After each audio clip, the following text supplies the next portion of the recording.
The book of Genesis, chapter 1. In the beginning God created the heaven and the earth. And the earth was without form and void, and darkness was upon the face of the deep. And the Spirit of God moved upon the face of the waters. And God said, Let there be light. And there was light. And God saw the light that it was good. And God divided the light from the darkness. And God called the light day, and the darkness he called night. And the evening and the morning were the first day. And God said, Let there be a firmament in the midst of the waters, and let it divide the waters from the waters. And God made the firmament, and divided the waters which were under the firmament from the waters which were above the firmament. And it was so. And God called the firmament heaven. And the evening and the morning were the second day. And God said, Let the waters under the heaven be gathered together unto one place, and let the dry land appear. And it was so. And God called the dry land earth, and the gathering together of the waters called he seas. And God saw that it was good. And God said, Let the earth bring forth grass, the herb yielding seed, and the fruit tree yielding fruit after his kind, whose seed is in itself upon the earth. And it was so.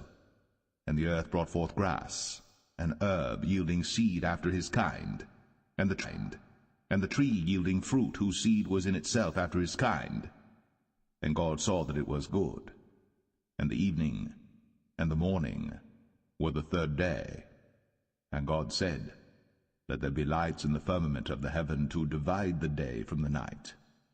And let them be for signs, and for seasons, and for days and years. And let them be for lights in the firmament of the heaven, to give light upon the earth. And it was so. And God made two great lights, the greater light to rule the day, and the lesser light to rule the night. He made the stars also. And God set them in the firmament of the heaven to give light upon the earth, and to rule over the day and over the night, and to divide the light from the darkness. And God saw that it was good. And the evening and the morning were the fourth day. And God said, Let the waters bring forth abundantly the moving creature that hath life, and fowl that may fly above the earth in the open firmament of heaven. And God created great whales, and every living creature that moveth, which the waters brought forth abundantly after their kind, and every winged fowl after his kind. And God saw that it was good. And God blessed them, saying, Be fruitful, and multiply, and fill the waters in the seas, and let fowl multiply in the earth. And the evening and the morning were the fifth day. And God said, Let the earth bring forth the living creature after his kind, cattle and creeping thing, and beast of the earth after his kind. And it was so. And God made the beast of the earth after his kind, and cattle after their kind, and everything that creepeth upon the earth after his kind. And God saw that it was good. And God said, Let us make man in our image, after our likeness, and let them have dominion over the fish of the sea, and over the fowl of the air, and over the cattle, and over all the earth, and over every creeping thing that creepeth upon the earth. So God created man in his own image. In the image of God created he him, male and female created he them. And God blessed them, and God said unto them, Be fruitful, and multiply, and replenish the earth, and subdue it, and have dominion over the fish of the sea, and over the fowl of the air, and over every living thing that moveth upon the earth. And God said, Behold, I have given you every herb-bearing seed which is upon the face of all the earth, and every tree in the which is the fruit of a tree yielding seed. To you it shall be for meat. And to every beast of the earth, and to every fowl of the air, and to everything that creepeth upon the earth, wherein there is life, I have given every green herb for meat. And it was so. And God saw everything that he had made, and behold, it was very good. And the evening and the morning were the sixth day.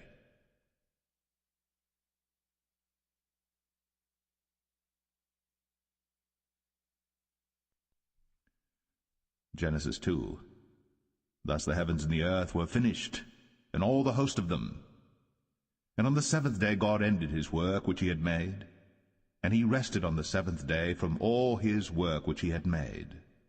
And God blessed the seventh day, and sanctified it, because that in it he had rested from all his work which God created and made.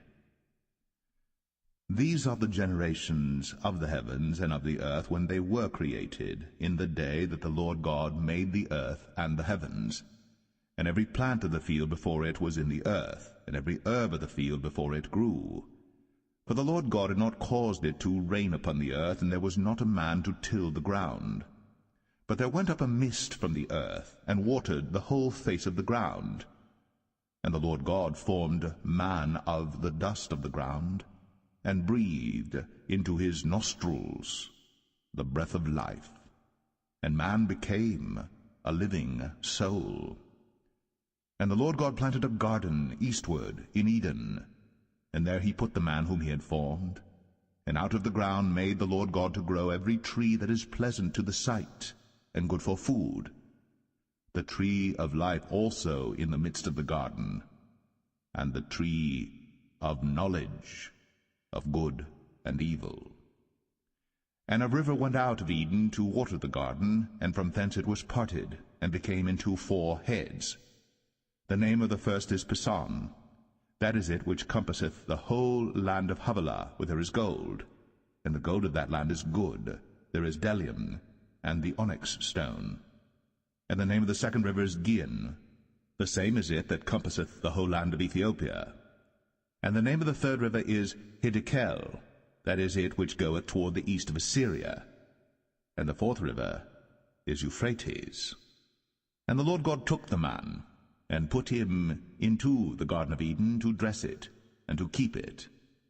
And the Lord God commanded the man, saying, Of every tree of the garden thou mayest freely eat, but of the tree of the knowledge of good and evil thou shalt not eat of it, for in the day that thou eatest thereof thou shalt surely die. And the Lord God said, It is not good that the man should be alone. I will make him an helpmeet for him.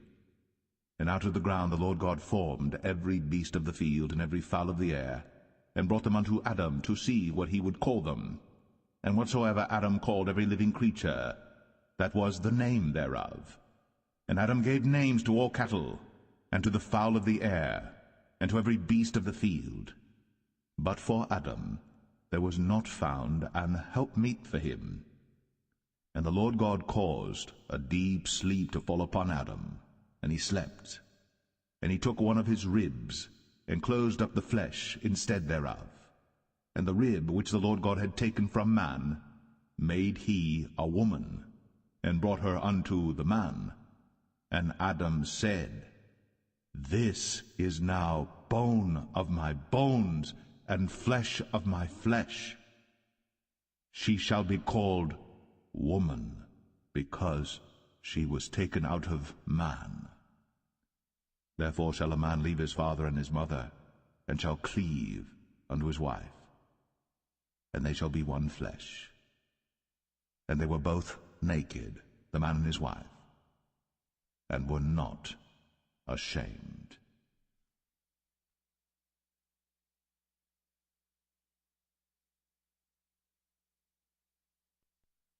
Genesis 3. Now the serpent was more subtle than any beast of the field which the Lord God had made. And he said unto the woman, Yea, hath God said, Ye shall not eat of every tree of the garden? And the woman said unto the serpent, We may eat of the fruit of the trees of the garden, but of the fruit of the tree which is in the midst of the garden God hath said, Ye shall not eat of it, neither shall ye touch it, lest ye die. And the serpent said unto the woman, Ye shall not surely die. For God doth know that in the day ye eat thereof, then your eyes shall be opened, and ye shall be as gods, knowing good and evil. And when the woman saw that the tree was good for food, and that it was pleasant to the eyes, and a tree to be desired to make one wise, she took of the fruit thereof, and did eat, and gave also unto her husband with her, and he did eat. And the eyes of them both were opened, and they knew that they were naked. And they sewed fig leaves together, and made themselves aprons. And they heard the voice of the Lord God walking in the garden in the cool of the day. And Adam and his wife hid themselves from the presence of the Lord God amongst the trees of the garden. And the Lord God called unto Adam, and said unto him, Where art thou? And he said, I heard thy voice in the garden, and I was afraid, because I was naked, and I hid myself. And he said, Who told thee that thou wast naked? Hast thou eaten of the tree whereof I commanded thee that thou shouldest not eat? And the man said, The woman, whom thou gavest to be with me, she gave me of the tree, and I did eat. And the Lord God said unto the woman, What is this that thou hast done? And the woman said, The serpent beguiled me, and I did eat. And the Lord God said unto the serpent, Because thou hast done this, thou art cursed above all cattle, and above every beast of the field. Upon thy belly shalt thou go, and dust shalt thou eat all the days of thy life. And I will put enmity between thee and the woman, and between thy seed and her seed. It shall bruise thy head, and thou shalt bruise his heel. Unto the woman he said, I will greatly multiply thy sorrow, and thy conception. In sorrow thou shalt bring forth children, and thy desire shall be to thy husband, and he shall rule over thee. And unto Adam he said, Because thou hast hearkened unto the voice of thy wife, and hast eaten of the tree of which I commanded thee, saying, Thou shalt not eat of it, cursed is the ground for thy sake. In sorrow shalt thou eat of it all the days of thy life. Thorns also and thistles shall it bring forth to thee, and thou shalt eat the herb of the field. In the sweat of thy face shalt thou eat bread, till thou return unto the ground. For out of it wast thou taken, for dust thou art, and unto dust shalt thou return. And Adam called his wife's name Eve, because she was the mother of all living. Unto Adam also and to his wife did the Lord God make coats of skins, and clothed them. And the Lord God said, Behold, the man is become as one of us, to know good and evil. And now, lest he put forth his hand, and take also of the tree of life, and eat, and live forever. Therefore the Lord God sent him forth from the Garden of Eden, to till the ground from whence he was taken. So he drove out the man, and he placed at the east of the Garden of Eden cherubims, and a flaming sword which turned every way, to keep the way of the tree of life.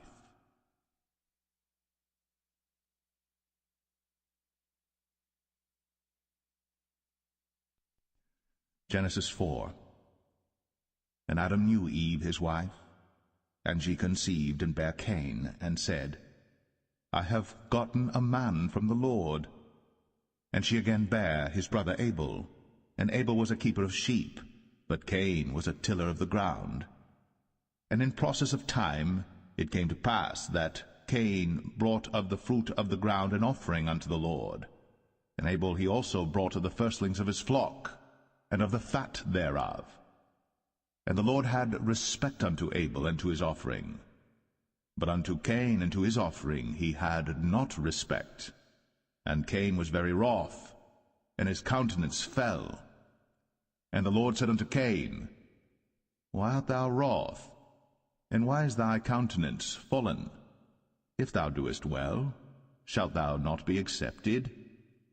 And if thou doest not well, sin lieth at the door, and unto thee shall be his desire, and thou shalt rule over him.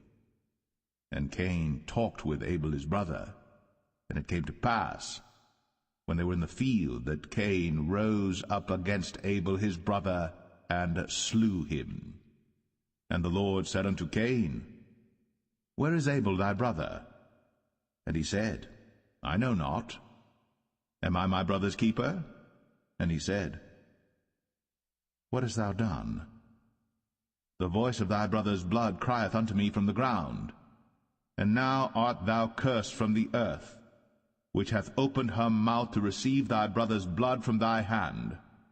When thou tillest the ground, it shall not henceforth yield unto thee her strength. A fugitive and a vagabond shalt thou be in the earth. And Cain said unto the Lord, My punishment is greater than I can bear. Behold, thou hast driven me out this day from the face of the earth, and from thy face shall I be hid. And I shall be a fugitive and a vagabond in the earth. And it shall come to pass that every one that findeth me shall slay me. And the Lord said unto him, Therefore whosoever slayeth Cain, vengeance shall be taken on him sevenfold. And the Lord set a mark upon Cain, lest any finding him should kill him. And Cain went out from the presence of the Lord, and dwelt in the land of Nod, on the east of Eden. And Cain knew his wife, and she conceived, and bare Enoch. And he builded a city, and called the name of the city after the name of his son, Enoch. And unto Enoch was born Irad, and Irad begat Mahushael, and Mahushael begat Methusael, and Methusael begat Lamech. And Lamech took unto him 2 wives. The name of the one was Adah, and the name of the other Zillah. And Adah bare Jabal. He was the father of such as dwell in tents, and of such as have cattle. And his brother's name was Jubal. He was the father of all such as handle the harp and organ. And Zillah, she also bare Tubal-Cain, an instructor of every artificer in brass and iron. And the sister of Tubal-Cain was Naamah. And Lamech said unto his wives, Adah and Zillah, Hear my voice, ye wives of Lamech, hearken unto my speech. For I have slain a man to my wounding, and a young man to my hurt. If Cain shall be avenged sevenfold, truly Lamech 77-fold. And Adam knew his wife again, and she bare a son, and called his name Seth. For God, said she, hath appointed me another seed instead of Abel, whom Cain slew. And to Seth, to him also there was born a son, and he called his name Enos. Then began men to call upon the name of the Lord.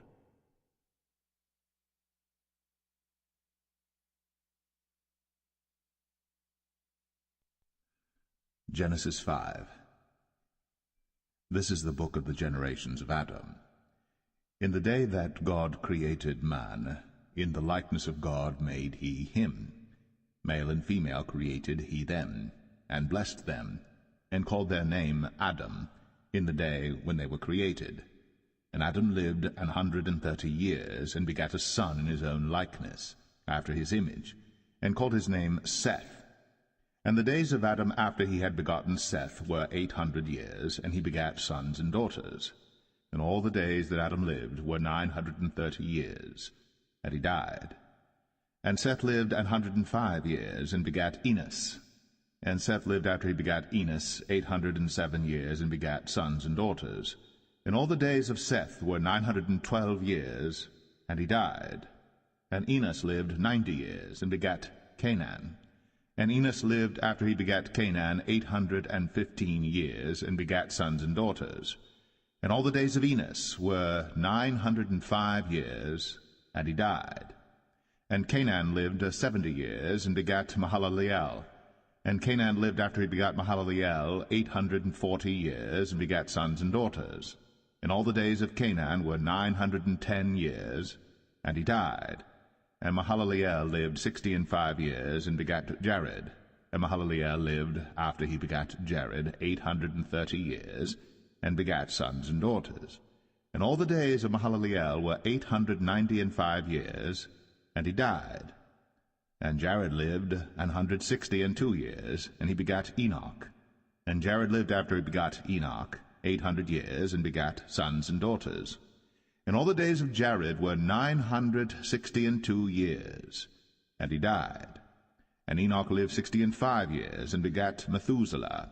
And Enoch walked with God after he begat Methuselah 300 years, and begat sons and daughters. And all the days of Enoch were 365 years. And Enoch walked with God, and he was not, for God took him. And Methuselah lived 187 years, and begat Lamech. And Methuselah lived after he begat Lamech 782 years, and begat sons and daughters. And all the days of Methuselah were 969 years, and he died. And Lamech lived 182 years, and begat a son. And he called his name Noah, saying, This same shall comfort us concerning our work and toil of our hands, because of the ground which the Lord hath cursed. And Lamech lived after he begat Noah 595 years, and begat sons and daughters. And all the days of Lamech were 777 years, and he died. And Noah was 500 years old, and Noah begat Shem, Ham, and Japheth.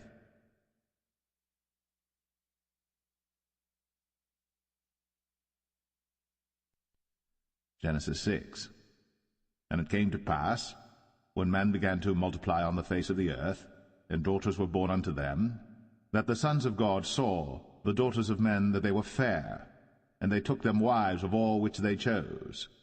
And the Lord said, My spirit shall not always strive with man, for that he also is flesh, yet his days shall be 120 years. There were giants in the earth in those days, and also after that, when the sons of God came in unto the daughters of men, and they bare children to them, the same became mighty men, which were of old, men of renown. And God saw that the wickedness of man was great in the earth, and that every imagination of the thoughts of his heart was only evil continually. And it repented the Lord that he had made man on the earth, and it grieved him at his heart. And the Lord said, I will destroy man whom I have created from the face of the earth, both man and beast, and the creeping thing, and the fowls of the air, for it repenteth me that I have made them. But Noah found grace in the eyes of the Lord. These are the generations of Noah. Noah was a just man, and perfect in his generations. And Noah walked with God. And Noah begat 3 sons, Shem, Ham, and Japheth. The earth also was corrupt before God, and the earth was filled with violence. And God looked upon the earth, and behold, it was corrupt, for all flesh had corrupted his way upon the earth. And God said unto Noah, The end of all flesh is come before me, for the earth is filled with violence through them, and behold, I will destroy them with the earth. Make thee an ark of gopher wood. Rooms shalt thou make in the ark, and shalt pitch it within and without with pitch. And this is the fashion which thou shalt make it of. The length of the ark shall be 300 cubits, the breadth of it 50 cubits, and the height of it 30 cubits. A window shalt thou make to the ark, and in a cubit shalt thou finish it above. And the door of the ark shalt thou set in the side thereof, with lower, second, and third stories shalt thou make it. And behold, I, even I, do bring a flood of waters upon the earth, to destroy all flesh wherein is the breath of life from under heaven. And everything that is in the earth shall die. But with thee will I establish my covenant. And thou shalt come into the ark, thou, and thy sons, and thy wife, and thy sons' wives with thee. And of every living thing of all flesh, 2 of every sort shalt thou bring into the ark, to keep them alive with thee. They shall be male and female. Of fowls after their kind, and of cattle after their kind, of every creeping thing of the earth after his kind, 2 of every sort shall come unto thee, to keep them alive. And take thou unto thee of all food that is eaten, and thou shalt gather it to thee, and it shall be for food for thee and for them. Thus did Noah, according to all that God commanded him, so did he.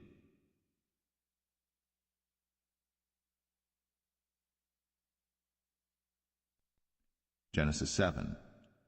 And the Lord said unto Noah, Come thou and all thy house into the ark, for thee have I seen righteous before me in this generation. Of every clean beast thou shalt take to thee by 7s, the male and his female, and of beasts that are not clean by 2, the male and his female. Of fowls also of the air by 7s, the male and the female, to keep seed alive upon the face of all the earth. For yet 7 days, and I will cause it to rain upon the earth 40 days and 14 nights. And every living substance that I have made will I destroy from off the face of the earth. And Noah did according unto all that the Lord commanded him. And Noah was 600 years old when the flood of waters was upon the earth.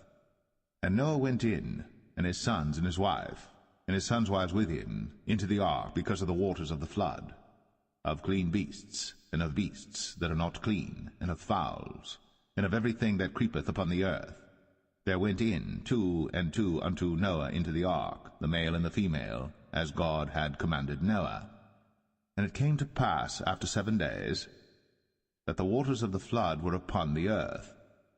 In the 600th year of Noah's life, in the 2nd month, the 17th day of the month, the same day, were all the fountains of the great deep broken up, and the windows of heaven were opened, and the rain was upon the earth 40 days and 40 nights. In the selfsame day entered Noah and Shem and Ham and Japheth, the sons of Noah, and Noah's wife, and the 3 wives of his sons with them, into the ark, they and every beast after his kind, and all the cattle after their kind, and every creeping thing that creepeth upon the earth after his kind, and every fowl after his kind, every bird of every sort. And they went in unto Noah into the ark, 2 and 2 of all flesh, wherein is the breath of life. And they that went in, male and female of all flesh, as God had commanded him. And the Lord shut him in. And the flood was 40 days upon the earth, and the waters increased and bare up the ark, and it was lift up above the earth. And the waters prevailed, and were increased greatly upon the earth, and the ark went upon the face of the waters. And the waters prevailed exceedingly upon the earth, and all the high hills that were under the whole heaven were covered. 15 cubits upward did the waters prevail, and the mountains were covered. And all flesh died that moved upon the earth, both of fowl, and of cattle, and of beast, and of every creeping thing that creepeth upon the earth. And every man, all in whose nostrils was the breath of life, of all that was in the dry land, died. And every living substance was destroyed which was upon the face of the ground, both man and cattle, and the creeping things, and the fowl of the heaven, and they were destroyed from the earth. And Noah only remained alive, and they that were with him in the ark. And the waters prevailed upon the earth 150 days.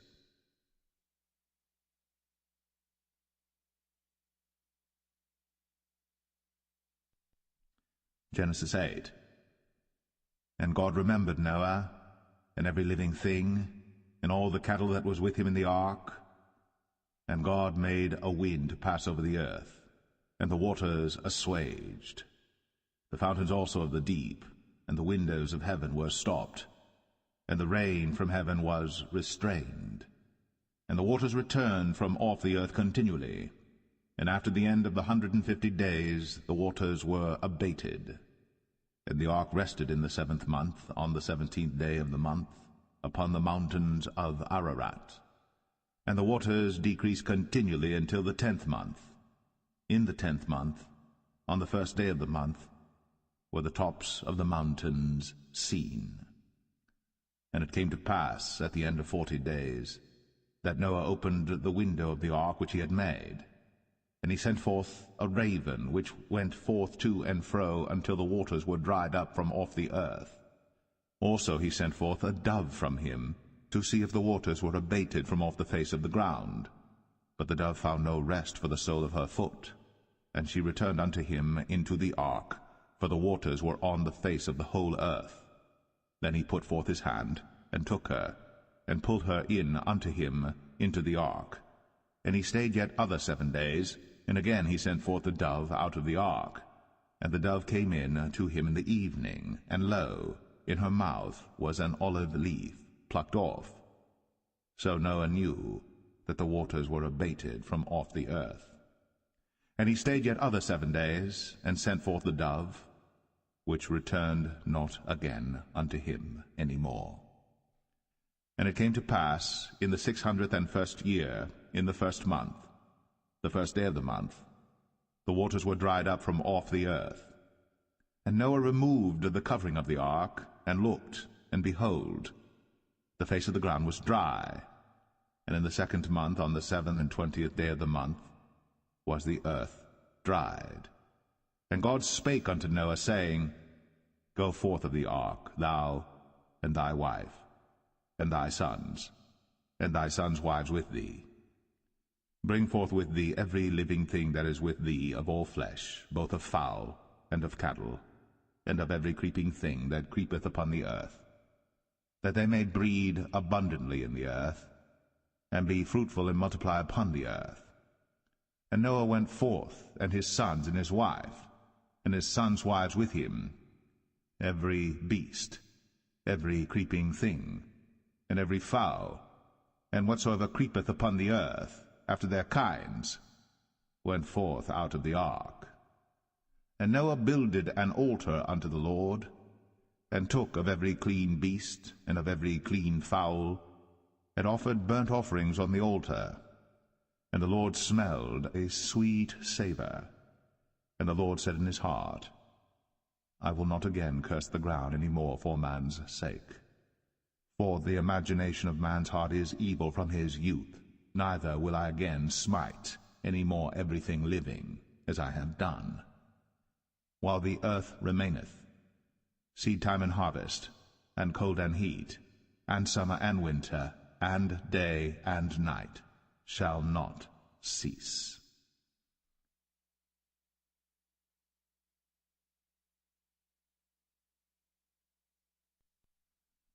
Genesis 9.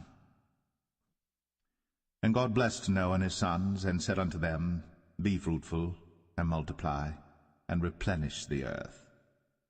And the fear of you, and the dread of you shall be upon every beast of the earth, and upon every fowl of the air, upon all that moveth upon the earth, and upon all the fishes of the sea.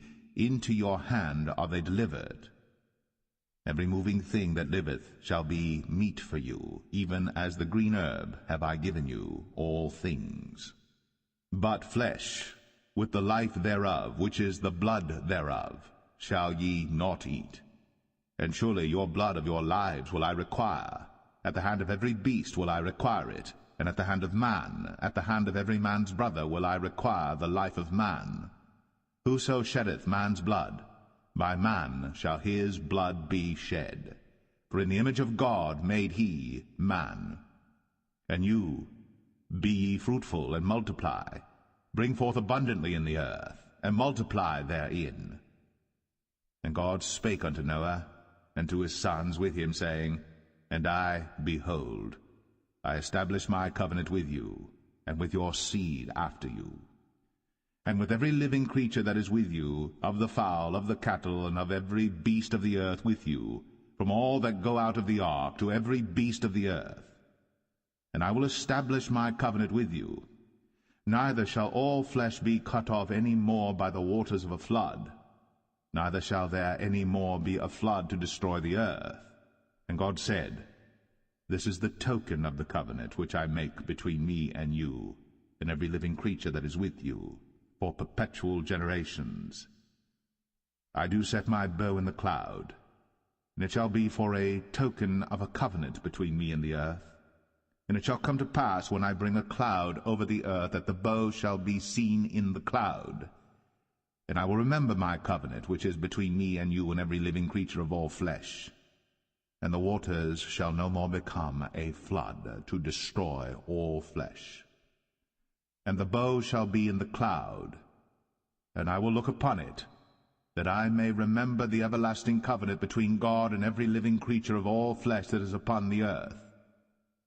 And God said unto Noah, This is the token of the covenant, which I have established between me and all flesh that is upon the earth. And the sons of Noah that went forth of the ark were Shem, and Ham, and Japheth. And Ham is the father of Canaan. These are the 3 sons of Noah, and of them was the whole earth overspread. And Noah began to be an husbandman, and he planted a vineyard. And he drank of the wine, and was drunken, and he was uncovered within his tent. And Ham, the father of Canaan, saw the nakedness of his father, and told his 2 brethren without. And Shem and Japheth took a garment, and laid it upon both their shoulders, and went backward, and covered the nakedness of their father. And their faces were backward, and they saw not their father's nakedness. And Noah awoke from his wine, and knew what his younger son had done unto him. And he said, Cursed be Canaan, a servant of servants shall he be unto his brethren. And he said, Blessed be the Lord God of Shem, and Canaan shall be his servant. God shall enlarge Japheth, and he shall dwell in the tents of Shem, and Canaan shall be his servant. And Noah lived after the flood 350 years. And all the days of Noah were 950 years. And he died.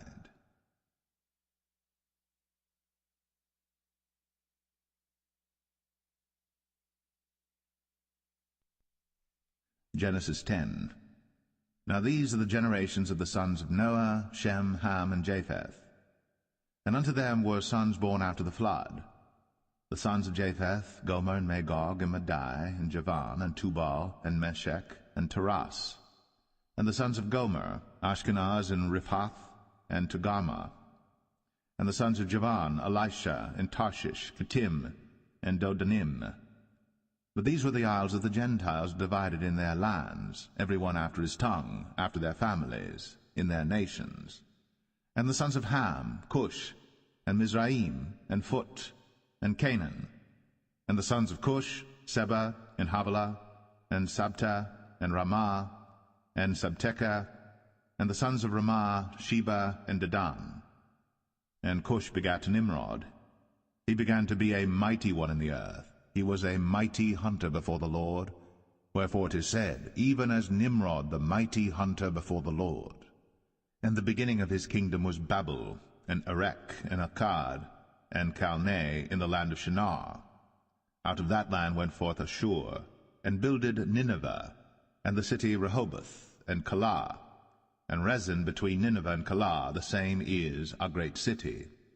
And Mizraim begat Ludim, and Anamim, and Lehabim, and Naphtuhim, and Pathruzim, and Casluhim, out of whom came Philistim, and Caphtorim. And Canaan begat Sidon his firstborn, and Heth, and the Jebusite, and the Amorite, and the Girgashite, and the Hivite, and the Archite, and the Sinite, and the Arvadite, and the Zemarite, and the Hamathite. And afterward were the families of the Canaanites spread abroad. And the border of the Canaanites was from Sidon, as thou comest to Gerar, unto Gaza, as thou goest unto Sodom and Gomorrah, and Admah, and Zeboim, even unto Lasha.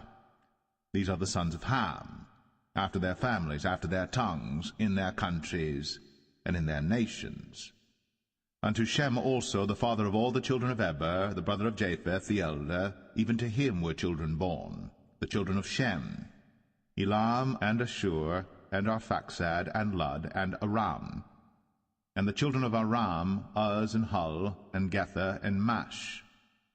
And Arphaxad begat Salah, and Salah begat Eber. And unto Eber were born 2 sons. The name of one was Peleg, for in his days was the earth divided, and his brother's name was Joktan. And Joktan begat Almadad, and Sheleth, and Hazarmaveth, and Jerah, and Hadoram, and Uzal, and Diklah, and Obal, and Abimael, and Sheba, and Ophir, and Havilah, and Jobab. All these were the sons of Joktan. And their dwelling was from Mesha, as thou goest unto Sephar, a mount of the east. These are the sons of Shem, after their families, after their tongues, in their lands, after their nations. These are the families of the sons of Noah, after their generations, in their nations, and by these were the nations divided in the earth after the flood.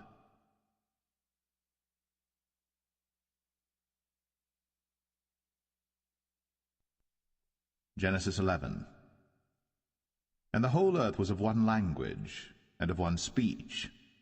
And it came to pass, as they journeyed from the east, that they found a plain in the land of Shinar, and they dwelt there.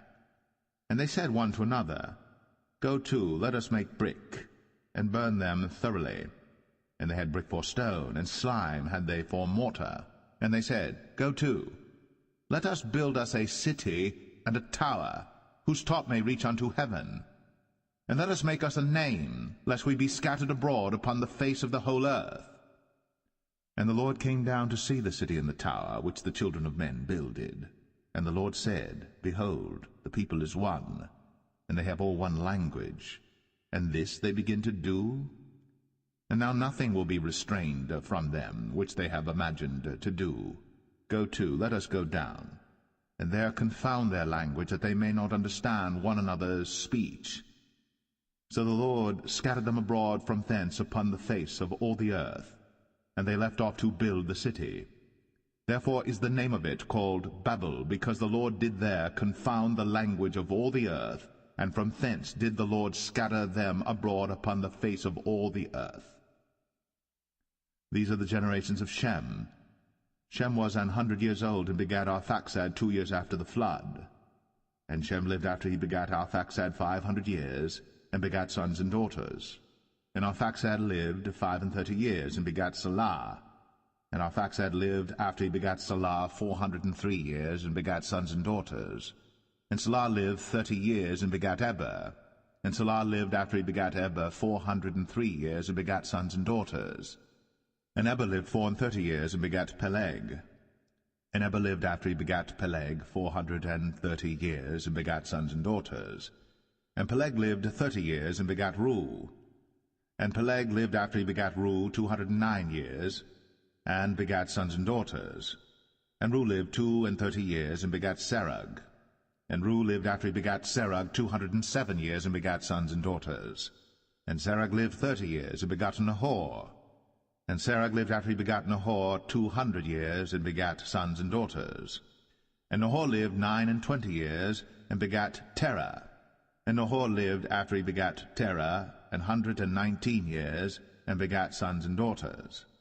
And Terah lived 70 years, and begat Abram, Nahor, and Haran. Now these are the generations of Terah. Terah begat Abram, Nahor, and Haran begat Lot. And Haran died before his father Terah in the land of his nativity, in Ur of the Chaldees. And Abram and Nahor took them wives. The name of Abram's wife was Sarai, and the name of Nahor's wife, Milcah, the daughter of Haran, the father of Milcah, and the father of Iscah. But Sarai was barren, she had no child. And Terah took Abram his son, and Lot the son of Haran his son's son, and Sarai his daughter-in-law his son Abram's wife. And they went forth with them from Ur of the Chaldees, to go into the land of Canaan. And they came unto Haran, and dwelt there. And the days of Terah were 205 years, and Terah died in Haran.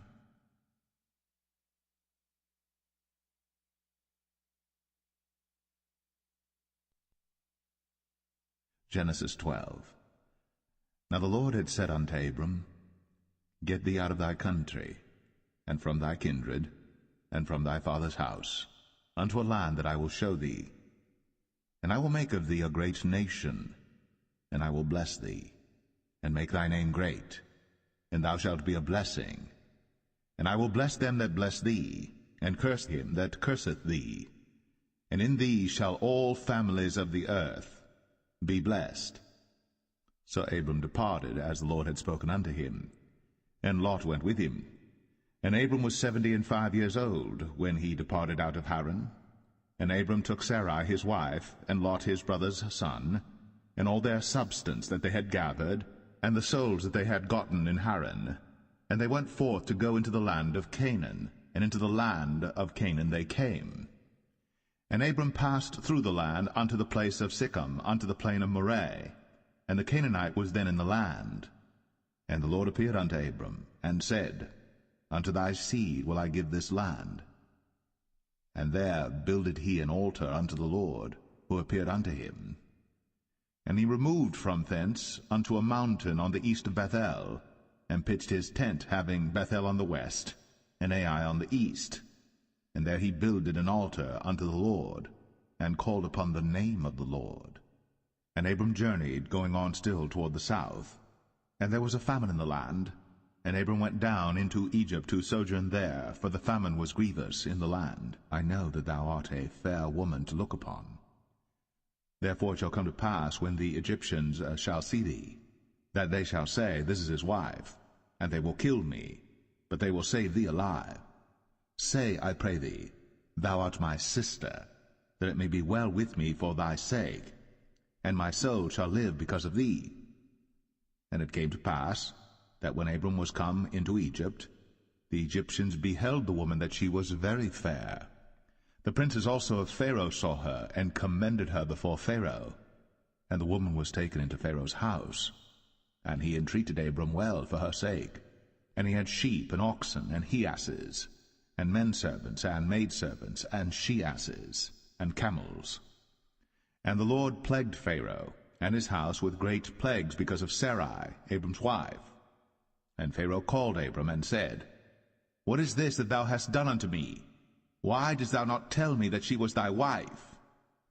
Why saidst thou, She is my sister, so I might have taken her to be my wife? Now therefore behold thy wife, take her, and go thy way. And Pharaoh commanded his men concerning him, and they sent him away, and his wife, and all that he had.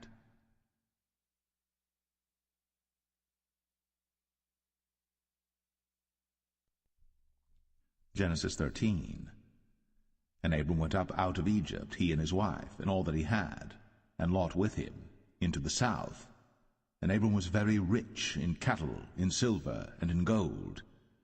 And he went on his journeys from the south even to Bethel, unto the place where his tent had been at the beginning, between Bethel and Ai, unto the place of the altar which he had made there at the first.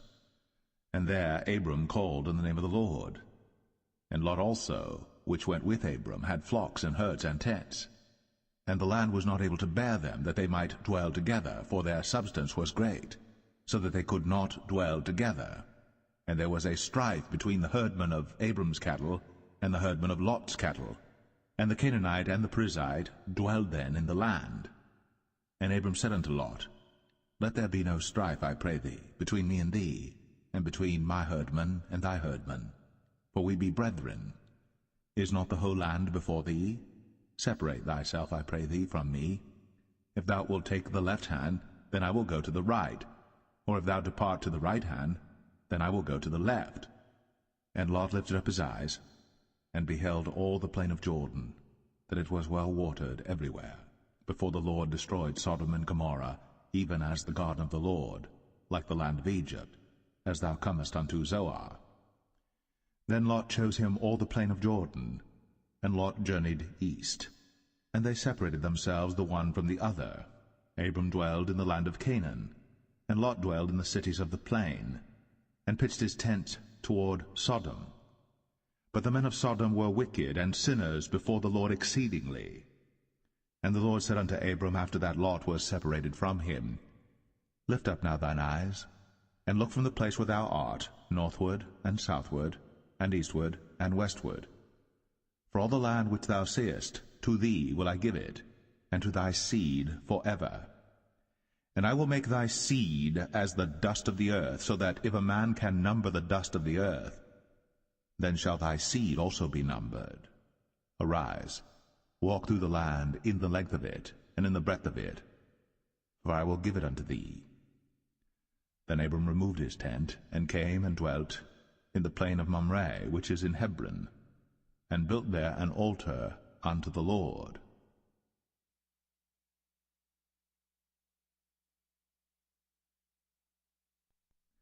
Genesis 14.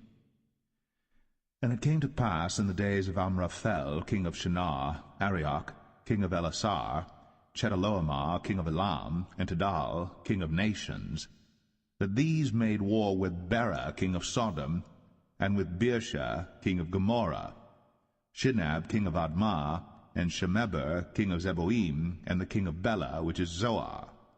All these were joined together in the vale of Siddim, which is the salt sea.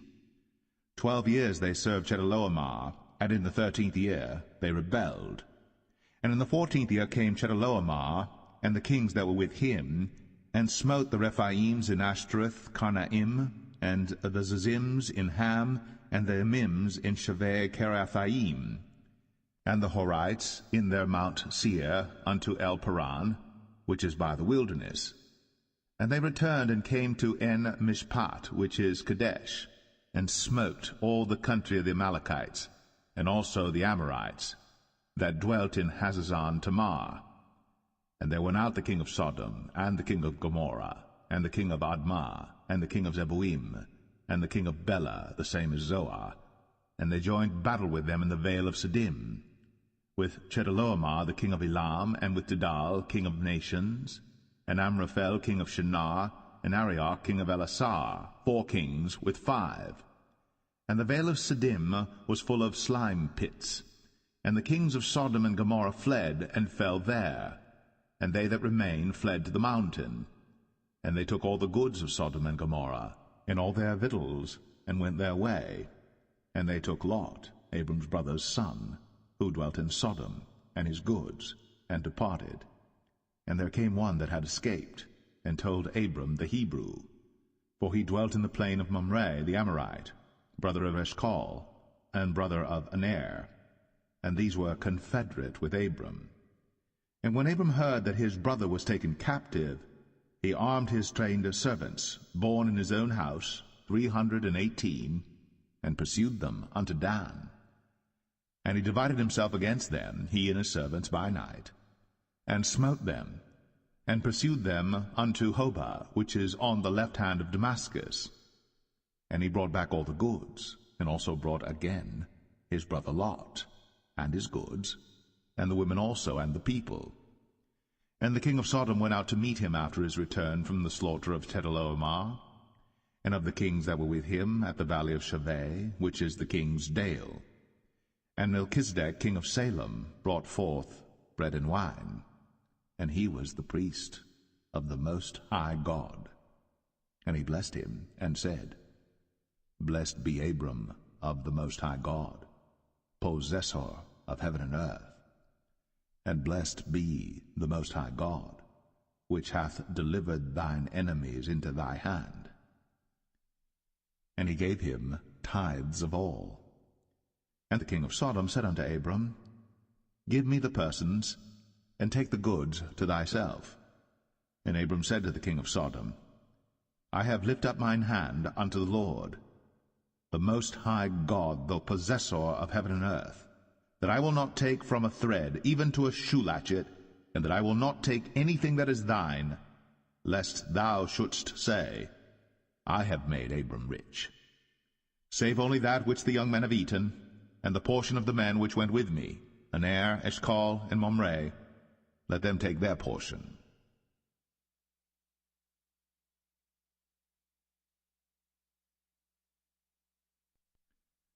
Genesis 15.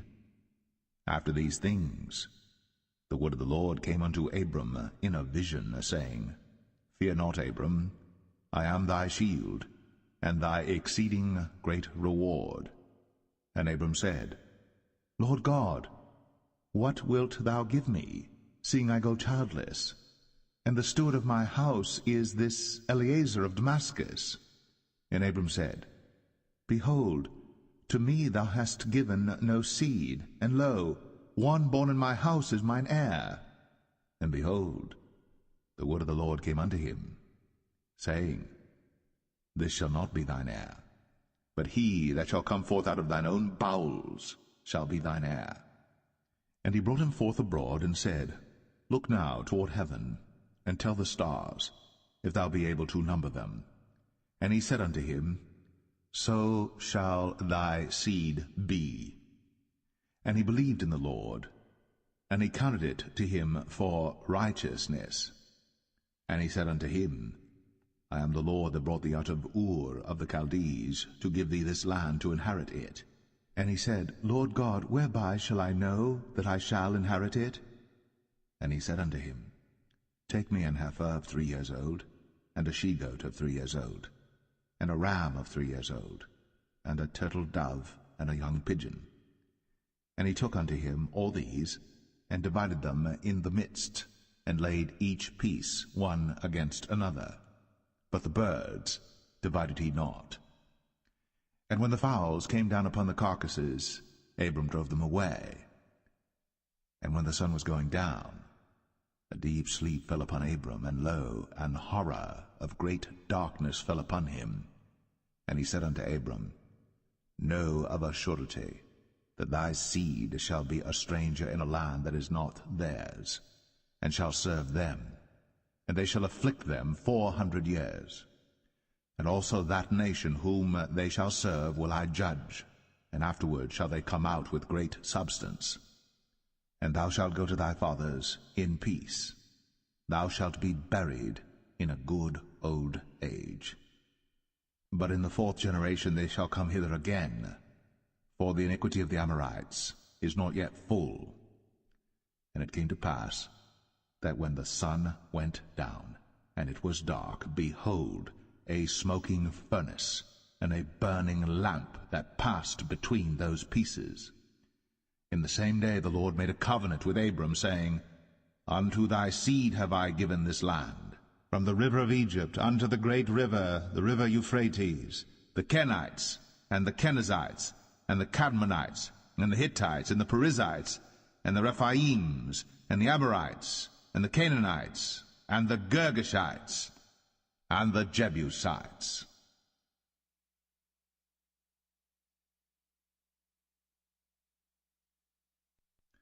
Genesis 16. Now Sarai, Abram's wife, bare him no children, and she had an handmaid, an Egyptian, whose name was Hagar. And Sarai said unto Abram, Behold now, the Lord hath restrained me from bearing. I pray thee, go in unto my maid. It may be that I may obtain children by her. And Abram hearkened to the voice of Sarai. And Sarai, Abram's wife, took Hagar her maid, the Egyptian, after Abram had dwelt 10 years in the land of Canaan, and gave her to her husband Abram to be his wife. And he went in unto Hagar, and she conceived. And when she saw that she had conceived, her mistress was despised in her eyes. And Sarai said unto Abram, My wrong be upon thee. I have given my maid into thy bosom, and when she saw that she had conceived, I was despised in her eyes. The Lord judge between me and thee. But Abram said unto Sarai, Behold, thy maid is in thy hand. Do to her as it pleaseth thee. And when Sarai dealt hardly with her, she fled from her face. And the angel of the Lord found her by a fountain of water in the wilderness, by the fountain in the way to Shur. And he said, Hagar, Sarai's maid, whence camest thou? And whither wilt thou go? And she said, I flee from the face of my mistress Sarai. And the angel of the Lord said unto her, Return to thy mistress, and submit thyself unto her hands. And the angel of the Lord said unto her, I will multiply thy seed exceedingly, that it shall not be numbered for multitude. And the angel of the Lord said unto her, Behold, thou art with child, and shalt bear a son, and shalt call his name Ishmael, because the Lord hath heard thy affliction. And he will be a wild man, his hand will be against every man, and every man's hand against him. And he shall dwell in the presence of all his brethren. And she called the name of the Lord that spake unto her, Thou God seest me. For she said, Have I also here looked after him that seeth me? Wherefore the well was called Beer Lohai Roi. Behold, it is between Kadesh and Bered. And Hagar bare Abram a son, and Abram called his son's name, which Hagar bare, Ishmael. And Abram was 86 years old, when Hagar bare Ishmael to Abram.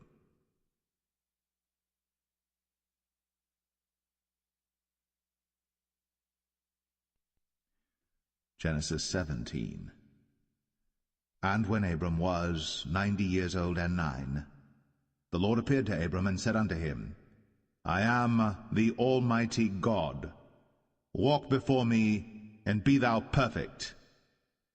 And I will make my covenant between me and thee, and will multiply thee exceedingly. And Abram fell on his face. And God talked with him, saying, As for me, behold, my covenant is with thee, and thou shalt be a father of many nations. Neither shall thy name any more be called Abram, but thy name shall be Abraham. For a father of many nations have I made thee. And I will make thee exceeding fruitful, and I will make nations of thee, and kings shall come out of thee. And I will establish my covenant between me and thee and thy seed after thee in their generations for an everlasting covenant, to be a God unto thee, and to thy seed after thee. And I will give unto thee and to thy seed after thee the land wherein thou art a stranger, all the land of Canaan, for an everlasting possession, and I will be their God. And God said unto Abraham, Thou shalt keep my covenant therefore, thou and thy seed after thee in their generations. This is my covenant which ye shall keep between me and you and thy seed after thee. Every man-child among you shall be circumcised, and ye shall circumcise the flesh of your foreskin, and it shall be a token of the covenant betwixt me and you. And he that is 8 days old shall be circumcised among you, every man-child in your generations, he that is born in the house, or bought with money of any stranger, which is not of thy seed. He that is born in thy house, and he that is bought with thy money, must needs be circumcised. And my covenant shall be in your flesh, for an everlasting covenant. And the uncircumcised man-child, whose flesh of his foreskin is not circumcised, that soul shall be cut off from his people. He hath broken my covenant. And God said unto Abraham, As for Sarai thy wife, thou shalt not call her name Sarai, but Sarah shall her name be. And I will bless her, and give thee a son also of her. Yea, I will bless her, and she shall be a mother of nations. Kings of people shall be of her. Then Abram fell upon his face, and laughed, and said in his heart, Shall a child be born unto him that is 100 years old? And shall Sarah that is 90 years old bear? And Abraham said unto God, Oh, that Ishmael might live before thee. And God said, Sarah thy wife shall bear thee a son indeed, and thou shalt call his name Isaac. And I will establish my covenant with him for an everlasting covenant, and with his seed after him. And as for Ishmael, I have heard thee. Behold, I have blessed him, and will make him fruitful, and will multiply him exceedingly. 12 princes shall he beget, and I will make him a great nation. But my covenant will I establish with Isaac, which Sarah shall bear unto thee at this set time in the next year. And he left off talking with him, and God went up from Abraham. And Abraham took Ishmael his son, and all that were born in his house, and all that were bought with his money, every male among the men of Abraham's house, and circumcised the flesh of their foreskin in the selfsame day, as God had said unto him. And Abraham was 90 years old and 9 when he was circumcised in the flesh of his foreskin. And Ishmael his son was 13 years old when he was circumcised in the flesh of his foreskin. In the selfsame day was Abraham circumcised, and Ishmael his son. And all the men of his house, born in the house, and bought with money of the stranger, were circumcised with him.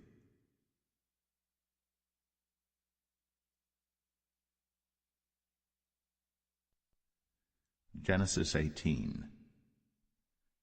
And the Lord appeared unto him in the plains of Mamre, and he sat in the tent door in the heat of the day. And he lifted up his eyes, and looked, and lo, 3 men stood by him. And when he saw them, he ran to meet them from the tent door, and bowed himself toward the ground, and said, My Lord, if now I have found favor in thy sight, pass not away, I pray thee, from thy servant. Let a little water, I pray you, be fetched, and wash your feet, and rest yourselves under the tree. And I will fetch a morsel of bread, and comfort ye your hearts. After that ye shall pass on, for therefore are ye come to your servant. And they said, So do, as thou hast said. And Abraham hastened into the tent unto Sarah, and said, Make ready quickly 3 measures of fine meal, knead it, and make cakes upon the hearth. And Abraham ran unto the herd, and fetched a calf, tender and good, and gave it unto a young man, and he hasted to dress it. And he took butter and milk, and the calf which he had dressed, and set it before them. And he stood by them under the tree, and they did eat. And they said unto him, Where is Sarah thy wife? And he said, Behold, in the tent. And he said, I will certainly return unto thee according to the time of life, and lo, Sarah thy wife shall have a son. And Sarah heard it in the tent door, which was behind him. Now Abraham and Sarah were old, and well stricken in age, and it ceased to be with Sarah after the manner of women. Therefore Sarah laughed within herself, saying, After I am waxed old shall I have pleasure, my Lord being old also? And the Lord said unto Abraham, Wherefore did Sarah laugh, saying, Shall I of a surety bear a child, which am old? Is anything too hard for the Lord? At the time appointed I will return unto thee according to the time of life, and Sarah shall have a son. Then Sarah denied, saying, I laugh not, for she was afraid. And he said, Nay, but thou didst laugh. And the men rose up from thence, and looked toward Sodom. And Abraham went with them to bring them on the way. And the Lord said, Shall I hide from Abraham that thing which I do? Seeing that Abraham shall surely become a great and mighty nation, and all the nations of the earth shall be blessed in him.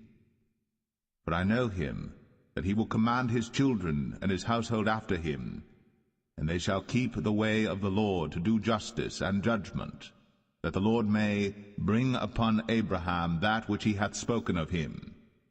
And the Lord said, Because the cry of Sodom and Gomorrah is great, and because their sin is very grievous, I will go down now, and see whether they have done altogether according to the cry of it, which is come unto me, and if not, I will know.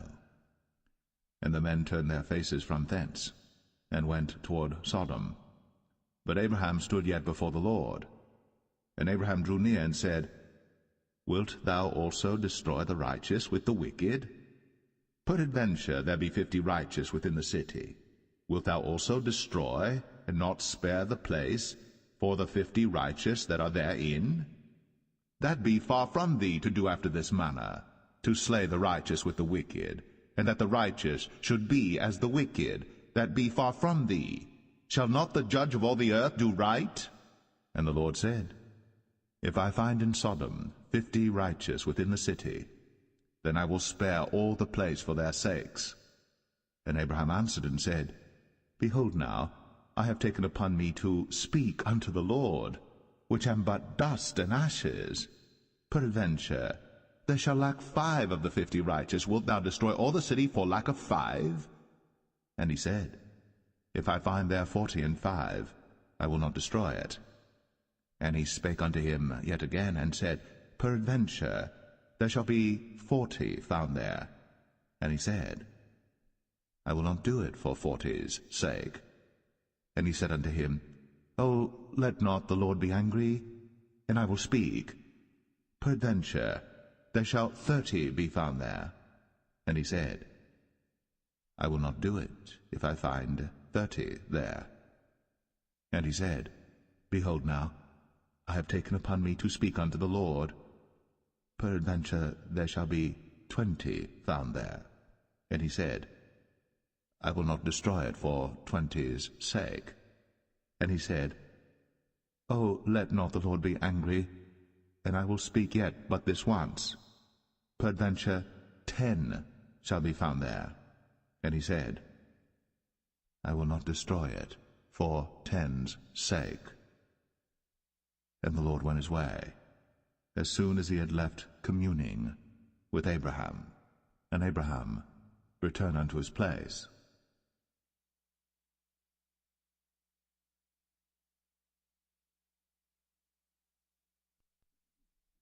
Genesis 19.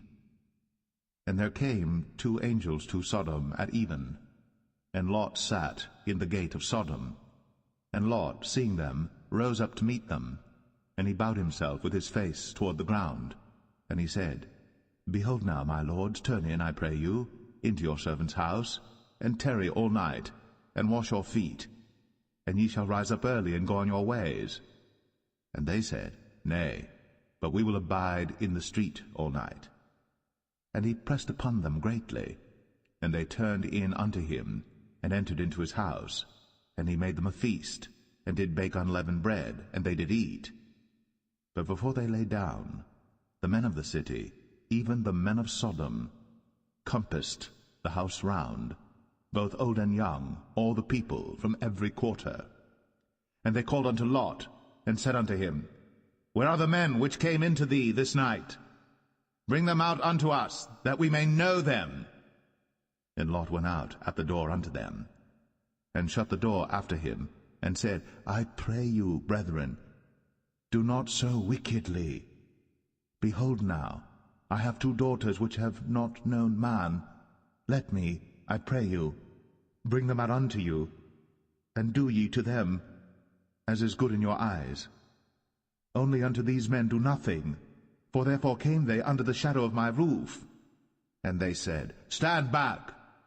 And they said again, This one fellow came in to sojourn, and he will needs be a judge. Now will we deal worse with thee than with them. And they pressed sore upon the man, even Lot, and came near to break the door. But the men put forth their hand, and pulled Lot into the house to them, and shut to the door. And they smote the men that were at the door of the house with blindness, both small and great, so that they wearied themselves to find the door. And the men said unto Lot, Hast thou here any besides, son-in-law, and thy sons, and thy daughters, and whatsoever thou hast in the city, bring them out of this place. For we will destroy this place, because the cry of them is waxen great before the face of the Lord, and the Lord hath sent us to destroy it. And Lot went out, and spake unto his sons-in-law, which married his daughters, and said, Up, get you out of this place, for the Lord will destroy this city. But he seemed as one that mocked unto his sons-in-law. And when the morning arose, then the angels hastened Lot, saying, Arise, take thy wife and thy 2 daughters, which are here, lest thou be consumed in the iniquity of the city. And while he lingered, the man laid hold upon his hand, and upon the hand of his wife, and upon the hand of his 2 daughters, the Lord being merciful unto him. And they brought him forth, and set him without the city. And it came to pass, when they had brought them forth abroad, that he said, Escape for thy life, look not behind thee, neither stay thou in all the plain, escape to the mountain, lest thou be consumed. And Lot said unto them, O, not so, my lord. Behold now, thy servant hath found grace in thy sight, and thou hast magnified thy mercy which thou hast shown unto me in saving my life. And I cannot escape to the mountain, lest some evil take me and I die. Behold now, this city is near to flee unto, and it is a little one. O let me escape thither. Is it not a little one? And my soul shall live. And he said unto him, See, I have accepted thee concerning this thing also, that I will not overthrow this city, for the which thou hast spoken. Haste thee, escape thither, for I cannot do anything till thou be come thither. Therefore the name of the city was called Zoar. The sun was risen upon the earth, when Lot entered into Zoar. Then the Lord rained upon Sodom and upon Gomorrah brimstone and fire from the Lord out of heaven. And he overthrew those cities, and all the plain, and all the inhabitants of the cities, and that which grew upon the ground.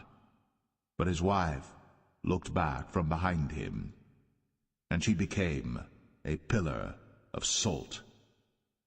And Abraham got up early in the morning to the place where he stood before the Lord. And he looked toward Sodom and Gomorrah, and toward all the land of the plain, and beheld, and lo, the smoke of the country went up as the smoke of a furnace. And it came to pass, when God destroyed the cities of the plain, that God remembered Abraham, and sent Lot out of the midst of the overthrow, when he overthrew the cities in the which Lot dwelt. And Lot went up out of Zoar, and dwelt in the mountain, and his 2 daughters with him, for he feared to dwell in Zoar, and he dwelt in a cave, he and his 2 daughters. And the firstborn said unto the younger, Our father is old, and there is not a man in the earth to come in unto us after the manner of all the earth. Come, let us make our father drink wine, and we will lie with him, that we may preserve seed of our father. And they made their father drink wine that night. And the firstborn went in, and lay with her father. And he perceived not when she lay down, nor when she arose. And it came to pass on the morrow, that the firstborn said unto the younger, Behold, I lay yesternight with my father. Let us make him drink wine this night also, and go thou in, and lie with him, that we may preserve seed of our father. And they made their father drink wine that night also. And the younger arose, and lay with him. And he perceived not when she lay down, nor when she arose. Thus were both the daughters of Lot with child by their father. And the firstborn bare a son, and called his name Moab. The same is the father of the Moabites unto this day. And the younger, she also bare a son, and called his name Ben-Ami. The same is the father of the children of Ammon unto this day.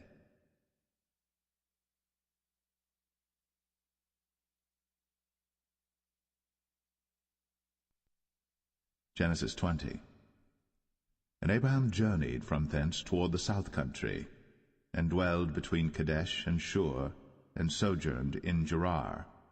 And Abraham said of Sarah his wife, She is my sister. And Abimelech king of Gerar sent and took Sarah.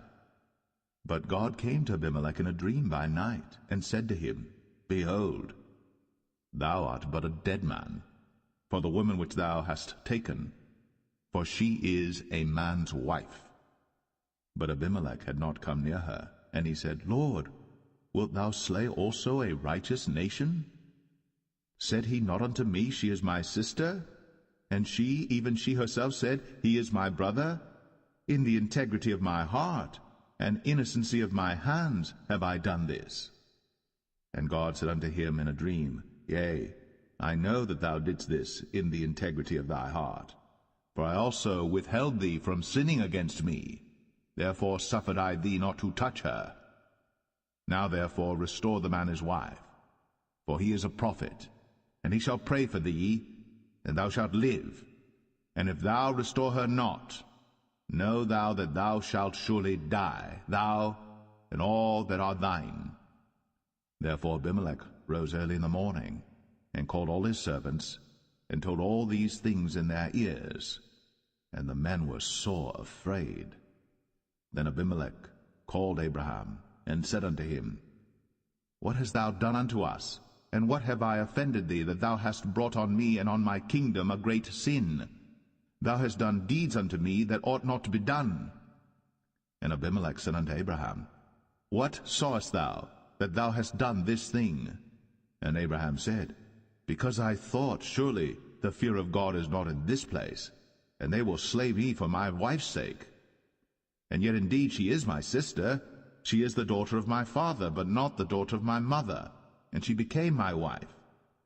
And it came to pass, when God caused me to wander from my father's house, that I said unto her, This is thy kindness which thou shalt show unto me. At every place whither we shall come, say of me, He is my brother. And Abimelech took sheep and oxen, and men servants, and women servants, and gave them unto Abraham, and restored him Sarah his wife. And Abimelech said, Behold, my land is before thee. Dwell where it pleaseth thee. And unto Sarah he said, Behold, I have given thy brother 1,000 pieces of silver. Behold, he is to thee a covering of the eyes, unto all that are with thee, and with all other. Thus she was reproved. So Abraham prayed unto God, and God healed Abimelech and his wife and his maidservants, and they bare children. For the Lord had fast closed up all the wombs of the house of Abimelech, because of Sarah, Abraham's wife.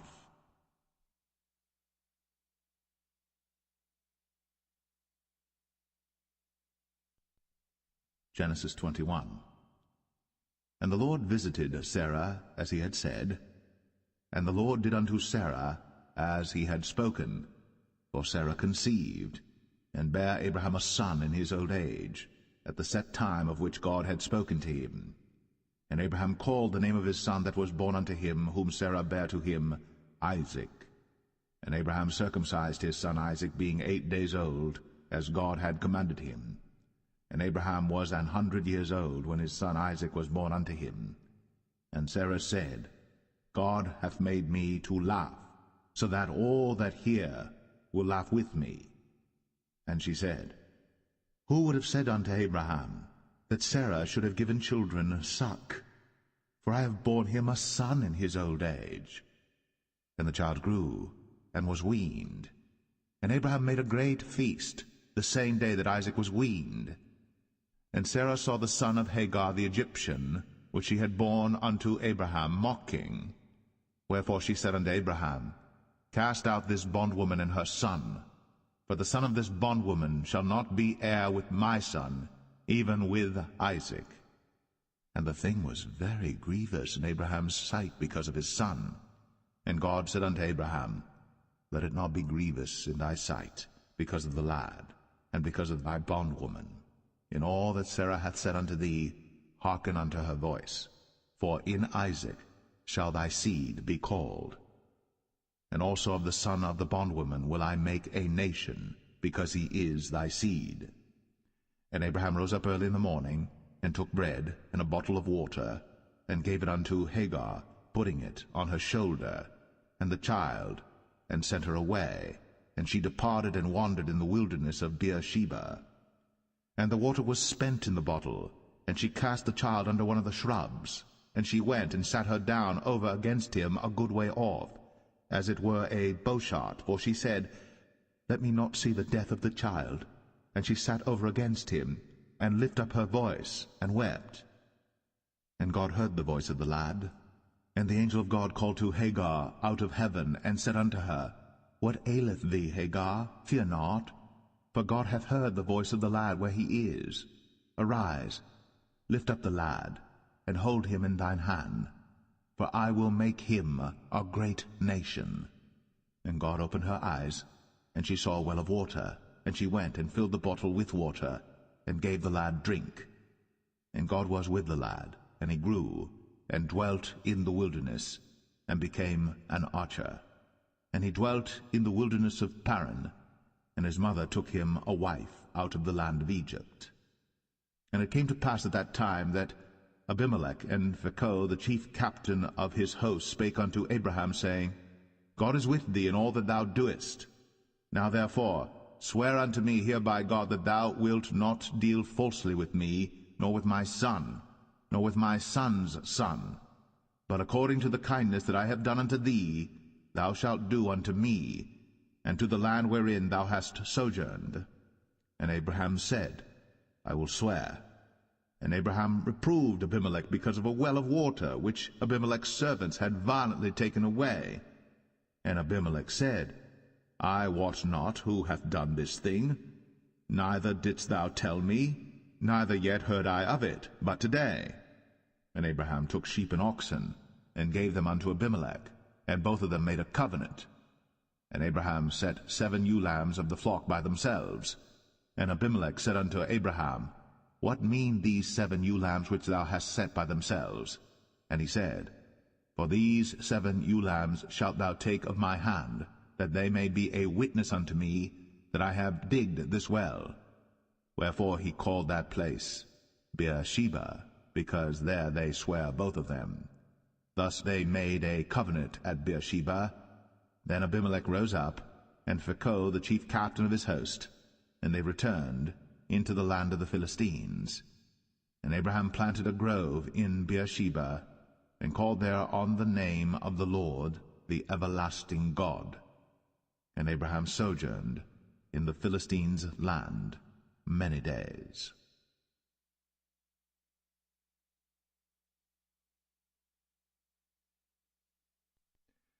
Genesis 22. And it came to pass, after these things, that God did tempt Abraham, and said unto him, Abraham. And he said, Behold, here I am. And he said, Take now thy son, thine only son Isaac, whom thou lovest, and get thee into the land of Moriah, and offer him there for a burnt offering upon one of the mountains which I will tell thee of.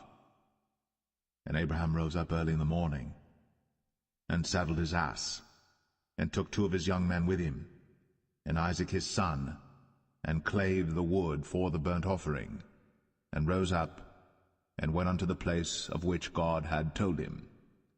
Then on the 3rd day Abraham lifted up his eyes, and saw the place afar off. And Abraham said unto his young men, Abide ye here with the ass, and I and the lad will go yonder and worship, and come again to you.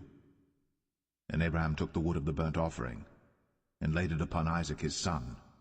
And he took the fire in his hand, and a knife, and they went both of them together. And Isaac spake unto Abraham his father, and said, My father? And he said, Here am I, my son. And he said, Behold, the fire and the wood, but where is the lamb for a burnt offering? And Abraham said, My son, God will provide himself a lamb for a burnt offering. So they went both of them together. And they came to the place which God had told him of. And Abraham built an altar there, and laid the wood in order, and bound Isaac his son, and laid him on the altar upon the wood. And Abraham stretched forth his hand, and took the knife to slay his son. And the angel of the Lord called unto him out of heaven, and said, Abraham, Abraham! And he said, Here am I. And he said, Lay not thine hand upon the lad, neither do thou anything unto him. For now I know that thou fearest God, seeing thou hast not withheld thy son, thine only son, from me. And Abraham lifted up his eyes, and looked, and behold, behind him a ram caught in a thicket by his horns. And Abraham went, and took the ram, and offered him up for a burnt offering in the stead of his son. And Abraham called the name of that place Jehovah-Jireh, as it is said to this day, In the mount of the Lord it shall be seen. And the angel of the Lord called unto Abraham out of heaven the 2nd time, and said, By myself have I sworn, saith the Lord, for because thou hast done this thing, and hast not withheld thy Son, thine only Son, that in blessing I will bless thee, and in multiplying I will multiply thy seed as the stars of the heaven, and as the sand which is upon the seashore, and thy seed shall possess the gate of his enemies.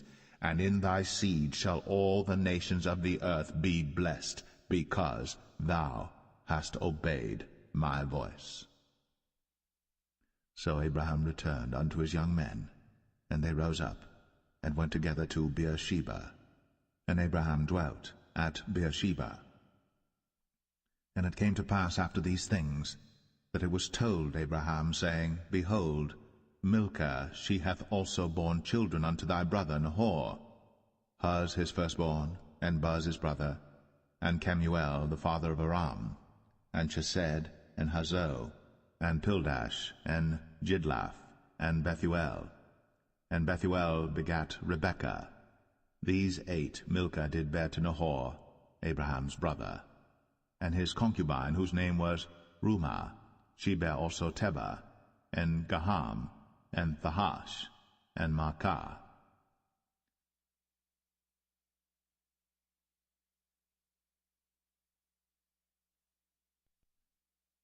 Genesis 23. And Sarah was 127 years old. These were the years of the life of Sarah. And Sarah died in Kirjath Arba, the same as Hebron in the land of Canaan.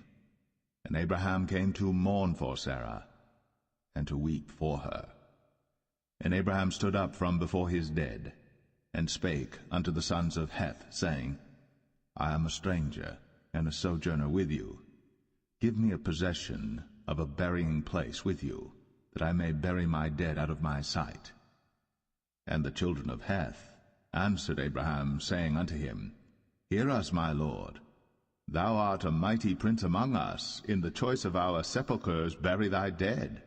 None of us shall withhold from thee his sepulchre, but that thou mayest bury thy dead. And Abraham stood up, and bowed himself to the people of the land, even to the children of Heth. And he communed with them, saying, If it be your mind that I should bury my dead out of my sight, hear me, and entreat for me to Ephron the son of Zoar, that he may give me the cave of Machpelah, which he hath, which is in the end of his field.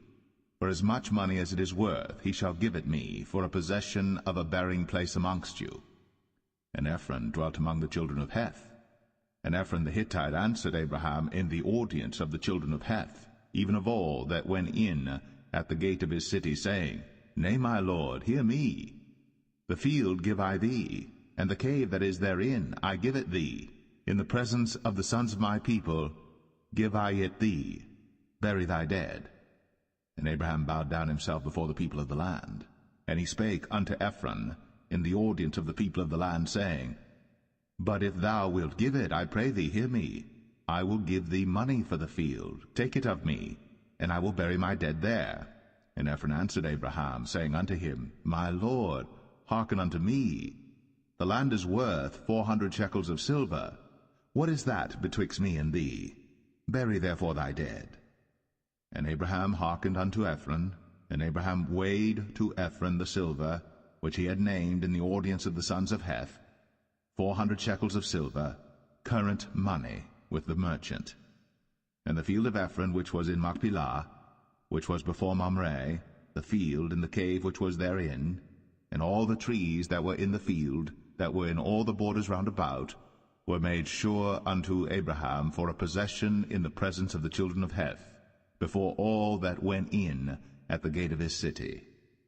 And after this Abraham buried Sarah his wife in the cave of the field of Machpelah before Mamre. The same is Hebron in the land of Canaan. And the field and the cave that is therein were made sure unto Abraham for a possession of a burying place by the sons of Heth.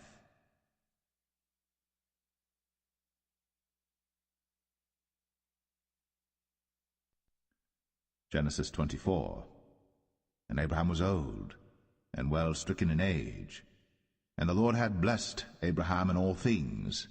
And Abraham said unto his eldest servant of his house, that ruled over all that he had, Put, I pray thee, thy hand under my thigh, and I will make thee swear by the Lord, the God of heaven, and the God of the earth, that thou shalt not take a wife unto my son of the daughters of the Canaanites, among whom I dwell, but thou shalt go unto my country, and to my kindred, and take a wife unto my son Isaac.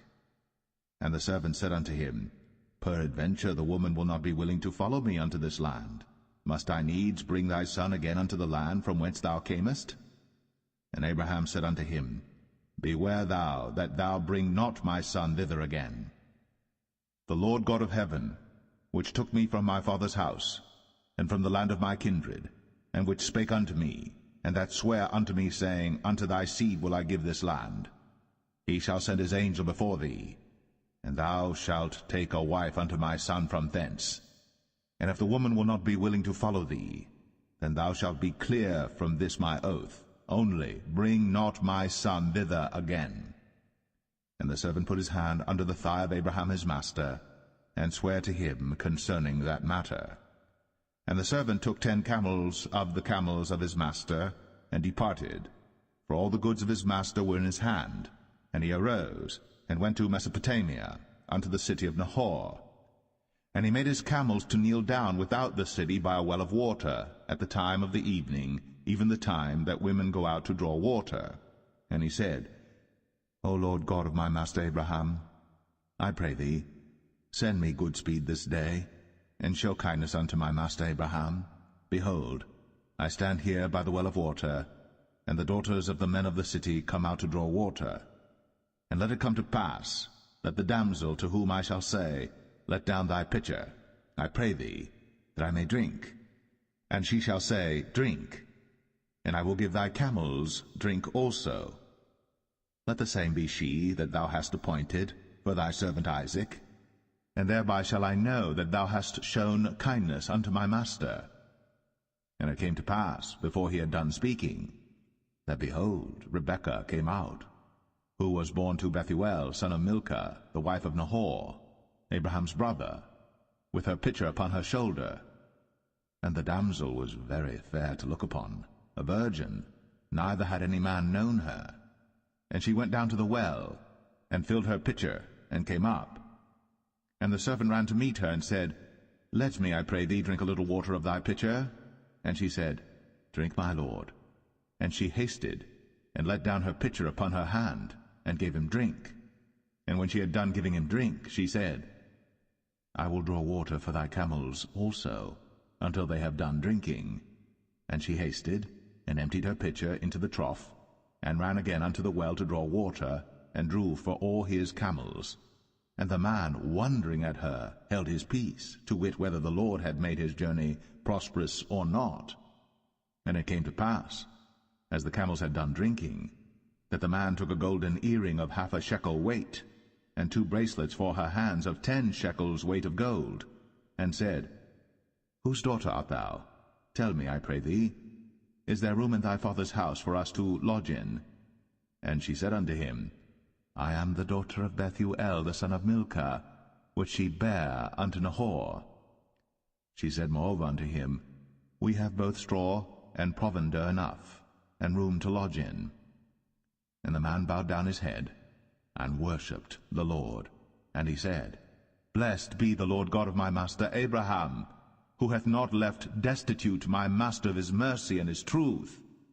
I being in the way, the Lord led me to the house of my master's brethren. And the damsel ran, and told them of her mother's house these things. And Rebekah had a brother, and his name was Laban. And Laban ran out unto the man, unto the well. And it came to pass, when he saw the earring and bracelets upon his sister's hands, and when he heard the words of Rebekah his sister, saying, Thus spake the man unto me, that he came unto the man, and behold, he stood by the camels at the well. And he said, Come in, thou blessed of the Lord. Wherefore standest thou without? For I have prepared the house and room for the camels. And the man came into the house, and he ungirded his camels, and gave straw and provender for the camels, and water to wash his feet, and the men's feet that were with him. And there was set meat before him to eat, but he said, I will not eat until I've told mine errand. And he said, Speak on. And he said, I am Abraham's servant. And the Lord hath blessed my master greatly, and he is become great. And he hath given him flocks, and herds, and silver, and gold, and menservants, and maidservants, and camels, and asses. And Sarah my master's wife bare a son to my master when she was old, and unto him hath he given all that he hath. And my master made me swear, saying, Thou shalt not take a wife to my son of the daughters of the Canaanites in whose land I dwell, but thou shalt go unto my father's house, and to my kindred, and take a wife unto my son. And I said unto my master, Peradventure the woman will not follow me. And he said unto me, The Lord before whom I walk will send his angel with thee, and prosper thy way. And thou shalt take a wife for my son of my kindred, and of my father's house. Then shalt thou be clear from this my oath, when thou comest to my kindred. And if they give not thee one, thou shalt be clear from my oath. And I came this day unto the well, and said, O Lord God of my master Abraham, if now thou do prosper my way which I go, behold, I stand by the well of water. And it shall come to pass that when the virgin cometh forth to draw water, and I say to her, Give me, I pray thee, a little water of thy pitcher to drink, and she say to me, Both drink thou, and I will also draw for thy camels, let the same be the woman whom the Lord hath appointed out for my master's son. And before I had done speaking in mine heart, behold, Rebekah came forth with her pitcher on her shoulder, and she went down unto the well, and drew water. And I said unto her, Let me drink, I pray thee. And she made haste, and let down her pitcher from her shoulder, and said, Drink, and I will give thy camels drink also. So I drank, and she made the camels drink also. And I asked her, and said, Whose daughter art thou? And she said, The daughter of Bethuel, Nahor's son, whom Milcah bare unto him. And I put the earring upon her face, and the bracelets upon her hands. And I bowed down my head, and worshipped the Lord, and blessed the Lord God of my master Abraham, which had led me in the right way to take my master's brother's daughter unto his son. And now, if ye will deal kindly and truly with my master, tell me, and if not, tell me, that I may turn to the right hand or to the left. Then Laban and Bethuel answered and said, The thing proceedeth from the Lord. We cannot speak unto thee bad or good. Behold, Rebekah is before thee. Take her and go, and let her be thy master's son's wife, as the Lord hath spoken. And it came to pass that when Abraham's servant heard their words, he worshipped the Lord, bowing himself to the earth. And the servant brought forth jewels of silver and jewels of gold and raiment, and gave them to Rebekah. He gave also to her brother and to her mother precious things. And they did eat and drink, he and the men that were with him, and tarried all night. And they rose up in the morning, and he said, Send me away unto my master. And her brother and her mother said, Let the damsel abide with us a few days, at the least 10. After that she shall go. And he said unto them, Hinder me not, seeing the Lord hath prospered my way. Send me away, that I may go to my master. And they said, We will call the damsel, and inquire at her mouth. And they called Rebekah, and said unto her, Wilt thou go with this man? And she said, I will go. And they sent away Rebekah, their sister, and her nurse, and Abraham's servant, and his men. And they blessed Rebekah, and said unto her, Thou art our sister. Be thou the mother of thousands of millions, and let thy seed possess the gate of those which hate them. And Rebekah arose, and her damsels, and they rode upon the camels, and followed the man. And the servant took Rebekah, and went his way. And Isaac came from the way of the well Lahai-roi, for he dwelt in the south country. And Isaac went out to meditate in the field at the eventide. And he lifted up his eyes, and saw, and behold, the camels were coming. And Rebekah lifted up her eyes, and when she saw Isaac, she lighted off the camel. For she had said unto the servant, What man is this that walketh in the field to meet us? And the servant had said, It is my master. Therefore she took a veil, and covered herself. And the servant told Isaac all things that he had done. And Isaac brought her into his mother Sarah's tent, and took Rebekah, and she became his wife, and he loved her. And Isaac was comforted after his mother's death.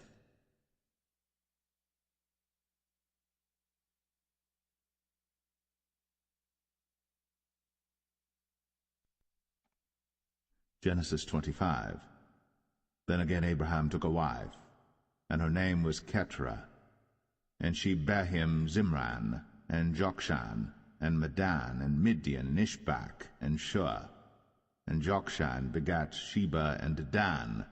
And the sons of Dedan were Ashrim, and Letashim, and Leumim. And the sons of Midian, Ephah, and Epher, and Hanok, and Abidah, and Eldaah. All these were the children of Keturah. And Abraham gave all that he had unto Isaac. But unto the sons of the concubines which Abraham had, Abraham gave gifts, and sent them away from Isaac his son, while he yet lived, eastward unto the east country. And these are the days of the years of Abraham's life which he lived, 160 years. Then Abraham gave up the ghost, and died in a good old age, an old man, and full of years, and was gathered to his people. And his sons Isaac and Ishmael buried him in the cave of Machpelah in the field of Ephron the son of Zoar the Hittite, which is before Mamre, the field which Abraham purchased of the sons of Heth. There was Abraham buried, and Sarah his wife. And it came to pass after the death of Abraham that God blessed his son Isaac, and Isaac dwelt by the well, Lahai Roi. Now these are the generations of Ishmael, Abraham's son, whom Hagar the Egyptian, Sarah's handmaid, bare unto Abraham. And these are the names of the sons of Ishmael, by their names according to their generations: the firstborn of Ishmael, Nebajoth, and Kedar, and Abiel, and Mibsam, and Mishma, and Dumah, and Massa, Hadar, and Tema, Jetur, Naphish, and Kedemah. These are the sons of Ishmael, and these are their names by their towns and by their castles, 12 princes according to their nations. And these are the years of the life of Ishmael, 137 years. And he gave up the ghost, and died, and was gathered unto his people. And they dwelt from Havilah unto Shur, that is before Egypt, as thou goest toward Assyria. And he died in the presence of all his brethren. And these are the generations of Isaac, Abraham's son. Abraham begat Isaac. And Isaac was 40 years old when he took Rebekah to wife, the daughter of Bethuel the Syrian of Padan Aram, the sister to Laban the Syrian. And Isaac entreated the Lord for his wife, because she was barren. And the Lord was entreated of him, and Rebekah his wife conceived. And the children struggled together within her, and she said, If it be so, why am I thus? And she went to inquire of the Lord. And the Lord said unto her, 2 nations are in thy womb, and 2 manner of people shall be separated from thy bowels. And the one people shall be stronger than the other people, and the elder shall serve the younger. And when her days to be delivered were fulfilled, behold, there were twins in her womb. And the first came out red, all over, like an hairy garment. And they called his name Esau. And after that came his brother out, and his hand took hold on Esau's heel, and his name was called Jacob. And Isaac was 80 years old when she bare them. And the boys grew, and Esau was a cunning hunter, a man of the field, and Jacob was a plain man, dwelling in tents. And Isaac loved Esau because he did eat of his venison, but Rebekah loved Jacob. And Jacob sod pottage, and Esau came from the field, and he was faint. And Esau said to Jacob, Feed me, I pray thee, with that same red pottage, for I am faint. Therefore was his name called Edom. And Jacob said, Sell me this day thy birthright. And Esau said, Behold, I am at the point to die, and what profit shall this birthright do to me? And Jacob said, Swear to me this day. And he sware unto him. and he sold his birthright unto Jacob. Then Jacob gave Esau bread and pottage of lentils, and he did eat and drink, and rose up, and went his way. Thus Esau despised his birthright.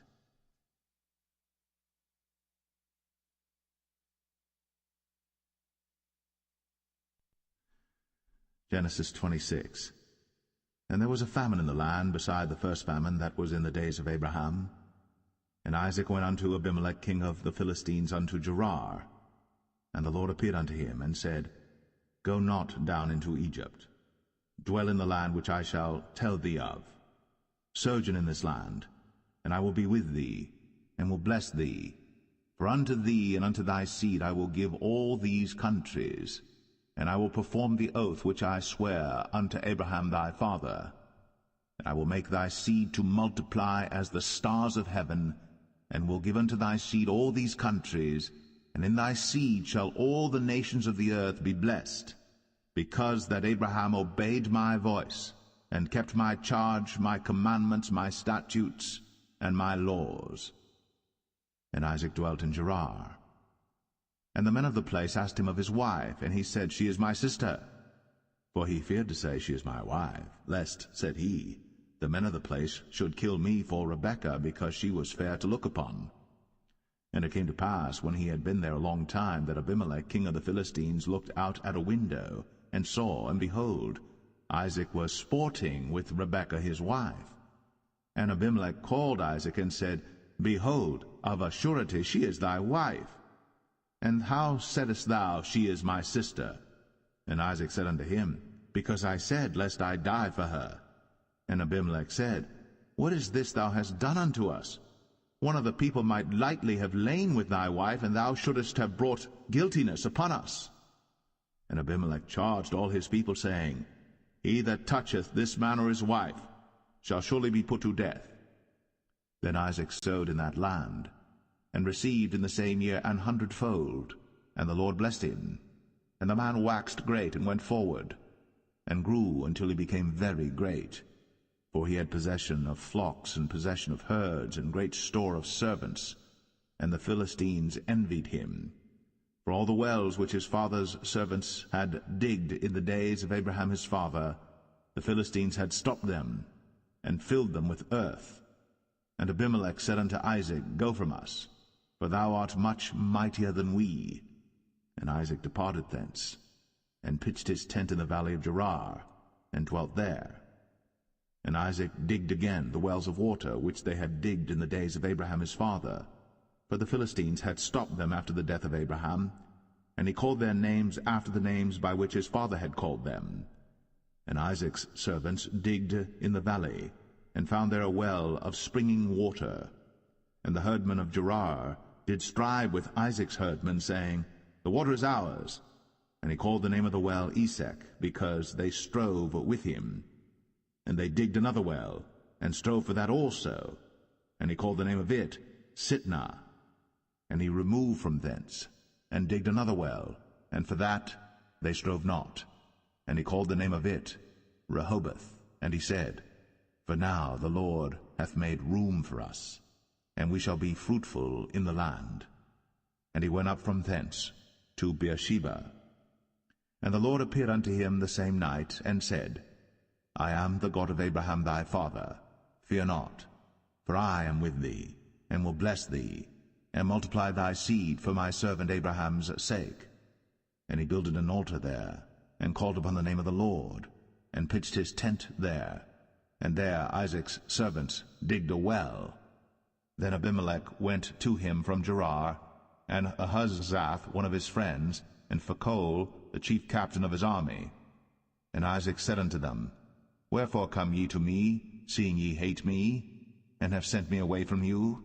And they said, We saw certainly that the Lord was with thee. And we said, Let there be now an oath betwixt us, even betwixt us and thee, and let us make a covenant with thee, that thou wilt do us no hurt, as we have not touched thee, and as we have done unto thee nothing but good, and have sent thee away in peace. Thou art now the blessed of the Lord. And he made them a feast, and they did eat and drink. And they rose up betimes in the morning, and sware one to another. And Isaac sent them away, and they departed from him in peace. And it came to pass the same day that Isaac's servants came, and told him concerning the well which they had digged, and said unto him, We have found water. And he called it Sheba. Therefore the name of the city is Beersheba unto this day. And Esau was 40 years old when he took to wife Judith the daughter of Beri the Hittite, and Bashemath the daughter of Elon the Hittite, which were a grief of mind unto Isaac and to Rebekah.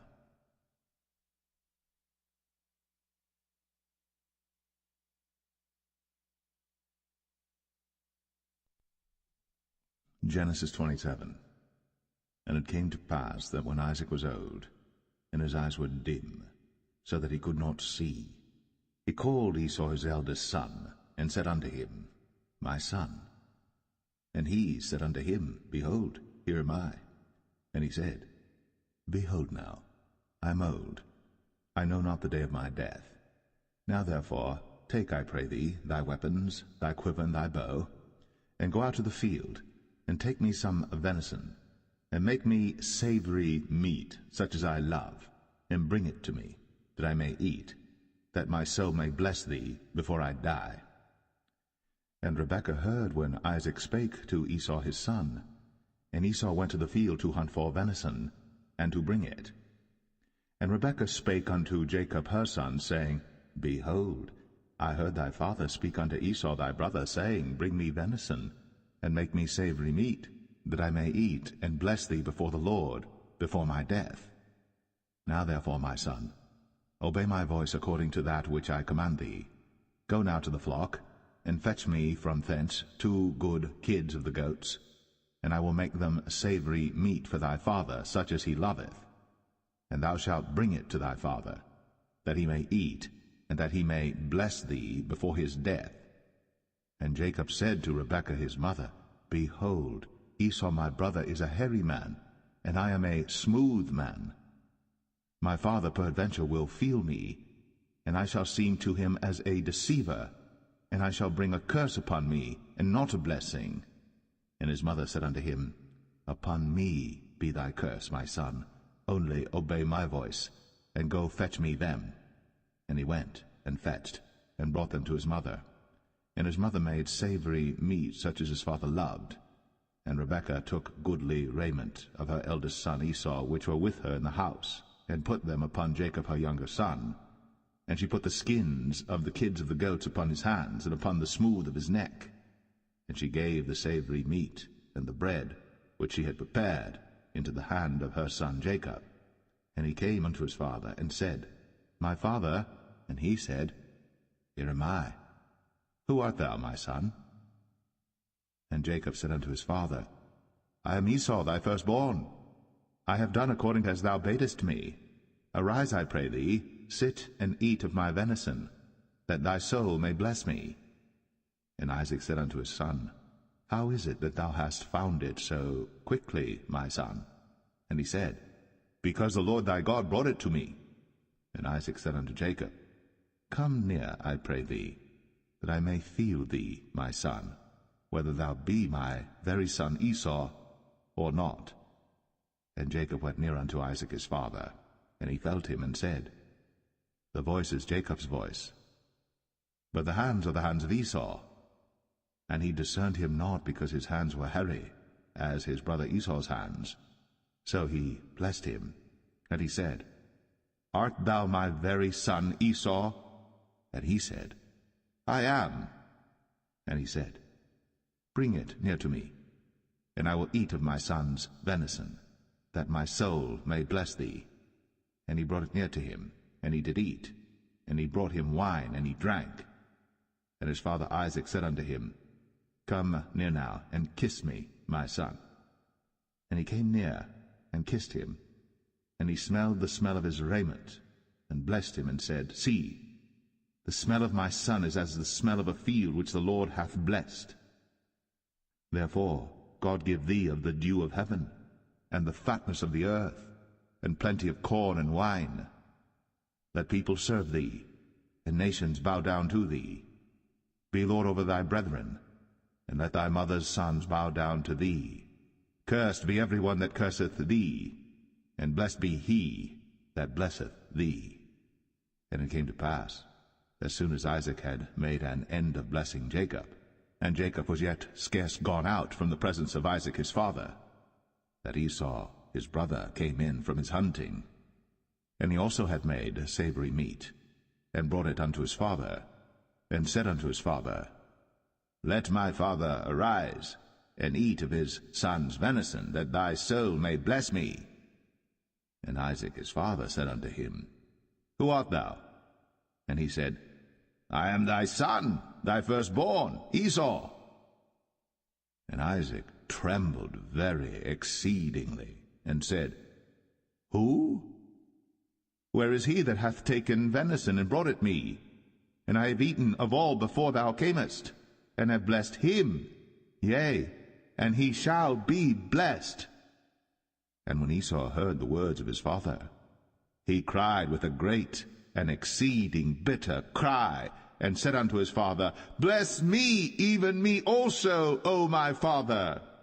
And he said, Thy brother came with subtlety, and hath taken away thy blessing.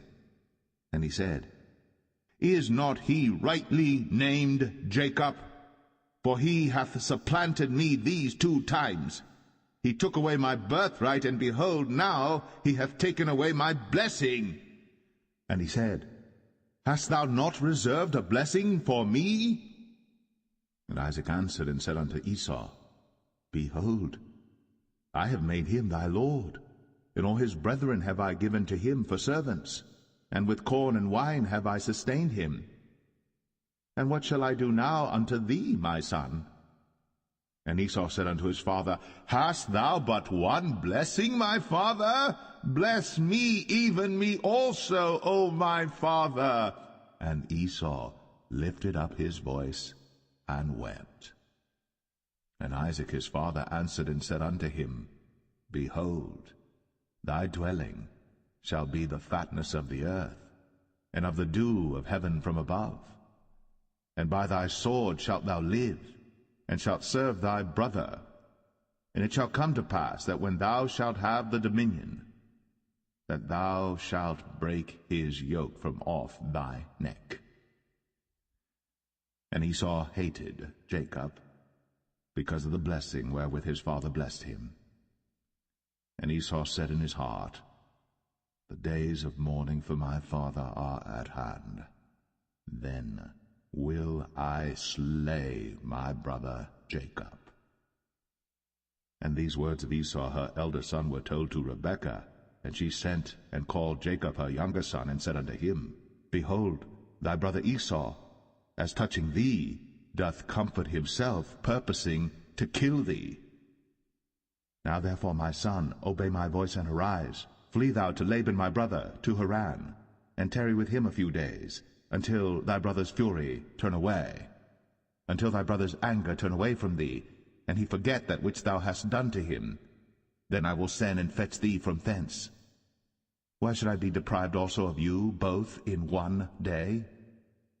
And Rebekah said to Isaac, I am weary of my life because of the daughters of Heth. If Jacob take a wife of the daughters of Heth, such as these which are of the daughters of the land, what good shall my life do me?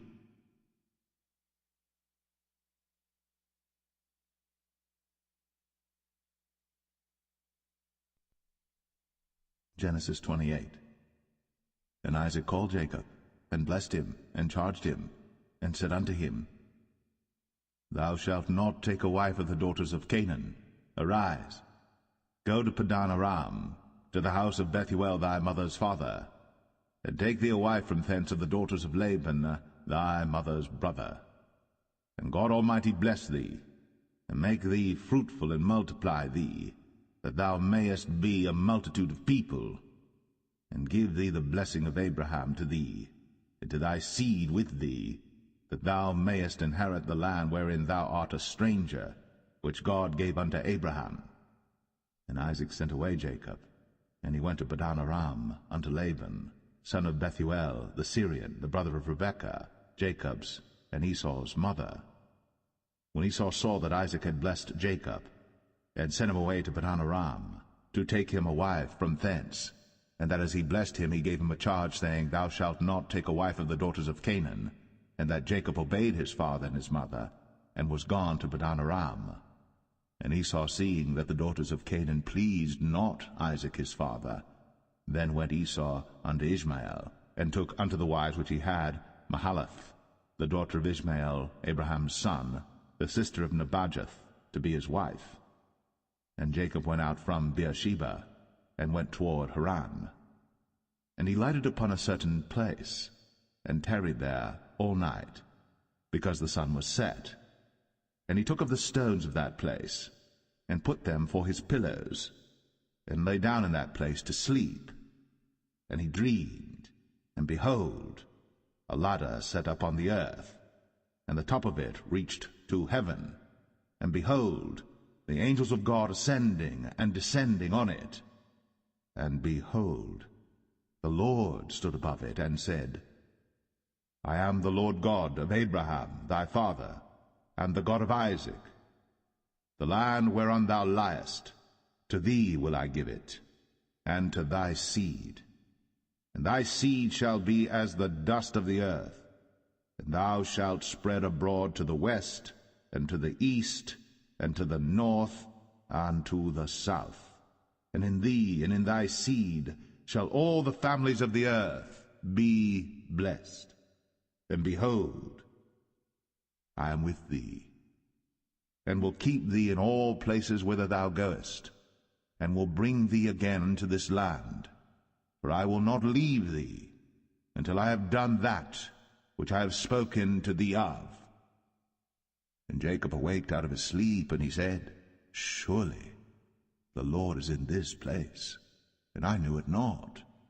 And he was afraid, and said, How dreadful is this place! This is none other but the house of God, and this is the gate of heaven. And Jacob rose up early in the morning, and took the stone that he had put for his pillows, and set it up for a pillar, and poured oil upon the top of it. And he called the name of that place Bethel, but the name of that city was called Luz at the first. And Jacob vowed a vow, saying, If God will be with me, and will keep me in this way that I go, and will give me bread to eat, and raiment to put on, so that I come again to my father's house in peace, then shall the Lord be my God. And this stone which I have set up for a pillar shall be God's house. And of all that thou shalt give me, I will surely give the 10th unto thee.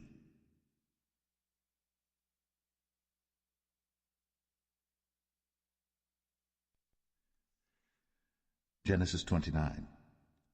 Then Jacob went on his journey, and came into the land of the people of the east. And he looked, and behold, a well in the field, and lo, there were 3 flocks of sheep lying by it. For out of that well they watered the flocks, and a great stone was upon the well's mouth, and thither were all the flocks gathered. And they rolled the stone from the well's mouth, and watered the sheep, and put the stone again upon the well's mouth in his place. And Jacob said unto them, My brethren, whence be ye? And they said, Of Haran are we. And he said unto them, Know ye Laban the son of Nahor? And they said, We know him. And he said unto them, Is he well? And they said, He is well. And behold, Rachel his daughter cometh with the sheep. And he said, Lo, it is yet high day, neither is it time that the cattle should be gathered together. Water ye the sheep, and go and feed them. And they said, We cannot until all the flocks be gathered together, until they roll the stone from the well's mouth. Then we water the sheep. And while he yet spake with them, Rachel came with her father's sheep, for she kept them. And it came to pass, when Jacob saw Rachel the daughter of Laban his mother's brother, and the sheep of Laban his mother's brother, that Jacob went near, and rolled the stone from the well's mouth, and watered the flock of Laban his mother's brother. And Jacob kissed Rachel, and lifted up his voice and wept. And Jacob told Rachel that he was her father's brother, and that he was Rebekah's son. And she ran and told her father. And it came to pass, when Laban heard the tidings of Jacob his sister's son, that he ran to meet him, and embraced him, and kissed him, and brought him to his house. And he told Laban all these things. And Laban said to him, Surely thou art my bone and my flesh. And he abode with him the space of a month. And Laban said unto Jacob, Because thou art my brother, shouldest thou therefore serve me for naught? Tell me, what shall thy wages be? And Laban had 2 daughters. The name of the elder was Leah, and the name of the younger was Rachel. Leah was tender-eyed, but Rachel was beautiful and well-favored. And Jacob loved Rachel, and said, I will serve thee 7 years for Rachel thy younger daughter. And Laban said, It is better that I give her to thee, than that I should give her to another man. Abide with me. And Jacob served 7 years for Rachel. And they seemed unto him but a few days, for the love he had to her. And Jacob said unto Laban, Give me my wife, for my days are fulfilled, that I may go in unto her. And Laban gathered together all the men of the place, and made a feast. And it came to pass in the evening, that he took Leah his daughter, and brought her to him, and he went in unto her. And Laban gave unto his daughter Leah Zilpah his maid for an handmaid. And it came to pass that in the morning, behold, it was Leah. And he said to Laban, What is this thou hast done unto me? Did not I serve with thee for Rachel? Wherefore then hast thou beguiled me? And Laban said, It must not be so done in our country to give the younger before the firstborn. Fulfill her week, and we will give thee this also for the service which thou shalt serve with me yet 7 other years. And Jacob did so, and fulfilled her week, and he gave him Rachel his daughter to wife also. And Laban gave to Rachel his daughter Bilhah his handmaid to be her maid. And he went in also unto Rachel, and he loved also Rachel more than Leah, and served with him yet 7 other years. And when the Lord saw that Leah was hated, he opened her womb. But Rachel was barren, and Leah conceived, and bare a son. And she called his name Reuben, for she said, Surely the Lord hath looked upon my affliction, now therefore my husband will love me. And she conceived again, and bare a son, and said, Because the Lord hath heard that I was hated, he hath therefore given me this son also. And she called his name Simeon. And she conceived again, and bare a son, and said, Now this time will my husband be joined unto me, because I have borne him 3 sons. Therefore was his name called Levi. And she conceived again, and bare a son, and she said, Now will I praise the Lord. Therefore she called his name Judah, and left bearing.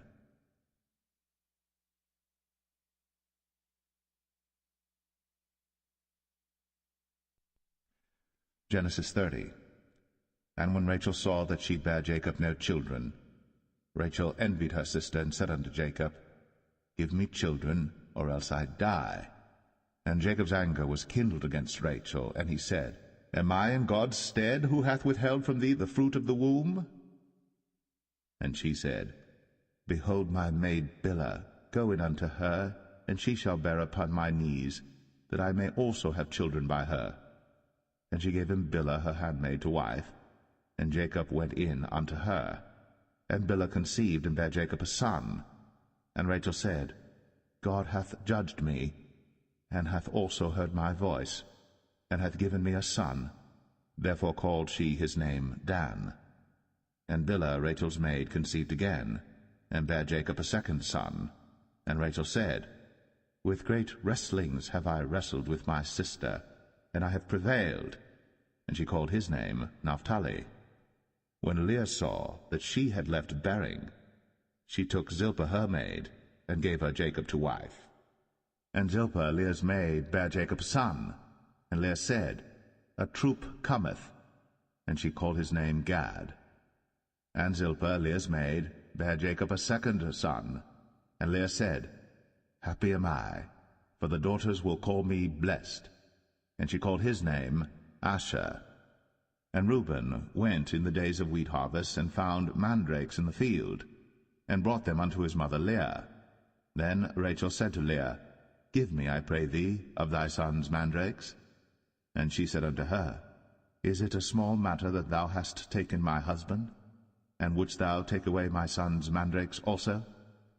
And Rachel said, Therefore he shall lie with thee tonight, for thy son's mandrakes. And Jacob came out of the field in the evening, and Leah went out to meet him, and said, Thou must come in unto me, for surely I have hired thee with my son's mandrakes. And he lay with her that night.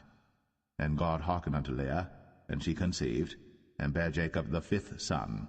And Leah said, God hath given me my hire, because I have given my maiden to my husband. And she called his name Issachar. And Leah conceived again, and bare Jacob the sixth son. And Leah said, God hath endued me with a good dowry. Now will my husband dwell with me, because I have borne him 6 sons. And she called his name Zebulun. And afterwards she bare a daughter, and called her name Dinah. And God remembered Rachel, and God hearkened to her, and opened her womb. And she conceived, and bare a son, and said, God hath taken away my reproach. And she called his name Joseph, and said, The Lord shall add to me another son. And it came to pass, when Rachel had borne Joseph, that Jacob said unto Laban, Send me away, that I may go unto mine own place, and to my country.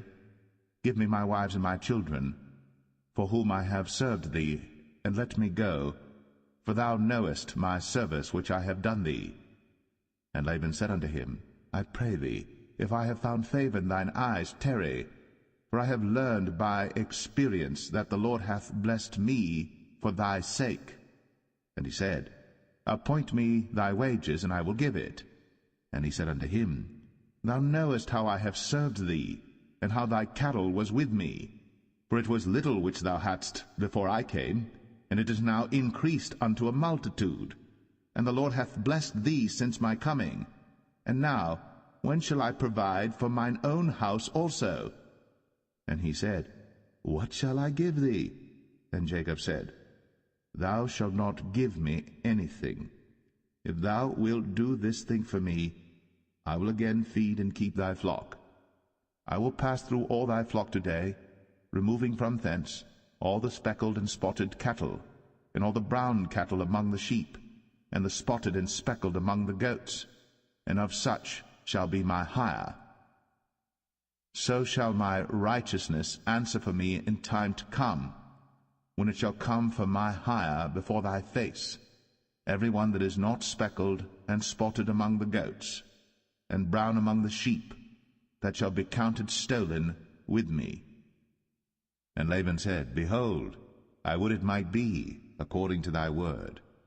And he removed that day the he-goats that were ring-straked and spotted, and all the she-goats that were speckled and spotted, and every one that had some white in it, and all the brown among the sheep, and gave them into the hand of his sons. And he set 3 days' journey betwixt himself and Jacob fed the rest of Laban's flocks. And Jacob took him rods of green poplar, and of the hazel and chestnut tree, and pilled white strakes in them, and made the white appear which was in the rods. And he set the rods which he had pilled before the flocks in the gutters, in the watering troughs, when the flocks came to drink, that they should conceive when they came to drink. And the flocks conceived before the rods, and brought forth cattle ring-straked, speckled, and spotted. And Jacob did separate the lambs, and set the faces of the flocks toward the ring-straked, and all the brown in the flock of Laban. And he put his own flocks by themselves, and put them not unto Laban's cattle. And it came to pass, whensoever the stronger cattle did conceive, that Jacob laid the rods before the eyes of the cattle in the gutters, that they might conceive among the rods. But when the cattle were feeble, he put them not in. So the feebler were Laban's, and the stronger Jacob's. And the man increased exceedingly, and had much cattle, and maidservants, and menservants, and camels, and asses.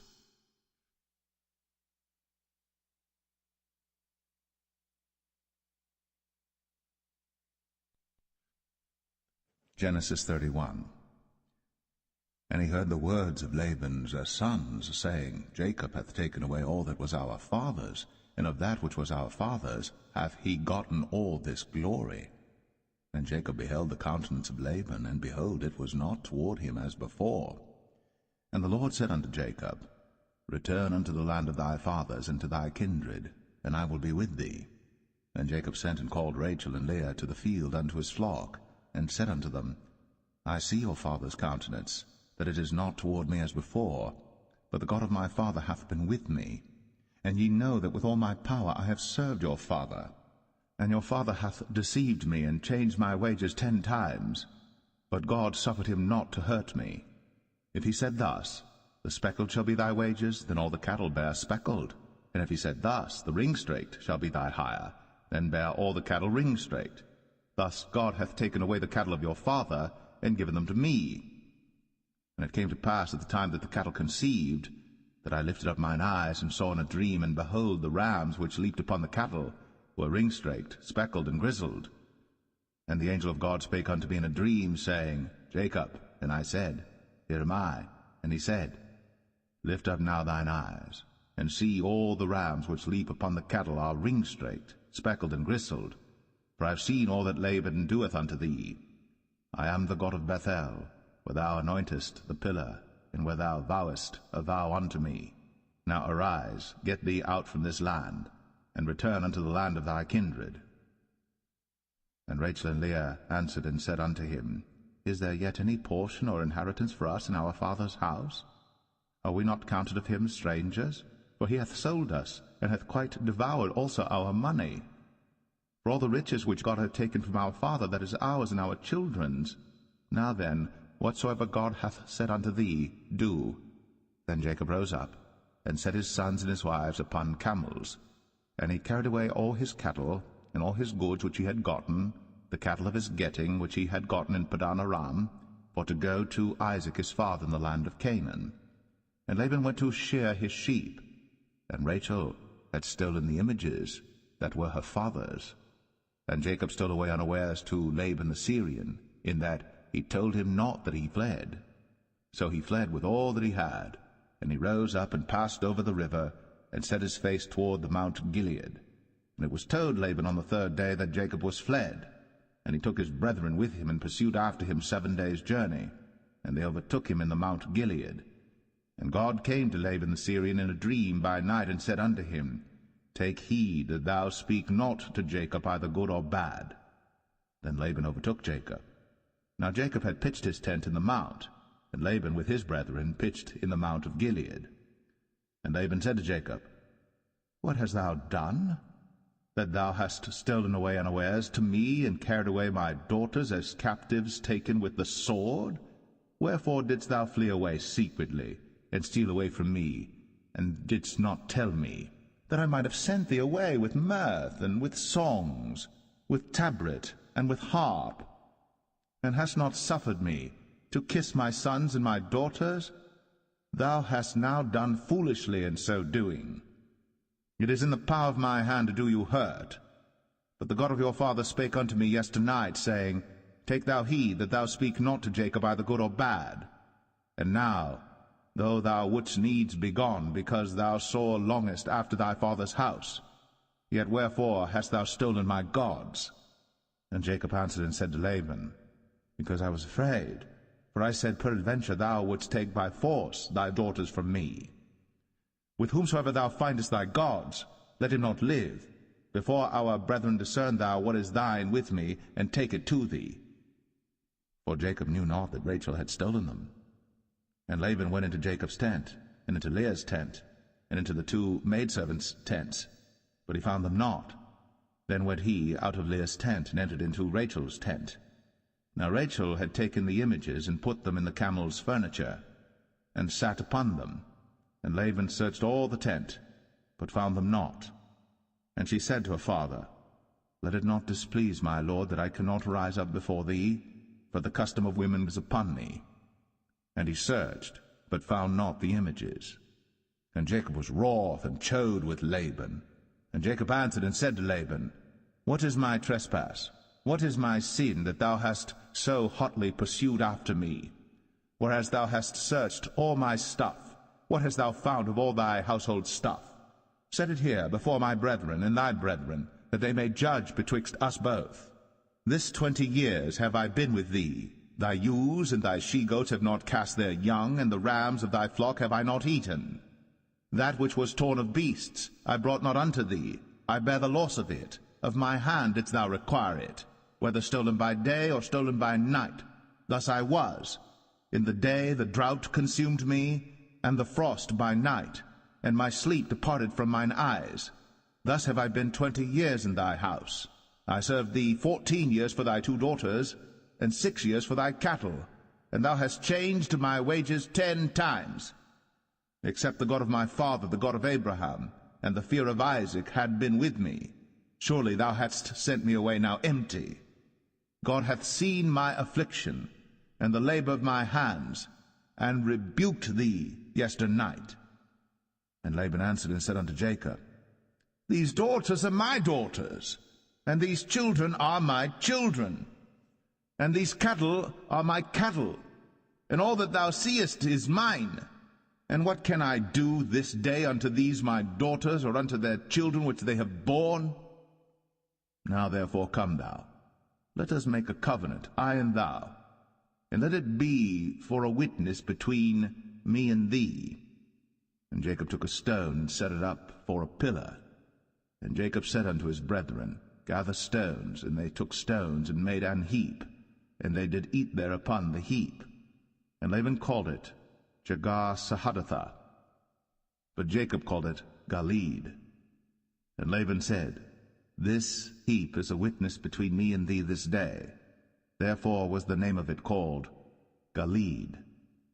And Mizpah, for he said, The Lord watch between me and thee, when we are absent one from another. If thou shalt afflict my daughters, or if thou shalt take other wives beside my daughters, no man is with us. See, God is witness betwixt me and thee. And Laban said to Jacob, Behold this heap, and behold this pillar, which I have cast betwixt me and thee. This heap be witness, and this pillar be witness, that I will not pass over this heap to thee, and that thou shalt not pass over this heap and this pillar unto me for harm. The God of Abraham and the God of Nahor, the God of their father, judge betwixt us. And Jacob sware by the fear of his father Isaac. Then Jacob offered sacrifice upon the mount, and called his brethren to eat bread. And they did eat bread, and tarried all night in the mount. And early in the morning Laban rose up, and kissed his sons and his daughters, and blessed them. And Laban departed, and returned unto his place.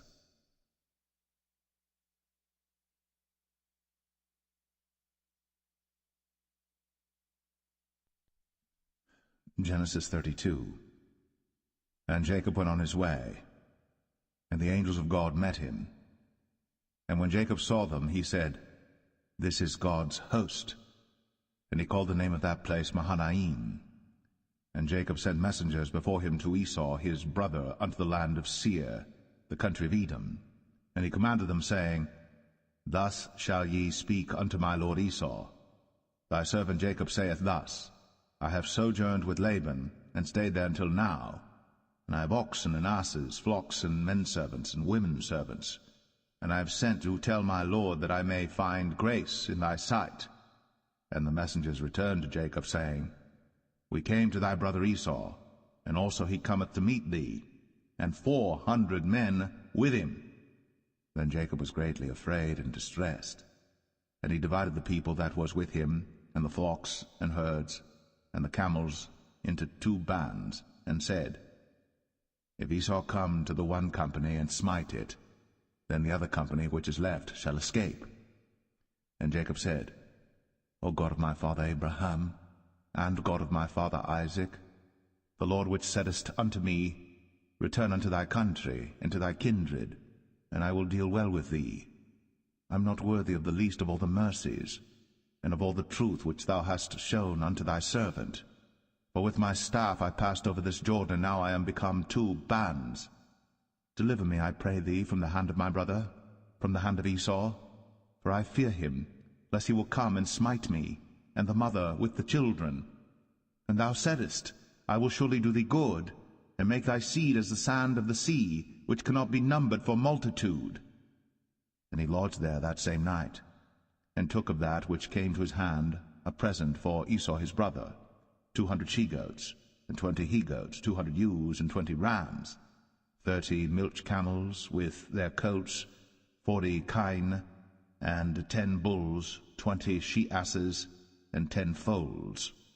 And he delivered them into the hand of his servants, every drove by themselves, and said unto his servants, Pass over before me, and put a space betwixt drove and drove. And he commanded the foremost, saying, When Esau my brother meeteth thee, and asketh thee, saying, Whose art thou? And whither goest thou? And whose are these before thee? Then thou shalt say, They be thy servant Jacob's.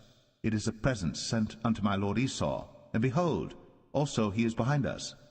And so commanded he the second and the third, and all that followed the drove, saying, On this manner shall ye speak unto Esau, when ye find him.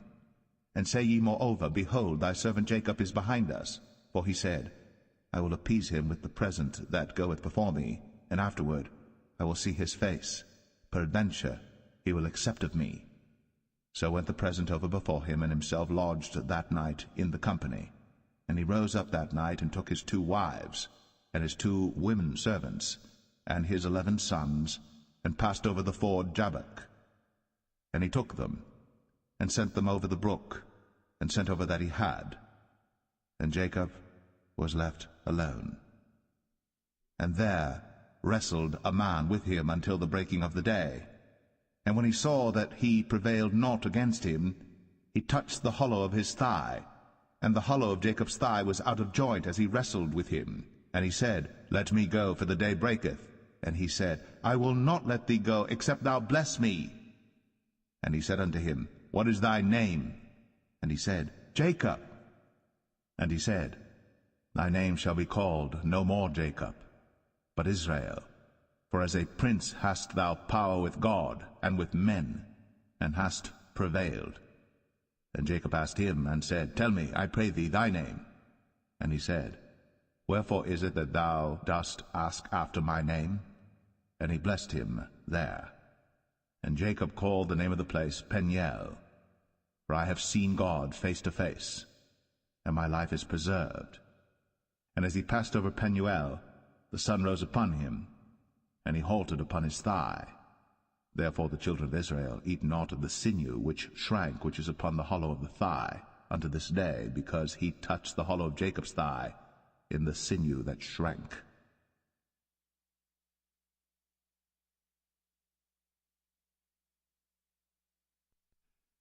Genesis 33. And Jacob lifted up his eyes, and looked, and behold, Esau came, and with him 400 men. And he divided the children unto Leah, and unto Rachel, and unto the 2 handmaids. And he put the handmaids and their children foremost, and Leah and her children after, and Rachel and Joseph hindermost. And he passed over before them, and bowed himself to the ground 7 times, until he came near to his brother. And Esau ran to meet him, and embraced him, and fell on his neck, and kissed him, and they wept. And he lifted up his eyes, and saw the women and the children, and said, Who are those with thee? And he said, The children which God hath graciously given thy servant. Then the handmaidens came near, they and their children, and they bowed themselves. And Leah also with her children came near, and bowed themselves. And after came Joseph near, and Rachel, and they bowed themselves. And he said, What meanest thou by all this drove which I met? And he said, These are to find grace in the sight of my Lord. And Esau said, I have enough, my brother, keep that thou hast unto thyself. And Jacob said, Nay, I pray thee, if now I have found grace in thy sight. then receive my present at my hand. For therefore I have seen thy face as though I had seen the face of God, and thou wast pleased with me.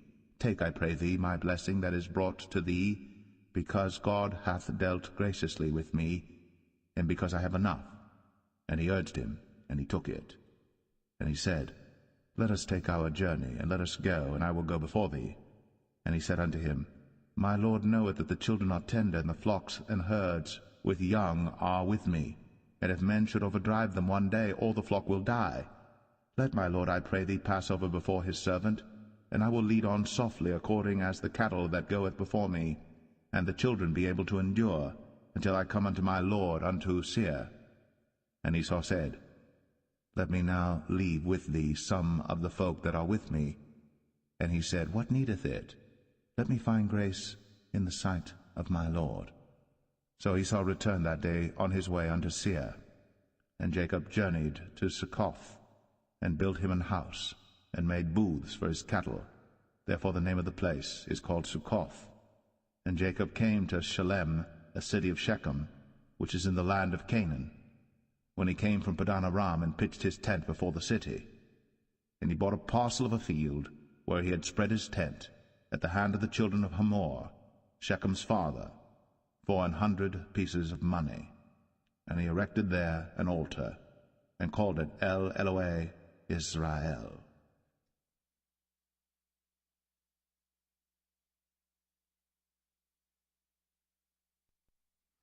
Genesis 34. And Dinah, the daughter of Leah, which she bare unto Jacob, went out to see the daughters of the land. And when Shechem, the son of Hamor the Hivite, prince of the country, saw her, he took her, and lay with her, and defiled her. And his soul clave unto Dinah the daughter of Jacob, and he loved the damsel, and spake kindly unto the damsel. And Shechem spake unto his father Hamor, saying, Get me this damsel to wife. And Jacob heard that he had defiled Dinah his daughter.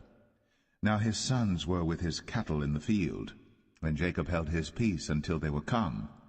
And Hamor the father of Shechem went out unto Jacob to commune with him. And the sons of Jacob came out of the field when they heard it, and the men were grieved, and they were very wroth, because he had wrought folly in Israel, in lying with Jacob's daughter, which thing ought not to be done. And Hamor communed with them, saying, The soul of my son Shechem longeth for your daughter. I pray you, give her him to wife, and make ye marriages with us, and give your daughters unto us, and take our daughters unto you. And ye shall dwell with us, and the land shall be before you. Dwell and trade ye therein, and get you possessions therein. And Shechem said unto her father and unto her brethren, Let me find grace in your eyes, and what ye shall say unto me I will give. Ask me never so much dowry and gift, and I will give according as ye shall say unto me. But give me the damsel to wife. And the sons of Jacob answered Shechem and Hamor his father deceitfully, and said, because he had defiled Dinah their sister, and they said unto them, We cannot do this thing, to give our sister to one that is uncircumcised, for that were a reproach unto us. But in this will we consent unto you, if ye will be as we be, that every male of you be circumcised. Then will we give our daughters unto you, and we will take your daughters to us, and we will dwell with you, and we will become one people. But if ye will not hearken unto us to be circumcised, then we will take our daughter, and we will be gone. And their words pleased Hamor and Shechem, Hamor's son. And the young man deferred not to do the thing, because he had delight in Jacob's daughter, and he was more honorable than all the house of his father. And Hamor and Shechem his son came unto the gate of their city, and communed with the men of their city, saying, These men are peaceable with us.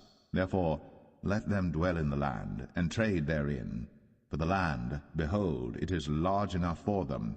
Let us take their daughters to us for wives, and let us give them our daughters. Only herein will the men consent unto us, for to dwell with us, to be one people, if every male among us be circumcised, as they are circumcised. Shall not their cattle and their substance and every beast of theirs be ours? Only let us consent unto them, and they will dwell with us.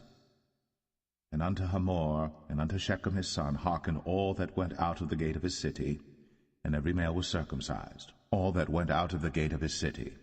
And it came to pass on the third day, when they were sore, that two of the sons of Jacob, Simeon and Levi, Dinah's brethren, took each man his sword, and came upon the city boldly, and slew all the males. And they slew Hamor and Shechem his son with the edge of the sword, and took Dinah out of Shechem's house, and went out. The sons of Jacob came upon the slain, and spoiled the city, because they had defiled their sister.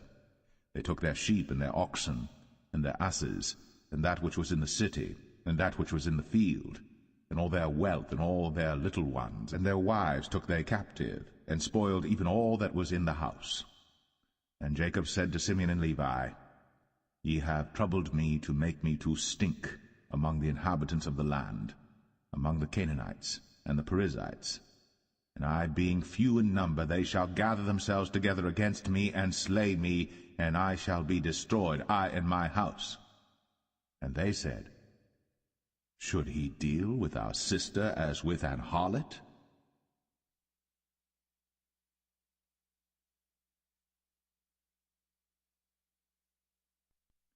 Genesis 35. And God said unto Jacob, Arise, go up to Bethel, and dwell there, and make there an altar unto God, that appeared unto thee when thou fleddest from the face of Esau thy brother.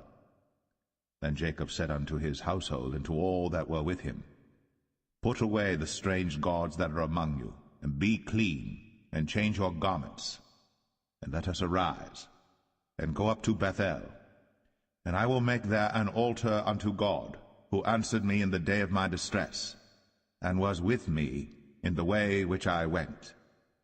And they gave unto Jacob all the strange gods which were in their hand, and all their earrings which were in their ears. And Jacob hid them under the oak which was by Shechem. And they journeyed, and the terror of God was upon the cities that were round about them, and they did not pursue after the sons of Jacob. So Jacob came to Luz, which is in the land of Canaan, that is Bethel, he and all the people that were with him. And he built there an altar, and called the place El Bethel, because there God appeared unto him, when he fled from the face of his brother. But Deborah, Rebekah's nurse, died, and she was buried beneath Bethel, under an oak. And the name of it was called Elon Bar-Koth. And God appeared unto Jacob again when he came out of Padan Aram, and blessed him. And God said unto him, Thy name is Jacob. Thy name shall not be called any more Jacob, but Israel shall be thy name. And he called his name Israel. And God said unto him, I am God Almighty. Be fruitful and multiply. A nation and a company of nations shall be of thee, and kings shall come out of thy loins. And the land which I gave Abraham and Isaac, to thee I will give it, and to thy seed after thee will I give the land. And God went up from him in the place where he talked with him. And Jacob set up a pillar in the place where he talked with him, even a pillar of stone. And he poured a drink offering thereon, and he poured oil thereon. And Jacob called the name of the place where God spake with him, Bethel. And they journeyed from Bethel. And there was but a little way to come to Ephrath. And Rachel travailed, and she had hard labor. And it came to pass, when she was in hard labor, that the midwife said unto her, Fear not, thou shalt have this son also. And it came to pass, as her soul was in departing, for she died, that she called his name Ben-Oni, but his father called him Benjamin. And Rachel died, and was buried in the way to Ephrath, which is Bethlehem. And Jacob set a pillar upon her grave, that is, the pillar of Rachel's grave, unto this day. And Israel journeyed, and spread his tent beyond the tower of Adar. And it came to pass, when Israel dwelt in that land, that Reuben went and lay with Bilhah his father's concubine, and Israel heard it. Now the sons of Jacob were 12, the sons of Leah, Reuben, Jacob's firstborn, and Simeon, and Levi, and Judah, and Issachar, and Zebulun. The sons of Rachel, Joseph and Benjamin. And the sons of Bilhah, Rachel's handmaid, Dan and Naphtali. And the sons of Zilpah, Leah's handmaid, Gad and Asher. These are the sons of Jacob, which were born to him in Padan Aram. And Jacob came unto Isaac his father unto Mamre, unto the city of Arba, which is Hebron, where Abraham and Isaac sojourned. And the days of Isaac were 180 years. And Isaac gave up the ghost, and died, and was gathered unto his people, being old and full of days. And his sons Esau and Jacob buried him.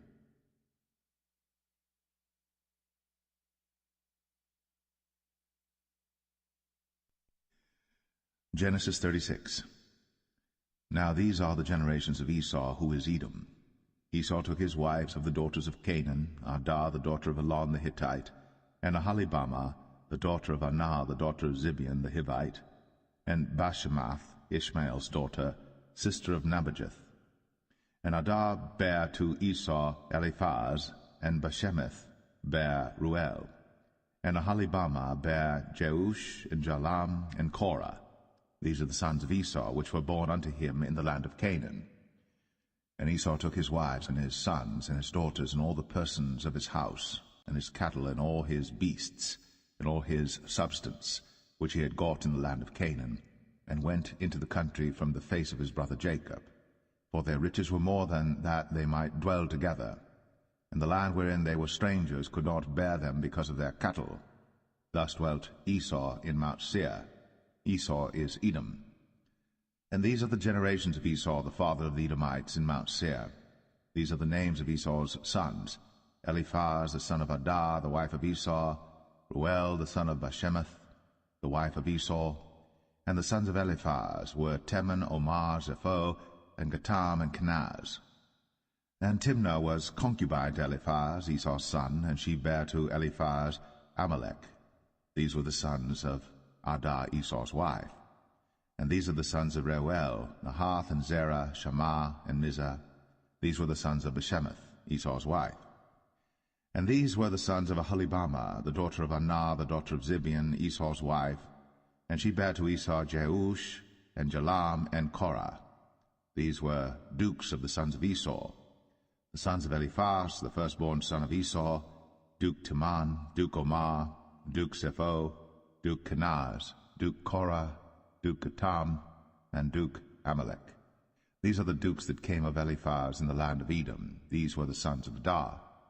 And these are the sons of Reuel, Esau's son: Duke Nahath, Duke Zerah, Duke Shammah, Duke Mizah. These are the dukes that came of Reuel in the land of Edom. These are the sons of Bashemath, Esau's wife. And these are the sons of Aholibamah, Esau's wife: Duke Jeush, Duke Jalam, Duke Korah. These were the dukes that came of Aholibamah, the daughter of Anah, Esau's wife. These are the sons of Esau, who is Edom, and these are their dukes. These are the sons of Seir the Horite, who inhabited the land: Lotan, and Shobal, and Zibeon, and Anah, and Dishon, and Ezer, and Dishan. These are the dukes of the Horites, the children of Seir in the land of Edom. And the children of Lotan were Horai and Hemam, and Lotan's sister was Timnah. And the children of Shobal were these: Alvan, and Manahath, and Ebal, Shepho, and Onam.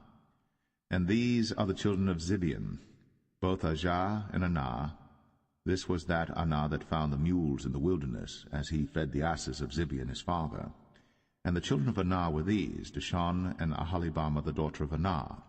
And these are the children of Dishon: Hemdan, and Eshban, and Ithran, and Cheran.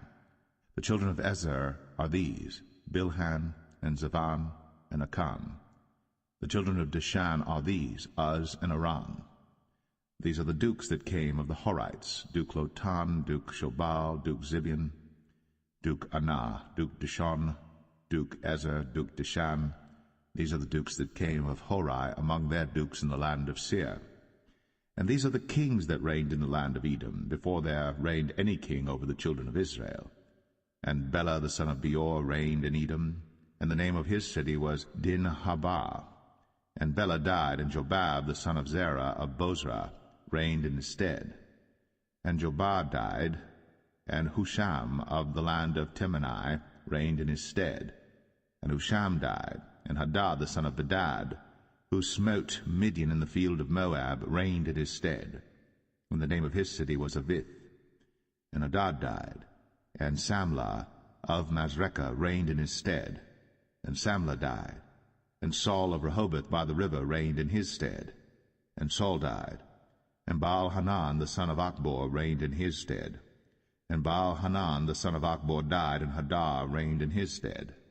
And the name of his city was Pau, and his wife's name was Mehetabel, and the daughter of Matred, the daughter of Mezahab.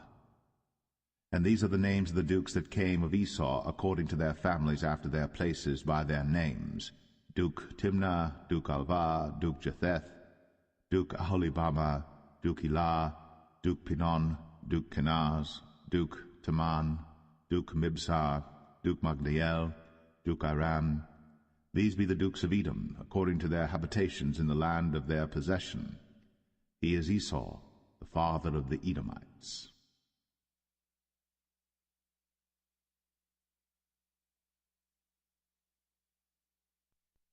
Genesis 37. And Jacob dwelt in the land wherein his father was a stranger, in the land of Canaan.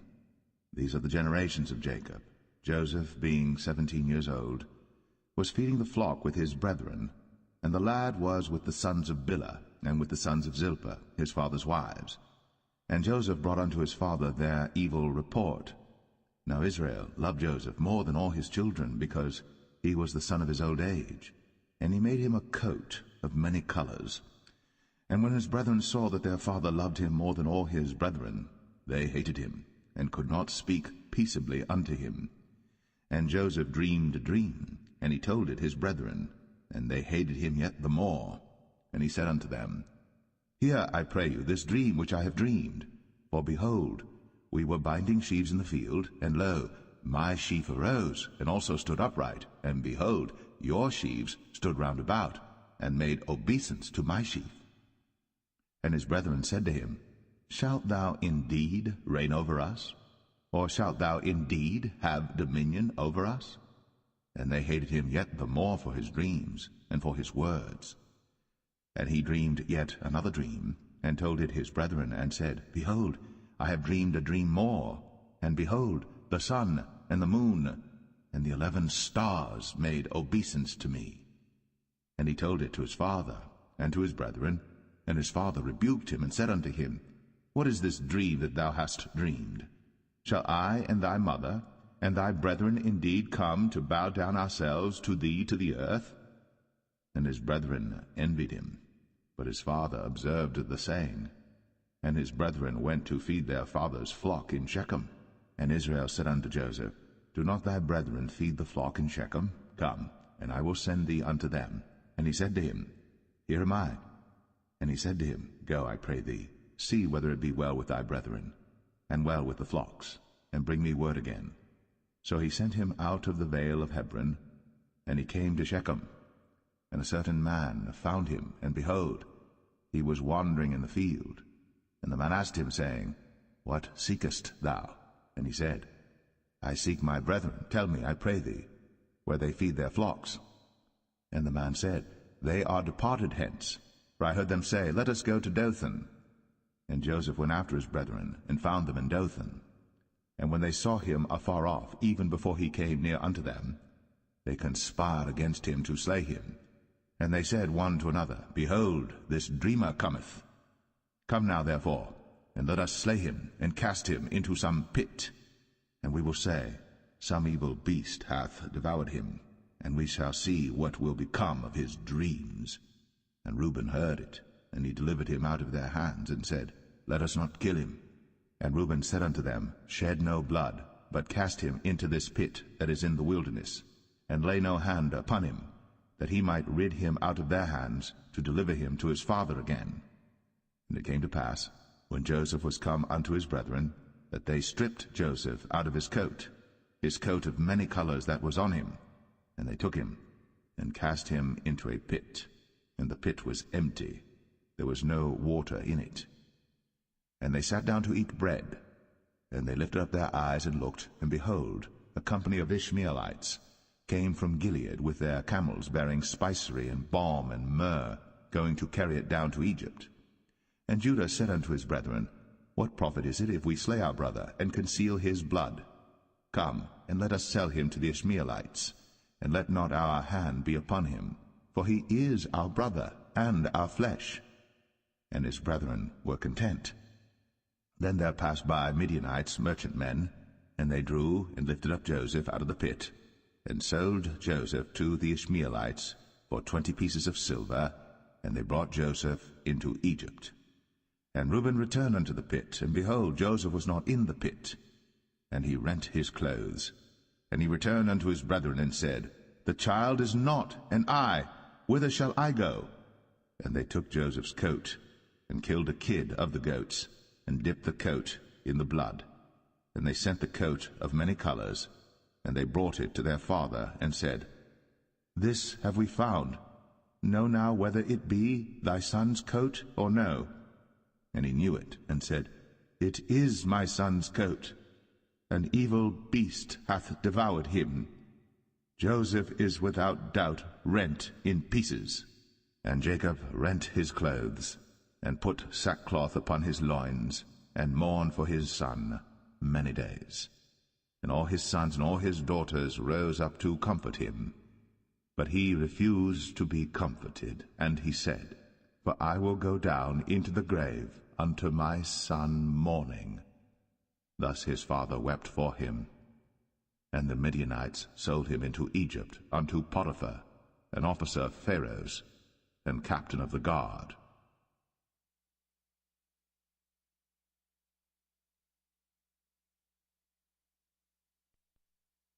Genesis 38.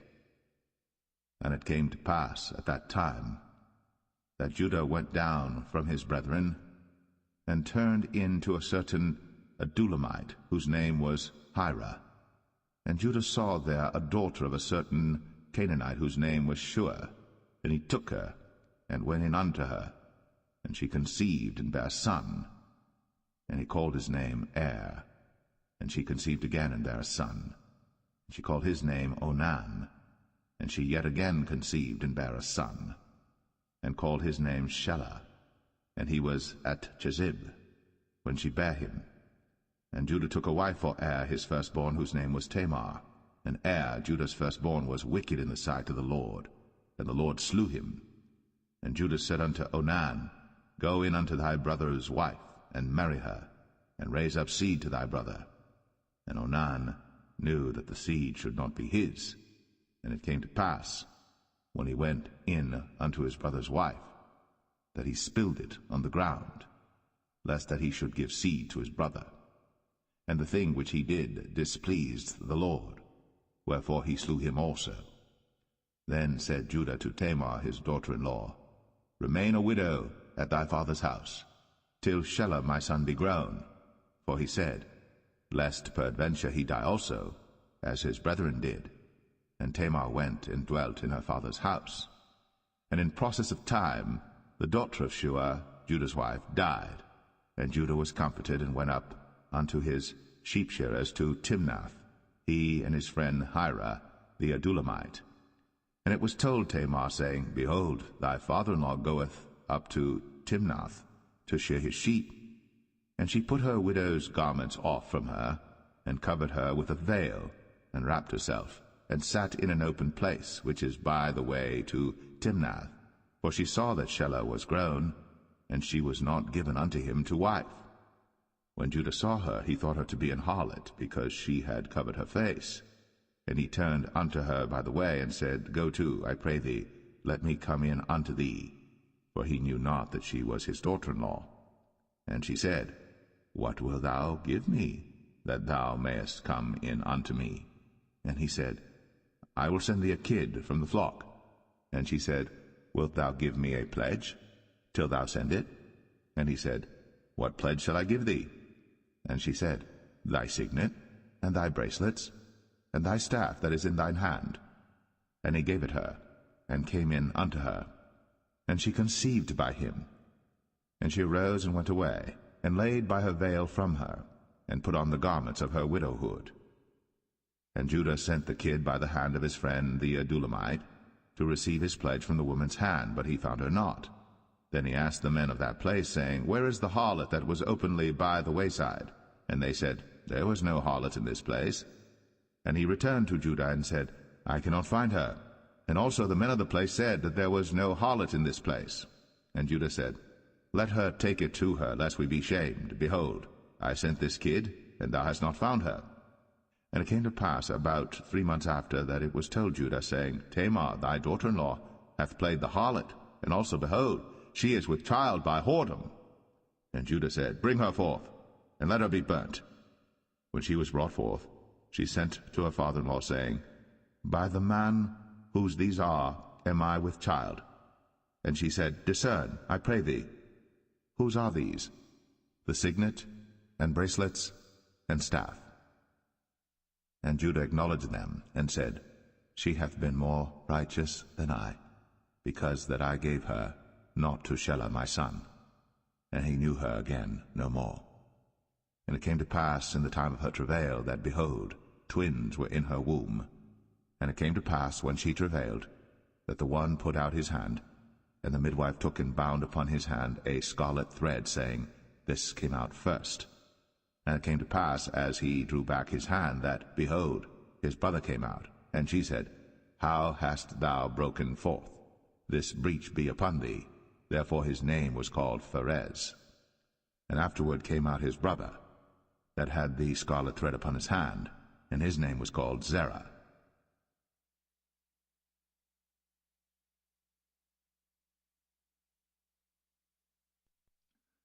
Genesis 39. And Joseph was brought down to Egypt, and Potiphar, an officer of Pharaoh, captain of the guard, an Egyptian, bought him of the hands of the Ishmaelites, which had brought him down thither. And the Lord was with Joseph, and he was a prosperous man, and he was in the house of his master the Egyptian. And his master saw that the Lord was with him, and that the Lord made all that he did to prosper in his hand. And Joseph found grace in his sight, and he served him, and he made him overseer over his house. And all that he had he put into his hand. And it came to pass from the time that he had made him overseer in his house, and over all that he had, that the Lord blessed the Egyptian's house for Joseph's sake. And the blessing of the Lord was upon all that he had in the house and in the field. And he left all that he had in Joseph's hand. And he knew not aught he had, save the bread which he did eat. And Joseph was a goodly person, and well favored. And it came to pass after these things, that his master's wife cast her eyes upon Joseph, and she said, Lie with me. But he refused, and said unto his master's wife, Behold, my master wotteth not what is with me in the house, and he hath committed all that he hath to my hand. There is none greater in this house than I, neither hath he kept back anything from me but thee, because thou art his wife. How then can I do this great wickedness and sin against God? And it came to pass, as she spake to Joseph day by day, that he hearkened not unto her, to lie by her, or to be with her. And it came to pass about this time, that Joseph went into the house to do his business, and there was none of the men of the house there within. And she caught him by his garment, saying, Lie with me. And he left his garment in her hand, and fled, and got him out. And it came to pass, when she saw that he had left his garment in her hand, and was fled forth, that she called unto the men of her house, and spake unto them, saying, See, he hath brought in an Hebrew unto us to mock us. He came in unto me to lie with me, and I cried with a loud voice. And it came to pass, when he heard that I lifted up my voice and cried, that he left his garment with me, and fled, and got him out. And she laid up his garment by her, until his lord came home. And she spake unto him according to these words, saying, The Hebrew servant which thou hast brought unto us came in unto me to mock me. And it came to pass, as I lifted up my voice and cried, that he left his garment with me, and fled out. And it came to pass, when his master heard the words of his wife, which she spake unto him, saying, After this manner did thy servant to me, that his wrath was kindled.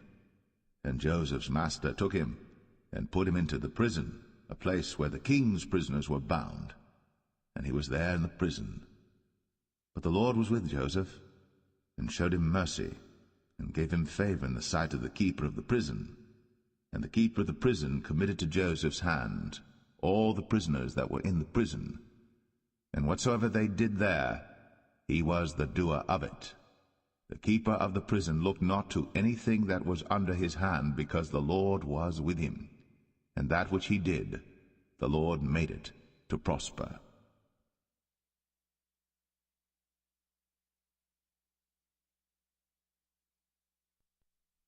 Genesis 40. And it came to pass, after these things, that the butler of the king of Egypt and his baker had offended their lord the king of Egypt. And Pharaoh was wroth against two of his officers, against the chief of the butlers and against the chief of the bakers. And he put them in ward in the house of the captain of the guard into the prison, the place where Joseph was bound. And the captain of the guard charged Joseph with them, and he served them. And they continued a season in ward. And they dreamed a dream, both of them, each man his dream in one night, each man according to the interpretation of his dream, the butler and the baker of the king of Egypt, which were bound in the prison. And Joseph came in unto them in the morning, and looked upon them, and behold, they were sad. And he asked Pharaoh's officers that were with him in the ward of his lord's house, saying, Wherefore look ye so sadly today? And they said unto him, We have dreamed a dream, and there is no interpreter of it. And Joseph said unto them, Do not interpretations belong to God? Tell me them, I pray you. And the chief butler told his dream to Joseph, and said to him, In my dream, behold, a vine was before me, and in the vine were 3 branches, and it was as though it budded, and her blossoms shot forth, and the clusters thereof brought forth ripe grapes. And Pharaoh's cup was in my hand, and I took the grapes, and pressed them into Pharaoh's cup, and I gave the cup into Pharaoh's hand. And Joseph said unto him, This is the interpretation of it. The 3 branches are 3 days. Yet within 3 days shall Pharaoh lift up thine head, and restore thee unto thy place, and thou shalt deliver Pharaoh's cup into his hand, after the former manner when thou wast his butler. But think on me when it shall be well with thee, and show kindness, I pray thee, unto me, and make mention of me unto Pharaoh, and bring me out of this house. For indeed I was stolen away out of the land of the Hebrews, and here also have I done nothing that they should put me into the dungeon. When the chief baker saw that the interpretation was good, he said unto Joseph, I also was in my dream, and behold, I had 3 white baskets on my head, and in the uppermost basket there was of all manner of baked meats for Pharaoh, and the birds did eat them out of the basket upon my head. And Joseph answered and said, This is the interpretation thereof. The 3 baskets are 3 days. Yet within 3 days shall Pharaoh lift up thy head from off thee, and shall hang thee on a tree, and the birds shall eat thy flesh from off thee. And it came to pass, the 3rd day, which was Pharaoh's birthday, that he made a feast unto all his servants. And he lifted up the head of the chief butler and of the chief baker among his servants. And he restored the chief butler unto his butlership again, and he gave the cup into Pharaoh's hand. But he hanged the chief baker, as Joseph had interpreted to them. Yet did not the chief butler remember Joseph, but forgat him.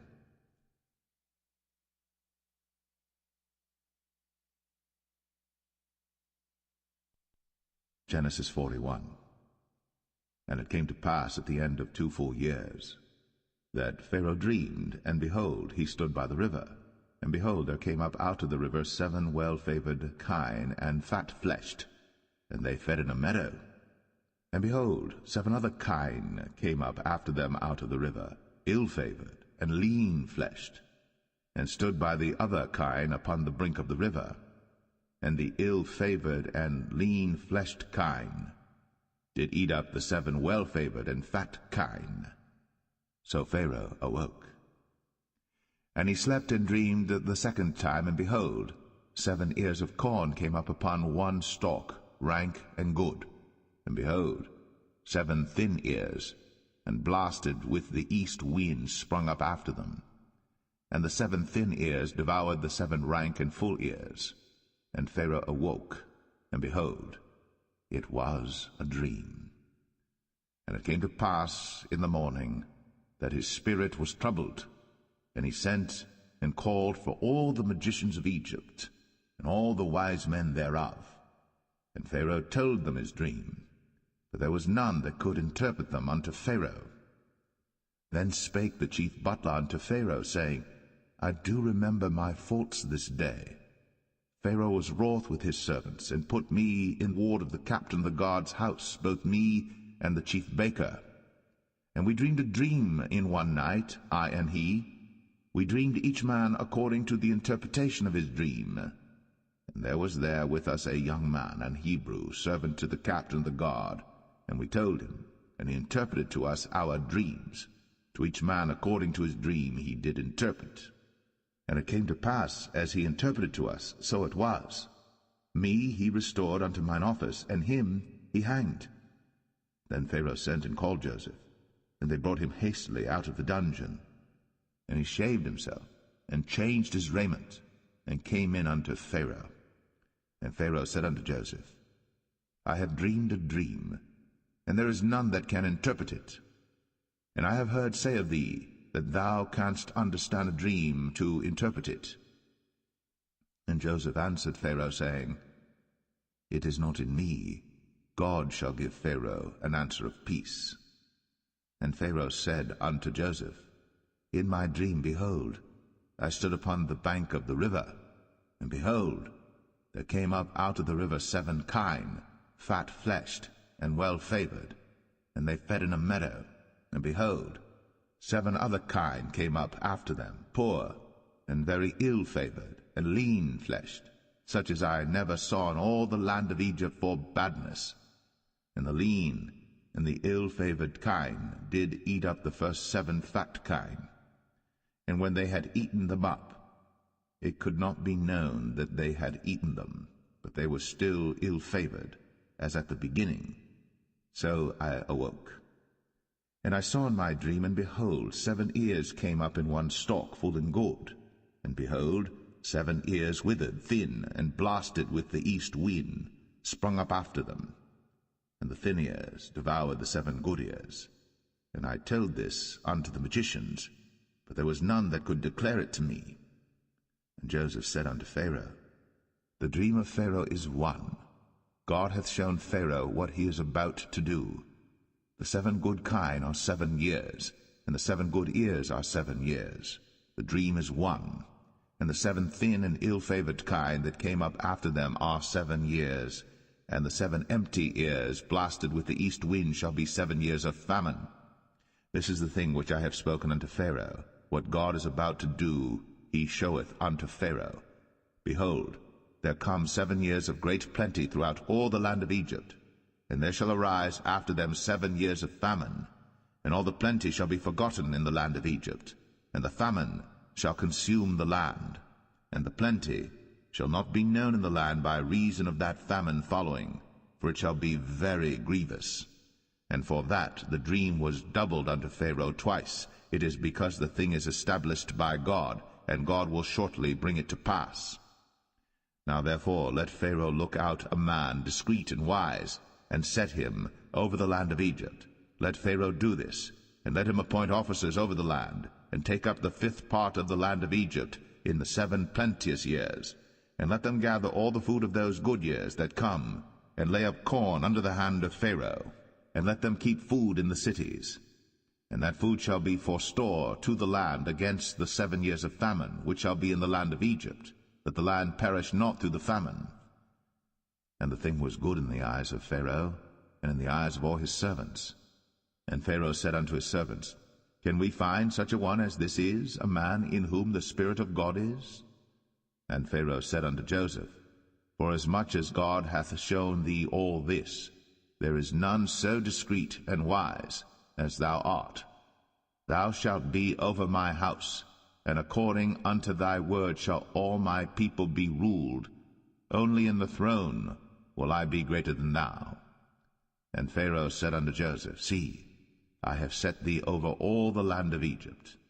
And Pharaoh took off his ring from his hand, and put it upon Joseph's hand, and arrayed him in vestures of fine linen, and put a gold chain about his neck. And he made him to ride in the second chariot which he had. And they cried before him, Bow the knee. And he made him ruler over all the land of Egypt. And Pharaoh said unto Joseph, I am Pharaoh, and without thee shall no man lift up his hand or foot in all the land of Egypt. And Pharaoh called Joseph's name Zaphnath-Paneah, and he gave him to wife Asenath, the daughter of Potipharah, priest of On. And Joseph went out over all the land of Egypt. And Joseph was 30 years old when he stood before Pharaoh, king of Egypt. And Joseph went out from the presence of Pharaoh, and went throughout all the land of Egypt. And in the 7 plenteous years the earth brought forth by handfuls. And he gathered up all the food of the 7 years which were in the land of Egypt, and laid up the food in the cities, the food of the field, which was round about every city, laid he up in the same. And Joseph gathered corn, as the sand of the sea, very much, until he left numbering, for it was without number. And unto Joseph were born 2 sons before the years of famine came, which Asenath, the daughter of Potipharah, priest of On, bare unto him. And Joseph called the name of the firstborn Manasseh, for God, said he, hath made me forget all my toil, and all my father's house. And the name of the second called he Ephraim, for God hath caused me to be fruitful in the land of my affliction. And the 7 years of plenteousness that was in the land of Egypt were ended, and the 7 years of dearth began to come, according as Joseph had said. And the dearth was in all lands, but in all the land of Egypt there was bread. And when all the land of Egypt was famished, the people cried to Pharaoh for bread. And Pharaoh said unto all the Egyptians, Go unto Joseph, what he saith to you, do. And the famine was over all the face of the earth. And Joseph opened all the storehouses, and sold unto the Egyptians, and the famine waxed sore in the land of Egypt. And all countries came into Egypt to Joseph for to buy corn, because that the famine was so sore in all lands.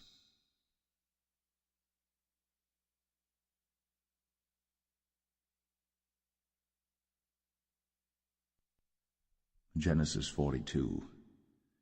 Now when Jacob saw that there was corn in Egypt, Jacob said unto his sons, Why do you look one upon another? And he said, Behold, I have heard that there is corn in Egypt. Get you down thither, and buy for us from thence, that we may live and not die. And Joseph's 10 brethren went down to buy corn in Egypt. But Benjamin, Joseph's brother, Jacob sent not with his brethren, for he said, Lest peradventure mischief befall him. And the sons of Israel came to buy corn among those that came, for the famine was in the land of Canaan. And Joseph was the governor over the land, and he it was that sold to all the people of the land. And Joseph's brethren came, and bowed down themselves before him with their faces to the earth. And Joseph saw his brethren, and he knew them, but made himself strange unto them, and spake roughly unto them. And he said unto them, Whence come ye? And they said, From the land of Canaan, to buy food. And Joseph knew his brethren, but they knew not him. And Joseph remembered the dreams which he dreamed of them, and said unto them, Ye are spies, to see the nakedness of the land ye are come. And they said unto him, Nay, my lord, but to buy food are thy servants come. We are all one man's sons, we are true men, thy servants are no spies. And he said unto them, Nay, but to see the nakedness of the land ye are come. And they said, Thy servants are 12 brethren, the sons of one man in the land of Canaan. And behold, the youngest is this day with our father, and one is not. And Joseph said unto them, That is it that I spake unto you, saying, Ye are spies. Hereby ye shall be proved. By the life of Pharaoh ye shall not go forth hence, except your youngest brother come hither. Send one of you, and let him fetch your brother, and ye shall be kept in prison, that your words may be proved, whether there be any truth in you, or else by the life of Pharaoh surely ye are spies. And he put them all together into ward 3 days. And Joseph said unto them the 3rd day, This do and live, for I fear God. If ye be true men, let one of your brethren be bound in the house of your prison. Go ye, carry corn for the famine of your houses. But bring your youngest brother unto me, so shall your words be verified, and ye shall not die. And they did so. And they said one to another, We are verily guilty concerning our brother, in that we saw the anguish of his soul when he besought us, and we would not hear. Therefore is this distress come upon us. And Reuben answered them, saying, Spake I not unto you, saying, Do not sin against the child? And ye would not hear. Therefore, behold, also his blood is required. And they knew not that Joseph understood them, for he spake unto them by an interpreter. And he turned himself about from them, and wept, and returned to them again, and communed with them, and took from them Simeon, and bound him before their eyes. Then Joseph commanded to fill their sacks with corn, and to restore every man's money into his sack, and to give them provision for the way. And thus did he unto them. And they laded their asses with the corn, and departed thence. And as one of them opened his sack, to give his ass provender in the inn, he espied his money, for behold, it was in his sack's mouth. And he said unto his brethren, My money is restored, and lo, it is even in my sack. And their heart failed them, and they were afraid, saying one to another, What is this that God hath done unto us? And they came unto Jacob their father unto the land of Canaan, and told him all that befell unto them, saying, The man who is the Lord of the land spake roughly to us, and took us for spies of the country. And we said unto him, We are true men, we are no spies. We be 12 brethren, sons of our father, one is not, and the youngest is this day with our father in the land of Canaan. And the man, the Lord of the country, said unto us, Hereby shall I know that ye are true men. Leave one of your brethren here with me, and take food for the famine of your households, and be gone. And bring your youngest brother unto me. Then shall I know that ye are no spies, but that ye are true men. So will I deliver you your brother, and ye shall traffic in the land. And it came to pass, as they emptied their sacks, that, behold, every man's bundle of money was in his sack. And when both they and their father saw the bundles of money, they were afraid. And Jacob their father said unto them, Me have ye bereaved my children. Joseph is not, and Simeon is not, and ye will take Benjamin away? All these things are against me. And Reuben spake unto his father, saying, Slay my 2 sons, if I bring him not to thee. Deliver him into my hand, and I will bring him to thee again.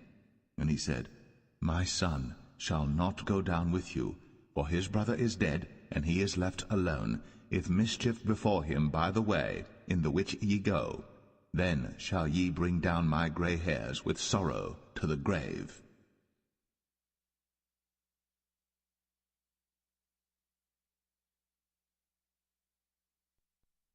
Genesis 43. And the famine was sore in the land. And it came to pass, when they had eaten up the corn which they had brought out of Egypt, their father said unto them, Go again, buy us a little food.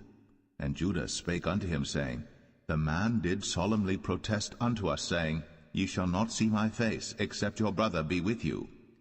If thou wilt send our brother with us, we will go down and buy thee food. But if thou wilt not send him, we will not go down. For the man said unto us, Ye shall not see my face, except your brother be with you. And Israel said, Wherefore dealt ye so ill with me, as to tell the man whether ye had yet a brother? And they said, The man asked us straitly of our state, and of our kindred, saying, Is your father yet alive? Have ye another brother? And we told him according to the tenor of these words. Could we certainly know that he would say, Bring your brother down? And Judah said unto Israel his father, Send the lad with me, and we will arise and go, that we may live and not die, both we and thou, and also our little ones. I will be surety for him. Of my hand shalt thou require him. If I bring him not unto thee, and set him before thee, then let me bear the blame forever. For except we had lingered, surely now we had returned this second time. And their father Israel said unto them, If it must be so now, do this. Take of the best fruits in the land in your vessels, and carry down the man a present, a little balm, and a little honey, spices, and myrrh, nuts, and almonds. And take double money in your hand, and the money that was brought again in the mouth of your sacks, carry it again in your hand. Peradventure it was an oversight. Take also your brother, and arise, go again unto the man. And God Almighty give you mercy before the man, that he may send away your other brother and Benjamin. If I be bereaved of my children, I am bereaved. And the men took that present, and they took double money in their hand, and Benjamin, and rose up, and went down to Egypt, and stood before Joseph. And when Joseph saw Benjamin with them, he said to the ruler of his house, Bring these men home, and slay, and make ready, for these men shall dine with me at noon. And the man did as Joseph bade, and the man brought the men into Joseph's house. And the men were afraid, because they were brought into Joseph's house. And they said, Because of the money that was returned in our sacks at the first time are we brought in, that he may seek occasion against us, and fall upon us, and take us for bondmen and our asses. And they came near to the steward of Joseph's house, and they communed with him at the door of the house, and said, O sir, we came indeed down at the first time to buy food, and it came to pass, when we came to the inn, that we opened our sacks, and behold, every man's money was in the mouth of his sack, our money in full weight, and we have brought it again in our hand, and other money have we brought down in our hands to buy food. We cannot tell who put our money in our sacks. And he said, Peace be to you, fear not. Your God, and the God of your father, hath given you treasure in your sacks. I had your money. And he brought Simeon out unto them. And the man brought the men into Joseph's house, and gave them water, and they washed their feet, and he gave their asses provender. And they made ready the present against Joseph came at noon, for they heard that they should eat bread there. And when Joseph came home, they brought him the present which was in their hand into the house, and bowed themselves to him to the earth.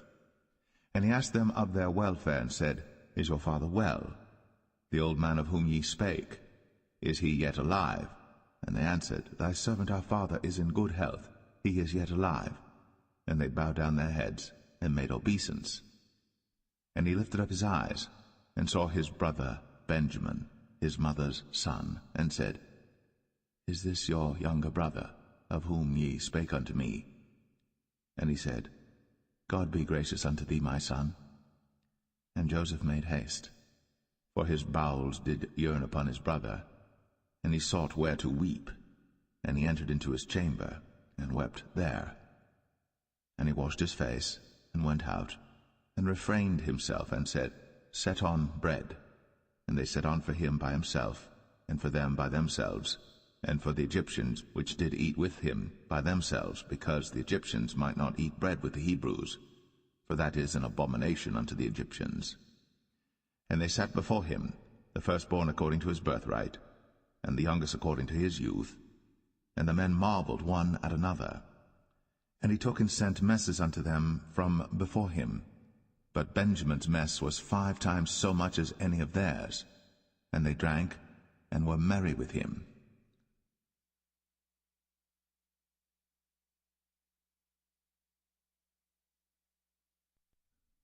Genesis 44.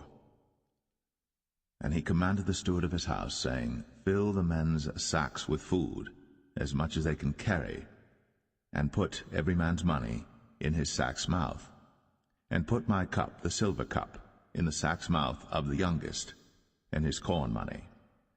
And he did according to the word that Joseph had spoken. As soon as the morning was light, the men were sent away, they and their asses. And when they were gone out of the city, and not yet far off, Joseph said unto his steward, Up, follow after the men, and when thou dost overtake them, say unto them, Wherefore have ye rewarded evil for good? Is not this it in which my Lord drinketh, and whereby indeed he divineth? Ye have done evil in so doing. And he overtook them, and he spake unto them these same words. And they said unto him, Wherefore saith my Lord these words? God forbid that thy servants should do according to this thing. Behold, the money which we found in our sacks' mouths we brought again unto thee out of the land of Canaan. How then should we steal out of thy Lord's house silver or gold? With whomsoever of thy servants it be found, both let him die, and we also will be my Lord's bondmen. And he said, Now also let it be according unto your words. He with whom it is found shall be my servant, and ye shall be blameless. Then they speedily took down every man his sack to the ground, and opened every man his sack. And he searched, and began at the eldest, and left at the youngest, and the cup was found in Benjamin's sack. Then they rent their clothes, and laded every man his ass, and returned to the city. And Judah and his brethren came to Joseph's house, for he was yet there, and they fell before him on the ground. And Joseph said unto them, What deed is this that ye have done? Wot ye not that such a man as I can certainly divine? And Judah said, What shall we say unto my Lord? What shall we speak? Or how shall we clear ourselves? God hath found out the iniquity of thy servants. Behold, we are my Lord's servants, both we, and he also with whom the cup is found. And he said, God forbid that I should do so. But the man in whose hand the cup is found, he shall be my servant. And as for you, get you up in peace unto your father. Then Judah came near unto him, and said, O my Lord, let thy servant, I pray thee, speak a word in my Lord's ears, and let not thine anger burn against thy servant, for thou art even as Pharaoh. My Lord asked his servants, saying, Have ye a father or a brother? And we said unto my Lord, We have a father, an old man, and a child of his old age, a little one. And his brother is dead, and he alone is left of his mother, and his father loveth him. And thou saidst unto thy servants, Bring him down unto me, that I may set mine eyes upon him. And we said unto my Lord, The lad cannot leave his father, for if he should leave his father would die. And thou saidst unto thy servants, Except your youngest brother come down with you, ye shall see my face no more. And it came to pass, when we came up unto thy servant my father, we told him the words of my Lord. And our father said, Go again, and buy us a little food. And we said, We cannot go down. If our youngest brother be with us, then we will go down. For we may not see the man's face, except our youngest brother be with us. And thy servant my father said unto us, Ye know that my wife bare me 2 sons, and the one went out from me, and I said, Surely he is torn in pieces, and I saw him not since. And if ye take this also from me, and mischief before him, ye shall bring down my gray hairs with sorrow to the grave. Now therefore, when I come to thy servant my father, and the lad be not with us, seeing that his life is bound up in the lad's life, it shall come to pass, when he seeth that the lad is not with us, that he will die, and thy servants shall bring down the gray hairs of thy servant our father with sorrow to the grave. For thy servant became surety for the lad unto my father, saying, If I bring him not unto thee, then I shall bear the blame to my father forever. Now therefore, I pray thee, let thy servant abide instead of the lad, a bondman to my lord, and let the lad go up with his brethren. For how shall I go up to my father, and the lad be not with me, lest peradventure I see the evil that shall come on my father?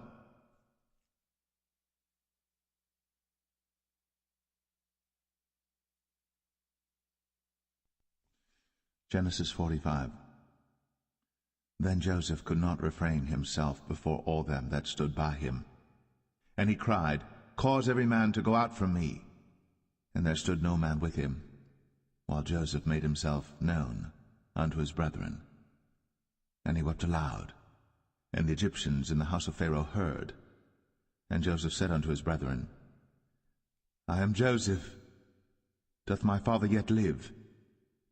And his brethren could not answer him, for they were troubled at his presence. And Joseph said unto his brethren, Come near to me, I pray you. And they came near, and he said, I am Joseph your brother, whom ye sold into Egypt. Now therefore be not grieved, nor angry with yourselves, that ye sold me hither, for God did send me before you to preserve life. For these 2 years hath the famine been in the land, and yet there are 5 years, in the which there shall neither be earing nor harvest.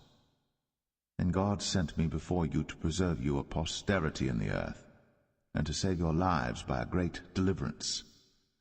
So now it was not you that sent me hither, but God. And he hath made me a father to Pharaoh, and lord of all his house, and a ruler throughout all the land of Egypt. Haste ye, and go up to my father, and say unto him, Thus saith thy son Joseph, God hath made me lord of all Egypt. Come down unto me, tarry not.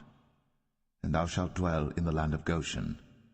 And thou shalt be near unto me, thou and thy children, and thy children's children, and thy flocks and thy herds, and all that thou hast. And there will I nourish thee. For yet there are 5 years of famine, lest thou and thy household, and all that thou hast, come to poverty. And behold, your eyes see, in the eyes of my brother Benjamin, that it is my mouth that speaketh unto you. And ye shall tell my father of all my glory in Egypt, and of all that ye have seen. And ye shall haste and bring down my father hither. And he fell upon his brother Benjamin's neck, and wept. And Benjamin wept upon his neck. Moreover he kissed all his brethren, and wept upon them, and after that his brethren talked with him. And the fame thereof was heard in Pharaoh's house, saying, Joseph's brethren are come. And it pleased Pharaoh well, and his servants. And Pharaoh said unto Joseph, Say unto thy brethren, This do ye, lade your beasts, and go, get you unto the land of Canaan. And take your father and your households, and come unto me, and I will give you the good of the land of Egypt, and ye shall eat the fat of the land. Now thou art commanded, this do ye. Take you wagons out of the land of Egypt, for your little ones, and for your wives, and bring your father, and come. Also regard not your stuff, for the good of all the land of Egypt is yours. And the children of Israel did so. And Joseph gave them wagons according to the commandment of Pharaoh, and gave them provision for the way. To all of them he gave each man changes of raiment, but to Benjamin he gave 300 pieces of silver, and 5 changes of raiment. And to his father he sent after this manner 10 asses laden with the good things of Egypt, and 10 she-asses laden with corn and bread and meat for his father by the way. So he sent his brethren away, and they departed. And he said unto them, See that ye fall not out by the way. And they went up out of Egypt, and came into the land of Canaan unto Jacob their father, and told him, saying, Joseph is yet alive, and he is governor over all the land of Egypt. And Jacob's heart fainted, for he believed them not. And they told him all the words of Joseph, which he had said unto them. And when he saw the wagons which Joseph had sent to carry him, the spirit of Jacob their father revived. And Israel said, It is enough. Joseph my son is yet alive. I will go and see him before I die.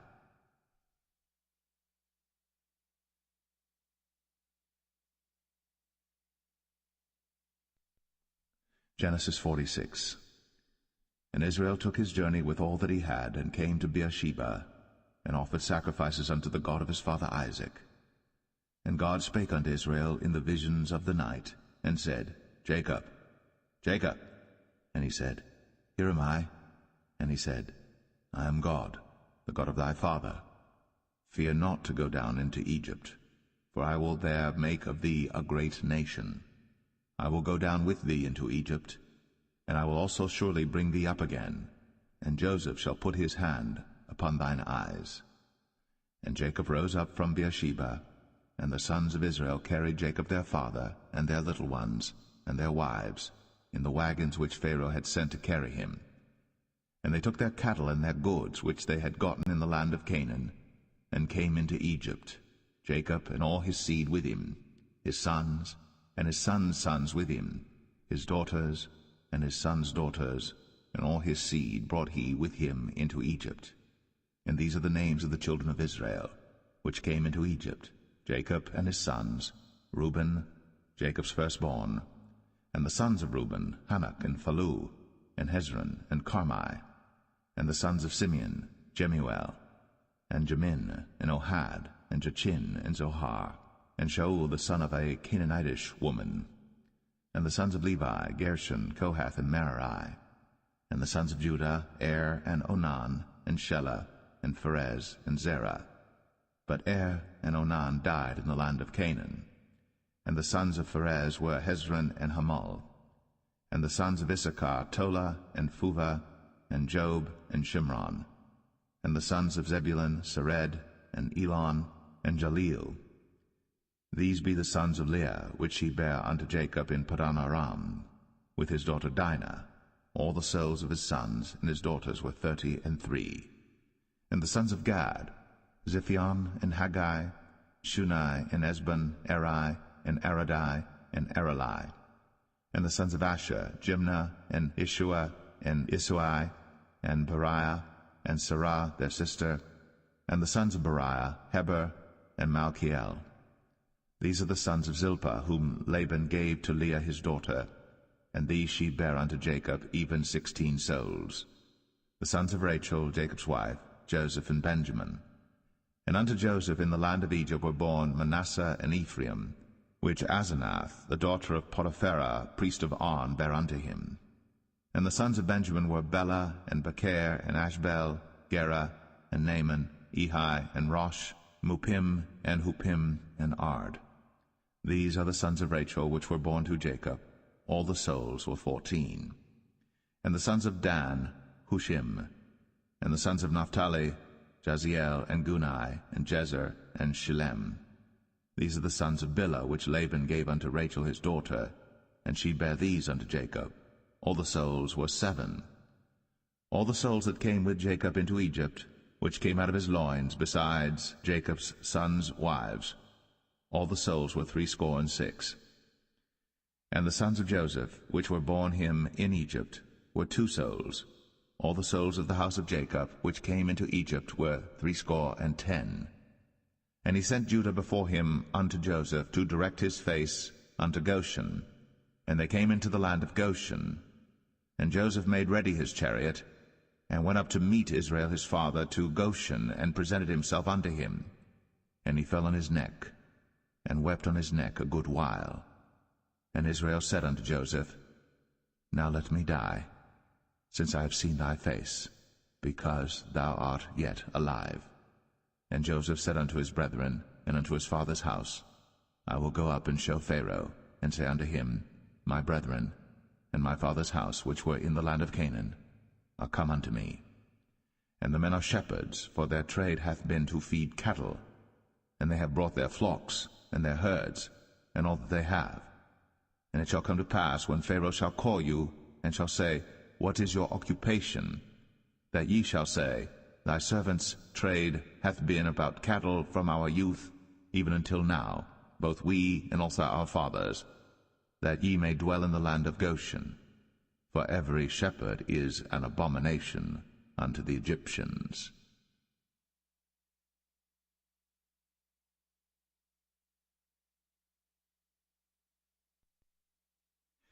Genesis 47. Then Joseph came and told Pharaoh, and said, My father and my brethren, and their flocks, and their herds, and all that they have, are come out of the land of Canaan, and behold, they are in the land of Goshen. And he took some of his brethren, even 5 men, and presented them unto Pharaoh. And Pharaoh said unto his brethren, What is your occupation? And they said unto Pharaoh, Thy servants are shepherds, both we and also our fathers. They said moreover unto Pharaoh, For to sojourn in the land are we come, for thy servants have no pasture for their flocks, for the famine is sore in the land of Canaan. Now therefore, we pray thee, let thy servants dwell in the land of Goshen. And Pharaoh spake unto Joseph, saying, Thy father and thy brethren are come unto thee. The land of Egypt is before thee. In the best of the land make thy father and brethren to dwell. In the land of Goshen let them dwell. And if thou knowest any men of activity among them, then make them rulers over my cattle. And Joseph brought in Jacob his father, and set him before Pharaoh. And Jacob blessed Pharaoh. And Pharaoh said unto Jacob, How old art thou? And Jacob said unto Pharaoh, The days of the years of my pilgrimage are 130 years. Few and evil have the days of the years of my life been, and have not attained unto the days of the years of the life of my fathers in the days of their pilgrimage. And Jacob blessed Pharaoh, and went out from before Pharaoh. And Joseph placed his father and his brethren, and gave them a possession in the land of Egypt, in the best of the land, in the land of Ramses, as Pharaoh had commanded. And Joseph nourished his father and his brethren, and all his father's household, with bread according to their families. And there was no bread in all the land, for the famine was very sore, so that the land of Egypt and all the land of Canaan fainted by reason of the famine. And Joseph gathered up all the money that was found in the land of Egypt and in the land of Canaan, for the corn which they bought. And Joseph brought the money into Pharaoh's house. And when money failed in the land of Egypt and in the land of Canaan, all the Egyptians came unto Joseph, and said, Give us bread, for why should we die in thy presence? For the money faileth. And Joseph said, Give your cattle, and I will give you for your cattle, if money fail. And they brought their cattle unto Joseph, and Joseph gave them bread in exchange for horses, and for the flocks, and for the cattle of the herds, and for the asses, and he fed them with bread for all their cattle for that year. When that year was ended, they came unto him the 2nd year, and said unto him, We will not hide it from my lord, how that our money is spent. My lord also hath our herds of cattle. There is not aught left in the sight of my lord, but our bodies and our lands. Wherefore shall we die before thine eyes, both we and our land? Buy us and our land for bread, and we and our land will be servants unto Pharaoh, and give us seed, that we may live and not die, that the land be not desolate. And Joseph bought all the land of Egypt for Pharaoh. For the Egyptians sold every man his field, because the famine prevailed over them. So the land became Pharaoh's. And as for the people, he removed them to cities from one end of the borders of Egypt even to the other end thereof. Only the land of the priests bought he not, for the priests had a portion assigned them of Pharaoh, and did eat their portion which Pharaoh gave them, wherefore they sold not their lands.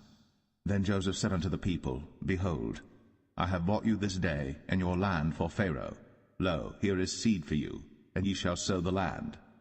And it shall come to pass in the increase that ye shall give the 5th part unto Pharaoh, and 4 parts shall be your own, for seed of the field, and for your food, and for them of your households, and for food for your little ones. And they said, Thou hast saved our lives. Let us find grace in the sight of my lord, and we will be Pharaoh's servants. And Joseph made it a law over the land of Egypt unto this day, that Pharaoh should have the 5th part, except the land of the priests only, which became not Pharaoh's. And Israel dwelt in the land of Egypt, in the country of Goshen. And they had possessions therein, and grew and multiplied exceedingly. And Jacob lived in the land of Egypt 17 years. So the whole age of Jacob was 147 years. And the time drew nigh that Israel must die.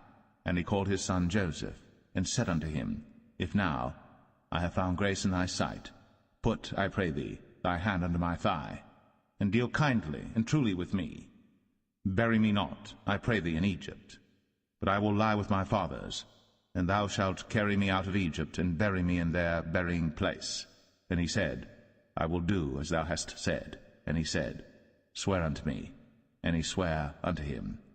And Israel bowed himself upon the bed's head.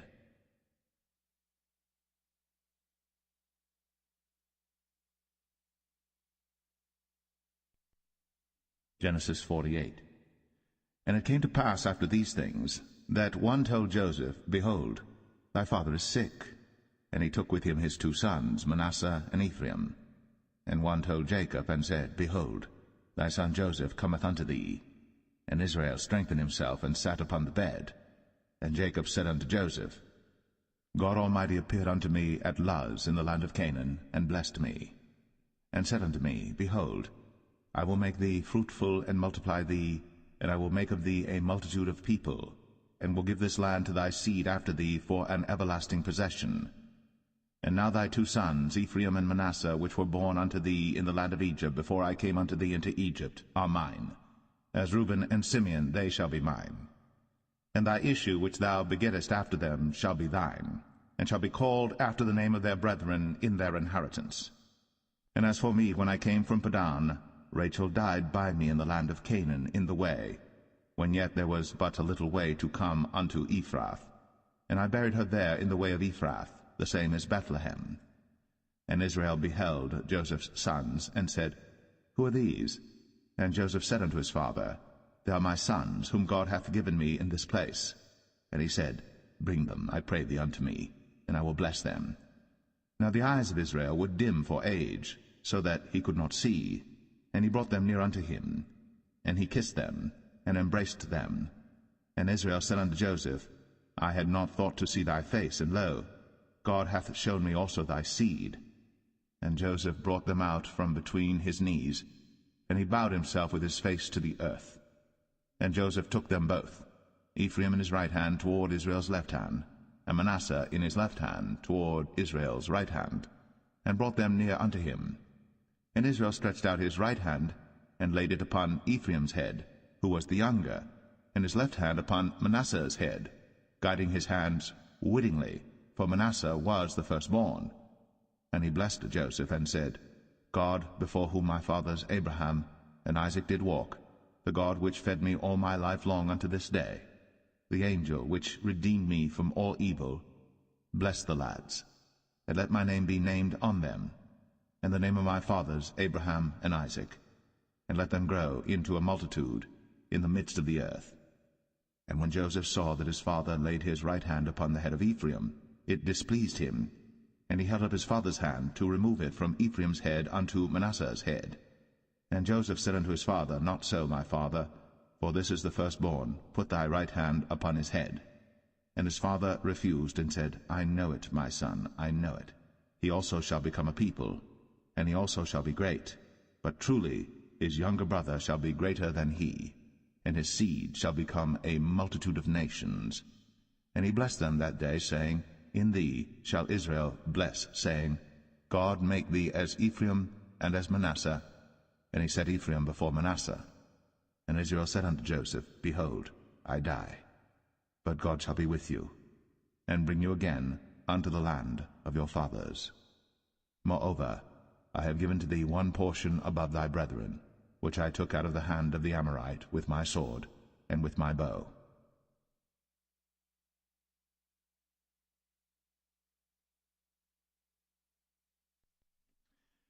Genesis 49. And Jacob called unto his sons, and said, Gather yourselves together, that I may tell you that which shall befall you in the last days. Gather yourselves together, and hear, ye sons of Jacob, and hearken unto Israel your father. Reuben, thou art my firstborn, my might, and the beginning of my strength, the excellency of dignity, and the excellency of power. Unstable as water, thou shalt not excel, because thou wentest up to thy father's bed, then devilest thou it. He went up to my couch. Simeon and Levi are brethren. Instruments of cruelty are in their habitations. O my soul, come not thou into their secret, unto their assembly. Mine honor, be not thou united. For in their anger they slew a man, and in their self-will they digged down a wall. Cursed be their anger, for it was fierce, and their wrath, for it was cruel. I will divide them in Jacob, and scatter them in Israel. Judah, thou art he whom thy brethren shall praise. Thy hand shall be in the neck of thine enemies. Thy father's children shall bow down before thee. Judah is a lion's whelp. From the prey, my son, thou art gone up. He stooped down. He couched as a lion, and as an old lion, who shall rouse him up? The scepter shall not depart from Judah, nor a lawgiver from between his feet, until Shiloh come, and unto him shall the gathering of the people be. Binding his foal unto the vine, and his ass's colt unto the choice vine, he washed his garments in wine, and his clothes in the blood of grapes. His eyes shall be red with wine, and his teeth white with milk.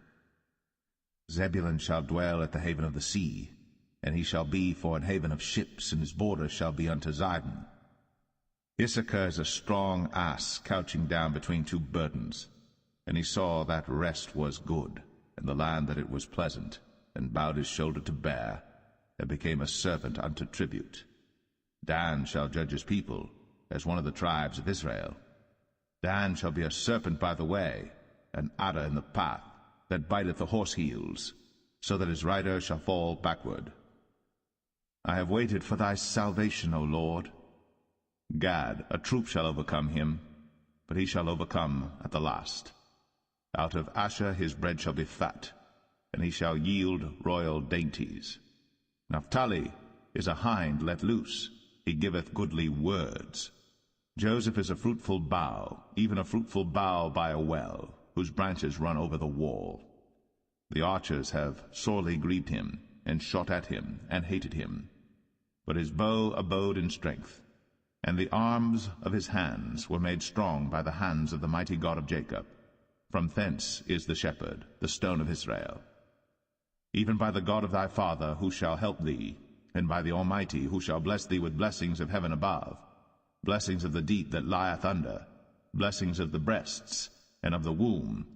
The blessings of thy father have prevailed above the blessings of my progenitors, unto the utmost bound of the everlasting hills. They shall be on the head of Joseph, and on the crown of the head of him that was separate from his brethren. Benjamin shall raven as a wolf. In the morning he shall devour the prey, and at night he shall divide the spoil. All these are the 12 tribes of Israel. And this is it that their father spake unto them, and blessed them, every one, according to his blessing, he blessed them. And he charged them, and said unto them, I am to be gathered unto my people. Bury me with my fathers in the cave that is in the field of Ephron the Hittite, in the cave that is in the field of Machpelah, which is before Mamre, in the land of Canaan, which Abraham bought with the field of Ephron the Hittite, for a possession of a burying place. There they buried Abraham and Sarah his wife. There they buried Isaac and Rebekah his wife, and there I buried Leah. The purchase of the field and of the cave that is therein was from the children of Heth. And when Jacob had made an end of commanding his sons, he gathered up his feet into the bed, and yielded up the ghost, and was gathered unto his people.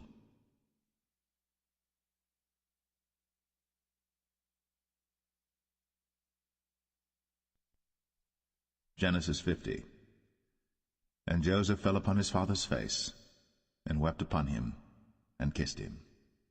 And Joseph commanded his servants, the physicians, to embalm his father, and the physicians embalmed Israel.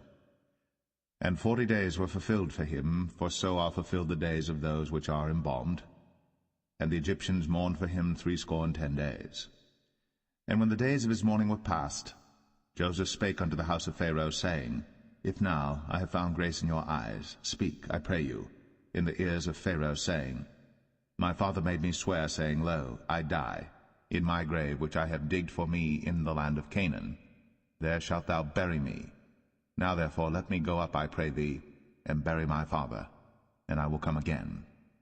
And Pharaoh said, Go up, and bury thy father, according as he made thee swear. And Joseph went up to bury his father, and with him went up all the servants of Pharaoh, the elders of his house, and all the elders of the land of Egypt, and all the house of Joseph, and his brethren, and his father's house, only their little ones, and their flocks, and their herds. they left in the land of Goshen. And there went up with him both chariots and horsemen, and it was a very great company. And they came to the threshing floor of Atad, which is beyond Jordan, and there they mourned with a great and very sore lamentation. And he made a mourning for his father 7 days. And when the inhabitants of the land, the Canaanites, saw the mourning in the floor of Atad, they said, This is a grievous mourning to the Egyptians. Wherefore the name of it was called Abel Mizraim, which is beyond Jordan. And his sons did unto him according as he commanded them. For his sons carried him into the land of Canaan, and buried him in the cave of the field of Machpelah, which Abraham bought with the field for possession of a burying place of Ephron the Hittite before Mamre. And Joseph returned into Egypt, he and his brethren, and all that went up with him to bury his father, after he had buried his father. And when Joseph's brethren saw that their father was dead, they said, Joseph will peradventure hate us, and will certainly requite us all the evil which we did unto him. And they sent a messenger unto Joseph, saying, Thy father did command before he died, saying, So shall ye say unto Joseph, Forgive, I pray thee now, the trespass of thy brethren, and their sin. For they did unto thee evil, and now, we pray thee, forgive the trespass of the servants of the God of thy father. And Joseph wept when they spake unto him. And his brethren also went and fell down before his face, and they said, Behold, we be thy servants. And Joseph said unto them, Fear not, for am I in the place of God? But as for you, ye thought evil against me, but God meant it unto good, to bring to pass, as it is this day, to save much people alive. Now therefore fear ye not, I will nourish you, and your little ones. And he comforted them, and spake kindly unto them. And Joseph dwelt in Egypt, he and his father's house. And Joseph lived 110 years. And Joseph saw Ephraim's children of the 3rd generation. The children also of Machir, the son of Manasseh, were brought up upon Joseph's knees. And Joseph said unto his brethren, I die, and God will surely visit you, and bring you out of this land unto the land which he sware to Abraham, to Isaac, and to Jacob. And Joseph took an oath of the children of Israel, saying, God will surely visit you, and ye shall carry up my bones from hence. So Joseph died, being 110 years old, and they embalmed him, and he was put in a coffin in Egypt.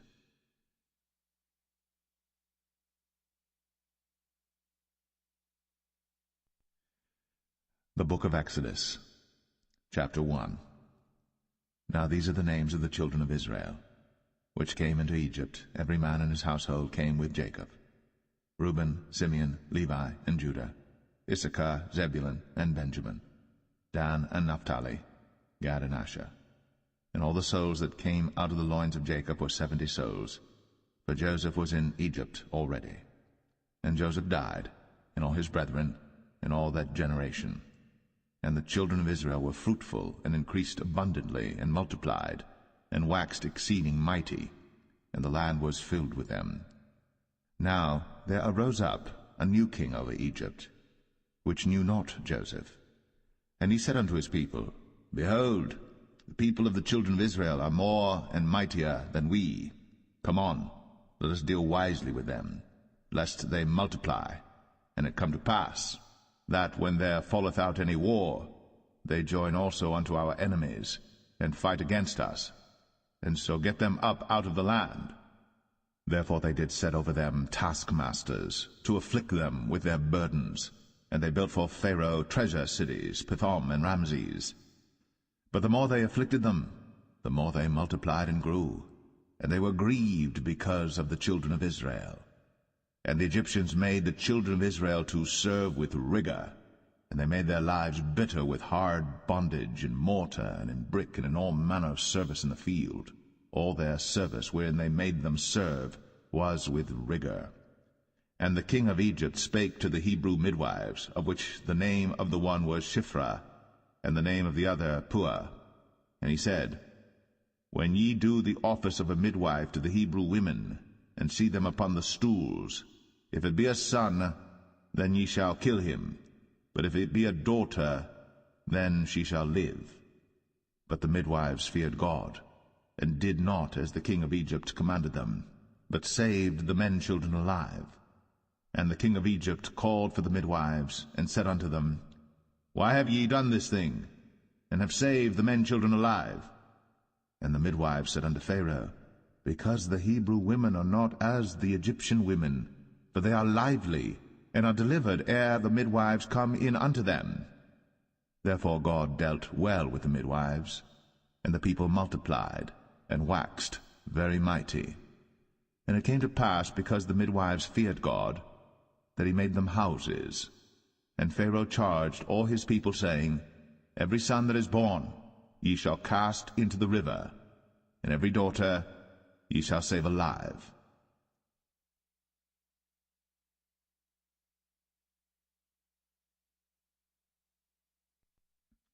Exodus 2. And there went a man of the house of Levi, and took to wife a daughter of Levi. And the woman conceived, and bare a son. And when she saw him that he was a goodly child, she hid him 3 months.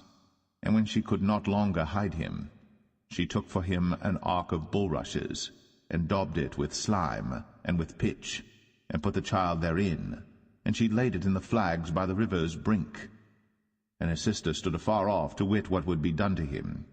And the daughter of Pharaoh came down to wash herself at the river, and her maidens walked along by the river's side. And when she saw the ark among the flags, she sent her maid to fetch it. And when she had opened it, she saw the child, and behold, the babe wept. And she had compassion on him, and said, This is one of the Hebrews' children. Then said his sister to Pharaoh's daughter, Shall I go and call to thee a nurse of the Hebrew women, that she may nurse the child for thee? And Pharaoh's daughter said to her, Go. And the maid went, and called the child's mother. And Pharaoh's daughter said unto her, Take this child away, and nurse it for me, and I will give thee thy wages. And the woman took the child, and nursed it. And the child grew, and she brought him unto Pharaoh's daughter, and he became her son. And she called his name Moses. And she said, Because I drew him out of the water. And it came to pass in those days, when Moses was grown, that he went out unto his brethren, and looked on their burdens. And he spied an Egyptian smiting an Hebrew, one of his brethren. And he looked this way and that way. And when he saw that there was no man, he slew the Egyptian, and hid him in the sand.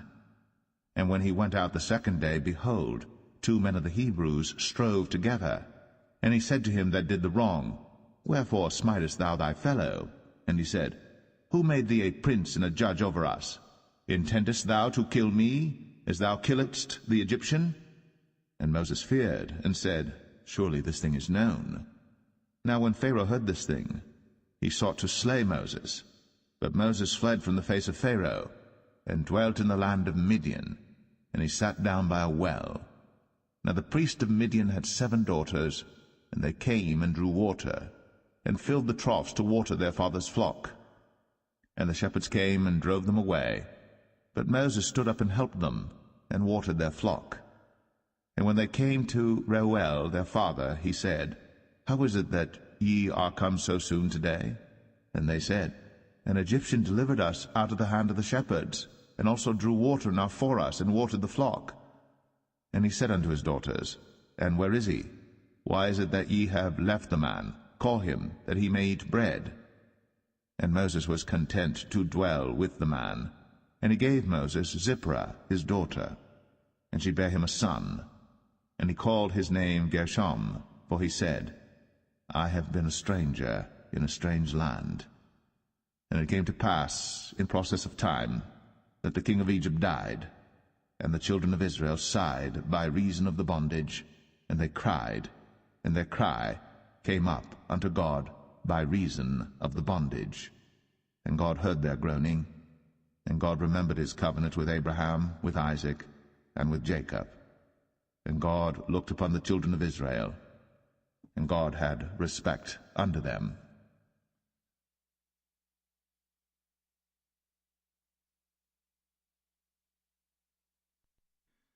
Exodus 3. Now Moses kept the flock of Jethro his father-in-law, the priest of Midian. And he led the flock to the backside of the desert, and came to the mountain of God, even to Horeb.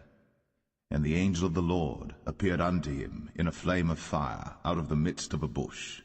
And he looked, and behold, the bush burned with fire, and the bush was not consumed. And Moses said, I will now turn aside and see this great sight, why the bush is not burnt. And when the Lord saw that he turned aside to see, God called unto him out of the midst of the bush, and said, Moses, Moses. And he said, Here am I. And he said, Draw not nigh hither. Put off thy shoes from off thy feet, for the place whereon thou standest is holy ground. Moreover, he said, I am the God of thy father, the God of Abraham, the God of Isaac, and the God of Jacob. And Moses hid his face, for he was afraid to look upon God. And the Lord said, I have surely seen the affliction of my people which are in Egypt, and have heard their cry by reason of their taskmasters. For I know their sorrows, and I am come down to deliver them out of the hand of the Egyptians, and to bring them up out of that land unto a good land, and a large, unto a land flowing with milk and honey, unto the place of the Canaanites, and the Hittites, and the Amorites, and the Perizzites, and the Hivites, and the Jebusites. Now therefore, behold, the cry of the children of Israel is come unto me, and I have also seen the oppression wherewith the Egyptians oppress them. Come now therefore, and I will send thee unto Pharaoh, that thou mayest bring forth my people, the children of Israel, out of Egypt. And Moses said unto God, Who am I, that I should go unto Pharaoh, and that I should bring forth the children of Israel out of Egypt? And he said, Certainly I will be with thee, and this shall be a token unto thee, that I have sent thee. When thou hast brought forth the people out of Egypt, ye shall serve God upon this mountain. And Moses said unto God, Behold, when I come unto the children of Israel, and shall say unto them, The God of your fathers has sent me unto you, and they shall say to me, What is his name? What shall I say unto them? And God said unto Moses, I am that I am. And he said, Thus shalt thou say unto the children of Israel, I am hath sent me unto you. And God said moreover unto Moses, Thus shalt thou say unto the children of Israel, The Lord God of your fathers, the God of Abraham, the God of Isaac, and the God of Jacob, hath sent me unto you. This is my name for ever, and this is my memorial unto all generations. Go and gather the elders of Israel together, and say unto them, The Lord God of your fathers, the God of Abraham, of Isaac, and of Jacob, appeared unto me, saying, I have surely visited you, and seen that which is done to you in Egypt. And I have said, I will bring you up out of the affliction of Egypt, unto the land of the Canaanites, and the Hittites, and the Amorites, and the Perizzites, and the Hivites, and the Jebusites, unto a land flowing with milk and honey. And they shall hearken to thy voice, and thou shalt come, thou and the elders of Israel, unto the king of Egypt, and ye shall say unto him, The Lord God of the Hebrews hath met with us. And now let us go, we beseech thee, 3 days' journey into the wilderness, that we may sacrifice to the Lord our God. And I am sure that the king of Egypt will not let you go, no, not by a mighty hand. And I will stretch out my hand, and smite Egypt with all my wonders which I will do in the midst thereof. And after that he will let you go. And I will give this people favor in the sight of the Egyptians, and it shall come to pass that, when ye go, ye shall not go empty. But every woman shall borrow of her neighbor, and of her that sojourneth in her house, jewels of silver, and jewels of gold, and raiment. And ye shall put them upon your sons, and upon your daughters, and ye shall spoil the Egyptians.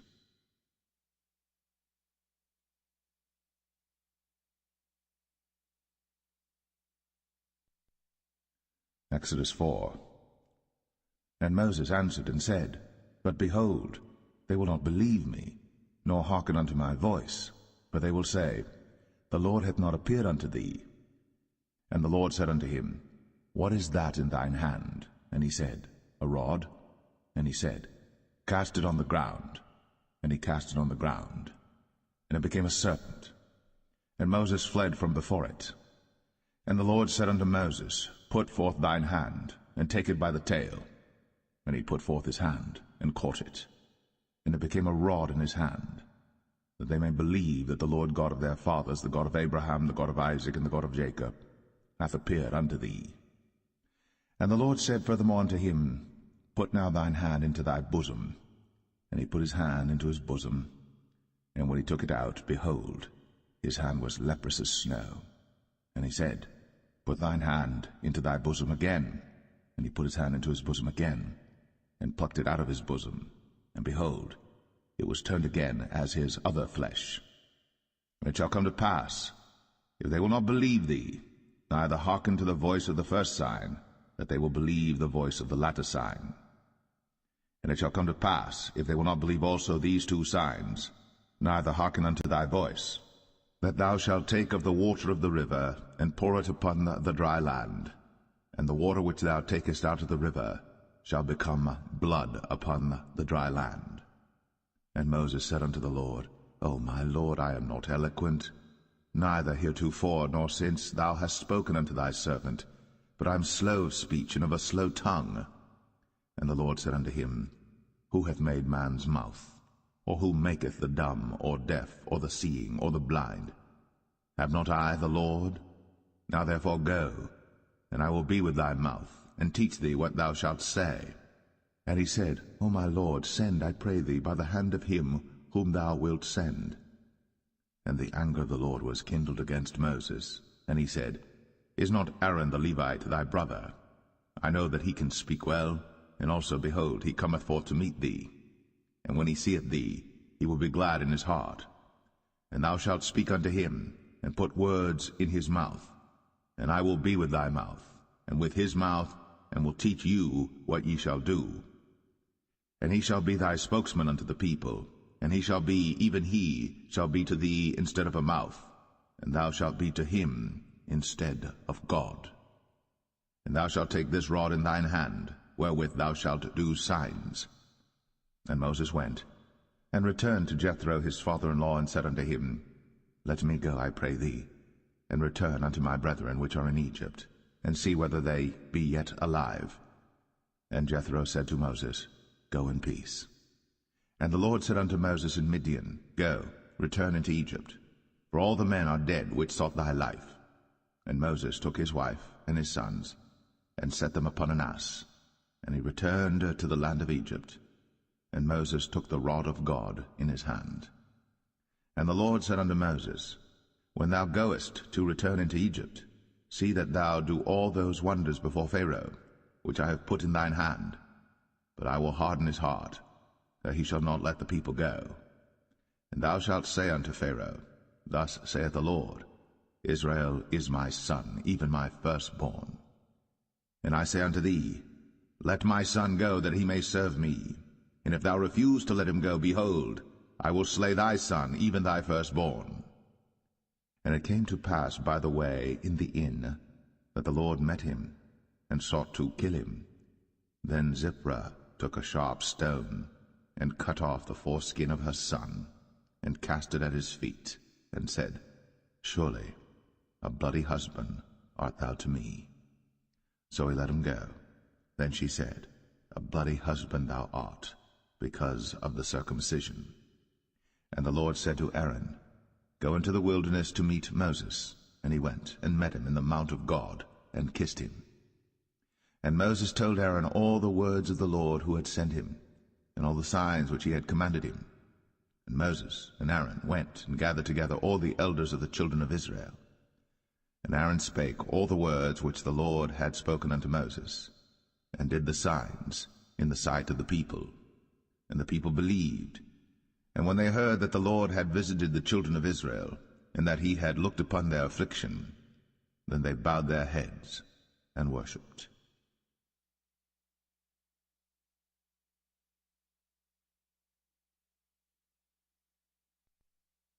Exodus 5. And afterward Moses and Aaron went in, and told Pharaoh, Thus saith the Lord God of Israel, Let my people go, that they may hold a feast unto me in the wilderness. And Pharaoh said, Who is the Lord that I should obey his voice to let Israel go? I know not the Lord, neither will I let Israel go. And they said, The God of the Hebrews hath met with us. Let us go, we pray thee, 3 days' journey into the desert, and sacrifice unto the Lord our God, lest he fall upon us with pestilence, or with the sword. And the king of Egypt said unto them, Wherefore do ye, Moses and Aaron? Let the people from their works get you unto your burdens.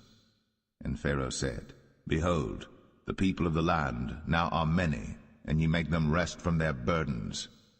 And Pharaoh commanded the same day the taskmasters of the people and their officers, saying, Ye shall no more give the people straw to make brick, as heretofore.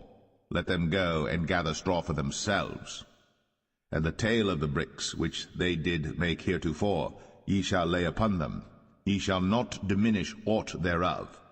For they be idle, therefore they cry, saying, Let us go and sacrifice to our God. Let their more work be laid upon the men, that they may labor therein, and let them not regard vain words. And the taskmasters of the people went out, and their officers, and they spake to the people, saying, Thus saith Pharaoh, I will not give you straw. Go ye, get you straw where you can find it, yet not aught of your work shall be diminished. So the people were scattered abroad throughout all the land of Egypt to gather stubble instead of straw. And the taskmasters hasted them, saying, Fulfill your works, your daily tasks, as when there was straw. And the officers of the children of Israel, which Pharaoh's taskmasters had set over them, were beaten, and demanded, Wherefore have ye not fulfilled your task in making brick both yesterday and today, as heretofore? Then the officers of the children of Israel came and cried unto Pharaoh, saying, Wherefore dealest thou thus with thy servants? There is no straw given unto thy servants. And they say to us, Make brick. And behold, thy servants are beaten, but the fault is in thine own people. But he said, Ye are idle, ye are idle. Therefore ye say, Let us go and do sacrifice to the Lord. Go therefore now and work, for there shall no straw be given you, yet shall ye deliver the tale of bricks. And the officers of the children of Israel did see that they were in evil case, after it was said, Ye shall not minish aught from your bricks of your daily task. And they met Moses and Aaron, who stood in the way, as they came forth from Pharaoh. And they said unto them, The Lord look upon you and judge, because ye have made our savour to be abhorred in the eyes of Pharaoh, and in the eyes of his servants, to put a sword in their hand to slay us. And Moses returned unto the Lord, and said, Lord, wherefore hast thou so evil entreated this people? Why is it that thou hast sent me? For since I came to Pharaoh to speak in thy name, he hath done evil to this people, neither hast thou delivered thy people at all.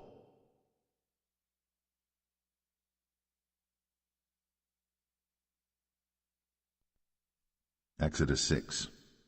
Then the Lord said unto Moses, Now shalt thou see what I will do to Pharaoh. For with a strong hand shall he let them go, and with a strong hand shall he drive them out of his land. And God spake unto Moses, and said unto him, I am the Lord. And I appeared unto Abraham, unto Isaac, and unto Jacob, by the name of God Almighty, but by my name Jehovah was I not known to them. And I have also established my covenant with them, to give them the land of Canaan, the land of their pilgrimage, wherein they were strangers. And I have also heard the groaning of the children of Israel, whom the Egyptians keep in bondage, and I have remembered my covenant. Wherefore say unto the children of Israel, I am the Lord, and I will bring you out from under the burdens of the Egyptians, and I will rid you out of their bondage, and I will redeem you with a stretched out arm and with great judgments. And I will take you to me for a people, and I will be to you a God, and ye shall know that I am the Lord your God, which bringeth you out from under the burdens of the Egyptians. And I will bring you in unto the land, concerning the which I did swear to give it to Abraham, to Isaac, and to Jacob, and I will give it you for an heritage. I am the Lord. And Moses spake so unto the children of Israel, but they hearkened not unto Moses for anguish of spirit, and for cruel bondage. And the Lord spake unto Moses, saying, Go in, speak unto Pharaoh king of Egypt, that he let the children of Israel go out of his land. And Moses spake before the Lord, saying, Behold, the children of Israel have not hearkened unto me. How then shall Pharaoh hear me, who am of uncircumcised lips? And the Lord spake unto Moses and unto Aaron, and gave them a charge unto the children of Israel, and unto Pharaoh king of Egypt, to bring the children of Israel out of the land of Egypt. These be the heads of their fathers' houses, the sons of Reuben, the firstborn of Israel, Hanok and Palu, Hezron and Carmi. These be the families of Reuben. And the sons of Simeon, Jemuel and Jamin, and Ohad and Jachin, and Zohar and Shaul the son of a Canaanitish woman. These are the families of Simeon. And these are the names of the sons of Levi according to their generations, Gershon and Kohath and Merari. And the years of the life of Levi were 137 years. The sons of Gershon, Libni and Shimei, according to their families. And the sons of Kohath, Amram and Izhar, and Hebron and Uzziel. And the years of the life of Kohath were 133 years. And the sons of Merari, Mahalai and Mushai. These are the families of Levi according to their generations. And Amram took him Jochebed, his father's sister, to wife, and she bare him, Aaron and Moses. And the years of the life of Amram were 137 years. And the sons of Izhar, Korah and Nepheg and Zichri. And the sons of Uzziel, Mishael and Elzaphan and Zithri. And Aaron took him Elisheba, daughter of Aminadab, sister of Nahshon, to wife, and she bare him Nadab and Abihu, Eleazar and Ithamar. And the sons of Korah, Asir and Elkanah and Abiasaph. These are the families of the Korhites. And Eleazar, Aaron's son, took him one of the daughters of Putiel to wife, and she bare him Phinehas. These are the heads of the fathers of the Levites according to their families. These are that Aaron and Moses, to whom the Lord said, Bring out the children of Israel from the land of Egypt, according to their armies. These are they which spake to Pharaoh king of Egypt, to bring out the children of Israel from Egypt. These are that Moses and Aaron. And it came to pass on the day when the Lord spake unto Moses in the land of Egypt, that the Lord spake unto Moses, saying, I am the Lord. Speak thou unto Pharaoh king of Egypt all that I say unto thee. And Moses said before the Lord, Behold, I am of uncircumcised lips, and how shall Pharaoh hearken unto me?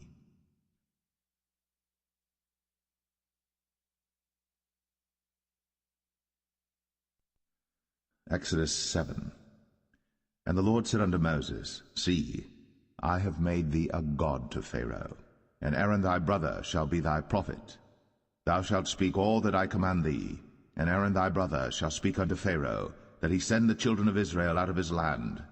And I will harden Pharaoh's heart, and multiply my signs and my wonders in the land of Egypt. But Pharaoh shall not hearken unto you, that I may lay my hand upon Egypt, and bring forth mine armies and my people the children of Israel out of the land of Egypt by great judgments. And the Egyptians shall know that I am the Lord, when I stretch forth mine hand upon Egypt, and bring out the children of Israel from among them.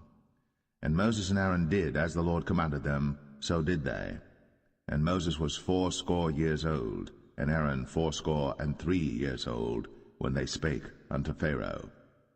And the Lord spake unto Moses and unto Aaron, saying, When Pharaoh shall speak unto you, saying, Show a miracle for you, then thou shalt say unto Aaron, Take thy rod, and cast it before Pharaoh, and it shall become a serpent. And Moses and Aaron went in unto Pharaoh, and they did so as the Lord had commanded. And Aaron cast down his rod before Pharaoh, and before his servants, and it became a serpent. Then Pharaoh also called the wise men and the sorcerers. Now the magicians of Egypt they also did in like manner with their enchantments. For they cast down every man his rod, and they became serpents. But Aaron's rod swallowed up their rods. And he hardened Pharaoh's heart, that he hearkened not unto them, as the Lord had said. And the Lord said unto Moses, Pharaoh's heart is hardened, he refuseth to let the people go. Get thee unto Pharaoh in the morning. Lo, he goeth out unto the water, and thou shalt stand by the river's brink against he come. And the rod which was turned to a serpent shalt thou take in thine hand. And thou shalt say unto him, The Lord God of the Hebrews hath sent me unto thee, saying, Let my people go, that they may serve me in the wilderness. And behold, hitherto thou wouldest not hear. Thus saith the Lord, In this thou shalt know that I am the Lord. Behold, I will smite with the rod that is in mine hand upon the waters which are in the river, and they shall be turned to blood.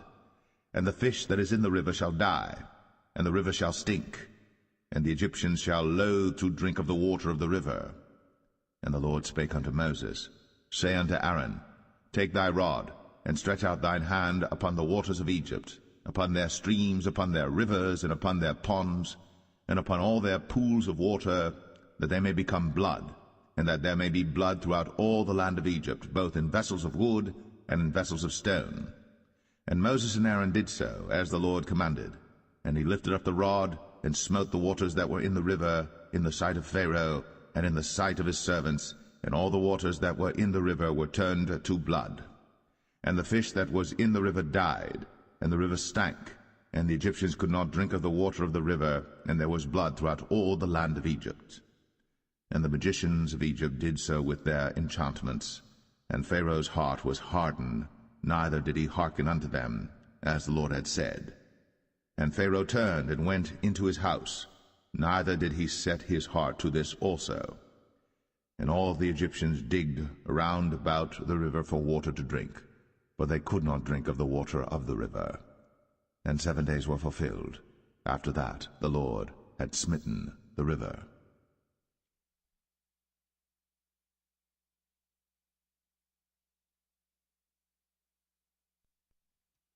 Exodus 8. And the Lord spake unto Moses, Go unto Pharaoh, and say unto him, Thus saith the Lord, Let my people go, that they may serve me. And if thou refuse to let them go, behold, I will smite all thy borders with frogs, and the river shall bring forth frogs abundantly, which shall go up and come into thine house, and into thy bedchamber, and upon thy bed, and into the house of thy servants, and upon thy people, and into thine ovens, and into thy kneading troughs. And the frogs shall come up both on thee, and upon thy people, and upon all thy servants. And the Lord spake unto Moses, Say unto Aaron, Stretch forth thine hand with thy rod over the streams, over the rivers, and over the ponds, and cause frogs to come up upon the land of Egypt. And Aaron stretched out his hand over the waters of Egypt, and the frogs came up, and covered the land of Egypt. And the magicians did so with their enchantments, and brought up frogs upon the land of Egypt. Then Pharaoh called for Moses and Aaron, and said, Entreat the Lord, that he may take away the frogs from me, and from my people, and I will let the people go, that they may do sacrifice unto the Lord. And Moses said unto Pharaoh, Glory over me. When shall I entreat for thee, and for thy servants, and for thy people, to destroy the frogs from thee, and thy houses, that they may remain in the river only? And he said, Tomorrow. And he said, Be it according to thy word, that thou mayest know that there is none like unto the Lord our God. And the frogs shall depart from thee, and from thy houses, and from thy servants, and from thy people. They shall remain in the river only. And Moses and Aaron went out from Pharaoh, and Moses cried unto the Lord because of the frogs, which he had brought against Pharaoh. And the Lord did according to the word of Moses, and the frogs died out of the houses, out of the villages, and out of the fields. And they gathered them together upon heaps, and the land stank. But when Pharaoh saw that there was respite, he hardened his heart, and hearkened not unto them, as the Lord had said. And the Lord said unto Moses, Say unto Aaron, Stretch out thy rod, and smite the dust of the land, that it may become lice throughout all the land of Egypt. And they did so. For Aaron stretched out his hand with his rod, and smote the dust of the earth, and it became lice in man and in beast. All the dust of the land became lice throughout all the land of Egypt. And the magicians did so with their enchantments to bring forth lice, but they could not, so there were lice upon man and upon beast. Then the magicians said unto Pharaoh, This is the finger of God. And Pharaoh's heart was hardened, and he hearkened not unto them, as the Lord had said. And the Lord said unto Moses, Rise up early in the morning, and stand before Pharaoh. Lo, he cometh forth to the water. And say unto him, Thus saith the Lord, let my people go, that they may serve me. Else, if thou wilt not let my people go, behold, I will send swarms of flies upon thee, and upon thy servants, and upon thy people, and into thy houses, and the houses of the Egyptians shall be full of swarms of flies, and also the ground whereon they are. And I will sever in that day the land of Goshen, in which my people dwell, that no swarms of flies shall be there, to the end thou mayest know that I am the Lord in the midst of the earth. And I will put a division between my people and thy people. Tomorrow shall this sign be. And the Lord did so. And there came a grievous swarm of flies into the house of Pharaoh, and into his servants' houses, and into all the land of Egypt. The land was corrupted by reason of the swarm of flies. And Pharaoh called for Moses and for Aaron, and said, Go ye, sacrifice to your God in the land.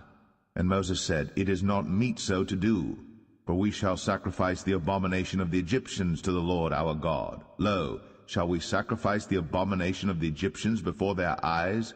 And will they not stone us? We will go 3 days' journey into the wilderness, and sacrifice to the Lord our God, as he shall command us. And Pharaoh said, I will let you go, that ye may sacrifice to the Lord your God in the wilderness. Only ye shall not go very far away. Entreat for me. And Moses said, Behold, I go out from thee, and I will entreat the Lord that the swarms of flies may depart from Pharaoh, from his servants, and from his people tomorrow. But let not Pharaoh deal deceitfully any more, not letting the people go to sacrifice to the Lord. And Moses went out from Pharaoh, and entreated the Lord. And the Lord did according to the word of Moses, and he removed the swarms of flies from Pharaoh, from his servants, and from his people. There remained not one. And Pharaoh hardened his heart at this time also, neither would he let the people go.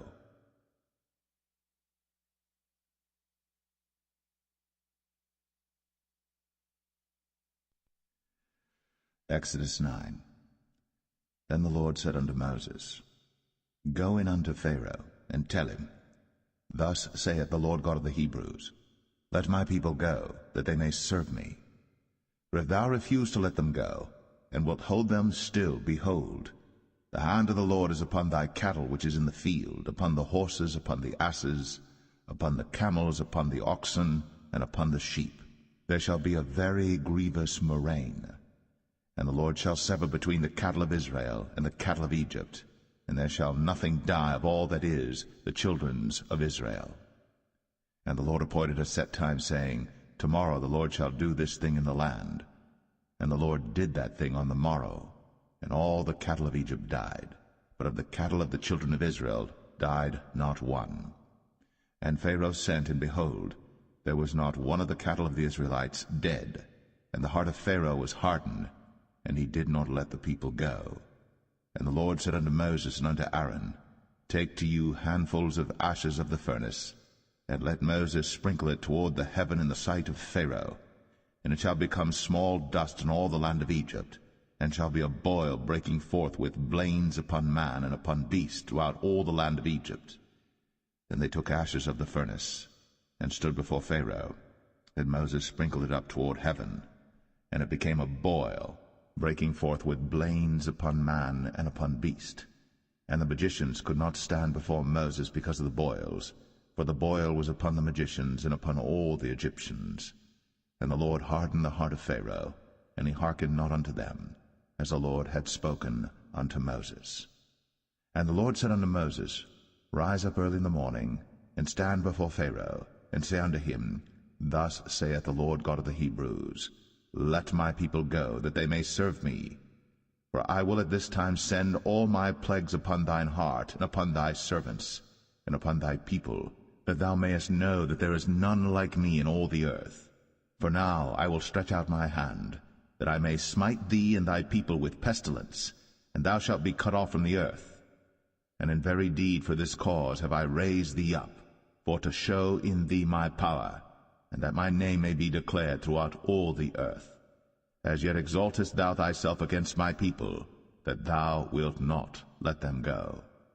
Behold, tomorrow about this time I will cause it to rain a very grievous hail, such as hath not been in Egypt since the foundation thereof even until now. Send therefore now, and gather thy cattle, and all that thou hast in the field. For upon every man and beast which shall be found in the field, and shall not be brought home, the hail shall come down upon them, and they shall die. He that feared the word of the Lord among the servants of Pharaoh made his servants and his cattle flee into the houses. And he that regarded not the word of the Lord left his servants and his cattle in the field.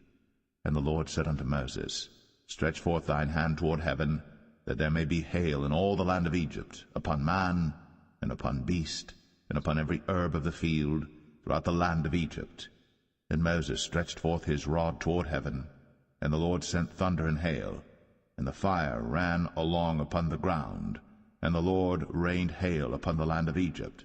So there was hail and fire mingled with the hail, very grievous, such as there was none like it in all the land of Egypt since it became a nation. And the hail smote throughout all the land of Egypt all that was in the field, both man and beast. And the hail smote every herb of the field, and brake every tree of the field. Only in the land of Goshen, where the children of Israel were, was there no hail. And Pharaoh sent and called for Moses and Aaron, and said unto them, I have sinned at this time. The Lord is righteous, and I and my people are wicked. Entreat the Lord, for it is enough that there be no more mighty thunderings and hail, and I will let you go, and ye shall stay no longer. And Moses said unto him, As soon as I am gone out of the city, I will spread abroad my hands unto the Lord, and the thunder shall cease, neither shall there be any more hail, that thou mayest know how that the earth is the Lord's. But as for thee and thy servants, I know that ye will not yet fear the Lord God. And the flax and the barley was smitten, for the barley was in the ear, and the flax was bold. But the wheat and the rye were not smitten, for they were not grown up. And Moses went out of the city from Pharaoh, and spread abroad his hands unto the Lord, and the thunders and hail ceased, and the rain was not poured upon the earth.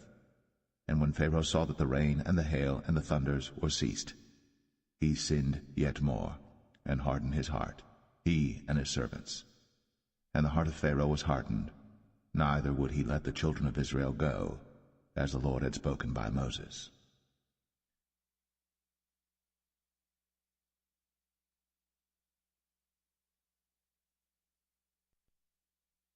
Exodus 10. And the Lord said unto Moses, Go in unto Pharaoh, for I have hardened his heart, and the heart of his servants, that I might show these my signs before him, and that thou mayest tell in the ears of thy son, and of thy son's son, what things I have wrought in Egypt, and my signs which I have done among them, that ye may know how that I am the Lord. And Moses and Aaron came in unto Pharaoh, and said unto him, Thus saith the Lord God of the Hebrews, How long wilt thou refuse to humble thyself before me? Let my people go, that they may serve me. Else, if thou refuse to let my people go, behold, tomorrow will I bring the locusts into thy coast. And they shall cover the face of the earth, that one cannot be able to see the earth. And they shall eat the residue of that which is escaped, which remaineth unto you from the hail, and shall eat every tree which groweth for you out of the field. And they shall fill thy houses, and the houses of all thy servants, and the houses of all the Egyptians, which neither thy fathers nor thy fathers' fathers have seen, since the day that they were upon the earth unto this day. And he turned himself, and went out from Pharaoh. And Pharaoh's servants said unto him, How long shall this man be a snare unto us? Let the men go, that they may serve the Lord their God. Knowest thou not yet that Egypt is destroyed? And Moses and Aaron were brought again unto Pharaoh, and he said unto them, Go, serve the Lord your God. But who are they that shall go? And Moses said, We will go with our young and with our old, with our sons and with our daughters, with our flocks and with our herds will we go, for we must hold a feast unto the Lord. And he said unto them, Let the Lord be so with you, as I will let you go, and your little ones. Look to it, for evil is before you. Not so. Go now, ye that are men, and serve the Lord, for that ye did desire. And they were driven out from Pharaoh's presence. And the Lord said unto Moses, Stretch out thine hand over the land of Egypt for the locusts, that they may come up upon the land of Egypt, and eat every herb of the land, even all that the hail hath left. And Moses stretched forth his rod over the land of Egypt. And the Lord brought an east wind upon the land all that day, and all that night. And when it was morning, the east wind brought the locusts. And the locusts went up over all the land of Egypt, and rested in all the coasts of Egypt. Very grievous were they. Before them there were no such locusts as they, neither after them shall be such. For they covered the face of the whole earth, so that the land was darkened. And they did eat every herb of the land, and all the fruit of the trees which the hail had left. And there remained not any green thing in the trees, or in the herbs of the field, through all the land of Egypt. Then Pharaoh called for Moses and Aaron in haste, and he said, I have sinned against the Lord your God and against you. Now therefore forgive, I pray thee, my sin only this once, and entreat the Lord your God, that he may take away from me this death only. And he went out from Pharaoh, and entreated the Lord. And the Lord turned a mighty strong west wind, which took away the locusts, and cast them into the Red Sea. There remained not one locust in all the coasts of Egypt. But the Lord hardened Pharaoh's heart, so that he would not let the children of Israel go. And the Lord said unto Moses, Stretch out thine hand toward heaven, that there may be darkness over the land of Egypt, even darkness which may be felt. And Moses stretched forth his hand toward heaven, and there was a thick darkness in all the land of Egypt 3 days. They saw not one another, neither rose any from his place for 3 days. But all the children of Israel had light in their dwellings. And Pharaoh called unto Moses and said, Go ye, serve the Lord. Only let your flocks and your herds be stayed. Let your little ones also go with you. And Moses said, Thou must give us also sacrifices and burnt offerings, that we may sacrifice unto the Lord our God. Our cattle also shall go with us. There shall not an hoof be left behind, for thereof must we take to serve the Lord our God, and we know not with what we must serve the Lord until we come thither. But the Lord hardened Pharaoh's heart, and he would not let them go. And Pharaoh said unto him, Get thee from me, take heed to thyself, see my face no more, for in that day thou seest my face, thou shalt die. And Moses said, Thou hast spoken well. I will see thy face again no more.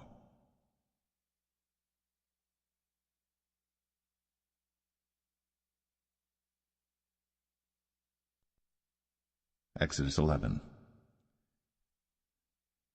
And the Lord said unto Moses, Yet will I bring one plague more upon Pharaoh and upon Egypt. Afterwards he will let you go hence. When he shall let you go, he shall surely thrust you out hence altogether. Speak now in the ears of the people, and let every man borrow of his neighbor, and every woman of her neighbor, jewels of silver and jewels of gold. And the Lord gave the people favor in the sight of the Egyptians. Moreover, the man Moses was very great in the land of Egypt, in the sight of Pharaoh's servants, and in the sight of the people. And Moses said, Thus saith the Lord, About midnight will I go out into the midst of Egypt, and all the firstborn in the land of Egypt shall die, from the firstborn of Pharaoh that sitteth upon his throne, even unto the firstborn of the maidservant that is behind the mill, and all the firstborn of beasts. And there shall be a great cry throughout all the land of Egypt, such as there was none like it, nor shall be like it any more. But against any of the children of Israel shall not a dog move his tongue, against man or beast, that ye may know how that the Lord doth put a difference between the Egyptians and Israel. And all these thy servants shall come down unto me, and bow down themselves unto me, saying, Get thee out, and all the people that follow thee, and after that I will go out. And he went out from Pharaoh in a great anger. And the Lord said unto Moses, Pharaoh shall not hearken unto you, that my wonders may be multiplied in the land of Egypt. And Moses and Aaron did all these wonders before Pharaoh. And the Lord hardened Pharaoh's heart, so that he would not let the children of Israel go out of his land.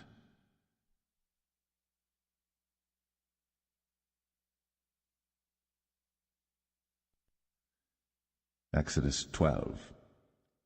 And the Lord spake unto Moses and Aaron in the land of Egypt, saying, This month shall be unto you the beginning of months. It shall be the first month of the year to you. Speak ye unto all the congregation of Israel, saying, In the 10th day of this month they shall take to them every man a lamb, according to the house of their fathers, a lamb for an house. And if the household be too little for the lamb, let him and his neighbor next unto his house take it according to the number of the souls. Every man according to his eating shall make your count for the lamb. Your lamb shall be without blemish, a male of the first year. Ye shall take it out from the sheep or from the goats. And ye shall keep it up until the 14th day of the same month. And the whole assembly of the congregation of Israel shall kill it in the evening. And they shall take of the blood, and strike it on the 2 side posts, and on the upper door post of the houses, wherein they shall eat it. And they shall eat the flesh in that night, roast with fire, and unleavened bread, and with bitter herbs they shall eat it. Eat not of it raw, nor sodden it all with water, but roast with fire, his head with his legs, and with the purtenance thereof. And ye shall let nothing of it remain until the morning. And that which remaineth of it until the morning ye shall burn with fire. And thus shall ye eat it, with your loins girded, your shoes on your feet, and your staff in your hand, and ye shall eat it in haste. It is the Lord's Passover. For I will pass through the land of Egypt this night, and will smite all the firstborn in the land of Egypt, both man and beast, and against all the gods of Egypt I will execute judgment. I am the Lord. And the blood shall be to you for a token upon the houses where ye are. And when I see the blood, I will pass over you, and the plague shall not be upon you to destroy you, when I smite the land of Egypt. And this day shall be unto you for a memorial, and ye shall keep it a feast to the Lord throughout your generations. Ye shall keep it a feast by an ordinance forever. 7 days shall ye eat unleavened bread. Even the first day ye shall put away leaven out of your houses. For whosoever eateth leavened bread from the first day until the 7th day, that soul shall be cut off from Israel. And in the first day there shall be an holy convocation, and in the 7th day there shall be an holy convocation to you. No manner of work shall be done in them, save that which every man must eat. That only may be done of you. And ye shall observe the feast of unleavened bread. For in this selfsame day have I brought your armies out of the land of Egypt. Therefore shall ye observe this day in your generations by an ordinance forever. In the 1st month, on the 14th day of the month at even, ye shall eat unleavened bread, until the 21st day of the month at even. 7 days shall there be no leaven found in your houses. For whosoever eateth that which is leavened, even that soul shall be cut off from the congregation of Israel, whether he be a stranger or born in the land. Ye shall eat nothing leavened. In all your habitations shall ye eat unleavened bread. Then Moses called for all the elders of Israel, and said unto them, Draw out, and take you a lamb according to your families, and kill the Passover. And ye shall take a bunch of hyssop, and dip it in the blood that is in the basin, and strike the lintel and the 2 side posts with the blood that is in the basin, and none of you shall go out at the door of his house until the morning.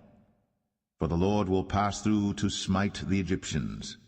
And when he seeth the blood upon the lintel, and on the 2 side posts, the Lord will pass over the door, and will not suffer the destroyer to come in unto your houses to smite you. And ye shall observe this thing for an ordinance to thee and to thy sons forever. And it shall come to pass, when ye be come to the land which the Lord will give you, according as he hath promised, that ye shall keep this service. And it shall come to pass, when your children shall say unto you, What mean ye by this service? That ye shall say, It is the sacrifice of the Lord's Passover, who passed over the houses of the children of Israel in Egypt, when he smote the Egyptians, and delivered our houses. And the people bowed the head, and worshipped. And the children of Israel went away, and did, as the Lord had commanded Moses and Aaron, so did they. And it came to pass that at midnight the Lord smote all the firstborn in the land of Egypt, from the firstborn of Pharaoh that sat on his throne unto the firstborn of the captive that was in the dungeon. and all the firstborn of cattle.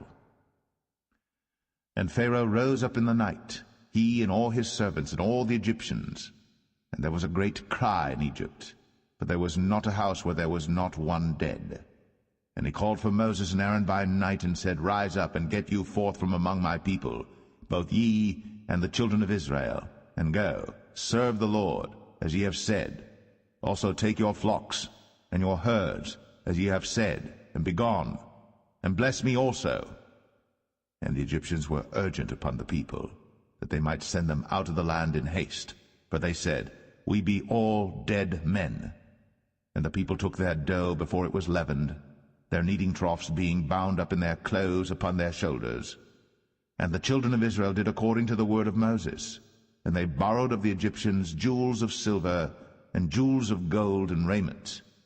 And the Lord gave the people favor in the sight of the Egyptians, so that they lent unto them such things as they required, and they spoiled the Egyptians. And the children of Israel journeyed from Ramses to Succoth, about 600,000 on foot, that were men, beside children. And a mixed multitude went up also with them, and flocks and herds, even very much cattle. And they baked unleavened cakes of the dough which they brought forth out of Egypt, for it was not leavened, because they were thrust out of Egypt, and could not tarry, neither had they prepared for themselves any victual. Now the sojourning of the children of Israel, who dwelt in Egypt, was 430 years. And it came to pass at the end of the 430 years, even the selfsame day it came to pass, that all the hosts of the Lord went out from the land of Egypt. It is a night to be much observed unto the Lord for bringing them out from the land of Egypt. This is that night of the Lord to be observed of all the children of Israel in their generations. And the Lord said unto Moses and Aaron, This is the ordinance of the Passover. There shall no stranger eat thereof. But every man's servant that is bought for money, when thou hast circumcised him, then shall he eat thereof. A foreigner and an hired servant shall not eat thereof. In one house shall it be eaten. Thou shalt not carry forth aught of the flesh abroad out of the house, neither shall ye break a bone thereof. All the congregation of Israel shall keep it. And when a stranger shall sojourn with thee, and will keep the Passover to the Lord, let all his males be circumcised, and then let him come near and keep it. And he shall be as one that is born in the land. For no uncircumcised person shall eat thereof. One law shall be to him that is homeborn, and unto the stranger that sojourneth among you. Thus did all the children of Israel. As the Lord commanded Moses and Aaron, so did they. And it came to pass the selfsame day, that the Lord did bring the children of Israel out of the land of Egypt by their armies.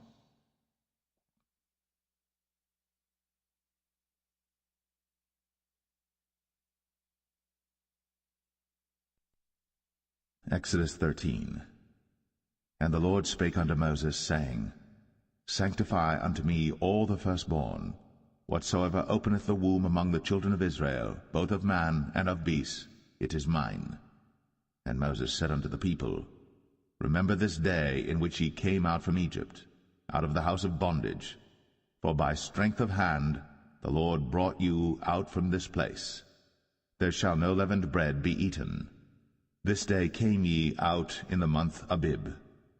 And it shall be, when the Lord shall bring thee into the land of the Canaanites, and the Hittites, and the Amorites, and the Hivites, and the Jebusites, which he sware unto thy fathers to give thee, a land flowing with milk and honey, that thou shalt keep this service in this month.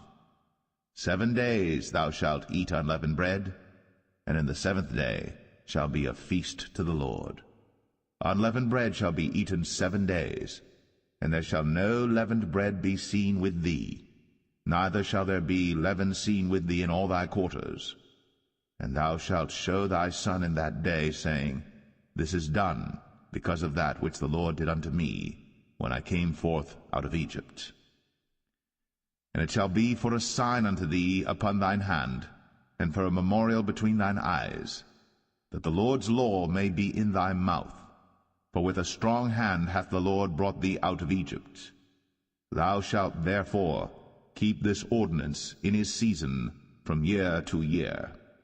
And it shall be, when the Lord shall bring thee into the land of the Canaanites, as he sware unto thee and to thy fathers, and shall give it thee, that thou shalt set apart unto the Lord all that openeth the matrix, and every firstling that cometh of a beast which thou hast, the males shall be the Lord's. And every firstling of an ass thou shalt redeem with a lamb, and if thou wilt not redeem it, then thou shalt break his neck. And all the firstborn of man among thy children shalt thou redeem. And it shall be, when thy son asketh thee in time to come, saying, What is this? That thou shalt say unto him, By strength of hand the Lord brought us out from Egypt, from the house of bondage. And it came to pass, when Pharaoh would hardly let us go, that the Lord slew all the firstborn in the land of Egypt, both the firstborn of man and the firstborn of beast. Therefore I sacrifice to the Lord all that openeth the matrix, being males, but all the firstborn of my children I redeem. And it shall be for a token upon thine hand, and for frontlets between thine eyes, for by strength of hand the Lord brought us forth out of Egypt. And it came to pass, when Pharaoh had let the people go, that God led them not through the way of the land of the Philistines, although that was near, for God said, Lest peradventure the people repent when they see war, and they return to Egypt. But God led the people about through the way of the wilderness of the Red Sea. And the children of Israel went up harnessed out of the land of Egypt. And Moses took the bones of Joseph with him, for he had straitly sworn the children of Israel, saying, God will surely visit you, and ye shall carry up my bones away hence with you. And they took their journey from Succoth, and encamped in Etham, in the edge of the wilderness. And the Lord went before them by day in a pillar of a cloud, to lead them the way, and by night in a pillar of fire, to give them light, to go by day and night. He took not away the pillar of the cloud by day, nor the pillar of fire by night, from before the people.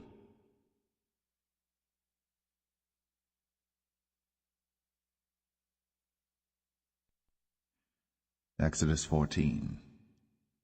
And the Lord spake unto Moses, saying, Speak unto the children of Israel, that they turn and encamp before Pi-hahiroth, between Migdol and the sea, over against Baal-zephon. Before it shall ye encamp by the sea.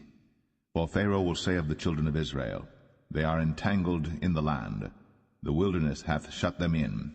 And I will harden Pharaoh's heart, that he shall follow after them.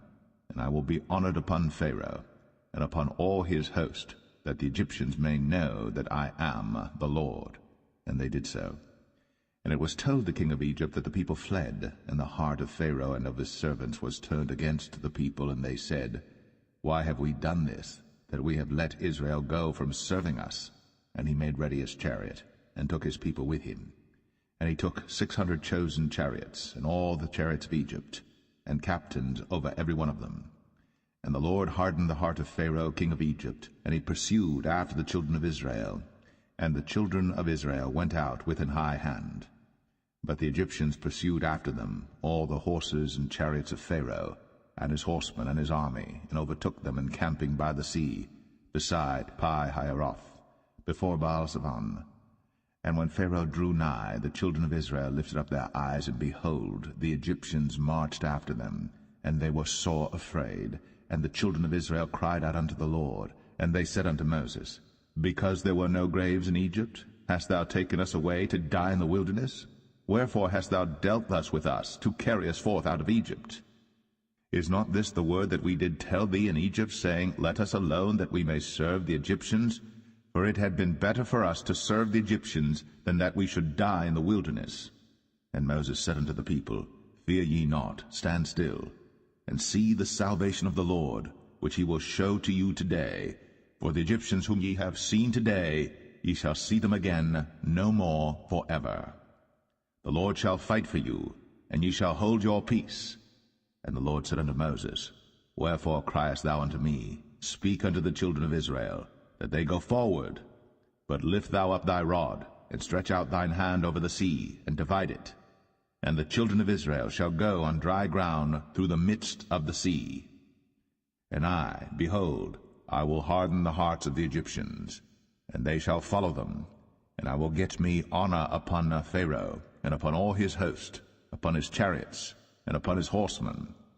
And the Egyptians shall know that I am the Lord, when I have gotten me honor upon Pharaoh, upon his chariots, and upon his horsemen.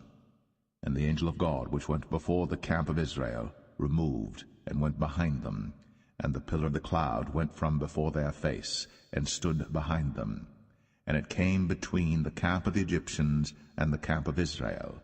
And it was a cloud and darkness to them, but it gave light by night to these, so that the one came not near the other all the night. And Moses stretched out his hand over the sea, and the Lord caused the sea to go back by a strong east wind all that night, and made the sea dry land, and the waters were divided. And the children of Israel went into the midst of the sea upon the dry ground, and the waters were a wall unto them on their right hand and on their left. And the Egyptians pursued, and went in after them to the midst of the sea, even all Pharaoh's horses, his chariots, and his horsemen. And it came to pass that in the morning watch the Lord looked unto the host of the Egyptians through the pillar of fire and of the cloud, and troubled the host of the Egyptians, and took off their chariot wheels, that they drave them heavily, so that the Egyptians said, Let us flee from the face of Israel, for the Lord fighteth for them against the Egyptians. And the Lord said unto Moses, Stretch out thine hand over the sea, that the waters may come again upon the Egyptians, upon their chariots, and upon their horsemen. And Moses stretched forth his hand over the sea, and the sea returned to his strength when the morning appeared, and the Egyptians fled against it. And the Lord overthrew the Egyptians in the midst of the sea. And the waters returned and covered the chariots, and the horsemen, and all the host of Pharaoh that came into the sea after them. There remained not so much as one of them. But the children of Israel walked upon dry land in the midst of the sea, and the waters were a wall unto them on their right hand and on their left. Thus the Lord saved Israel that day out of the hand of the Egyptians, and Israel saw the Egyptians dead upon the seashore. And Israel saw that great work which the Lord did upon the Egyptians, and the people feared the Lord, and believed the Lord and his servant Moses.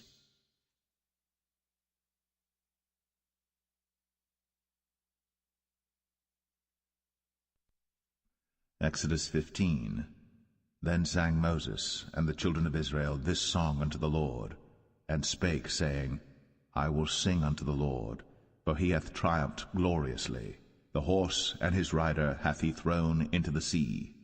The Lord is my strength and song, and he is become my salvation. He is my God, and I will prepare him an habitation, my father's God, and I will exalt him. The Lord is a man of war, the Lord is his name. Pharaoh's chariots and his host hath he cast into the sea. His chosen captains also are drowned in the Red Sea. The depths have covered them, they sank into the bottom as a stone. Thy right hand, O Lord, is become glorious in power. Thy right hand, O Lord, hath dashed in pieces the enemy. And in the greatness of thine excellency thou hast overthrown them that rose up against thee. Thou sentest forth thy wrath, which consumed them as stubble. And with the blast of thy nostrils the waters were gathered together. The floods stood upright as an heap, and the depths were congealed in the heart of the sea. The enemy said, I will pursue, I will overtake, I will divide the spoil. My lust shall be satisfied upon them. I will draw my sword, my hand shall destroy them. Thou didst blow with thy wind, the sea covered them. They sank as lead in the mighty waters. Who is like unto thee, O Lord, among the gods? Who is like thee, glorious in holiness, fearful in praises, doing wonders? Thou stretchest out thy right hand, the earth swallowed them. Thou in thy mercy hast led forth the people which thou hast redeemed. Thou hast guided them in thy strength unto thy holy habitation. The people shall hear and be afraid. Sorrow shall take hold on the inhabitants of Palestina. Then the dukes of Edom shall be amazed. The mighty men of Moab, trembling, shall take hold upon them. All the inhabitants of Canaan shall melt away. Fear and dread shall fall upon them. By the greatness of thine arm they shall be as still as a stone. till thy people pass over, O Lord, till the people pass over, which thou hast purchased. Thou shalt bring them in, and plant them in the mountain of thine inheritance, in the place, O Lord, which thou hast made for thee to dwell in the sanctuary, O Lord, which thy hands have established. The Lord shall reign for ever and ever. For the horse of Pharaoh went in with his chariots and with his horsemen into the sea, and the Lord brought again the waters of the sea upon them. But the children of Israel went on dry land in the midst of the sea. And Miriam the prophetess, the sister of Aaron, took a timbrel in her hand, and all the women went out after her with timbrels and with dances. And Miriam answered them, Sing ye to the Lord, for he hath triumphed gloriously. The horse and his rider hath he thrown into the sea. So Moses brought Israel from the Red Sea, and they went out into the wilderness of Shur. And they went 3 days in the wilderness, and found no water. And when they came to Marah, they could not drink of the waters of Marah, for they were bitter. Therefore the name of it was called Marah. And the people murmured against Moses, saying, What shall we drink? And he cried unto the Lord, and the Lord showed him a tree, which when he had cast into the waters were made sweet. There he made for them a statute and an ordinance, and there he proved them, and said, If thou wilt diligently hearken to the voice of the Lord thy God, and wilt do that which is right in his sight, and wilt give ear to his commandments, and keep all his statutes, I will put none of these diseases upon thee, which I have brought upon the Egyptians, for I am the Lord that healeth thee. And they came to Elim, where were 12 wells of water, and 60 palm trees, and they encamped there by the waters.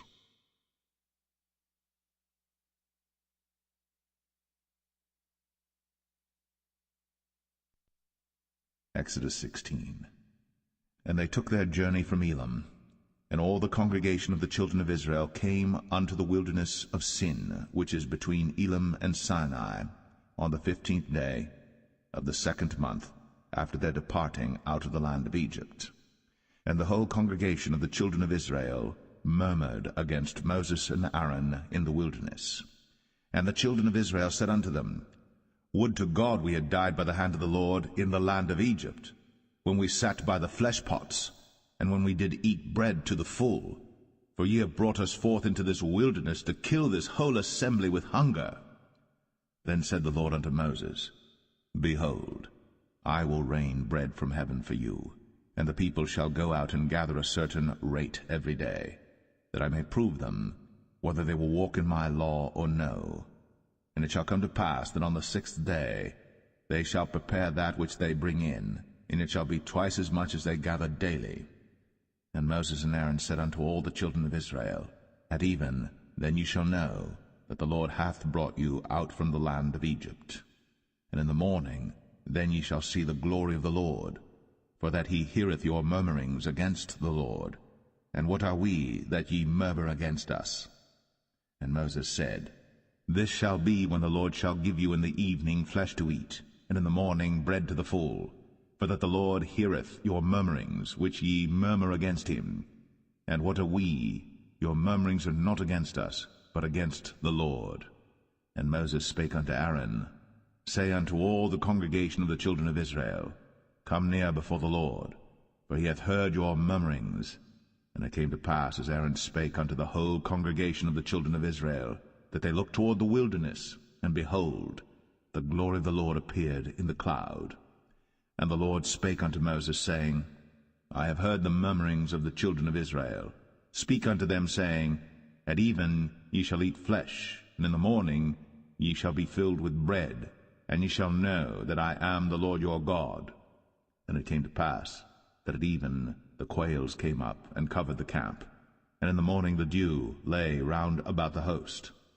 And when the dew that lay was gone up, behold, upon the face of the wilderness there lay a small round thing, as small as the hoarfrost on the ground. And when the children of Israel saw it, they said one to another, It is manna, for they wist not what it was.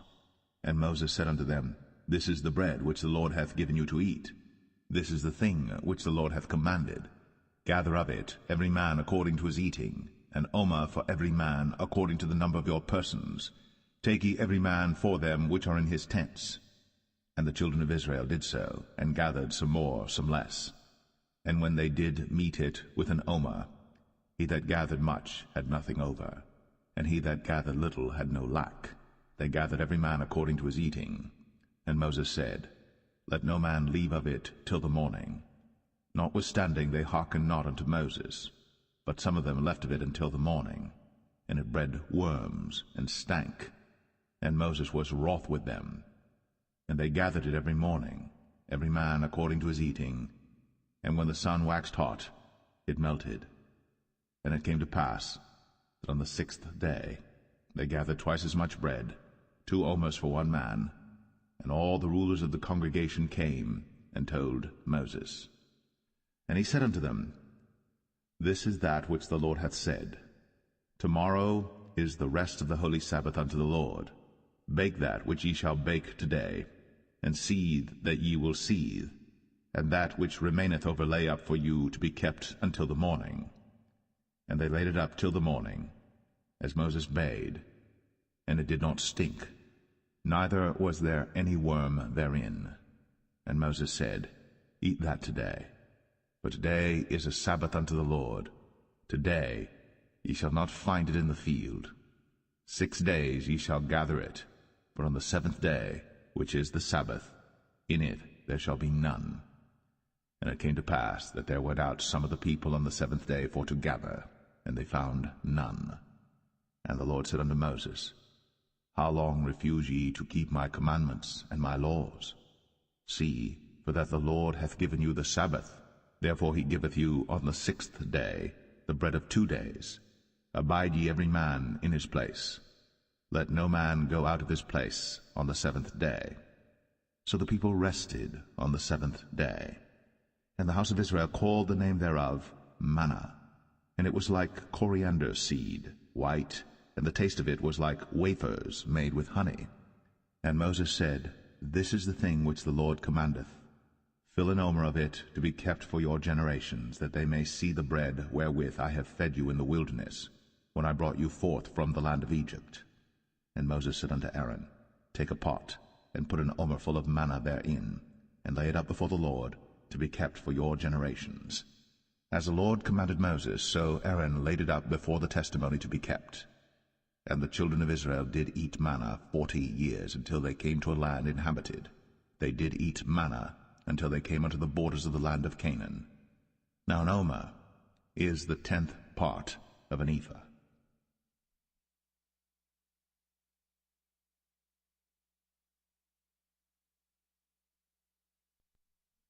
Exodus 17. And all the congregation of the children of Israel journeyed from the wilderness of Sin after their journeys, according to the commandment of the Lord, and pitched in Rephidim. And there was no water for the people to drink. Wherefore the people did chide with Moses, and said, Give us water that we may drink. And Moses said unto them, Why chide ye with me? Wherefore do ye tempt the Lord? And the people thirsted there for water. And the people murmured against Moses, and said, Wherefore is this that thou hast brought us up out of Egypt, to kill us, and our children, and our cattle with thirst? And Moses cried unto the Lord, saying, What shall I do unto this people? They be almost ready to stone me. And the Lord said unto Moses, Go on before the people, and take with thee of the elders of Israel, and thy rod wherewith thou smotest the river, take in thine hand, and go. Behold, I will stand before thee there upon the rock in Horeb, and thou shalt smite the rock. And there shall come water out of it, that the people may drink. And Moses did so in the sight of the elders of Israel. And he called the name of the place Massah and Meribah, because of the chiding of the children of Israel, and because they tempted the Lord, saying, Is the Lord among us or not? Then came Amalek and fought with Israel in Rephidim. And Moses said unto Joshua, Choose us out men, and go out, fight with Amalek. Tomorrow I will stand on the top of the hill with the rod of God in mine hand. So Joshua did as Moses had said to him, and fought with Amalek. And Moses, Aaron, and Hur went up to the top of the hill. And it came to pass, when Moses held up his hand, that Israel prevailed. And when he let down his hand, Amalek prevailed. But Moses' hands were heavy, and they took a stone and put it under him, and he sat thereon. And Aaron and Hur stayed up his hands, the one on the one side, and the other on the other side, and his hands were steady until the going down of the sun. And Joshua discomfited Amalek and his people with the edge of the sword. And the Lord said unto Moses, Write this for a memorial in a book, and rehearse it in the ears of Joshua. For I will utterly put out the remembrance of Amalek from under heaven. And Moses built an altar, and called the name of it Jehovah Nissi. For he said, Because the Lord has sworn that the Lord will have war with Amalek from generation to generation.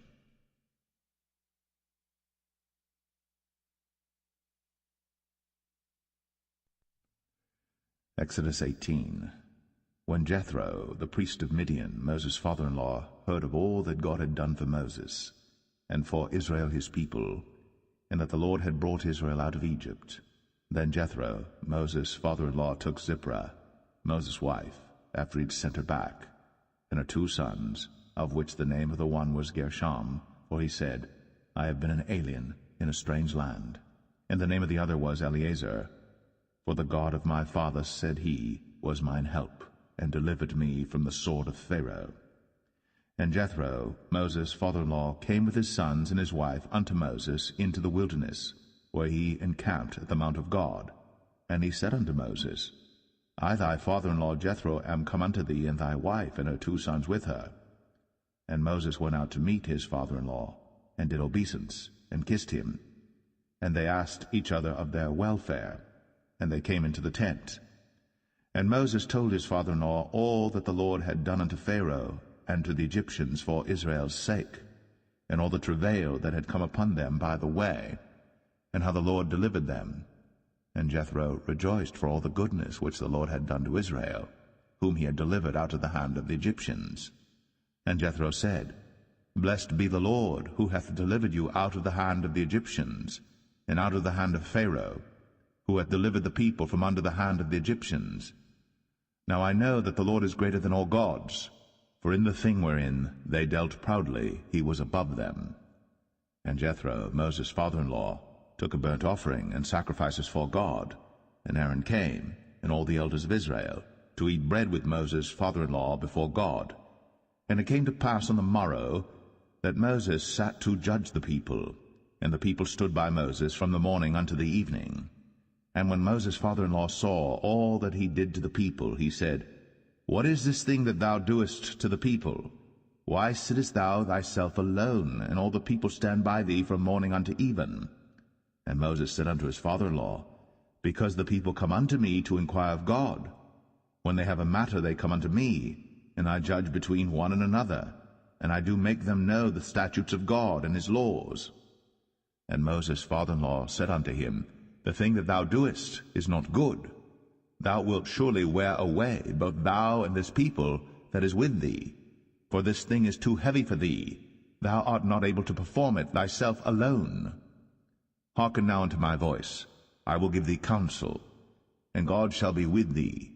Be thou for the people too Godward, that thou mayest bring the causes unto God. And thou shalt teach them ordinances and laws, and shalt show them the way wherein they must walk, and the work that they must do. Moreover, thou shalt provide out of all the people able men, such as fear God, men of truth, hating covetousness, and place such over them to be rulers of thousands, and rulers of hundreds, rulers of 50s, and rulers of 10s. And let them judge the people at all seasons. And it shall be, that every great matter they shall bring unto thee, but every small matter they shall judge. So shall it be easier for thyself, and they shall bear the burden with thee. If thou shalt do this thing, and God command thee so, then thou shalt be able to endure, and all this people shall also go to their place in peace. So Moses hearkened to the voice of his father-in-law, and did all that he had said. And Moses chose able men out of all Israel, and made them heads over the people, rulers of thousands, rulers of hundreds, rulers of 50s, and rulers of 10s. And they judged the people at all seasons. The hard causes they brought unto Moses, but every small matter they judged themselves. And Moses let his father-in-law depart, and he went his way. into his own land.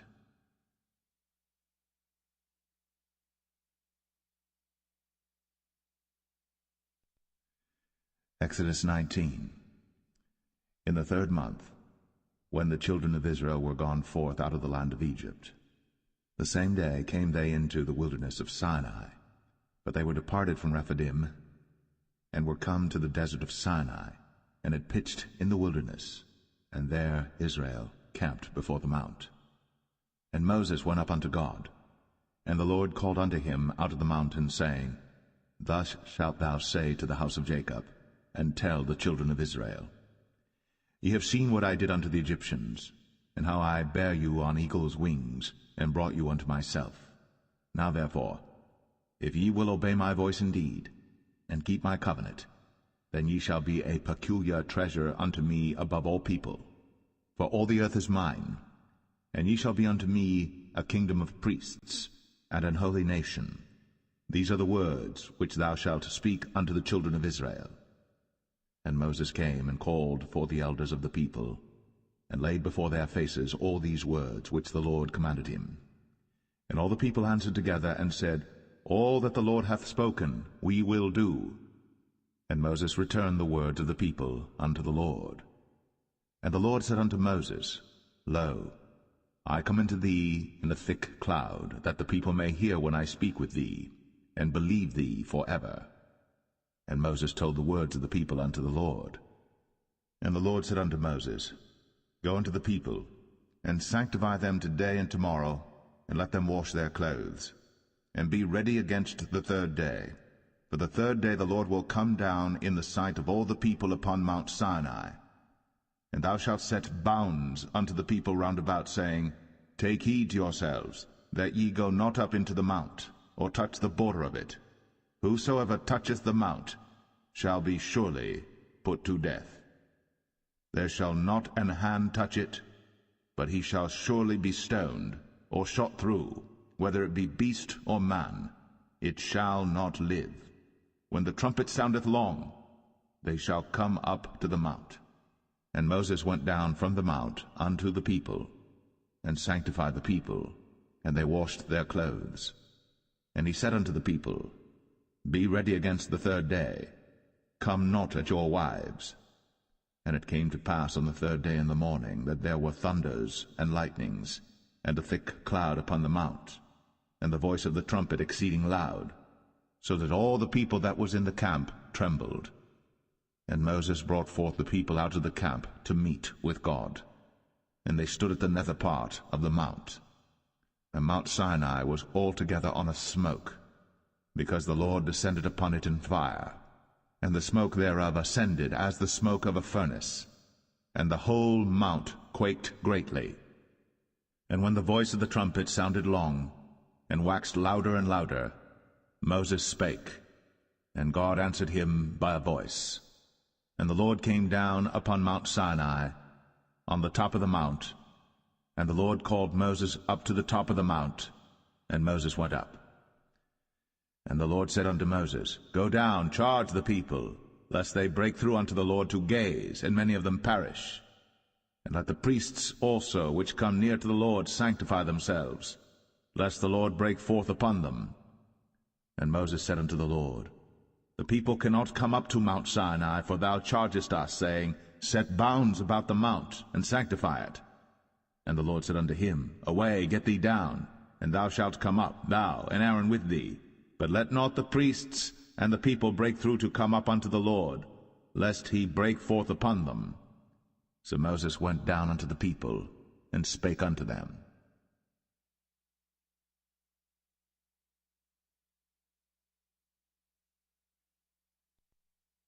Exodus 20.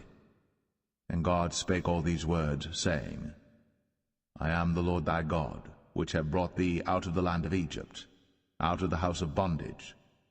Thou shalt have no other gods before me.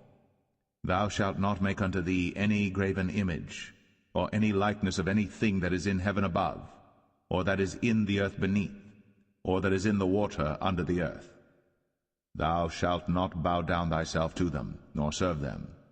For I, the Lord thy God, am a jealous God, visiting the iniquity of the fathers upon the children unto the third and fourth generation of them that hate me, and showing mercy unto thousands of them that love me, and keep my commandments. Thou shalt not take the name of the Lord thy God in vain, for the Lord will not hold him guiltless that taketh his name in vain. Remember the Sabbath day, to keep it holy. 6 days shalt thou labor, and do all thy work. But the seventh day is the Sabbath of the Lord thy God. In it thou shalt not do any work, thou, nor thy son, nor thy daughter, thy manservant, nor thy maidservant, nor thy cattle, nor thy stranger that is within thy gates. For in 6 days the Lord made heaven and earth, the sea, and all that in them is, and rested the seventh day. Wherefore the Lord blessed the Sabbath day, and hallowed it. Honor thy father and thy mother, that thy days may be long upon the land which the Lord thy God giveth thee. Thou shalt not kill. Thou shalt not commit adultery. Thou shalt not steal. Thou shalt not bear false witness against thy neighbor. Thou shalt not covet thy neighbor's house. Thou shalt not covet thy neighbor's wife, nor his manservant, nor his maidservant, nor his ox, nor his ass, nor anything that is thy neighbor's. And all the people saw the thunderings, and the lightnings, and the noise of the trumpet, and the mountain smoking. And when the people saw it, they removed, and stood afar off. And they said unto Moses, Speak thou with us, and we will hear. But let not God speak with us, lest we die. And Moses said unto the people, Fear not, for God is come to prove you, and that his fear may be before your faces, that ye sin not. And the people stood afar off. And Moses drew near unto the thick darkness where God was. And the Lord said unto Moses, Thus thou shalt say unto the children of Israel, Ye have seen that I have talked with you from heaven. Ye shall not make with me gods of silver, neither shall ye make unto you gods of gold. An altar of earth thou shalt make unto me, and shalt sacrifice thereon thy burnt offerings, and thy peace offerings, thy sheep and thine oxen. In all places where I record my name I will come unto thee, and I will bless thee. And if thou wilt make me an altar of stone, thou shalt not build it of hewn stone, for if thou lift up thy tool upon it, thou hast polluted it. Neither shalt thou go up by steps unto mine altar, that thy nakedness be not discovered thereon.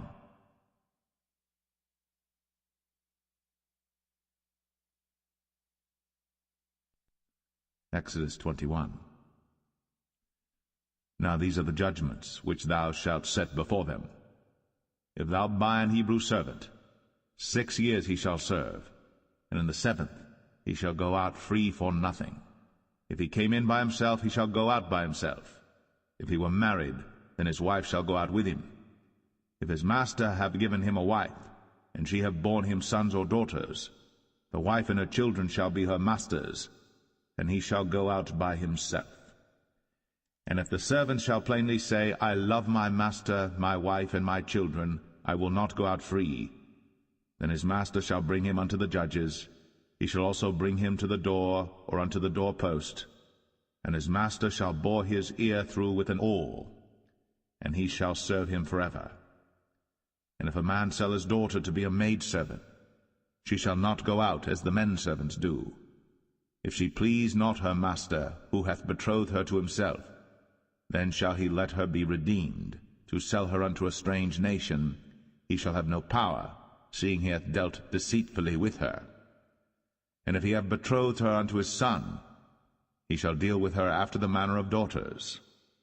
If he take him another wife, her food, her raiment, and her duty of marriage, shall he not diminish? And if he do not these 3 unto her, then shall she go out free without money.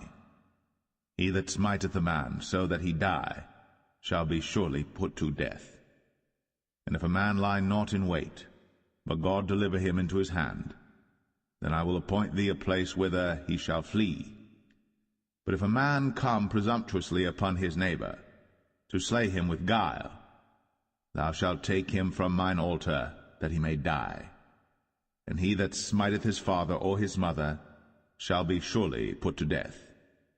And he that stealeth a man, and selleth him, or if he be found in his hand, he shall surely be put to death. And he that curseth his father or his mother shall surely be put to death. And if men strive together, and one smite another with a stone, or with his fist, and he die not, but keepeth his bed, if he rise again and walk abroad upon his staff, then shall he that smote him be quit, only he shall pay for the loss of his time, and shall cause him to be thoroughly healed. And if a man smite his servant or his maid with a rod, and he die under his hand, he shall be surely punished. Notwithstanding, if he continue a day or two, he shall not be punished, for he is his money.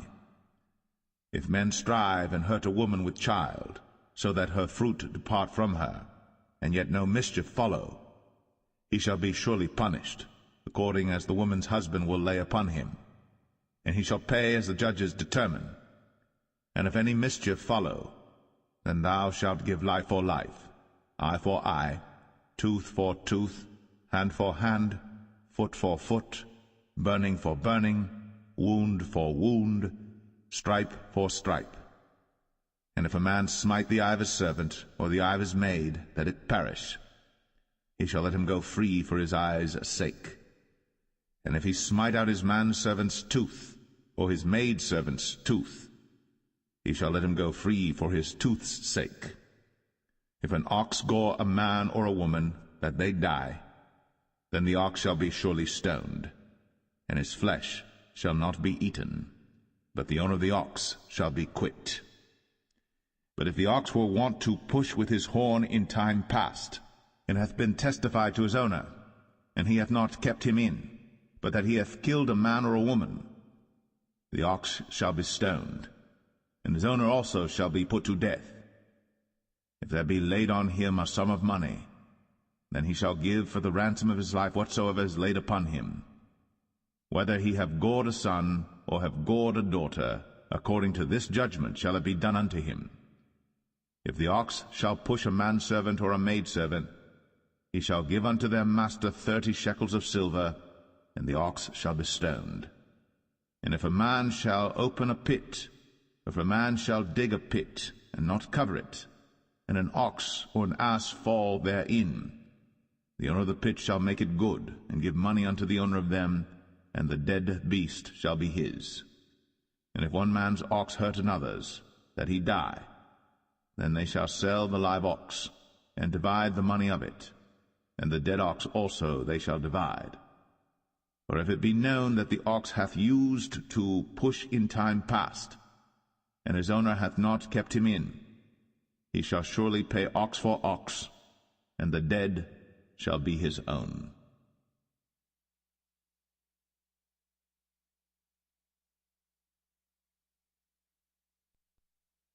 Exodus 22. If a man shall steal an ox or a sheep and kill it or sell it, he shall restore 5 oxen for an ox and 4 sheep for a sheep.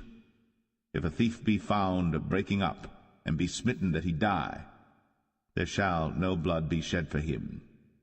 If the sun be risen upon him, there shall be blood shed for him, for he should make full restitution. If he have nothing, then he shall be sold for his theft. If the theft be certainly found in his hand alive, whether it be ox or ass or sheep, he shall restore double. If a man shall cause a field or vineyard to be eaten, and shall put in his beast, and shall feed in another man's field, of the best of his own field and of the best of his own vineyard shall he make restitution.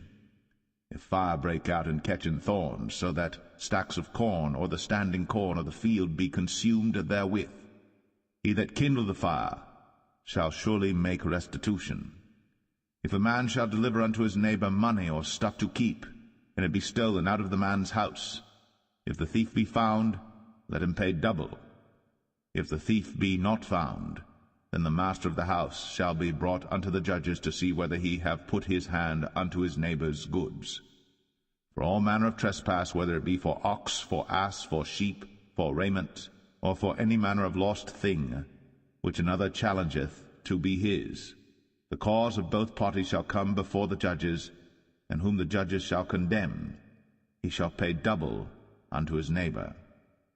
If a man deliver unto his neighbor an ass, or an ox, or a sheep, or any beast to keep, and it die, or be hurt, or driven away, no man seeing it, then shall an oath of the Lord be between them both, that he hath not put his hand unto his neighbor's goods, and the owner of it shall accept thereof, and he shall not make it good.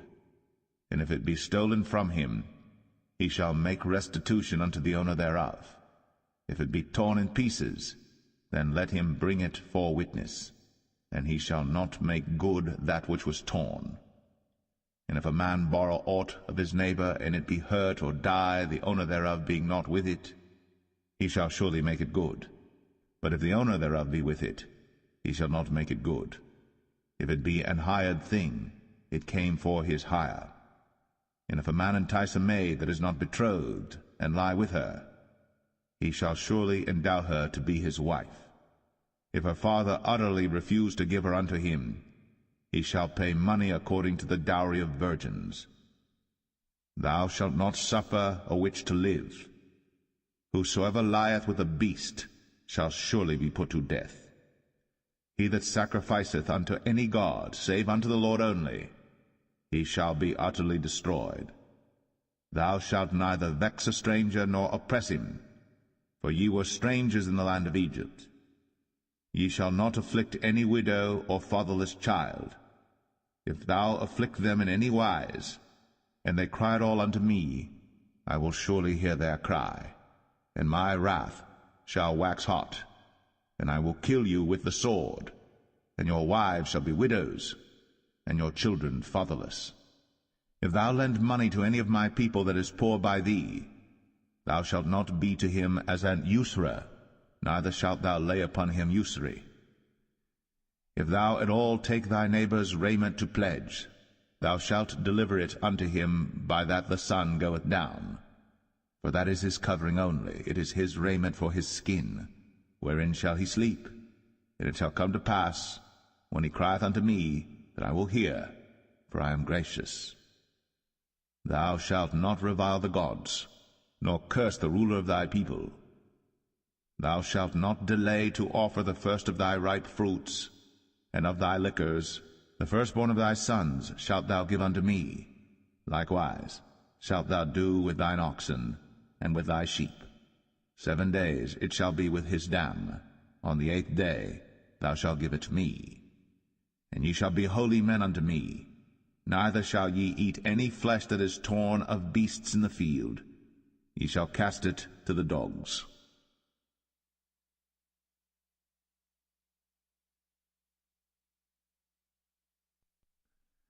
Exodus 23.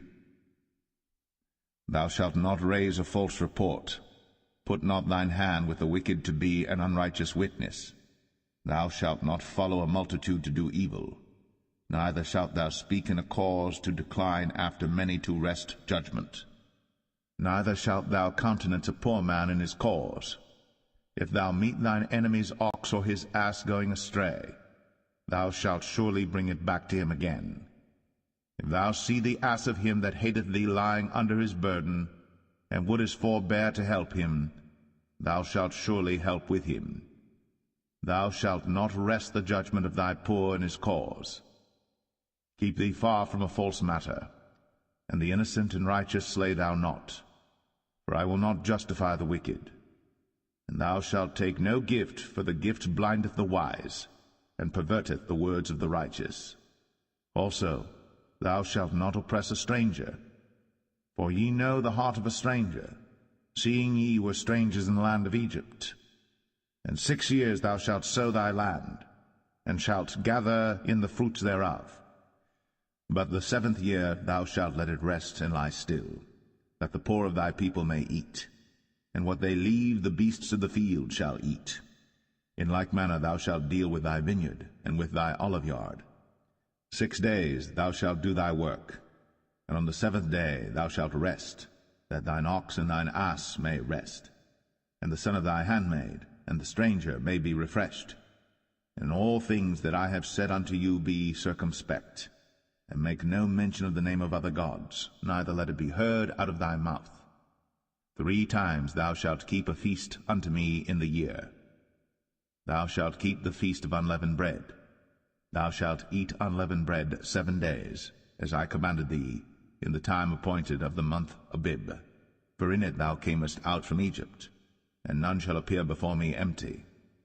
And the feast of harvest, the firstfruits of thy labours, which thou hast sown in the field, and the feast of ingathering, which is in the end of the year, when thou hast gathered in thy labours out of the field. 3 times in the year all thy males shall appear before the Lord God. Thou shalt not offer the blood of my sacrifice with leavened bread, neither shall the fat of my sacrifice remain until the morning. The first of the firstfruits of thy land thou shalt bring into the house of the Lord thy God. Thou shalt not see the kid in his mother's milk. Behold, I send an angel before thee, to keep thee in the way, and to bring thee into the place which I have prepared. Beware of him, and obey his voice. Provoke him not, for he will not pardon your transgressions, for my name is in him. But if thou shalt indeed obey his voice, and do all that I speak, then I will be an enemy unto thine enemies, and an adversary unto thine adversaries. For mine angel shall go before thee, and bring thee in unto the Amorites, and the Hittites, and the Perizzites, and the Canaanites, the Hivites, and the Jebusites, and I will cut them off. Thou shalt not bow down to their gods, nor serve them, nor do after their works, but thou shalt utterly overthrow them, and quite break down their images. And ye shall serve the Lord your God, and he shall bless thy bread and thy water, and I will take sickness away from the midst of thee. There shall nothing cast their young, nor be barren in thy land. The number of thy days I will fulfill. I will send my fear before thee, and will destroy all the people to whom thou shalt come, and I will make all thine enemies turn their backs unto thee. And I will send hornets before thee, which shall drive out the Hivite, the Canaanite, and the Hittite from before thee. I will not drive them out from before thee in 1 year, lest the land become desolate, and the beasts of the field multiply against thee. By little and little I will drive them out from before thee, until thou be increased and inherit the land. And I will set thy bounds from the Red Sea even unto the sea of the Philistines, and from the desert unto the river. For I will deliver the inhabitants of the land into your hand, and thou shalt drive them out before thee. Thou shalt make no covenant with them, nor with their gods. They shall not dwell in thy land, lest they make thee sin against me. For if thou serve their gods, it will surely be a snare unto thee.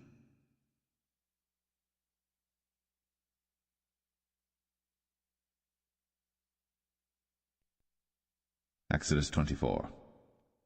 And he said unto Moses, Come up unto the Lord, thou and Aaron, Nadab and Abihu, and 70 of the elders of Israel, and worship ye afar off. And Moses alone shall come near the Lord, but they shall not come nigh, neither shall the people go up with him. And Moses came, and told the people all the words of the Lord, and all the judgments, and all the people answered with one voice, and said, All the words which the Lord hath said will we do. And Moses wrote all the words of the Lord, and rose up early in the morning, and builded an altar under the hill, and 12 pillars according to the 12 tribes of Israel. And he sent young men of the children of Israel, which offered burnt offerings, and sacrificed peace offerings of oxen unto the Lord. And Moses took half of the blood, and put it in basins, and half of the blood he sprinkled on the altar. And he took the book of the covenant, and read in the audience of the people, and they said, All that the Lord hath said will we do, and be obedient. And Moses took the blood, and sprinkled it on the people, and said, Behold, the blood of the covenant which the Lord hath made with you concerning all these words. Then went up Moses and Aaron, Nadab and Abihu, and 70 of the elders of Israel. And they saw the God of Israel. And there was under his feet, as it were, a paved work of a sapphire stone. and as it were the body of heaven in his clearness. And upon the nobles of the children of Israel he laid not his hand. Also they saw God, and did eat and drink. And the Lord said unto Moses, Come up to me into the mount, and be there. And I will give thee tables of stone, and a law and commandments which I have written, that thou mayest teach them. And Moses rose up, and his minister Joshua. And Moses went up into the mount of God. And he said unto the elders, Tarry ye here for us, until we come again unto you. And behold, Aaron and Hur are with you. If any man have any matters to do, let him come unto them. And Moses went up into the mount, and a cloud covered the mount. And the glory of the Lord abode upon Mount Sinai, and the cloud covered it 6 days. And the 7th day he called unto Moses out of the midst of the cloud. And the sight of the glory of the Lord was like devouring fire on the top of the mount in the eyes of the children of Israel. And Moses went into the midst of the cloud, and gat him up into the mount. And Moses was in the mount 40 days and 40 nights.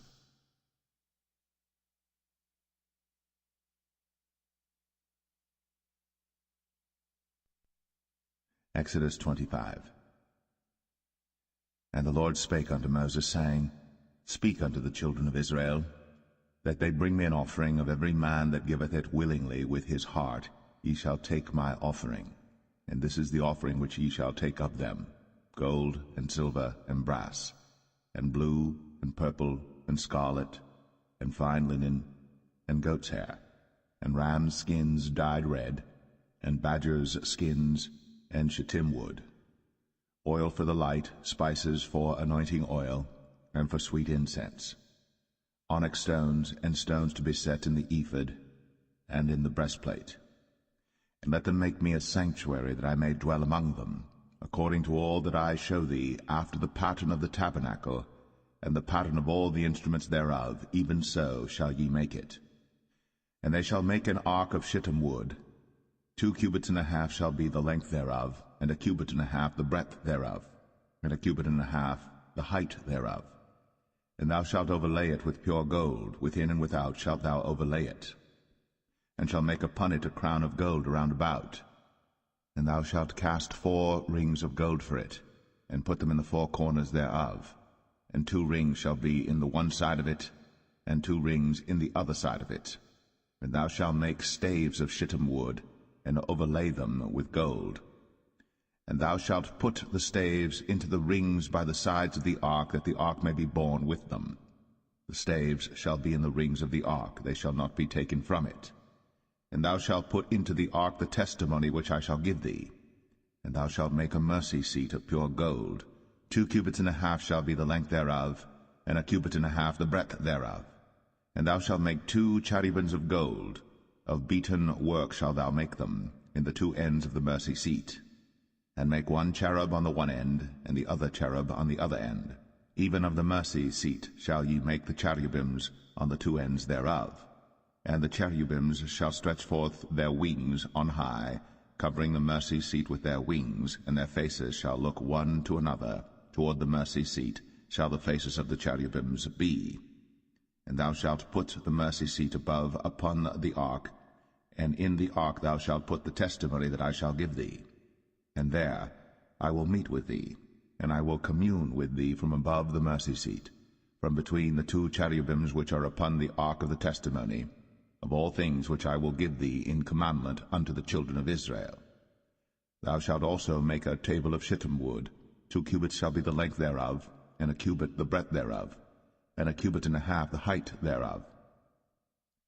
And thou shalt overlay it with pure gold, and make thereto a crown of gold round about. And thou shalt make unto it a border of an handbreadth round about, and thou shalt make a golden crown to the border thereof round about.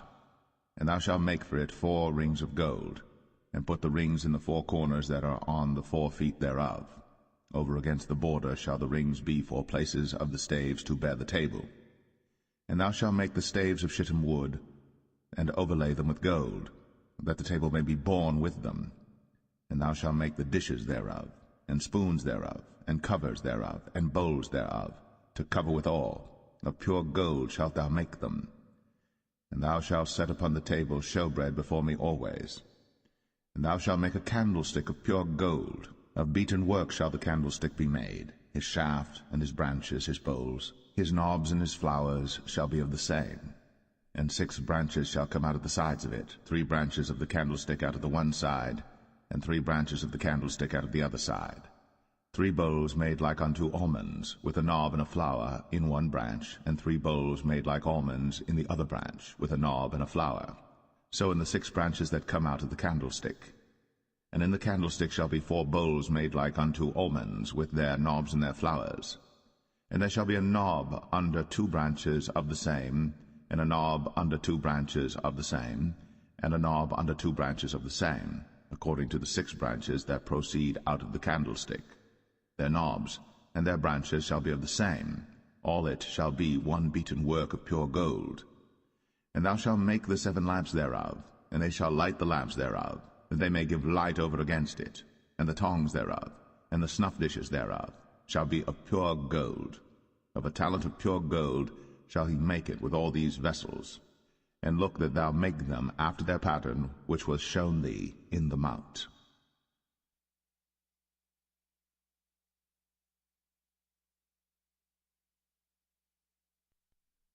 Exodus 26. Moreover, thou shalt make the tabernacle with 10 curtains of fine twined linen, and blue, and purple, and scarlet. With cherubims of cunning work shalt thou make them. The length of one curtain shall be 28 cubits, and the breadth of one curtain 4 cubits, and every one of the curtains shall have one measure. The 5 curtains shall be coupled together one to another, and other 5 curtains shall be coupled one to another. And thou shalt make loops of blue upon the edge of the one curtain, from the selvage in the coupling. And likewise shalt thou make in the uttermost edge of another curtain, in the coupling of the second. 50 loops shalt thou make in the one curtain, and 50 loops shalt thou make in the edge of the curtain that is in the coupling of the second, that the loops may take hold one of another. And thou shalt make 50 taches of gold, and couple the curtains together with the taches, and it shall be one tabernacle. And thou shalt make curtains of goat's hair to be a covering upon the tabernacle. 11 curtains shalt thou make. The length of one curtain shall be 30 cubits, and the breadth of one curtain 4 cubits, and the 11 curtains shall be all of one measure. And thou shalt couple 5 curtains by themselves, and 6 curtains by themselves, and shalt double the 6 curtain in the forefront of the tabernacle. And thou shalt make 50 loops on the edge of the one curtain that is outmost in the coupling, and 50 loops in the edge of the curtain which coupleth the second. And thou shalt make 50 taches of brass, and put the taches into the loops, and couple the tent together, that it may be one. And the remnant that remaineth of the curtains of the tent, the half curtain that remaineth, shall hang over the backside of the tabernacle, and a cubit on the one side, and a cubit on the other side of that which remaineth in the length of the curtains of the tent. It shall hang over the sides of the tabernacle on this side, and on that side to cover it. And thou shalt make a covering for the tent of ram skins dyed red, and a covering above of badgers' skins. And thou shalt make boards for the tabernacle of shittim wood standing up. 10 cubits shall be the length of a board, and a cubit and a half shall be the breadth of one board. 2 tenons shall there be in one board, set in order, one against another. Thus shalt thou make for all the boards of the tabernacle. And thou shalt make the boards for the tabernacle 20 boards on the south side southward. And thou shalt make 40 sockets of silver under the 20 boards, 2 sockets under one board for his 2 tenons, and 2 sockets under another board for his 2 tenons. And for the second side of the tabernacle on the north side there shall be 20 boards, and there 40 sockets of silver, 2 sockets under one board, and 2 sockets under another board. And for the sides of the tabernacle westward thou shalt make 6 boards, and 2 boards shalt thou make for the corners of the tabernacle in the 2 sides.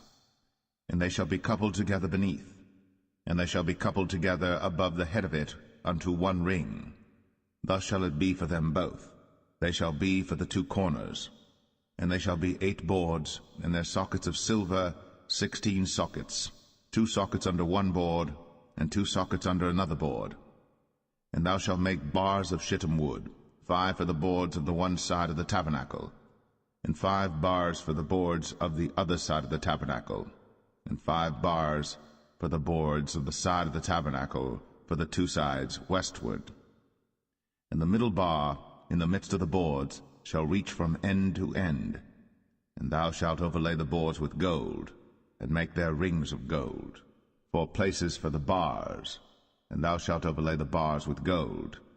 And thou shalt rear up the tabernacle according to the fashion thereof which was shown thee in the mount. And thou shalt make a veil of blue and purple and scarlet and fine twined linen of cunning work. With cherubims shall it be made. And thou shalt hang it upon 4 pillars of shittim wood overlaid with gold. Their hooks shall be of gold, upon the 4 sockets of silver. And thou shalt hang up the veil under the taches, that thou mayest bring in thither within the veil the ark of the testimony. And the veil shall divide unto you between the holy place and the most holy. And thou shalt put the mercy seat upon the ark of the testimony in the most holy place. And thou shalt set the table without the veil, and the candlestick over against the table on the side of the tabernacle toward the south. And thou shalt put the table on the north side. And thou shalt make an hanging for the door of the tent, of blue and purple and scarlet, and fine twined linen wrought with needlework. And thou shalt make for the hanging 5 pillars of shittim wood, and overlay them with gold, and their hooks shall be of gold, and thou shalt cast 5 sockets of brass for them.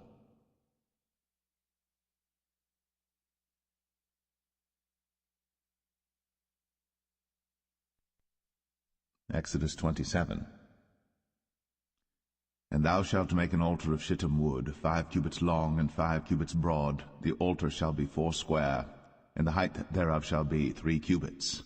And thou shalt make the horns of it upon the 4 corners thereof. His horns shall be of the same, and thou shalt overlay it with brass.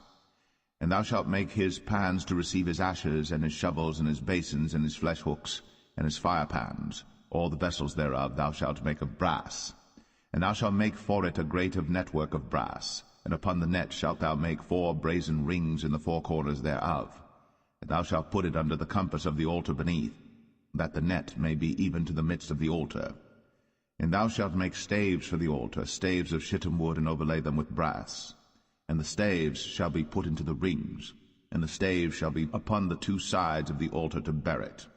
Hollow with boards shalt thou make it, as it was shown thee in the mount, so shall they make it.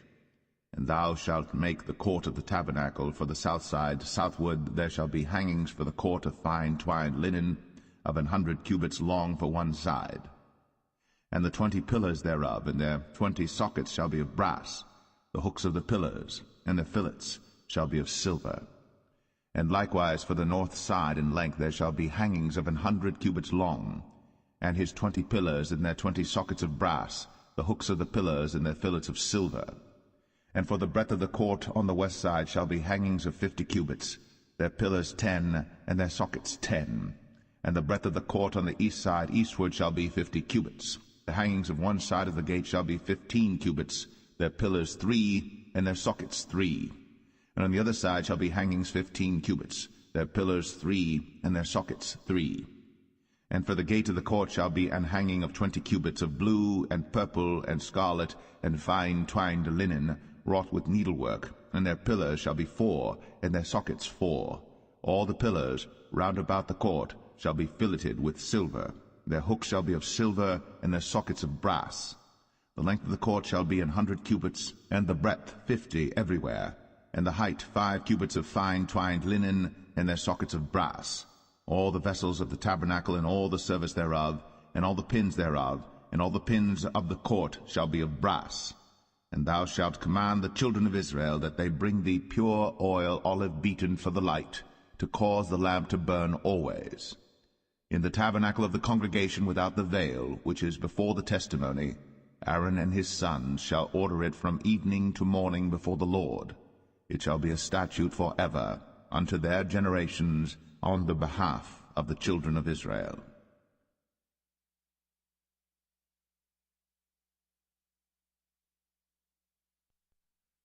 Exodus 28. And take thou unto thee Aaron thy brother, and his sons with him, from among the children of Israel, that he may minister unto me in the priest's office, even Aaron, Nadab, and Abihu, Eleazar, and Ithamar, Aaron's sons. And thou shalt make holy garments for Aaron thy brother, for glory and for beauty. And thou shalt speak unto all that are wise-hearted, whom I have filled with the spirit of wisdom, that they may make Aaron's garments to consecrate him, that he may minister unto me in the priest's office. And these are the garments which they shall make: a breastplate, and an ephod, and a robe, and a broidered coat, a mitre, and a girdle. And they shall make holy garments for Aaron thy brother, and his sons, that he may minister unto me in the priest's office. And they shall take gold, and blue, and purple, and scarlet, and fine linen. And they shall make the ephod of gold, of blue, and of purple, of scarlet, and fine twined linen with cunning work. It shall have the 2 shoulder pieces thereof joined at the 2 edges thereof, and so it shall be joined together. And the curious girdle of the ephod which is upon it shall be of the same, according to the work thereof, even of gold, of blue, and purple, and scarlet, and fine twined linen. And thou shalt take 2 onyx stones, and grave on them the names of the children of Israel, 6 of their names on one stone, and the other 6 names of the rest on the other stone, according to their birth. With the work of an engraver in stone, like the engravings of a signet, shalt thou engrave the 2 stones with the names of the children of Israel. Thou shalt make them to be set in ouches of gold. And thou shalt put the 2 stones upon the shoulders of the ephod for stones of memorial unto the children of Israel. And Aaron shall bear their names before the Lord upon his 2 shoulders for a memorial. And thou shalt make ouches of gold, and 2 chains of pure gold at the ends. Of wreathen work shalt thou make them, and fasten the wreathen chains to the ouches. And thou shalt make the breastplate of judgment with cunning work. After the work of the ephod thou shalt make it, of gold, of blue, and of purple, and of scarlet, and of fine twined linen shalt thou make it. 4 square it shall be, being doubled. A span shall be the length thereof, and a span shall be the breadth thereof. And thou shalt set in it settings of stones, even 4 rows of stones. The first row shall be a sardius, a topaz, and a carbuncle. This shall be the first row. And the second row shall be an emerald, a sapphire, and a diamond. And the third row a ligure, an agate, and an amethyst. And the 4th row a beryl, and an onyx, and a jasper. They shall be set in gold in their enclosings. And the stones shall be with the names of the children of Israel, 12 according to their names, like the engravings of a signet. Every one with his name shall they be according to the 12 tribes. And thou shalt make upon the breastplate chains at the ends of wreathen work of pure gold. And thou shalt make upon the breastplate 2 rings of gold, and shalt put the 2 rings on the 2 ends of the breastplate. And thou shalt put the 2 wreathen chains of gold in the 2 rings which are on the ends of the breastplate. And the other 2 ends of the 2 wreathen chains thou shalt fasten in the 2 ouches, and put them on the shoulder pieces of the ephod before it. And thou shalt make 2 rings of gold, and thou shalt put them upon the 2 ends of the breastplate, in the border thereof, which is in the side of the ephod inward. And 2 other rings of gold thou shalt make, and shalt put them on the 2 sides of the ephod underneath, toward the forepart thereof, over against the other coupling thereof, above the curious girdle of the ephod. And they shall bind the breastplate by the rings thereof unto the rings of the ephod with a lace of blue, that it may be above the curious girdle of the ephod, and that the breastplate be not loosed from the ephod. And Aaron shall bear the names of the children of Israel in the breastplate of judgment upon his heart, when he goeth in unto the holy place for a memorial before the Lord continually. And thou shalt put in the breastplate of judgment the Urim and the Thummim, and they shall be upon Aaron's heart, when he goeth in before the Lord.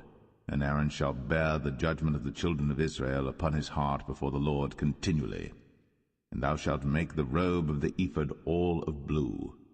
And there shall be an hole in the top of it, in the midst thereof. It shall have a binding of woven work round about the whole of it, as it were the whole of an habergeon, that it be not rent.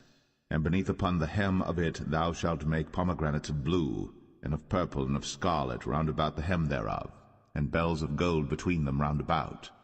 a golden bell and a pomegranate, a golden bell and a pomegranate, upon the hem of the robe round about. And it shall be upon Aaron to minister, and his sound shall be heard when he goeth in unto the holy place before the Lord, and when he cometh out, that he die not. And thou shalt make a plate of pure gold, and grave upon it, like the engravings of a signet, holiness to the Lord. And thou shalt put it on a blue lace, that it may be upon the mitre, upon the forefront of the mitre it shall be. And it shall be upon Aaron's forehead, that Aaron may bear the iniquity of the holy things, which the children of Israel shall hallow in all their holy gifts. And it shall be always upon his forehead, that they may be accepted before the Lord. And thou shalt embroider the coat of fine linen, and thou shalt make the mitre of fine linen, and thou shalt make the girdle of needlework. And for Aaron's sons thou shalt make coats, and thou shalt make for them girdles, and bonnets shalt thou make for them for glory and for beauty. And thou shalt put them upon Aaron thy brother, and his sons with him, and shalt anoint them, and consecrate them, and sanctify them, that they may minister unto me in the priest's office. And thou shalt make them linen breeches to cover their nakedness, from the loins even unto the thighs they shall reach. And they shall be upon Aaron and upon his sons when they come in unto the tabernacle of the congregation, or when they come near unto the altar to minister in the holy place, that they bear not iniquity and die. It shall be a statute for ever unto him and his seed after him.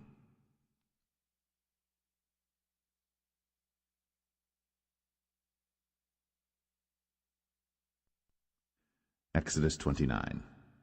And this is the thing that thou shalt do unto them to hallow them, to minister unto me in the priest's office. Take 1 young bullock, and 2 rams without blemish, and unleavened bread and cakes unleavened tempered with oil, and wafers unleavened anointed with oil, of wheaten flour shalt thou make them. And thou shalt put them into 1 basket, and bring them in the basket, with the bullock and the 2 rams. And Aaron and his sons thou shalt bring unto the door of the tabernacle of the congregation, and shalt wash them with water. And thou shalt take the garments, and put upon Aaron the coat, and the robe of the ephod, and the ephod, and the breastplate, and gird him with the curious girdle of the ephod. And thou shalt put the mitre upon his head, and put the holy crown upon the mitre. Then shalt thou take the anointing oil, and pour it upon his head, and anoint him. And thou shalt bring his sons, and put coats upon them. And thou shalt gird them with girdles, Aaron and his sons, and put the bonnets on them, and the priest's office shall be theirs for a perpetual statute. And thou shalt consecrate Aaron and his sons. And thou shalt cause a bullock to be brought before the tabernacle of the congregation, and Aaron and his sons shall put their hands upon the head of the bullock. And thou shalt kill the bullock before the Lord, by the door of the tabernacle of the congregation. And thou shalt take of the blood of the bullock, and put it upon the horns of the altar with thy finger, and pour all the blood beside the bottom of the altar. And thou shalt take all the fat that covereth the inwards, and the caul that is above the liver, and the 2 kidneys, and the fat that is upon them, and burn them upon the altar. But the flesh of the bullock, and his skin, and his dung, shalt thou burn with fire without the camp. It is a sin offering. Thou shalt also take 1 ram, and Aaron and his sons shall put their hands upon the head of the ram.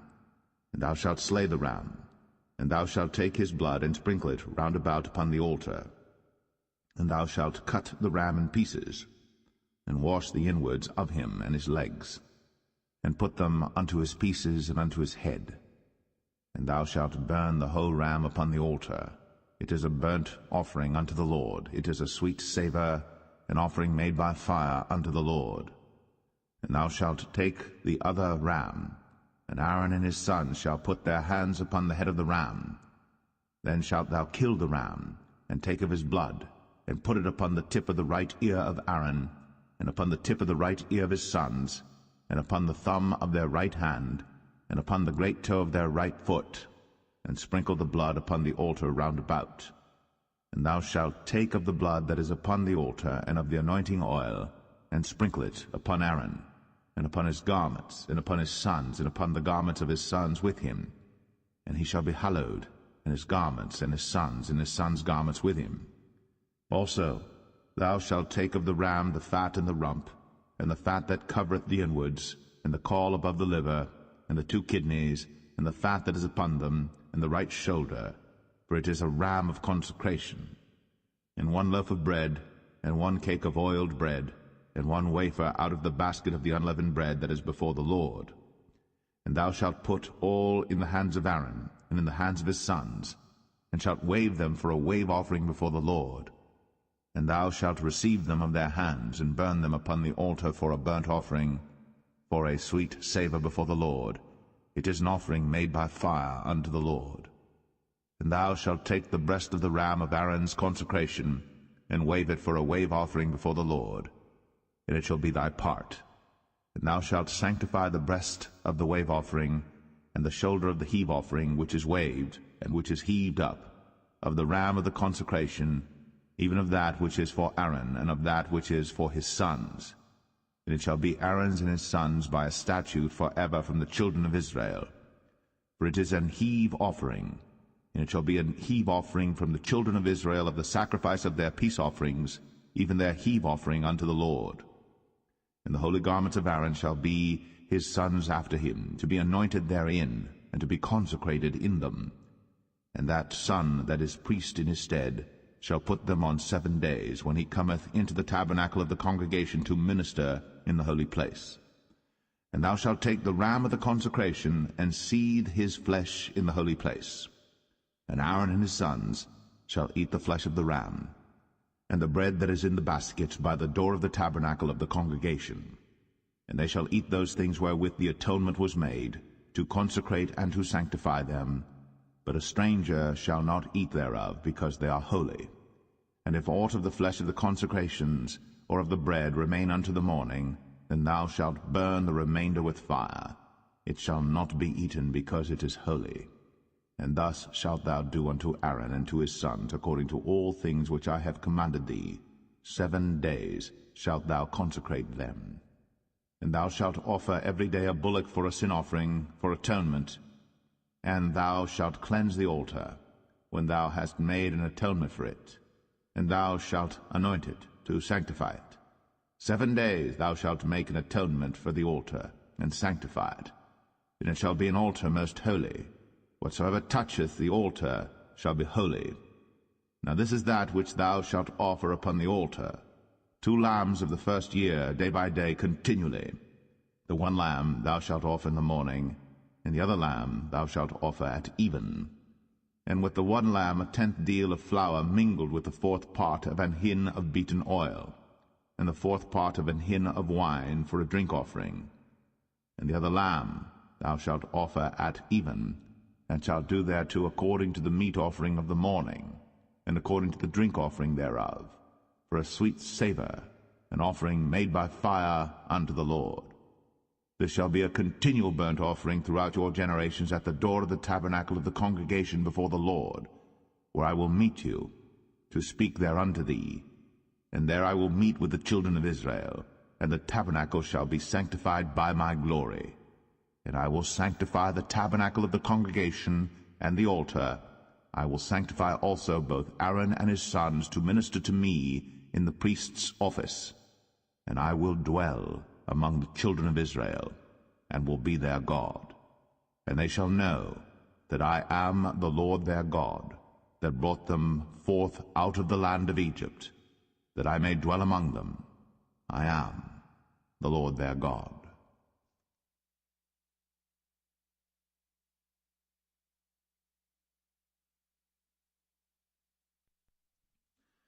Exodus 30.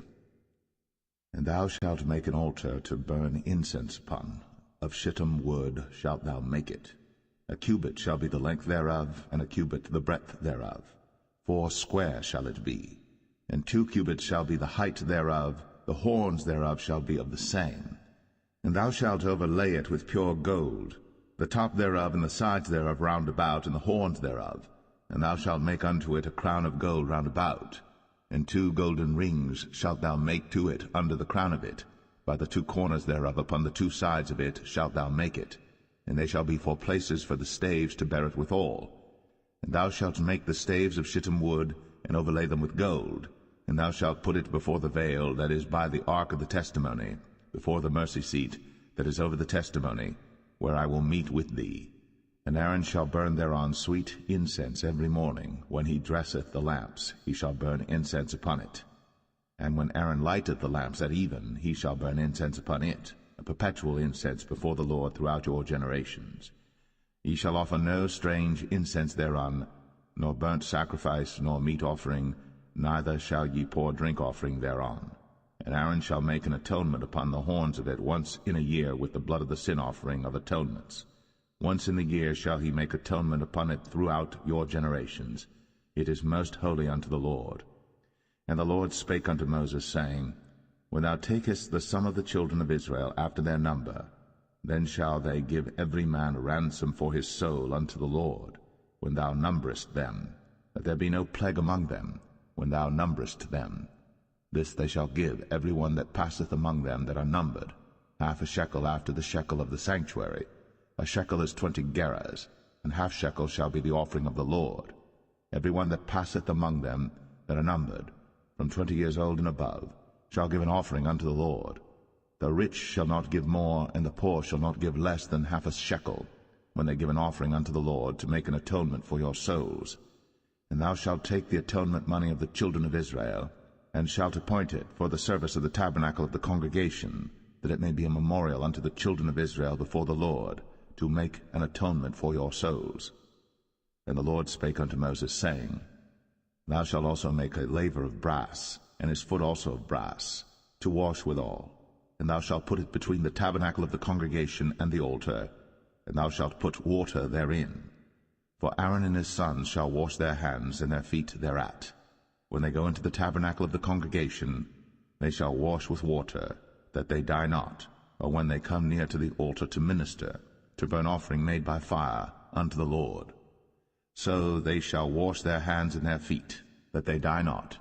And it shall be a statute forever to them, even to him and to his seed throughout their generations.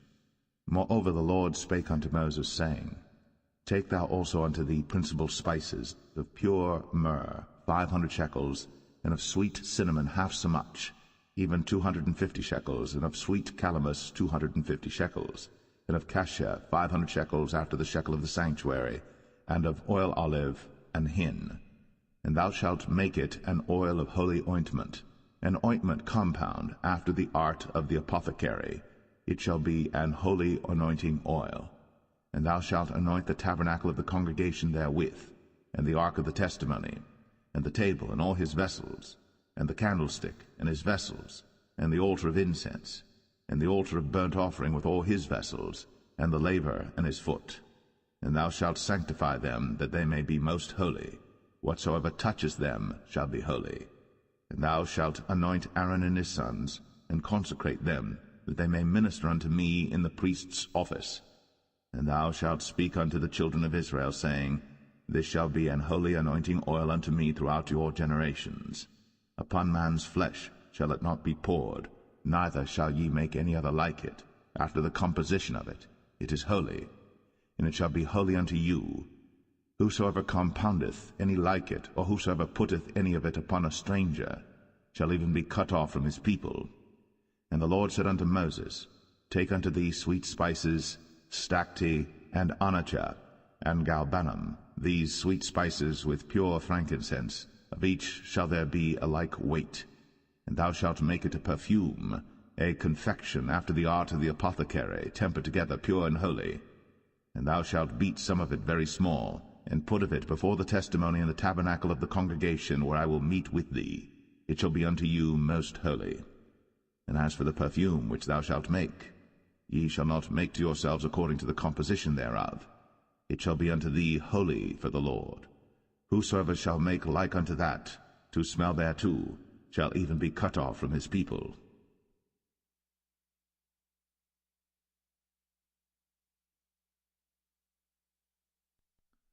Exodus 31.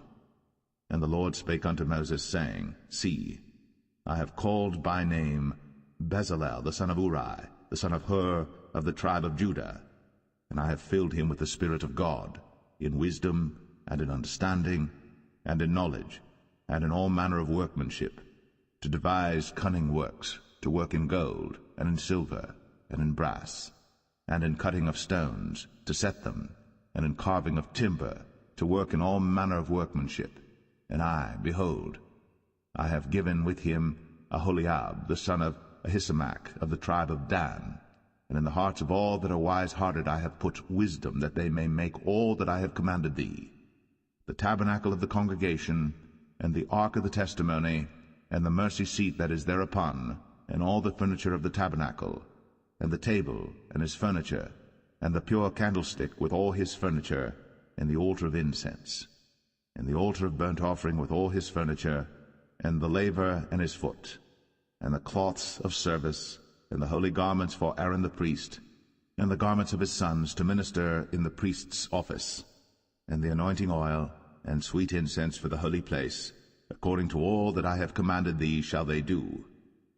And the Lord spake unto Moses, saying, Speak thou also unto the children of Israel, saying, Verily, my Sabbaths ye shall keep, for it is a sign between me and you throughout your generations, that ye may know that I am the Lord that doth sanctify you. Ye shall keep the Sabbath therefore, for it is holy unto you. Every one that defileth it shall surely be put to death. For whosoever doeth any work therein, that soul shall be cut off from among his people. 6 days may work be done, but in the 7th is the Sabbath of rest, holy to the Lord. Whosoever doeth any work in the Sabbath day, he shall surely be put to death. Wherefore the children of Israel shall keep the Sabbath, to observe the Sabbath throughout their generations, for a perpetual covenant. It is a sign between me and the children of Israel forever. For in 6 days the Lord made heaven and earth, and on the 7th day he rested and was refreshed. And he gave unto Moses, when he had made an end of communing with him upon Mount Sinai, 2 tables of testimony, tables of stone, written with the finger of God.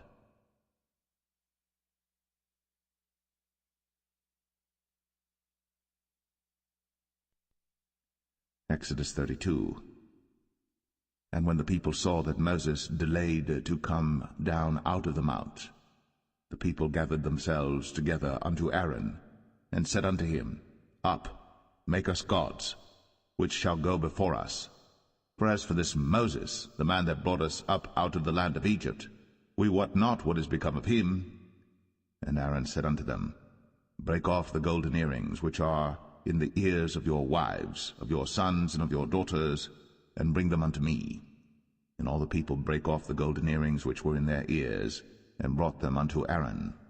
And he received them at their hand, and fashioned it with a graving tool, after he had made it a molten calf. And they said, These be thy gods, O Israel, which brought thee up out of the land of Egypt. And when Aaron saw it, he built an altar before it. And Aaron made proclamation and said, Tomorrow is a feast to the Lord. And they rose up early on the morrow, and offered burnt offerings, and brought peace offerings. And the people sat down to eat and to drink, and rose up to play. And the Lord said unto Moses, Go, get thee down, for thy people, which thou broughtest out of the land of Egypt, have corrupted themselves. They have turned aside quickly out of the way which I commanded them. They have made them a molten calf, and have worshipped it, and have sacrificed thereunto, and said, These be thy gods, O Israel, which have brought thee up out of the land of Egypt. And the Lord said unto Moses, I have seen this people, and behold, it is a stiff-necked people. Now therefore let me alone, that my wrath may wax hot against them, and that I may consume them, and I will make of thee a great nation. And Moses besought the Lord his God, and said, Lord, why doth thy wrath wax hot against thy people, which thou hast brought forth out of the land of Egypt with great power, and with a mighty hand? Wherefore should the Egyptians speak and say, For mischief did he bring them out, to slay them in the mountains, and to consume them from the face of the earth? Turn from thy fierce wrath, and repent of this evil against thy people. Remember Abraham, Isaac, and Israel, thy servants, to whom thou swarest by thine own self, and saidst unto them, I will multiply your seed as the stars of heaven. And all this land that I have spoken of will I give unto your seed, and they shall inherit it forever. And the Lord repented of the evil which he thought to do unto his people. And Moses turned, and went down from the mount, and the 2 tables of the testimony were in his hand. The tables were written on both their sides. On the one side and on the other were they written. And the tables were the work of God, and the writing was the writing of God, graven upon the tables. And when Joshua heard the noise of the people as they shouted, he said unto Moses, There is a noise of war in the camp. And he said, It is not the voice of them that shout for mastery, neither is it the voice of them that cry for being overcome, but the noise of them that sing do I hear. And it came to pass, as soon as he came nigh unto the camp, that he saw the calf and the dancing. And Moses' anger waxed hot, and he cast the tables out of his hands, and brake them beneath the mount. And he took the calf which they had made, and burnt it in the fire, and ground it to powder, and strawed it upon the water, and made the children of Israel drink of it. And Moses said unto Aaron, What did this people unto thee, that thou hast brought so great a sin upon them? And Aaron said, Let not the anger of my Lord wax hot. Thou knowest the people, that they are set on mischief. For they said unto me, Make us gods, which shall go before us. For as for this Moses, the man that brought us up out of the land of Egypt, we wot not what is become of him. And I said unto them, Whosoever hath any gold, let them break it off. So they gave it to me. Then I cast it into the fire, and there came out this calf. And when Moses saw that the people were naked, for Aaron had made them naked unto their shame among their enemies, then Moses stood in the gate of the camp, and said, Who is on the Lord's side? Let him come unto me. And all the sons of Levi gathered themselves together unto him. And he said unto them, Thus saith the Lord God of Israel, Put every man his sword by his side, and go in and out from gate to gate throughout the camp, and slay every man his brother, and every man his companion, and every man his neighbor. And the children of Levi did according to the word of Moses. And there fell of the people that day about 3,000 men. For Moses had said, Consecrate yourselves today to the Lord, even every man upon his son, and upon his brother, that he may bestow upon you a blessing this day. And it came to pass on the morrow, that Moses said unto the people, Ye have sinned a great sin, and now I will go up unto the Lord. Peradventure I shall make an atonement for your sin. And Moses returned unto the Lord, and said, O this people have sinned a great sin, and have made them gods of gold. Yet now, if thou wilt forgive their sin, and if not, blot me, I pray thee, out of thy book, which thou hast written. And the Lord said unto Moses, Whosoever hath sinned against me, him will I blot out of my book. Therefore now go, lead the people unto the place of which I have spoken unto thee. Behold, mine angel shall go before thee. Nevertheless, in the day when I visit, I will visit their sin upon them. And the Lord plagued the people, because they made the calf which Aaron made.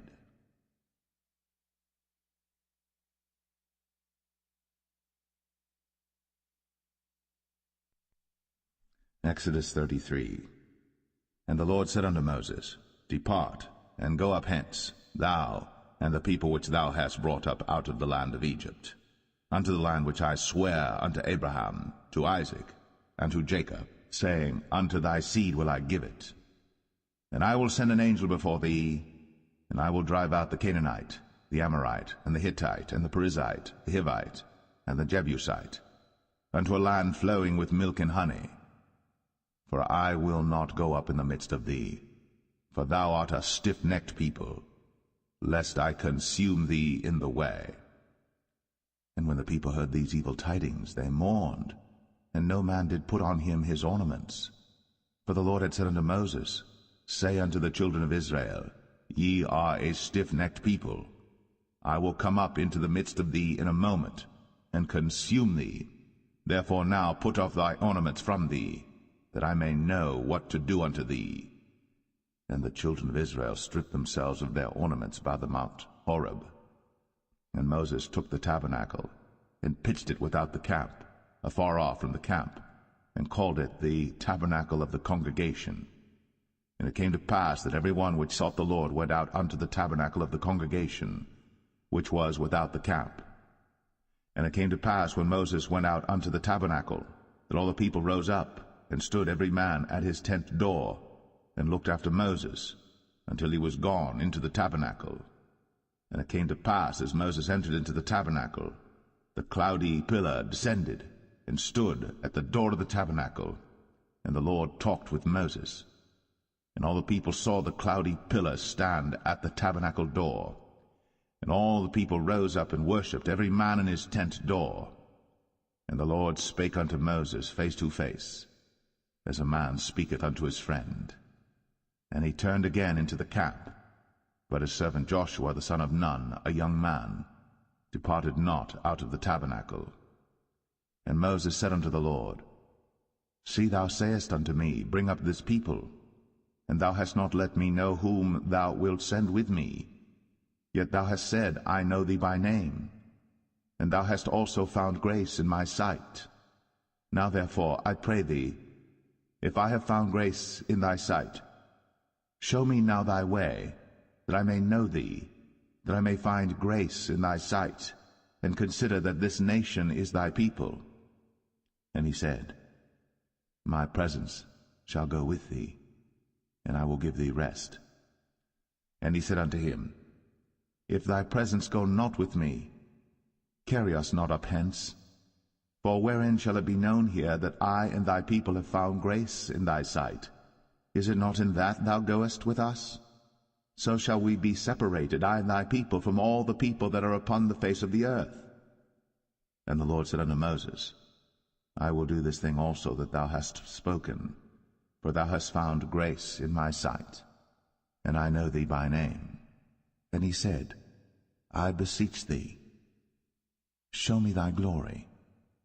And he said, I will make all my goodness pass before thee, and I will proclaim the name of the Lord before thee, and will be gracious to whom I will be gracious, and will show mercy on whom I will show mercy. And he said, Thou canst not see my face, for there shall no man see me and live. And the Lord said, Behold, there is a place by me, and thou shalt stand upon a rock. And it shall come to pass, while my glory passeth by, that I will put thee in a cleft of the rock, and will cover thee with my hand while I pass by. And I will take away mine hand, and thou shalt see my back parts, but my face shall not be seen.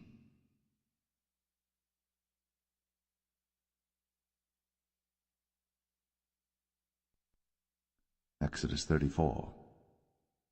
And the Lord said unto Moses, Hew thee 2 tables of stone like unto the first. And I will write upon these tables the words that were in the first tables which thou breakest. And be ready in the morning, and come up in the morning unto Mount Sinai, and present thyself there to me in the top of the mount. And no man shall come up with thee, neither let any man be seen throughout all the mount. Neither let the flocks nor herds feed before that mount. And he hewed 2 tables of stone like unto the first. And Moses rose up early in the morning, and went up unto Mount Sinai, as the Lord had commanded him, and took in his hand the 2 tables of stone. And the Lord descended in the cloud, and stood with him there, and proclaimed the name of the Lord.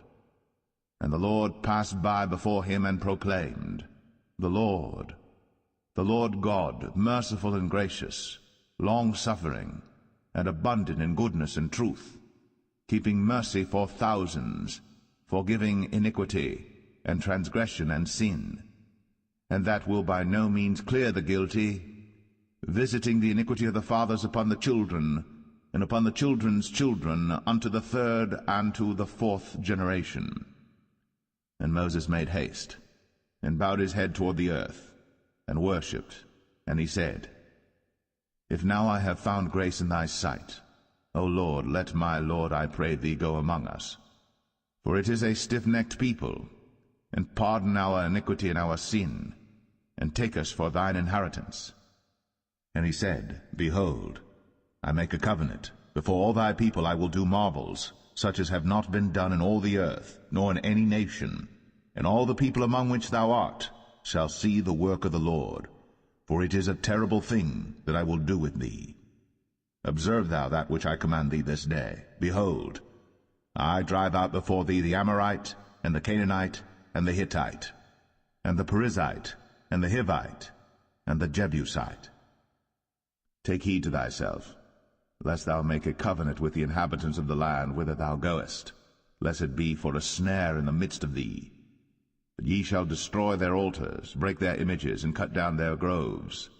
For thou shalt worship no other god, for the Lord whose name is jealous is a jealous God.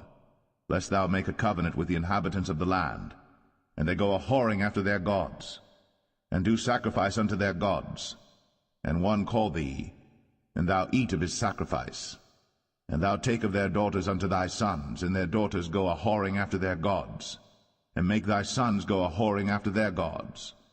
Thou shalt make thee no molten gods. The feast of unleavened bread shalt thou keep. 7 days thou shalt eat unleavened bread, as I commanded thee, in the time of the month Abib. For in the month Abib thou camest out from Egypt. All that openeth the matrix is mine, and every firstling among thy cattle, whether ox or sheep that is male. But the firstling of an ass thou shalt redeem with a lamb. And if thou redeem him not, then shalt thou break his neck. All the firstborn of thy sons thou shalt redeem, and none shall appear before me empty. 6 days thou shalt work, but on the 7th day thou shalt rest. In earing time and in harvest thou shalt rest.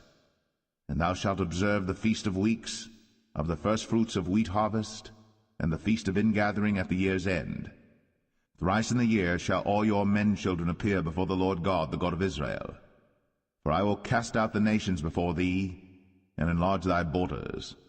Neither shall any man desire thy land, when thou shalt go up to appear before the Lord thy God thrice in the year.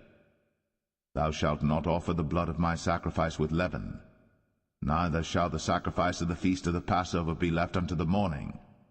The first of the firstfruits of thy land thou shalt bring unto the house of the Lord thy God. Thou shalt not see the kid in his mother's milk. And the Lord said unto Moses, Write thou these words, for after the tenor of these words I have made a covenant with thee and with Israel. And he was there with the Lord 40 days and 40 nights. He did neither eat bread nor drink water. And he wrote upon the tables the words of the covenant, the 10 commandments. And it came to pass, when Moses came down from Mount Sinai, with the 2 tables of testimony in Moses' hand, when he came down from the mount, that Moses wist not that the skin of his face shone, while he talked with them. And when Aaron and all the children of Israel saw Moses, behold, the skin of his face shone, and they were afraid to come nigh him. And Moses called unto them, and Aaron and all the rulers of the congregation returned unto him. And Moses talked with them, and afterward all the children of Israel came nigh, and he gave them in commandment all that the Lord had spoken with him in Mount Sinai. And till Moses had done speaking with them, he put a veil on his face. But when Moses went in before the Lord to speak with him, he took the veil off until he came out. And he came out, and spake unto the children of Israel that which he was commanded. And the children of Israel saw the face of Moses, that the skin of Moses' face shone. And Moses put the veil upon his face again, until he went in to speak with him.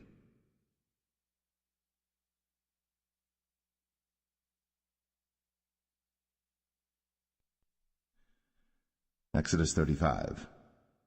And Moses gathered all the congregation of the children of Israel together, and said unto them, These are the words which the Lord hath commanded, that ye should do them. 6 days shall work be done, but on the 7th day there shall be to you an holy day, a Sabbath of rest to the Lord. Whosoever doeth work therein shall be put to death. Ye shall kindle no fire throughout your habitations upon the Sabbath day. And Moses spake unto all the congregation of the children of Israel, saying, This is the thing which the Lord commanded, saying, Take ye from among you an offering unto the Lord. Whosoever is of a willing heart, let him bring it. an offering of the Lord, gold and silver and brass, and blue and purple and scarlet and fine linen and goat's hair, and rams' skins dyed red, and badgers' skins, and shittim wood, and oil for the light, and spices for anointing oil, and for the sweet incense, and onyx stones, and stones to be set for the ephod and for the breastplate. And every wise-hearted among you shall come, and make all that the Lord hath commanded, the tabernacle, his tent, and his covering, his taches, and his boards, his bars, his pillars, and his sockets, the ark and the staves thereof, with the mercy seat and the veil of the covering, the table and his staves, and all his vessels, and the showbread, the candlestick also for the light, and his furniture, and his lamps, with the oil for the light, and the incense altar, and his staves, and the anointing oil, and the sweet incense, and the hanging for the door at the entering in of the tabernacle, the altar of burnt offering, with his brazen grate, his staves, and all his vessels, the laver and his foot, the hangings of the court, his pillars, and their sockets, and the hanging for the door of the court, the pins of the tabernacle, and the pins of the court, and their cords, the cloths of service, to do service in the holy place, the holy garments for Aaron the priest, and the garments of his sons to minister in the priest's office. And all the congregation of the children of Israel departed from the presence of Moses. And they came, every one whose heart stirred him up, and every one whom his spirit made willing. And they brought the Lord's offering to the work of the tabernacle of the congregation, and for all his service, and for the holy garments. And they came, both men and women, as many as were willing-hearted, and brought bracelets and earrings and rings and tablets, all jewels of gold. And every man that offered an offering of gold unto the Lord. And every man with whom was found blue and purple and scarlet and fine linen and goat's hair, and red skins of rams and badgers' skins brought them. Every one that did offer an offering of silver and brass brought the Lord's offering, and every man with whom was found shittim wood for any work of the service brought it.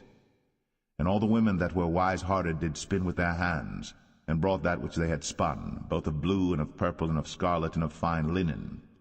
And all the women whose heart stirred them up in wisdom spun goat's hair. And the rulers brought onyx stones, and stones to be set for the ephod and for the breastplate, and spice, and oil for the light, and for the anointing oil, and for the sweet incense.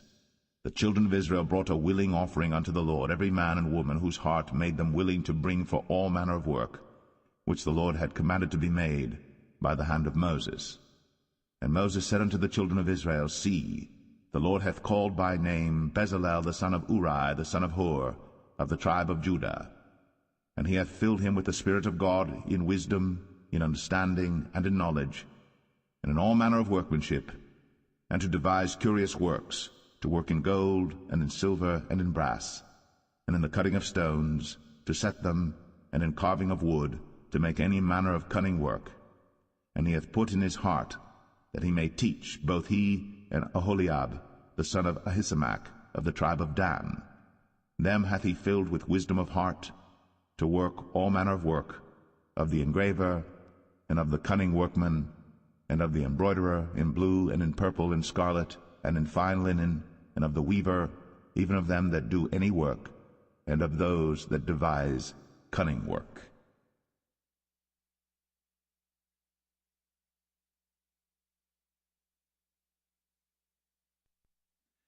Exodus 36. Then wrought Bezalel and Aholiab, and every wise-hearted man, in whom the Lord put wisdom and understanding to know how to work all manner of work for the service of the sanctuary, according to all that the Lord had commanded. And Moses called Bezalel and Aholiab, and every wise-hearted man, in whose heart the Lord had put wisdom, even every one whose heart stirred him up to come unto the work to do it. And they received of Moses all the offering, which the children of Israel had brought for the work of the service of the sanctuary, to make it withal. And they brought yet unto him free offerings every morning. And all the wise men that wrought all the work of the sanctuary came every man from his work which they made. And they spake unto Moses, saying, The people bring much more than enough for the service of the work, which the Lord commanded to make. And Moses gave commandment, and they caused it to be proclaimed throughout the camp, saying, Let neither man nor woman make any more work for the offering of the sanctuary. So the people were restrained from bringing. But the stuff they had was sufficient for all the work to make it, and too much. And every wise-hearted man among them that wrought the work of the tabernacle made 10 curtains of fine twined linen and blue and purple and scarlet. With cherubims of cunning work made he them. The length of one curtain was 20 and 8 cubits, and the breadth of one curtain 4 cubits. The curtains were all of one size. And he coupled the 5 curtains one unto another, and the other 5 curtains he coupled one unto another. And he made loops of blue on the edge of one curtain from the selvage in the coupling. Likewise he made in the uttermost side of another curtain in the coupling of the second. 50 loops made he in one curtain, and 50 loops made he in the edge of the curtain which was in the coupling of the second. The loops held one curtain to another. And he made 50 taches of gold, and coupled the curtains one unto another with the taches. So it became one tabernacle. And he made curtains of goat's hair for the tent over the tabernacle. 11 curtains he made them. The length of one curtain was 30 cubits, and 4 cubits was the breadth of one curtain. The 11 curtains were of one size. And he coupled 5 curtains by themselves, and 6 curtains by themselves. And he made 50 loops upon the uttermost edge of the curtain in the coupling, and 50 loops made he upon the edge of the curtain which coupleth the second. And he made 50 taches of brass to couple the tent together, that it might be one. And he made a covering for the tent of ram skins dyed red, and a covering of badger skins above that. And he made boards for the tabernacle of shittim wood standing up. The length of a board was 10 cubits, and the breadth of a board 1 cubit and a half. One board had 2 tenons, equally distant one from another. Thus did he make for all the boards of the tabernacle. And he made boards for the tabernacle, 20 boards for the south side southward. And 40 sockets of silver he made under the 20 boards, 2 sockets under one board for his 2 tenons, and 2 sockets under another board for his 2 tenons. And for the other side of the tabernacle, which is toward the north corner, he made 20 boards, and there 40 sockets of silver, 2 sockets under one board, and 2 sockets under another board. And for the sides of the tabernacle westward he made 6 boards, and 2 boards made he for the corners of the tabernacle in the 2 sides, and they were coupled beneath and coupled together at the head thereof to one ring. Thus he did to both of them in both the corners. And there were 8 boards, and their sockets were 16 sockets of silver, under every board 2 sockets. And he made bars of shittim wood, 5 for the boards of the one side of the tabernacle, and 5 bars for the boards of the other side of the tabernacle, and 5 bars for the boards of the tabernacle for the sides westward. And he made the middle bar to shoot through the boards from the one end to the other. And he overlaid the boards with gold, and made their rings of gold to be places for the bars, and overlaid the bars with gold. And he made a veil of blue and purple and scarlet, and fine twined linen, with cherubims made he it of cunning work. And he made thereunto 4 pillars of shittim wood, and overlaid them with gold. Their hooks were of gold. And he cast for them 4 sockets of silver. And he made an hanging for the tabernacle door of blue and purple and scarlet, and fine twined linen of needlework.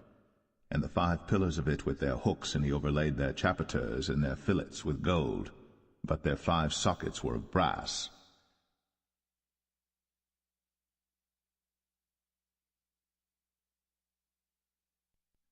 Exodus 37. And Bezalel made the ark of shittim wood. 2 cubits and a half was the length of it, and 1 cubit and a half the breadth of it, and 1 cubit and a half the height of it. And he overlaid it with pure gold within and without, and made a crown of gold to it round about. And he cast for it 4 rings of gold, to be set by the 4 corners of it, even 2 rings upon the one side of it, and 2 rings upon the other side of it. And he made staves of shittim wood, and overlaid them with gold. And he put the staves into the rings by the sides of the ark to bear the ark. And he made the mercy seat of pure gold. 2 cubits and a half was the length thereof, and 1 cubit and a half the breadth thereof. And he made 2 cherubims of gold, beaten out of one piece made he them, on the 2 ends of the mercy seat, 1 cherub on the end on this side, and another cherub on the other end on that side. Out of the mercy seat made he the cherubims on the 2 ends thereof. And the cherubims spread out their wings on high, and covered with their wings over the mercy seat, with their faces one to another. Even to the mercy seatward were the faces of the cherubims. And he made the table of shittim wood. 2 cubits was the length thereof, and 1 cubit the breadth thereof, and 1 cubit and a half the height thereof. And he overlaid it with pure gold, and made thereunto a crown of gold round about. Also he made thereunto a border of an handbreadth round about, and made a crown of gold for the border thereof round about. And he cast for it 4 rings of gold. and put the rings upon the 4 corners that were in the 4 feet thereof. Over against the border were the rings, the places for the staves to bear the table. And he made the staves of shittim wood, and overlaid them with gold to bear the table. And he made the vessels which were upon the table, his dishes, and his spoons, and his bowls, and his covers, to cover withal of pure gold. And he made the candlestick of pure gold. Of beaten work made he the candlestick. His shaft and his branch, his bowls, his knobs, and his flowers were of the same. And 6 branches going out of the sides thereof, 3 branches of the candlestick out of the one side thereof, and 3 branches of the candlestick out of the other side thereof. 3 bowls made after the fashion of almonds in one branch, a knob and a flower, and 3 bowls made like almonds in another branch, a knob and a flower. So throughout the 6 branches, going out of the candlestick. And in the candlestick were 4 bowls made like almonds, his knobs and his flowers, and a knob under 2 branches of the same, and a knob under 2 branches of the same, and a knob under 2 branches of the same, according to the 6 branches going out of it.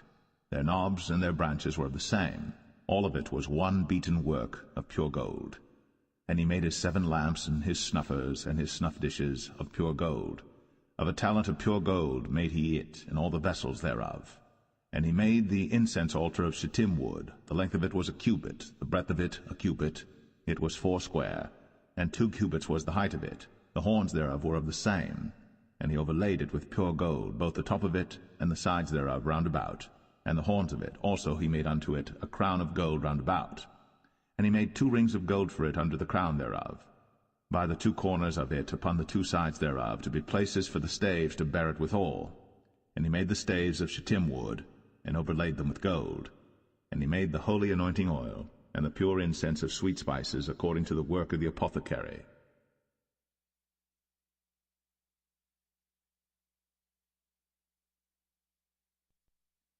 Exodus 38.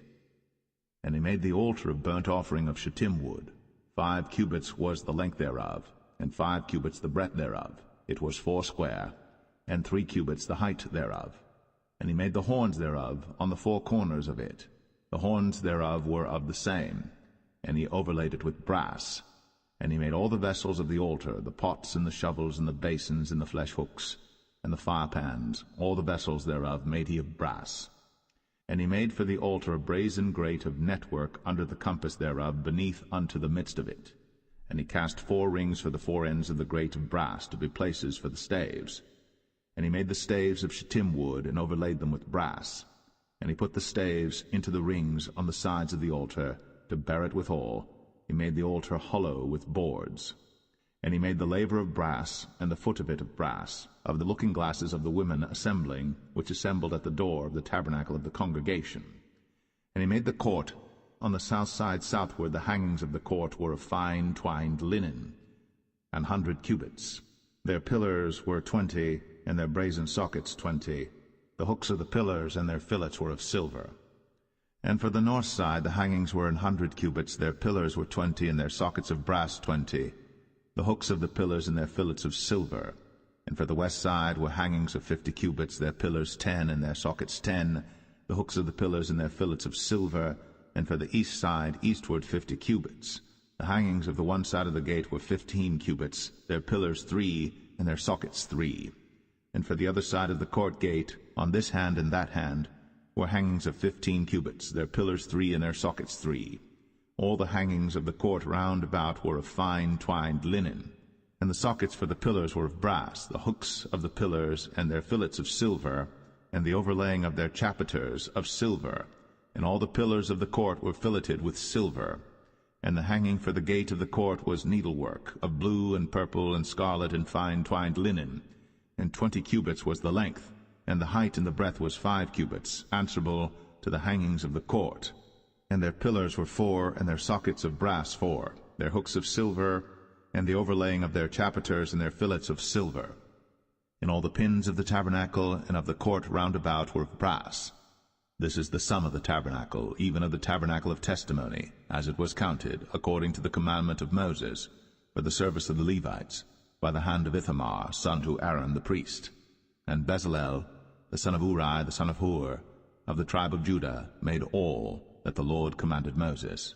And with him was Aholiab, son of Ahisamach, of the tribe of Dan, an engraver, and a cunning workman, and an embroiderer in blue, and in purple, and in scarlet, and fine linen.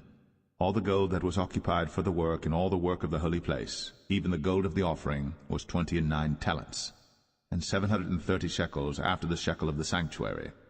And the silver of them that were numbered of the congregation was 100 talents, and 1,760 shekels after the shekel of the sanctuary. A bekah for every man, that is, half a shekel, after the shekel of the sanctuary, for every one that went to be numbered, from 20 years old and upward, for 600,000 and 3,550 men. And of the 100 talents of silver were cast the sockets of the sanctuary, and the sockets of the veil, and 100 sockets of the 100 talents, a talent for a socket. And of the 1,775 shekels he made hooks for the pillars, and overlaid their chapiters, and filleted them. And the brass of the offering was 70 talents, and 2,400 shekels. And therewith he made the sockets to the door of the tabernacle of the congregation, and the brazen altar, and the brazen grate for it, and all the vessels of the altar, and the sockets of the court round about, and the sockets of the court gate, and all the pins of the tabernacle, and all the pins of the court round about.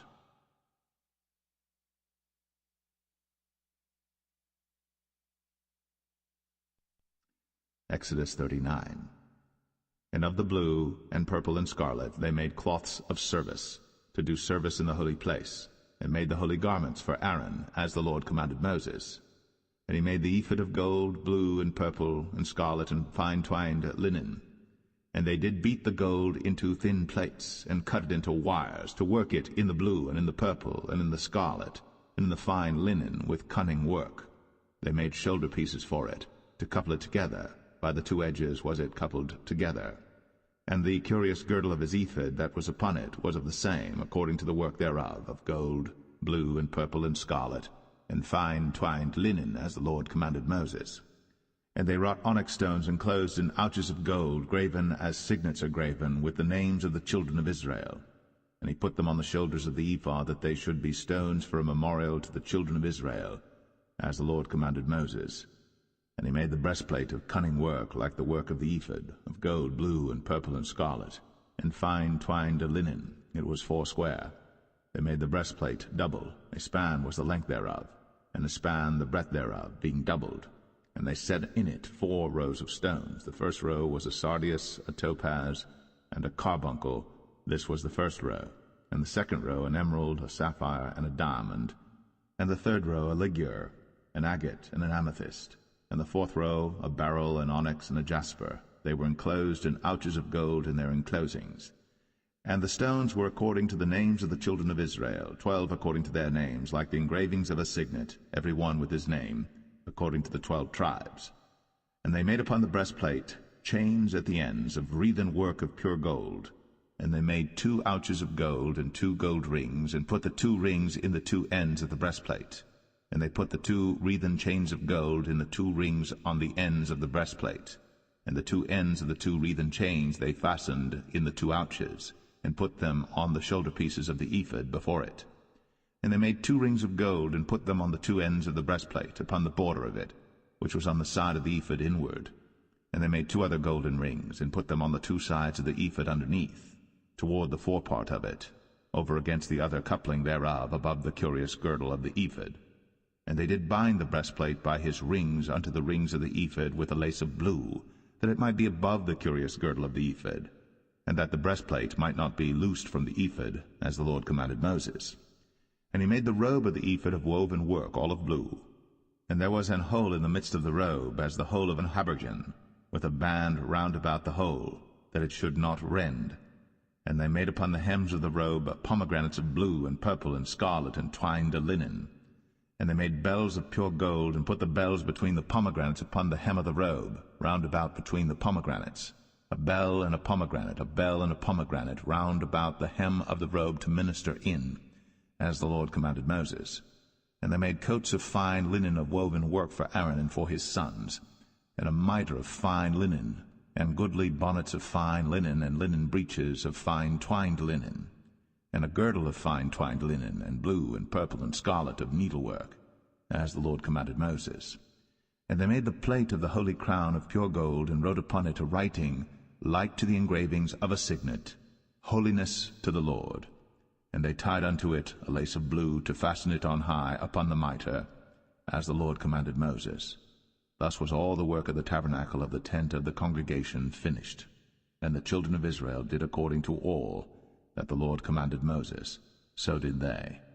And they brought the tabernacle unto Moses, the tent, and all his furniture, his taches, his boards, his bars, and his pillars, and his sockets, and the covering of ram skins dyed red, and the covering of badger skins, and the veil of the covering, the ark of the testimony, and the staves thereof, and the mercy seat, the table and all the vessels thereof, and the showbread, the pure candlestick, with the lamps thereof, even with the lamps to be set in order, and all the vessels thereof, and the oil for light, and the golden altar, and the anointing oil, and the sweet incense, and the hanging for the tabernacle door, the brazen altar, and his grate of brass, his staves and all his vessels, the laver and his foot, the hangings of the court, his pillars and his sockets, and the hanging for the court gate, his cords, and his pins, and all the vessels of the service of the tabernacle for the tent of the congregation, the cloths of service to do service in the holy place, and the holy garments for Aaron the priest, and his sons' garments, to minister in the priest's office. According to all that the Lord commanded Moses, so the children of Israel made all the work. And Moses did look upon all the work, and behold, they had done it, as the Lord had commanded, even so had they done it. And Moses blessed them.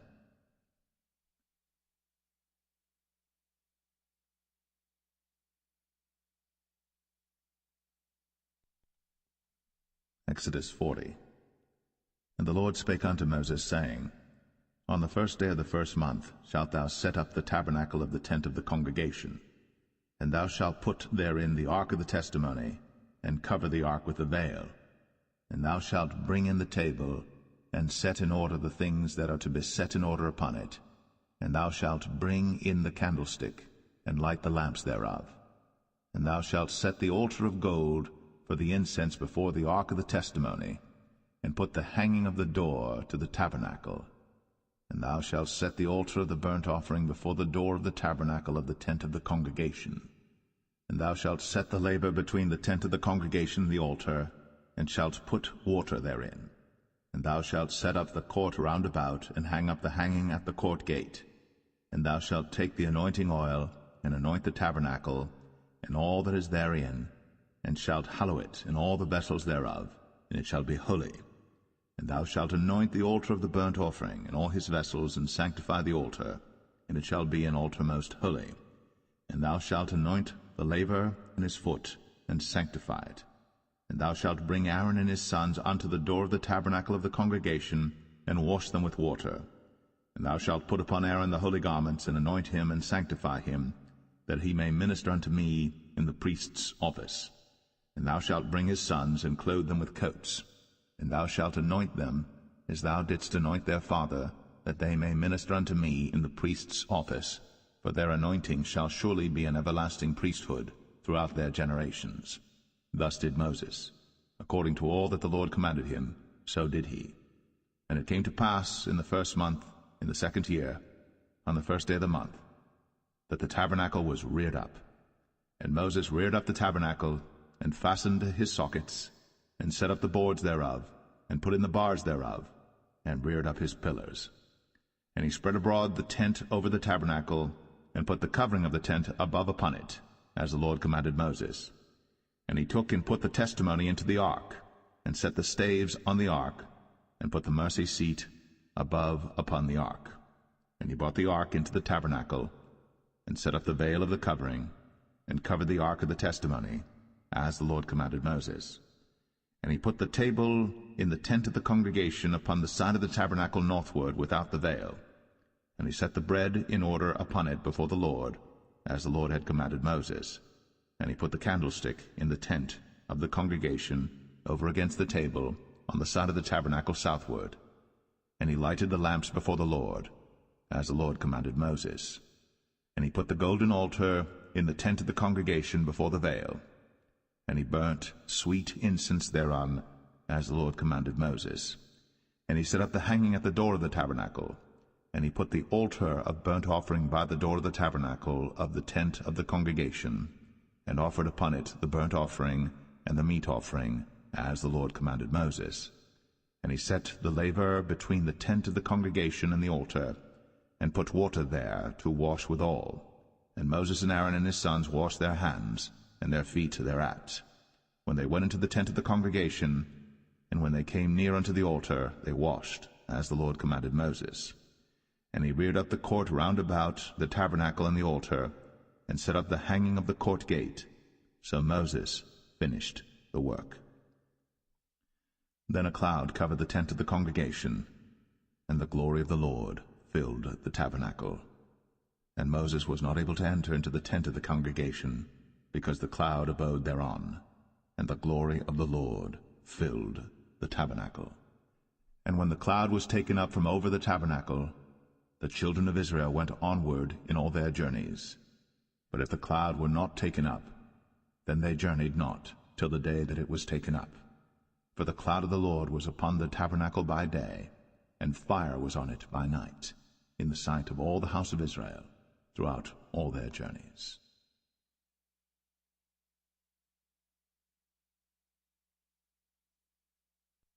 The book of Leviticus, chapter 1. And the Lord called unto Moses, and spake unto him out of the tabernacle of the congregation, saying, Speak unto the children of Israel, and say unto them, If any man of you bring an offering unto the Lord, ye shall bring your offering of the cattle, even of the herd, and of the flock. If his offering be a burnt sacrifice of the herd, let him offer a male without blemish. He shall offer it of his own voluntary will at the door of the tabernacle of the congregation before the Lord. And he shall put his hand upon the head of the burnt offering, and it shall be accepted for him to make atonement for him.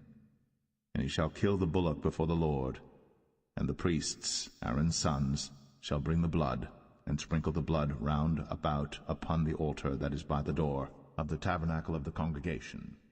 And he shall flay the burnt offering, and cut it into his pieces. And the sons of Aaron the priests shall put fire upon the altar, and lay the wood in order upon the fire. And the priests, Aaron's sons, shall lay the parts, the head, and the fat, in order upon the wood that is on the fire which is upon the altar.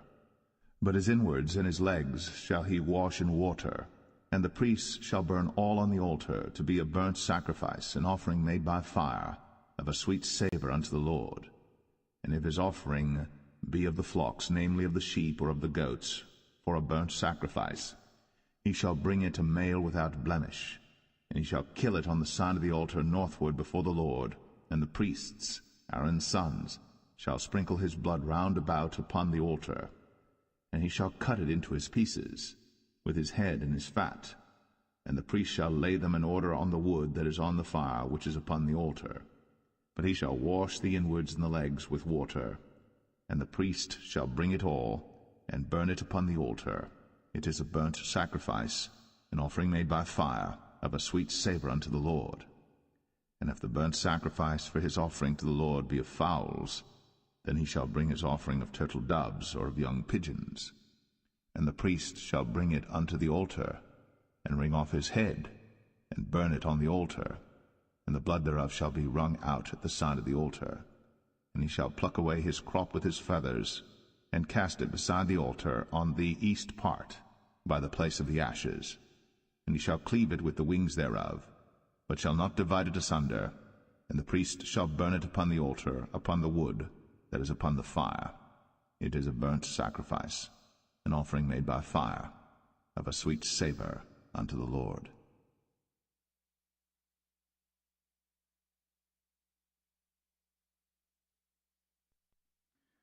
Leviticus 2. And when any will offer a meat offering unto the Lord, his offering shall be of fine flour. And he shall pour oil upon it, and put frankincense thereon. And he shall bring it to Aaron's sons the priests.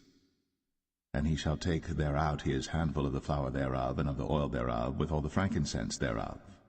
And the priests shall burn the memorial of it upon the altar, to be an offering made by fire, of a sweet savour unto the Lord. And the remnant of the meat offering shall be Aaron's and his sons'. It is a thing most holy of the offerings of the Lord made by fire. And if thou bring an oblation of a meat offering baked in the oven, it shall be unleavened cakes of fine flour mingled with oil, or unleavened wafers anointed with oil. And if thy oblation be a meat offering baked in a pan, it shall be of fine flour, unleavened, mingled with oil. Thou shalt part it in pieces, and pour oil thereon. It is a meat offering. And if thy oblation be a meat offering baked in the frying pan, it shall be made of fine flour with oil. And thou shalt bring the meat offering that is made of these things unto the Lord, and when it is presented unto the priest, he shall bring it unto the altar. And the priest shall take from the meat offering a memorial thereof, and shall burn it upon the altar. It is an offering made by fire, of a sweet savour unto the Lord. And that which is left of the meat offering shall be Aaron's and his sons'. It is a thing most holy of the offerings of the Lord made by fire. No meat offering which ye shall bring unto the Lord shall be made with leaven, for ye shall burn no leaven, nor any honey, in any offering of the Lord made by fire. As for the oblation of the firstfruits, ye shall offer them unto the Lord, but they shall not be burnt on the altar for a sweet savour. And every oblation of thy meat offering shalt thou season with salt, neither shalt thou suffer the salt of the covenant of thy God to be lacking from thy meat offering. With all thine offerings thou shalt offer salt. And if thou offer a meat offering of thy firstfruits unto the Lord, thou shalt offer for the meat offering of thy firstfruits green ears of corn dried by the fire, even corn beaten out of full ears. And thou shalt put oil upon it, and lay frankincense thereon. It is a meat offering. And the priest shall burn the memorial of it, part of the beaten corn thereof, and part of the oil thereof, with all the frankincense thereof. It is an offering made by fire unto the Lord.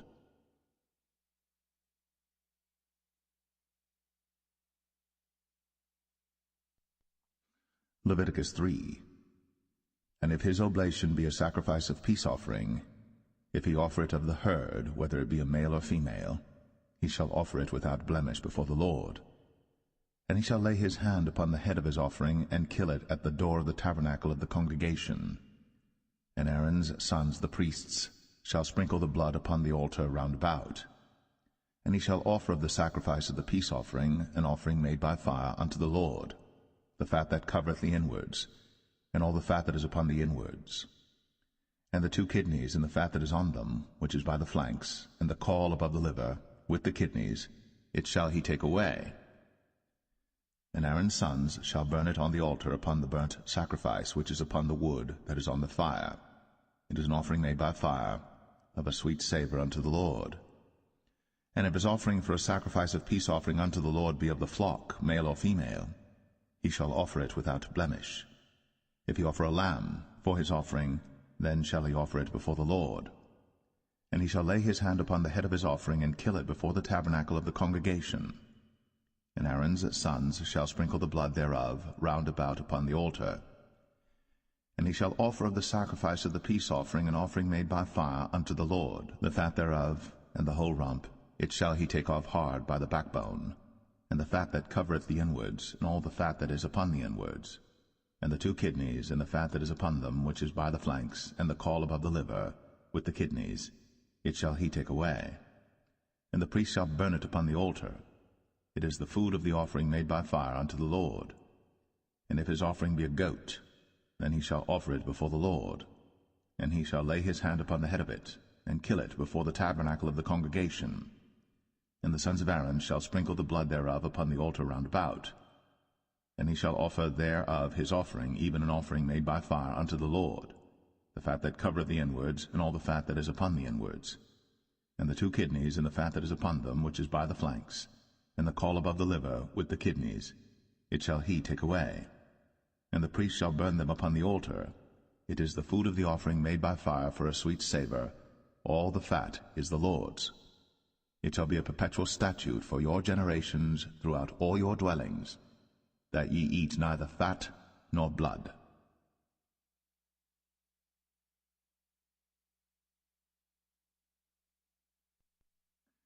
Leviticus 4.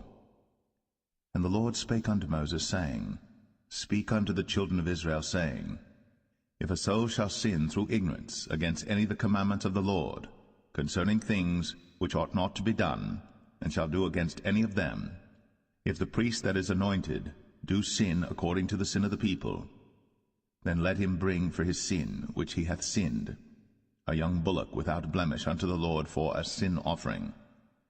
And he shall bring the bullock unto the door of the tabernacle of the congregation before the Lord, and shall lay his hand upon the bullock's head, and kill the bullock before the Lord. And the priest that is anointed shall take of the bullock's blood, and bring it to the tabernacle of the congregation. And the priest shall dip his finger in the blood, and sprinkle of the blood 7 times before the Lord, before the veil of the sanctuary. And the priest shall put some of the blood upon the horns of the altar of sweet incense before the Lord, which is in the tabernacle of the congregation, and shall pour all the blood of the bullock at the bottom of the altar of the burnt offering, which is at the door of the tabernacle of the congregation. And he shall take off from it all the fat of the bullock for the sin offering, the fat that covereth the inwards, and all the fat that is upon the inwards, and the 2 kidneys, and the fat that is upon them, which is by the flanks, and the caul above the liver, with the kidneys, it shall he take away, as it was taken off from the bullock of the sacrifice of peace offerings, and the priest shall burn them upon the altar of the burnt offering. And the skin of the bullock, and all his flesh, with his head, and with his legs, and his inwards, and his dung, even the whole bullock shall he carry forth without the camp unto a clean place, where the ashes are poured out, and burn him on the wood with fire. Where the ashes are poured out shall he be burnt. And if the whole congregation of Israel sin through ignorance, and the thing be hid from the eyes of the assembly, and they have done somewhat against any of the commandments of the Lord concerning things which should not be done, and are guilty, when the sin which they have sinned against it is known, then the congregation shall offer a young bullock for the sin, and bring him before the tabernacle of the congregation. And the elders of the congregation shall lay their hands upon the head of the bullock before the Lord, and the bullock shall be killed before the Lord. And the priest that is anointed shall bring of the bullock's blood to the tabernacle of the congregation. And the priest shall dip his finger in some of the blood, and sprinkle it 7 times before the Lord, even before the veil. And he shall put some of the blood upon the horns of the altar which is before the Lord, that is, in the tabernacle of the congregation, and shall pour out all the blood at the bottom of the altar of the burnt offering, which is at the door of the tabernacle of the congregation. And he shall take all his fat from him, and burn it upon the altar. And he shall do with the bullock as he did with the bullock for a sin offering.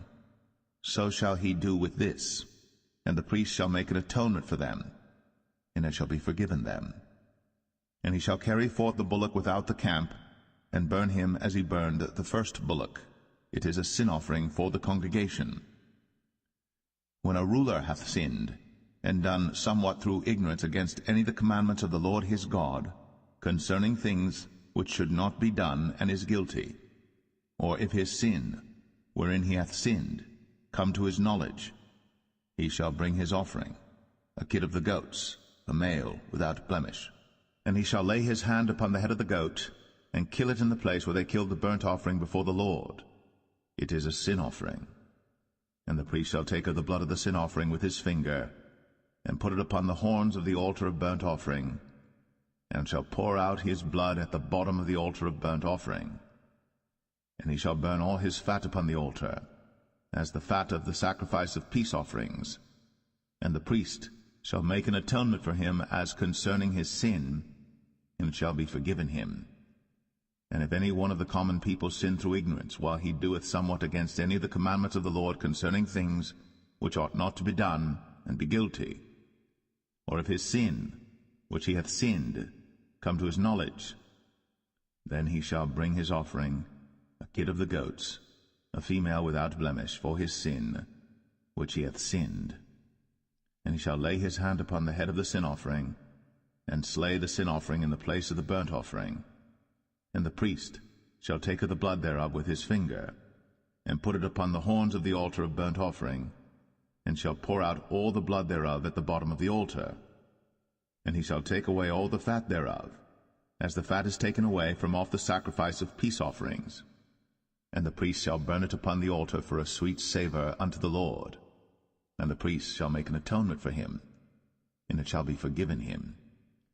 And if he bring a lamb for a sin offering, he shall bring it a female without blemish. And he shall lay his hand upon the head of the sin offering, and slay it for a sin offering in the place where they kill the burnt offering. And the priest shall take of the blood of the sin offering with his finger, and put it upon the horns of the altar of burnt offering, and shall pour out all the blood thereof at the bottom of the altar. And he shall take away all the fat thereof, as the fat of the lamb is taken away from the sacrifice of the peace offerings. And the priest shall burn them upon the altar, according to the offerings made by fire unto the Lord. And the priest shall make an atonement for his sin that he hath committed, and it shall be forgiven him.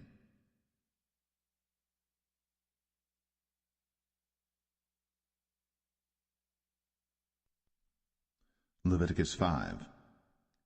And if a soul sin, and hear the voice of swearing, and is a witness, whether he hath seen or known of it, if he do not utter it, then he shall bear his iniquity. Or if a soul touch any unclean thing, whether it be a carcass of an unclean beast, or a carcass of unclean cattle, or the carcass of unclean creeping things, and if it be hidden from him, he also shall be unclean and guilty. Or if he touch the uncleanness of man, whatsoever uncleanness it be that a man shall be defiled withal, and it be hid from him, when he knoweth of it, then he shall be guilty. Or if a soul swear, pronouncing with his lips to do evil, or to do good, whatsoever it be that a man shall pronounce with an oath, and it be hid from him, when he knoweth of it, then he shall be guilty in one of these. And it shall be, when he shall be guilty in one of these things, that he shall confess that he hath sinned in that thing. And he shall bring his trespass offering unto the Lord for his sin which he hath sinned, a female from the flock, a lamb or a kid of the goats, for a sin offering. And the priest shall make an atonement for him concerning his sin. And if he be not able to bring a lamb, then he shall bring for his trespass which he hath committed 2 turtle doves, or 2 young pigeons unto the Lord, one for a sin offering, and the other for a burnt offering. And he shall bring them unto the priest, who shall offer that which is for the sin offering first, and wring off his head from his neck, but shall not divide it asunder. And he shall sprinkle of the blood of the sin offering upon the side of the altar, and the rest of the blood shall be wrung out at the bottom of the altar. It is a sin offering. And he shall offer the second for a burnt offering according to the manner, and the priest shall make an atonement for him for his sin which he hath sinned, and it shall be forgiven him. But if he be not able to bring 2 turtle doves or 2 young pigeons, then he that sinned shall bring for his offering the 10th part of an ephah of fine flour for a sin offering. He shall put no oil upon it, neither shall he put any frankincense thereon, for it is a sin offering. Then shall he bring it to the priest, and the priest shall take his handful of it, even a memorial thereof, and burn it on the altar, according to the offerings made by fire unto the Lord. It is a sin offering.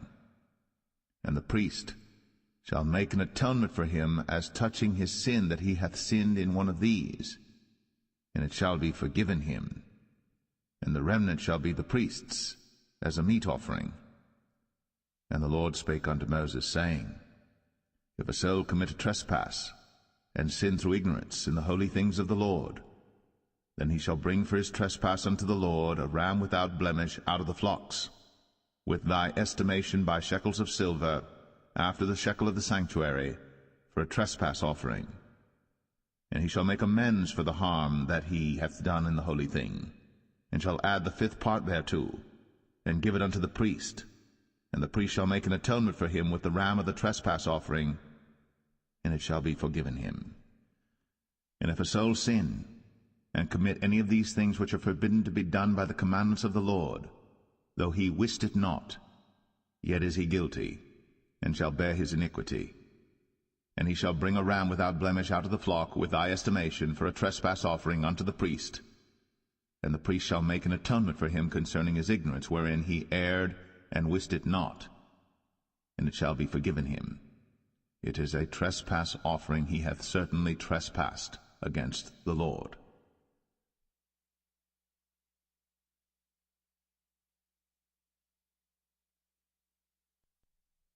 Leviticus 6. And the Lord spake unto Moses, saying, If a soul sin, and commit a trespass against the Lord, and lie unto his neighbor in that which was delivered him to keep, for in fellowship, or in a thing taken away by violence, or hath deceived his neighbor, or have found that which was lost, and lieth concerning it, and sweareth falsely, in any of all these that a man doeth, sinning therein, then it shall be, because he hath sinned, and is guilty, that he shall restore that which he took violently away, or the thing which he hath deceitfully gotten, or that which was delivered him to keep, or the lost thing which he found, or all that about which he hath sworn falsely. He shall even restore it in the principal, and shall add the 5th part more thereto, and give it unto him to whom it appertaineth in the day of his trespass offering. And he shall bring his trespass offering unto the Lord, a ram without blemish out of the flock, with thy estimation, for a trespass offering unto the priest. And the priest shall make an atonement for him before the Lord, and it shall be forgiven him for anything of all that he hath done in trespassing therein. And the Lord spake unto Moses, saying, Command Aaron and his sons, saying, This is the law of the burnt offering. It is the burnt offering because of the burning upon the altar all night unto the morning, and the fire of the altar shall be burning in it. And the priest shall put on his linen garment, and his linen breeches shall he put upon his flesh, and take up the ashes which the fire hath consumed with the burnt offering on the altar. And he shall put them beside the altar. And he shall put off his garments, and put on other garments, and carry forth the ashes without the camp unto a clean place. And the fire upon the altar shall be burning in it. It shall not be put out. And the priest shall burn wood on it every morning, and lay the burnt offering in order upon it. And he shall burn thereon the fat of the peace offerings. The fire shall ever be burning upon the altar. It shall never go out. And this is the law of the meat offering. The sons of Aaron shall offer it before the Lord, before the altar. And he shall take of it his handful of the flour of the meat offering, and of the oil thereof, and all the frankincense which is upon the meat offering, and shall burn it upon the altar for a sweet savour, even the memorial of it, unto the Lord. And the remainder thereof shall Aaron and his sons eat. With unleavened bread shall it be eaten in the holy place. In the court of the tabernacle of the congregation they shall eat it. It shall not be baked with leaven. I have given it unto them for their portion of my offerings made by fire. It is most holy, as is the sin offering, and as the trespass offering. All the males among the children of Aaron shall eat of it. It shall be a statute for ever in your generations concerning the offerings of the Lord made by fire. Every one that toucheth them shall be holy. And the Lord spake unto Moses, saying, This is the offering of Aaron and of his sons, which they shall offer unto the Lord in the day when he is anointed. The 10th part of an ephah of fine flour for a meat offering perpetual, half of it in the morning, and half thereof at night. In a pan it shall be made with oil, and when it is baked, thou shalt bring it in. And the baked pieces of the meat offering shalt thou offer for a sweet savour unto the Lord. And the priest of his sons that is anointed in his stead shall offer it. It is a statute for ever unto the Lord. It shall be wholly burnt. For every meat offering for the priest shall be wholly burnt. It shall not be eaten. And the Lord spake unto Moses, saying, Speak unto Aaron and to his sons, saying, This is the law of the sin offering. In the place where the burnt offering is killed shall the sin offering be killed before the Lord. It is most holy. The priest that offereth it for sin shall eat it.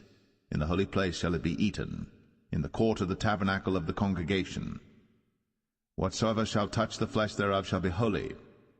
And when there is sprinkled of the blood thereof upon any garment, thou shalt wash that whereon it was sprinkled in the holy place.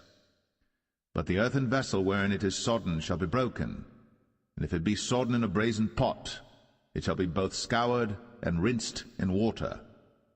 All the males among the priests shall eat thereof. It is most holy. And no sin offering, whereof any of the blood is brought into the tabernacle of the congregation to reconcile with all in the holy place, shall be eaten. It shall be burnt in the fire.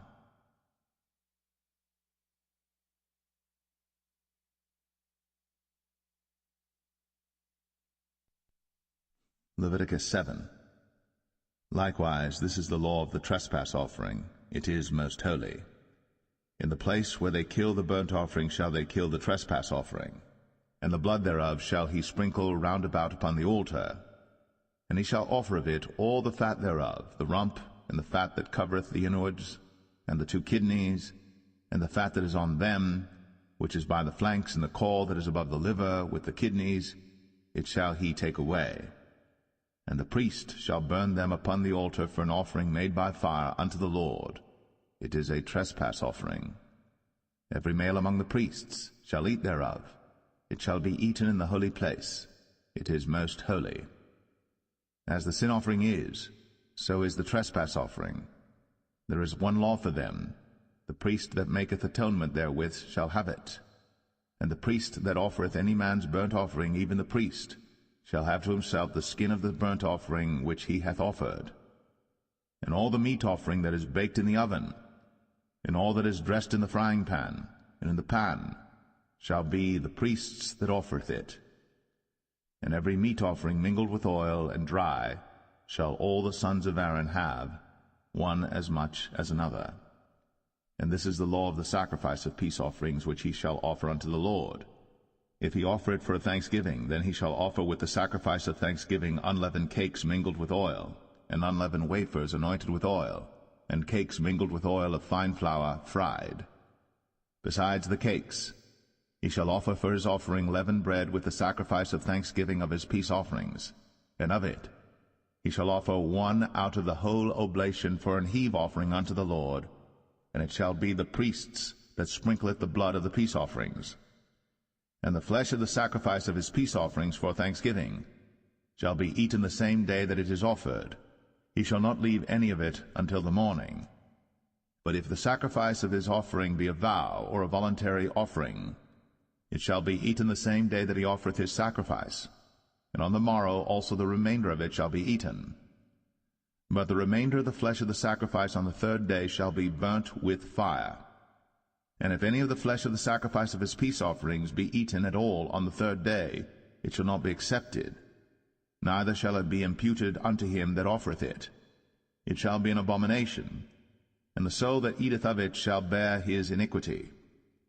And the flesh that toucheth any unclean thing shall not be eaten.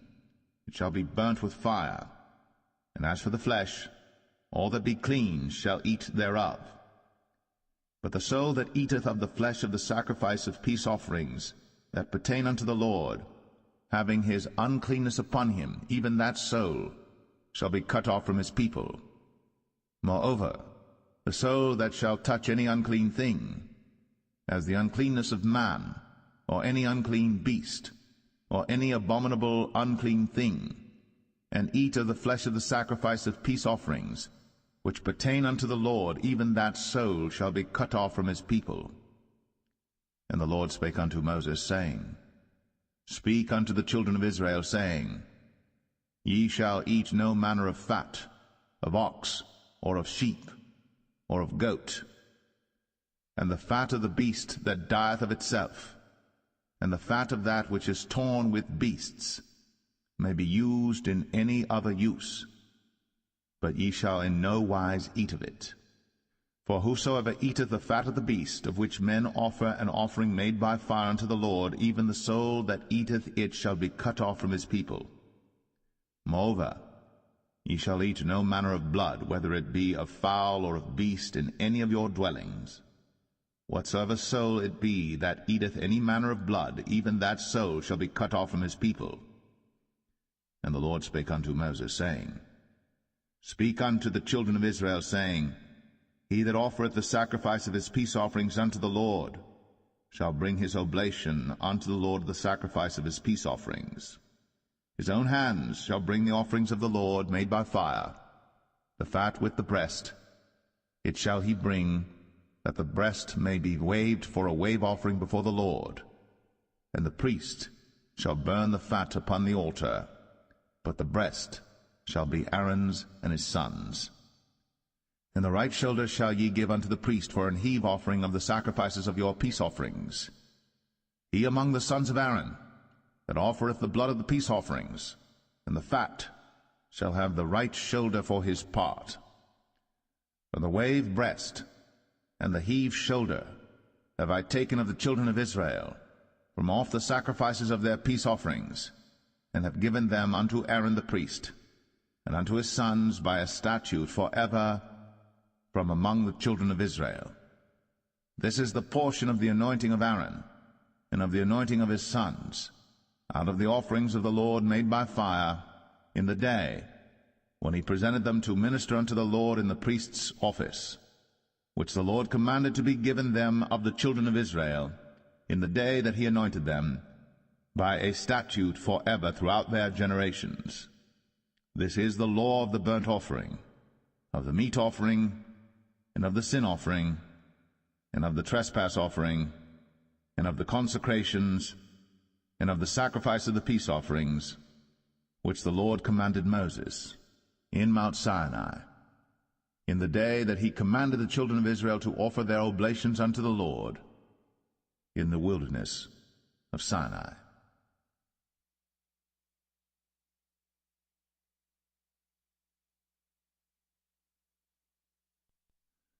Leviticus 8. And the Lord spake unto Moses, saying, Take Aaron and his sons with him, and the garments and the anointing oil, and a bullock for the sin offering, and 2 rams, and a basket of unleavened bread. And gather thou all the congregation together unto the door of the tabernacle of the congregation. And Moses did as the Lord commanded him. And the assembly was gathered together unto the door of the tabernacle of the congregation. And Moses said unto the congregation, This is the thing which the Lord commanded to be done. And Moses brought Aaron and his sons, and washed them with water. And he put upon him the coat, and girded him with the girdle, and clothed him with the robe, and put the ephod upon him. And he girded him with the curious girdle of the ephod, and bound it unto him therewith. And he put the breastplate upon him. Also he put in the breastplate the Urim and the Thummim. And he put the mitre upon his head. Also upon the mitre, even upon his forefront, did he put the golden plate, the holy crown, as the Lord commanded Moses. And Moses took the anointing oil, and anointed the tabernacle and all that was therein, and sanctified them. And he sprinkled thereof upon the altar 7 times, and anointed the altar and all his vessels, both the laver and his foot, to sanctify them. And he poured of the anointing oil upon Aaron's head, and anointed him, to sanctify him. And Moses brought Aaron's sons, and put coats upon them, and girded them with girdles, and put bonnets upon them, as the Lord commanded Moses. And he brought the bullock for the sin offering, and Aaron and his sons laid their hands upon the head of the bullock for the sin offering, and he slew it. And Moses took the blood, and put it upon the horns of the altar round about with his finger, and purified the altar, and poured the blood at the bottom of the altar, and sanctified it, to make reconciliation upon it. And he took all the fat that was upon the inwards, and the caul above the liver, and the 2 kidneys, and their fat, and Moses burned it upon the altar. But the bullock and his hide, his flesh and his dung, he burnt with fire without the camp, as the Lord commanded Moses. And he brought the ram for the burnt offering, and Aaron and his sons laid their hands upon the head of the ram, and he killed it. And Moses sprinkled the blood upon the altar round about, and he cut the ram into pieces. And Moses burnt the head, and the pieces, and the fat. And he washed the inwards and the legs in water. And Moses burnt the whole ram upon the altar. It was a burnt sacrifice for a sweet savour, and an offering made by fire unto the Lord, as the Lord commanded Moses. And he brought the other ram, the ram of consecration. And Aaron and his sons laid their hands upon the head of the ram, and he slew it. And Moses took of the blood of it, and put it upon the tip of Aaron's right ear, and upon the thumb of his right hand, and upon the great toe of his right foot. And he brought Aaron's sons, and Moses put of the blood upon the tip of their right ear, and upon the thumbs of their right hands, and upon the great toes of their right feet. And Moses sprinkled the blood upon the altar round about. And he took the fat, and the rump, and all the fat that was upon the inwards, and the caul above the liver, and the 2 kidneys in their fat, and the right shoulder, and out of the basket of unleavened bread that was before the Lord, he took 1 unleavened cake, and a cake of oiled bread, and 1 wafer, and put them on the fat, and upon the right shoulder, and he put all upon Aaron's hands, and upon his sons' hands, and waved them for a wave offering before the Lord. And Moses took them from off their hands, and burnt them on the altar upon the burnt offering. They were consecrations for a sweet savour. It is an offering made by fire unto the Lord. And Moses took the breast, and waved it for a wave offering before the Lord. For of the ram of consecration it was Moses' part, as the Lord commanded Moses. And Moses took of the anointing oil, and of the blood which was upon the altar, and sprinkled it upon Aaron, and upon his garments, and upon his sons, and upon his sons' garments with him, and sanctified Aaron, and his garments, and his sons' garments with him. And Moses said unto Aaron and to his sons, Boil the flesh at the door of the tabernacle of the congregation, and there eat it with the bread that is in the basket of consecrations, as I commanded, saying, Aaron and his sons shall eat it. And that which remaineth of the flesh and of the bread shall ye burn with fire. And ye shall not go out of the door of the tabernacle of the congregation in 7 days, until the days of your consecration be at an end. For 7 days shall he consecrate you. As he hath done this day, so the Lord hath commanded to do, to make an atonement for you. Therefore shall ye abide at the door of the tabernacle of the congregation day and night, 7 days, and keep the charge of the Lord, that ye die not, for so I am commanded. So Aaron and his sons did all things which the Lord commanded by the hand of Moses.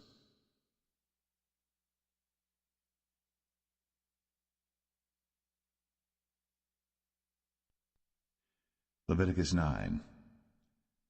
And it came to pass on the 8th day that Moses called Aaron and his sons and the elders of Israel. And he said unto Aaron, Take thee a young calf for a sin offering, and a ram for a burnt offering without blemish, and offer them before the Lord. And unto the children of Israel thou shalt speak, saying, Take ye a kid of the goats for a sin offering, and a calf and a lamb, both of the first year, without blemish, for a burnt offering.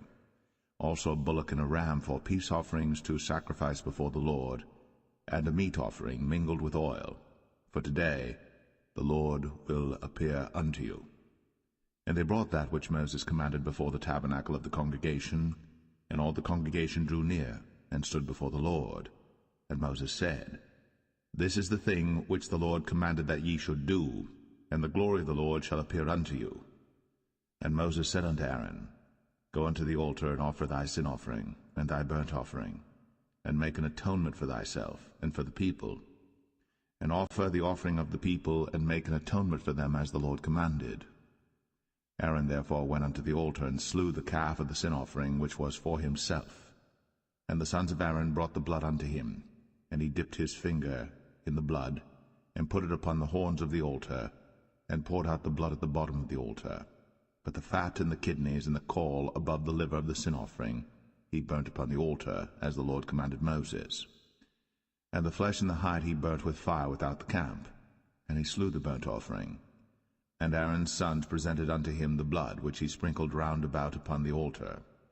And they presented the burnt offering unto him, with the pieces thereof, and the head, and he burnt them upon the altar.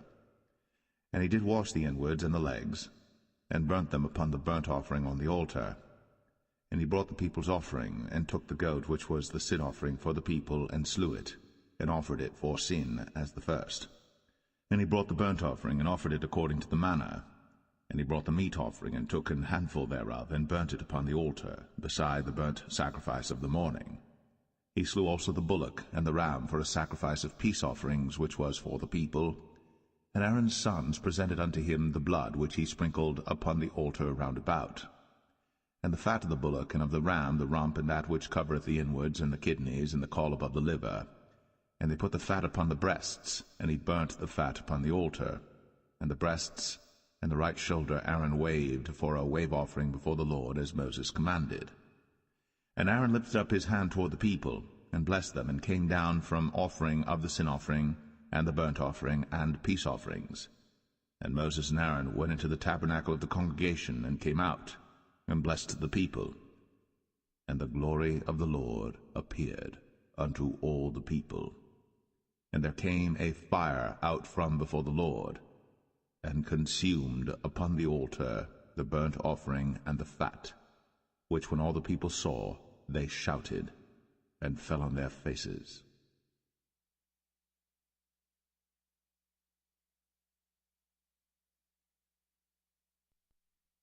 Leviticus 10. And Nadab and Abihu, the sons of Aaron, took either of them his censer, and put fire therein, and put incense thereon, and offered strange fire before the Lord, which he commanded them not.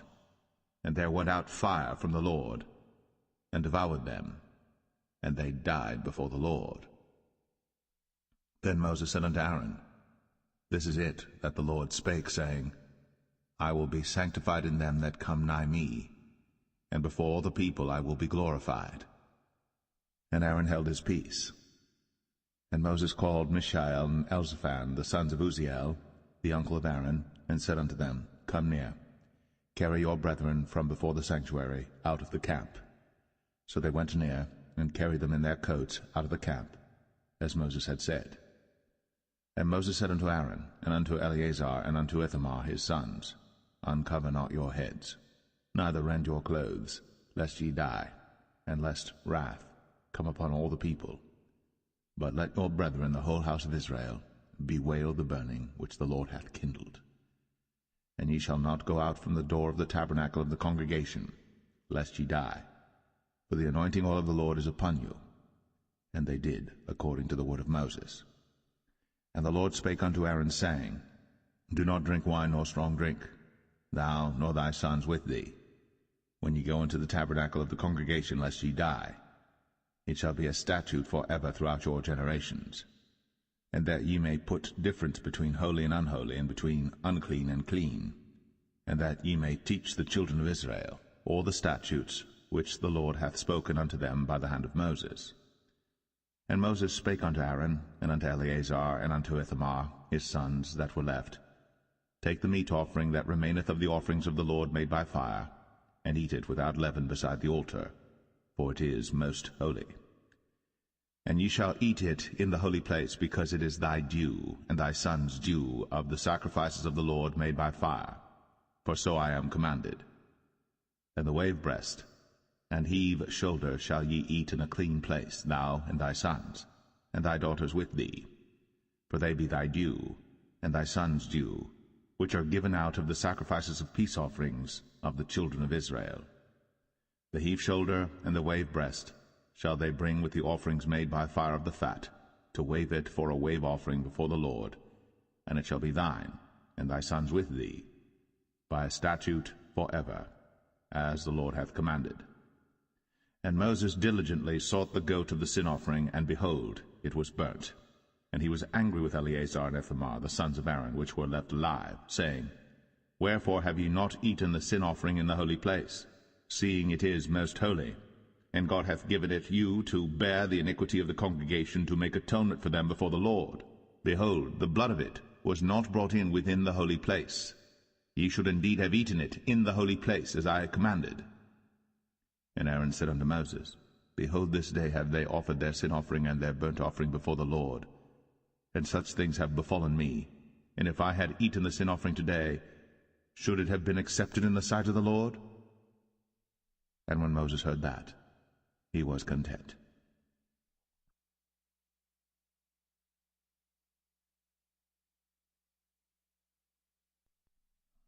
Leviticus 11.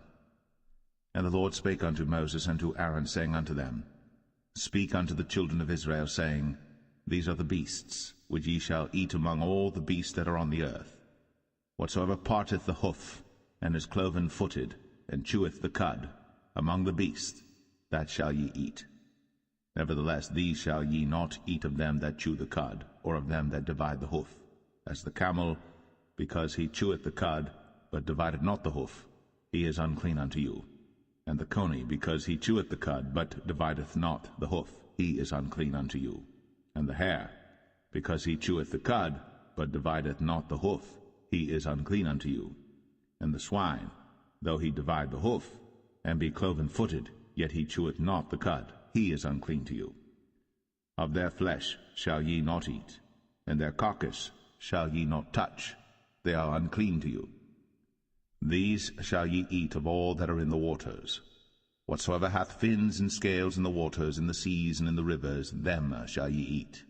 And all that have not fins and scales in the seas, and in the rivers, of all that move in the waters, and of any living thing which is in the waters, they shall be an abomination unto you. They shall be even an abomination unto you. Ye shall not eat of their flesh, but ye shall have their carcasses in abomination. Whatsoever hath no fins nor scales in the waters, that shall be an abomination unto you.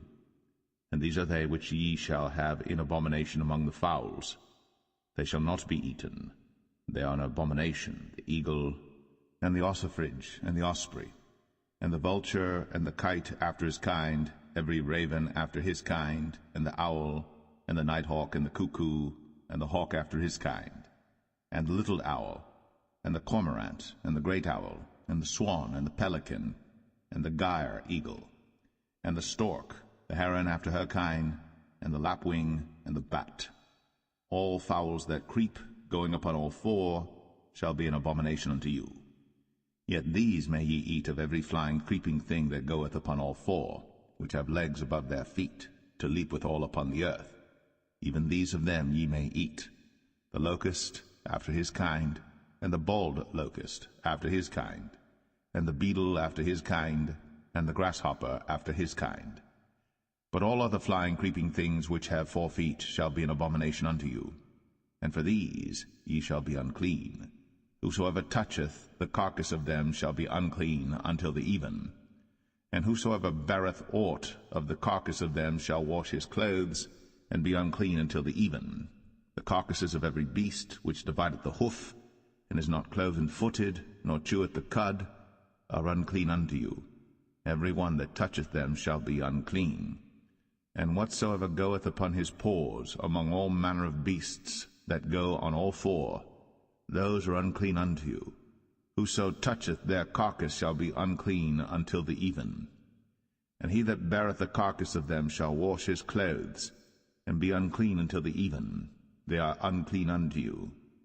These also shall be unclean unto you among the creeping things that creep upon the earth, the weasel, and the mouse, and the tortoise after his kind, and the ferret, and the chameleon, and the lizard, and the snail, and the mole.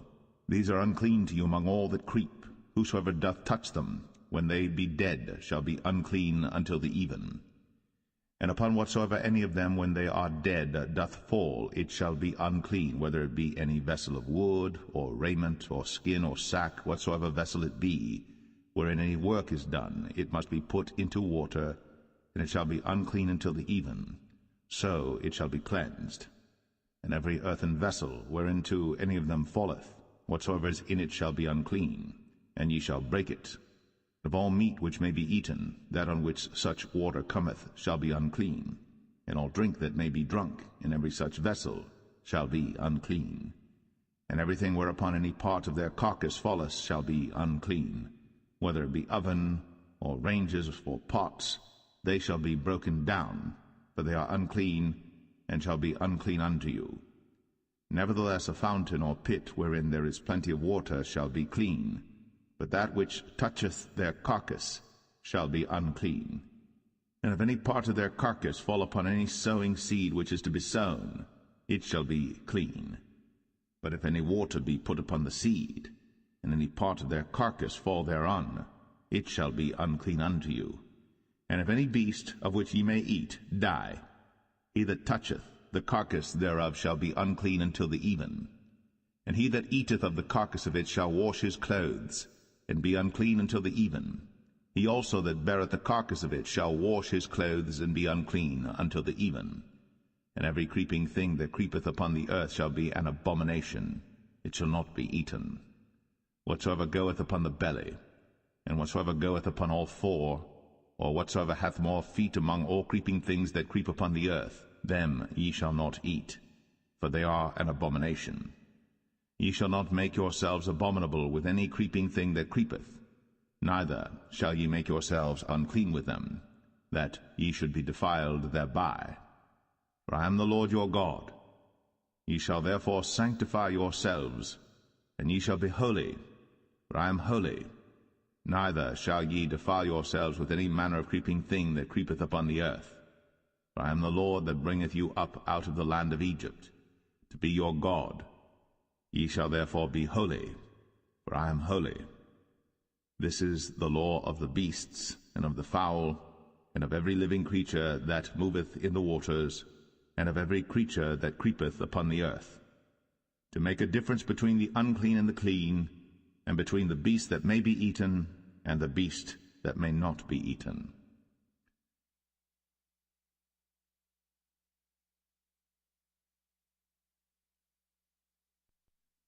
Leviticus 12. And the Lord spake unto Moses, saying, Speak unto the children of Israel, saying, If a woman have conceived seed, and born a man-child, then she shall be unclean 7 days, according to the days of the separation for her infirmity shall she be unclean. And in the 8th day the flesh of his foreskin shall be circumcised, and she shall then continue in the blood of her purifying 33 days. She shall touch no hallowed thing, nor come into the sanctuary until the days of her purifying be fulfilled. And if she bear a maid child, then she shall be unclean 2 weeks, as in her separation, and she shall continue in the blood of her purifying 66 days. And when the days of her purifying are fulfilled, for a son or for a daughter, she shall bring a lamb of the first year for a burnt offering, and a young pigeon, or a turtle dove, for a sin offering, unto the door of the tabernacle of the congregation, unto the priest, who shall offer it before the Lord, and make an atonement for her, and she shall be cleansed from the issue of her blood. This is the law for her that hath borne a male or a female. And if she be not able to bring a lamb, then she shall bring 2 turtles or 2 young pigeons, the one for the burnt offering and the other for a sin offering, and the priest shall make an atonement for her, and she shall be clean.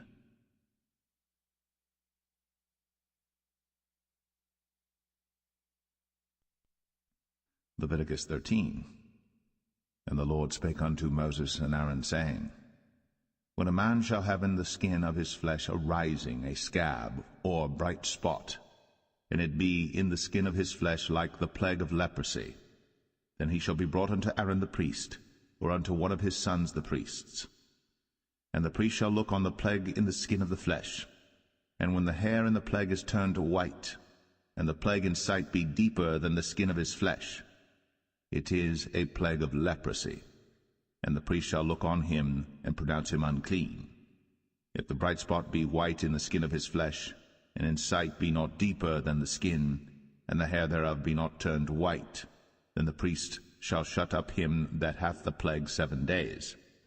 And the priest shall look on him the 7th day, and behold, if the plague in his sight be at a stay, and the plague spread not in the skin, then the priest shall shut him up 7 days more.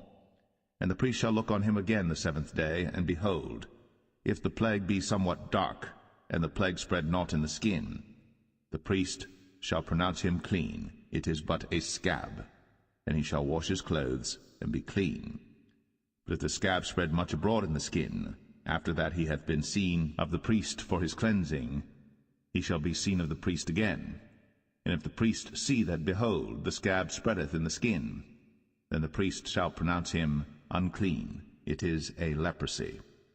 When the plague of leprosy is in a man, then he shall be brought unto the priest. And the priest shall see him, and behold, if the rising be white in the skin, and it have turned the hair white, and there be quick raw flesh in the rising, it is an old leprosy in the skin of his flesh. And the priest shall pronounce him unclean, and shall not shut him up, for he is unclean. And if a leprosy break out abroad in the skin, and the leprosy cover all the skin of him that hath the plague from his head even to his foot, wheresoever the priest looketh. Then the priest shall consider, and behold, if the leprosy have covered all his flesh, he shall pronounce him clean that hath the plague. It is all turned white, he is clean. But when raw flesh appeareth in him, he shall be unclean. And the priest shall see the raw flesh, and pronounce him to be unclean. For the raw flesh is unclean, it is a leprosy. Or if the raw flesh turn again, and be changed unto white, he shall come unto the priest. And the priest shall see him, and behold, if the plague be turned into white, then the priest shall pronounce him clean that hath the plague. He is clean.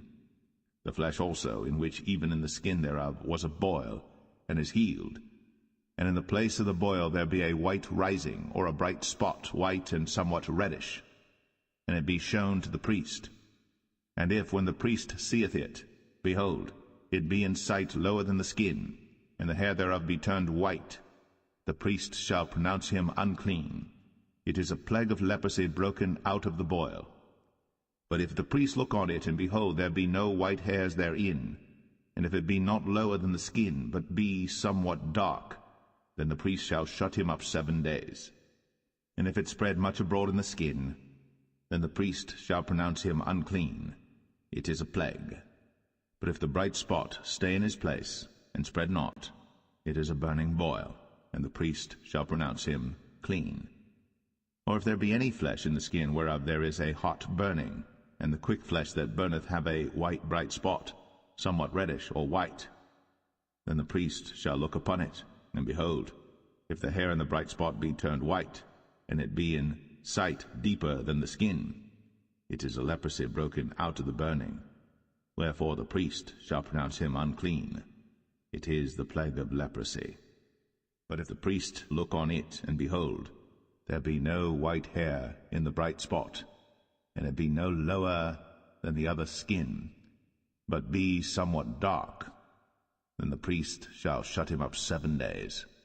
And the priest shall look upon him the 7th day, and if it be spread much abroad in the skin, then the priest shall pronounce him unclean. It is the plague of leprosy. And if the bright spot stay in his place, and spread not in the skin, but it be somewhat dark, it is a rising of the burning, and the priest shall pronounce him clean. For it is an inflammation of the burning. If a man or woman have a plague upon the head or the beard, then the priest shall see the plague, and behold, if it be in sight deeper than the skin, and there be in it a yellow thin hair, then the priest shall pronounce him unclean. It is a dry scall, even a leprosy upon the head or beard. And if the priest look on the plague of the scall, and behold, it be not in sight deeper than the skin, and that there is no black hair in it, then the priest shall shut up him that hath the plague of the scall 7 days. And in the 7th day the priest shall look on the plague, and behold, if the scall spread not, and there be in it no yellow hair, and the scall be not in sight deeper than the skin, he shall be shaven, but the scall shall he not shave, and the priest shall shut up him that hath the scall 7 days more. And in the 7th day the priest shall look on the scall, and behold, if the scall be not spread in the skin, nor be in sight deeper than the skin, then the priest shall pronounce him clean, and he shall wash his clothes, and be clean. But if the scall spread much in the skin after his cleansing, then the priest shall look on him, and behold, if the scall be spread in the skin, the priest shall not seek for yellow hair, he is unclean. But if the scall be in his sight at a stay, and that there is black hair grown up therein, the scall is healed, he is clean, and the priest shall pronounce him clean. If a man also or a woman have in the skin of their flesh bright spots, even white bright spots, then the priest shall look, and behold, if the bright spots in the skin of their flesh be darkish white, it is a freckled spot that groweth in the skin, he is clean. And the man whose hair is fallen off his head, he is bald, yet is he clean. And he that hath his hair fallen off from the part of his head toward his face, he is forehead bald, yet is he clean. And if there be in the bald head or bald forehead a white reddish sore, it is a leprosy sprung up in his bald head, or his bald forehead. Then the priest shall look upon it, and behold, if the rising of the sore be white, reddish in his forehead, or in his bald forehead, as leprosy appeareth in the skin of the flesh, he is a leprous man. He is unclean.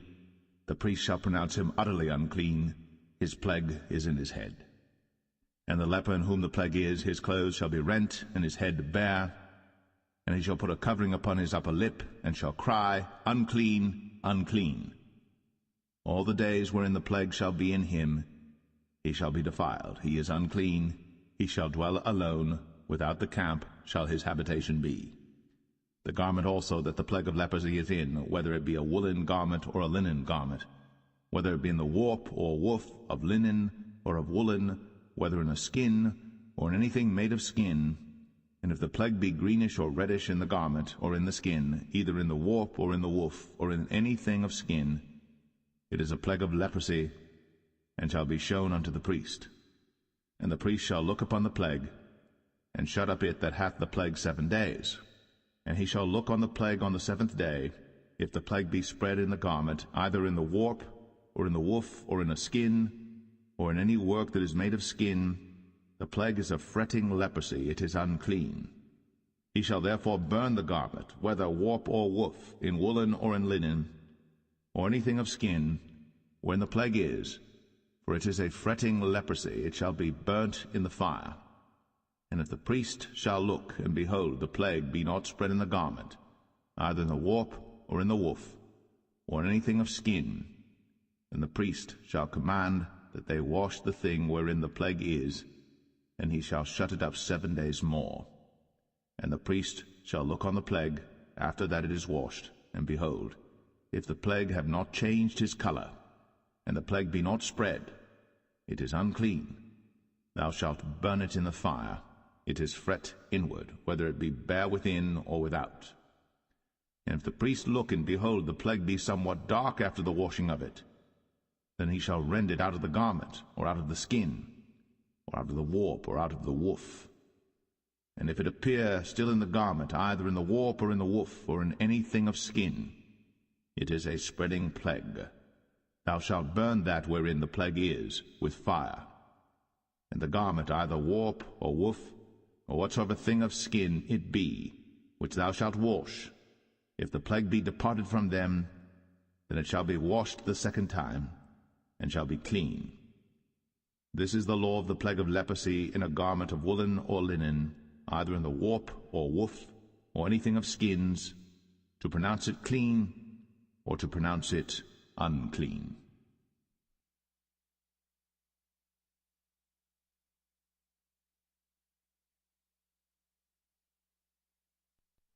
Leviticus 14. And the Lord spake unto Moses, saying, This shall be the law of the leper in the day of his cleansing. He shall be brought unto the priest.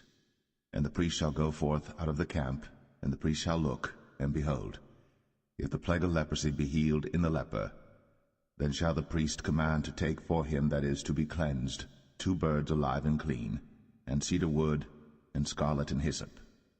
And the priest shall command that one of the birds be killed in an earthen vessel over running water. As for the living bird, he shall take it, and the cedar wood, and the scarlet, and the hyssop, and shall dip them and the living bird in the blood of the bird that was killed over the running water. And he shall sprinkle upon him that is to be cleansed from the leprosy 7 times, and shall pronounce him clean, and shall let the living bird loose into the open field. And he that is to be cleansed shall wash his clothes, and shave off all his hair, and wash himself in water, that he may be clean. And after that he shall come into the camp, and shall tarry abroad out of his tent 7 days. But it shall be on the 7th day that he shall shave all his hair off his head, and his beard, and his eyebrows. Even all his hair he shall shave off. And he shall wash his clothes. Also he shall wash his flesh in water, and he shall be clean. And on the 8th day he shall take 2 he-lambs without blemish, and 1 ewe lamb of the 1st year without blemish, and 3/10 deals of fine flour for a meat offering, mingled with oil, and 1 log of oil. And the priest that maketh him clean shall present the man that is to be made clean, and those things before the Lord, at the door of the tabernacle of the congregation. And the priest shall take 1 he-lamb, and offer him for a trespass offering, and the log of oil, and wave them for a wave offering before the Lord. And he shall slay the lamb in the place where he shall kill the sin offering and the burnt offering in the holy place. For as the sin offering is the priest's, so is the trespass offering. It is most holy. And the priest shall take some of the blood of the trespass offering, and the priest shall put it upon the tip of the right ear of him that is to be cleansed, and upon the thumb of his right hand, and upon the great toe of his right foot. And the priest shall take some of the log of oil, and pour it into the palm of his own left hand. And the priest shall dip his right finger in the oil that is in his left hand, and shall sprinkle of the oil with his finger 7 times before the Lord. And of the rest of the oil that is in his hand shall the priest put upon the tip of the right ear of him that is to be cleansed, and upon the thumb of his right hand, and upon the great toe of his right foot, upon the blood of the trespass offering. And the remnant of the oil that is in the priest's hand he shall pour upon the head of him that is to be cleansed, and the priest shall make an atonement for him before the Lord. And the priest shall offer the sin offering, and make an atonement for him that is to be cleansed from his uncleanness. And afterward he shall kill the burnt offering. And the priest shall offer the burnt offering and the meat offering upon the altar. And the priest shall make an atonement for him, and he shall be clean. And if he be poor, and cannot get so much, then he shall take 1 lamb for a trespass offering to be waved, to make an atonement for him, and 1/10 deal of fine flour mingled with oil for a meat offering, and a log of oil, and 2 turtle doves, or 2 young pigeons, such as he is able to get, and the one shall be a sin offering, and the other a burnt offering. And he shall bring them on the 8th day for his cleansing unto the priest, unto the door of the tabernacle of the congregation before the Lord. And the priest shall take the lamb of the trespass offering, and the log of oil, and the priest shall wave them for a wave offering before the Lord. And he shall kill the lamb of the trespass offering, and the priest shall take some of the blood of the trespass offering, and put it upon the tip of the right ear of him that is to be cleansed, and upon the thumb of his right hand, and upon the great toe of his right foot. And the priest shall pour of the oil into the palm of his own left hand. And the priest shall sprinkle with his right finger some of the oil that is in his left hand 7 times before the Lord. And the priest shall put of the oil that is in his hand upon the tip of the right ear of him that is to be cleansed, and upon the thumb of his right hand, and upon the great toe of his right foot, upon the place of the blood of the trespass offering. And the rest of the oil that is in the priest's hand he shall put upon the head of him that is to be cleansed, to make an atonement for him before the Lord. And he shall offer the one of the turtle doves, or of the young pigeons, such as he can get, even such as he is able to get, the one for a sin offering, and the other for a burnt offering with the meat offering. And the priest shall make an atonement for him that is to be cleansed before the Lord. This is the law of him in whom is the plague of leprosy, whose hand is not able to get that which pertaineth to his cleansing. And the Lord spake unto Moses and unto Aaron, saying, When ye be come into the land of Canaan, which I give to you for a possession, and I put the plague of leprosy in a house of the land of your possession, and he that owneth the house shall come and tell the priest, saying, It seemeth to me there is as it were a plague in the house. Then the priest shall command that they empty the house before the priest go into it to see the plague, that all that is in the house be not made unclean. And afterward the priest shall go in to see the house.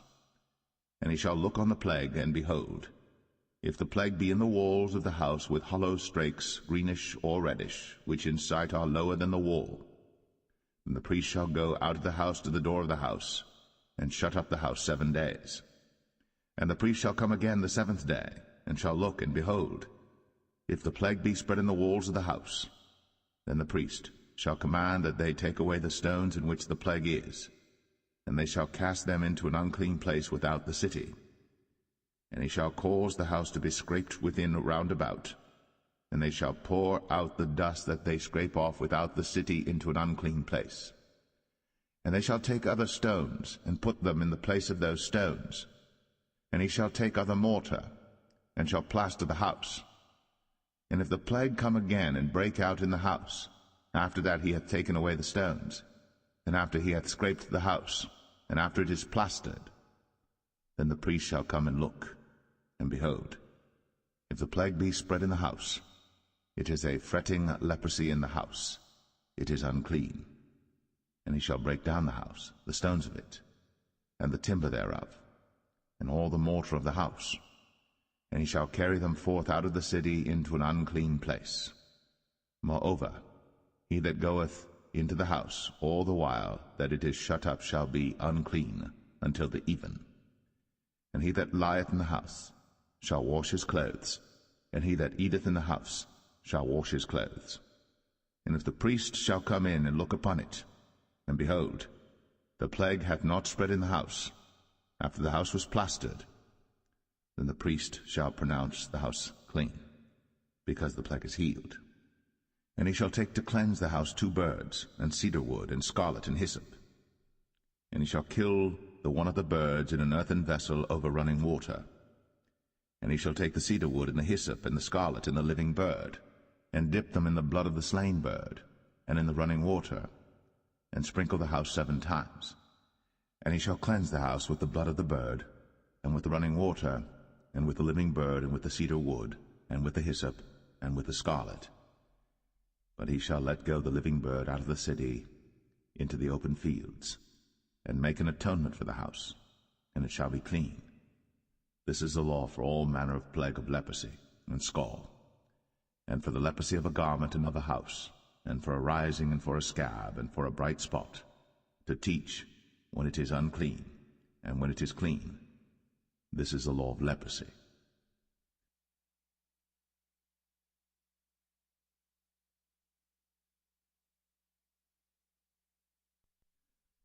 Leviticus 15.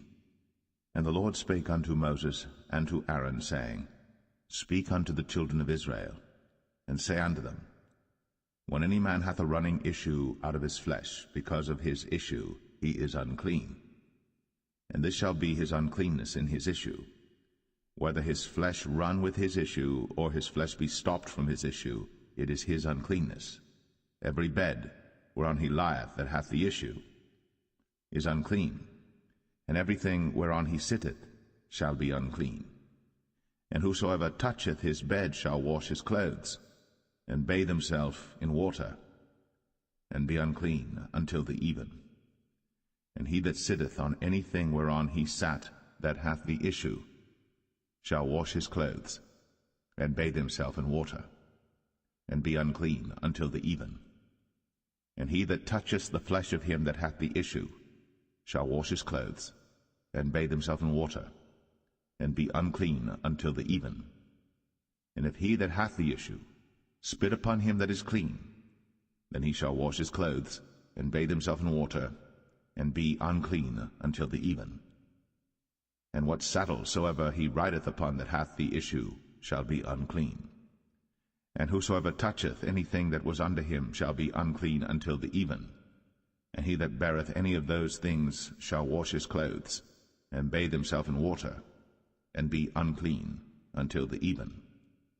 And whomsoever he toucheth that hath the issue, and hath not rinsed his hands in water, he shall wash his clothes, and bathe himself in water, and be unclean until the even. And the vessel of earth that he toucheth, which hath the issue, shall be broken, and every vessel of wood shall be rinsed in water. And when he that hath an issue is cleansed of his issue, then he shall number to himself 7 days for his cleansing, and wash his clothes, and bathe his flesh in running water, and shall be clean. And on the 8th day he shall take to him 2 turtle doves, or 2 young pigeons, and come before the Lord unto the door of the tabernacle of the congregation, and give them unto the priest. And the priest shall offer them, the one for a sin offering, and the other for a burnt offering. And the priest shall make an atonement for him before the Lord for his issue. And if any man's seed of copulation go out from him, then he shall wash all his flesh in water, and be unclean until the even.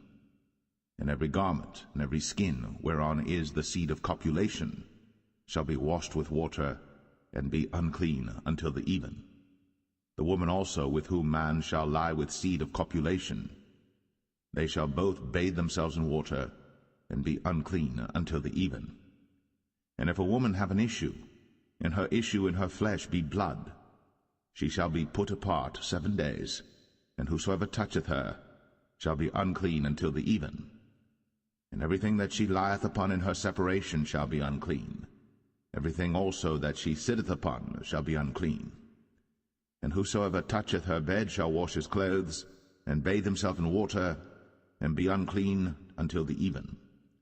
And whosoever toucheth anything that she sat upon shall wash his clothes, and bathe himself in water, and be unclean until the even.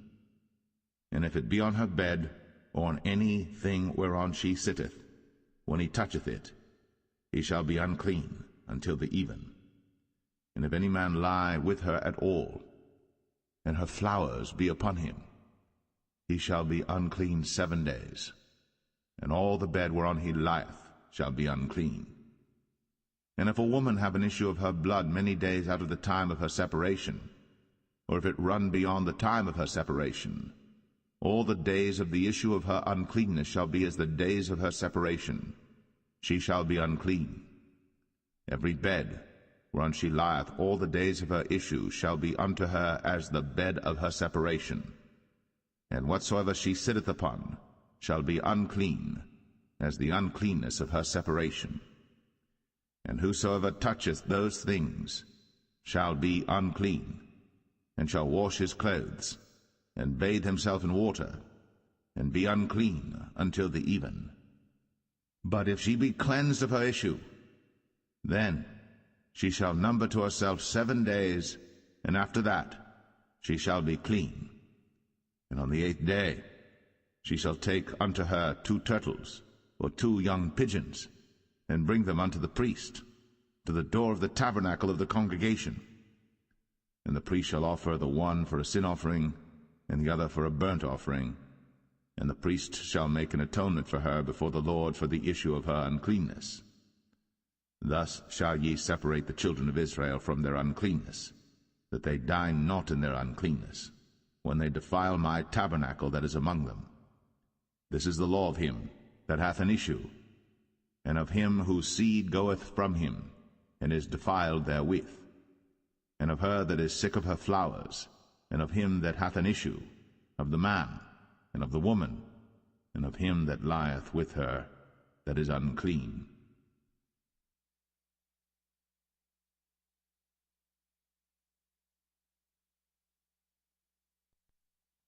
Leviticus 16.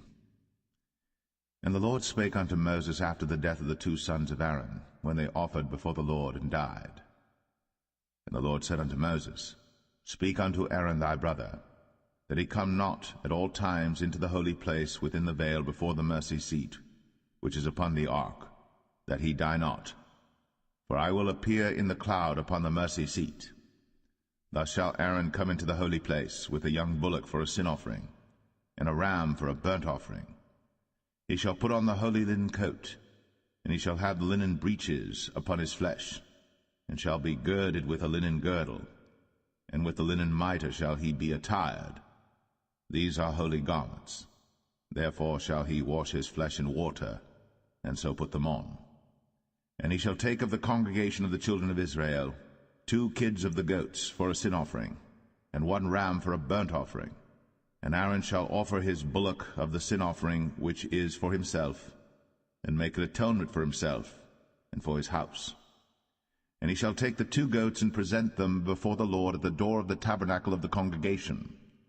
And Aaron shall cast lots upon the 2 goats, 1 lot for the Lord, and the other lot for the scapegoat. And Aaron shall bring the goat upon which the Lord's lot fell, and offer him for a sin offering. But the goat on which the lot fell to be the scapegoat shall be presented alive before the Lord, to make an atonement with him, and to let him go for a scapegoat into the wilderness. And Aaron shall bring the bullock of the sin offering which is for himself, and shall make an atonement for himself and for his house, and shall kill the bullock of the sin offering which is for himself. And he shall take a censer full of burning coals of fire from off the altar before the Lord, and his hands full of sweet incense beaten small, and bring it within the veil. And he shall put the incense upon the fire before the Lord, that the cloud of the incense may cover the mercy seat that is upon the testimony, that he die not. And he shall take of the blood of the bullock, and sprinkle it with his finger upon the mercy seat eastward, and before the mercy seat shall he sprinkle of the blood with his finger 7 times. Then shall he kill the goat of the sin offering that is for the people, and bring his blood within the veil, and do with that blood as he did with the blood of the bullock, and sprinkle it upon the mercy seat, and before the mercy seat. And he shall make an atonement for the holy place, because of the uncleanness of the children of Israel, and because of their transgressions and all their sins. And so shall he do for the tabernacle of the congregation that remaineth among them in the midst of their uncleanness. And there shall be no man in the tabernacle of the congregation when he goeth in to make an atonement in the holy place, until he come out, and have made an atonement for himself, and for his household, and for all the congregation of Israel. And he shall go out unto the altar that is before the Lord, and make an atonement for it, and shall take of the blood of the bullock, and of the blood of the goat, and put it upon the horns of the altar round about. And he shall sprinkle of the blood upon it with his finger 7 times, and cleanse it, and hallow it from the uncleanness of the children of Israel. And when he hath made an end of reconciling the holy place, and the tabernacle of the congregation, and the altar, he shall bring the live goat. And Aaron shall lay both his hands upon the head of the live goat, and confess over him all the iniquities of the children of Israel, and all their transgressions and all their sins, putting them upon the head of the goat, and shall send him away by the hand of a fit man into the wilderness. And the goat shall bear upon him all their iniquities unto a land not inhabited. And he shall let go the goat in the wilderness. And Aaron shall come into the tabernacle of the congregation, and shall put off the linen garments, which he put on when he went into the holy place, and shall leave them there. And he shall wash his flesh with water in the holy place, and put on his garments, and come forth, and offer his burnt offering, and the burnt offering of the people, and make an atonement for himself and for the people. And the fat of the sin offering shall he burn upon the altar. And he that let go the goat for the scapegoat shall wash his clothes, and bathe his flesh in water, and afterward come into the camp. And the bullock for the sin offering, and the goat for the sin offering, whose blood was brought in to make atonement in the holy place, shall one carry forth without the camp, and they shall burn in the fire their skins, and their flesh, and their dung. And he that burneth them shall wash his clothes, and bathe his flesh in water, and afterward he shall come into the camp. And this shall be a statute for ever unto you, that in the 7th month, on the 10th day of the month, ye shall afflict your souls, and do no work at all, whether it be one of your own country or a stranger that sojourneth among you. For on that day shall the priest make an atonement for you, to cleanse you, that ye may be clean from all your sins before the Lord. It shall be a Sabbath of rest unto you, and ye shall afflict your souls, by a statute for ever. And the priest, whom he shall anoint, and whom he shall consecrate to minister in the priest's office in his father's stead, shall make the atonement, and shall put on the linen clothes, even the holy garments. And he shall make an atonement for the holy sanctuary, and he shall make an atonement for the tabernacle of the congregation, and for the altar, and he shall make an atonement for the priests, and for all the people of the congregation. And this shall be an everlasting statute unto you, to make an atonement for the children of Israel, for all their sins, once a year. And he did, as the Lord commanded Moses.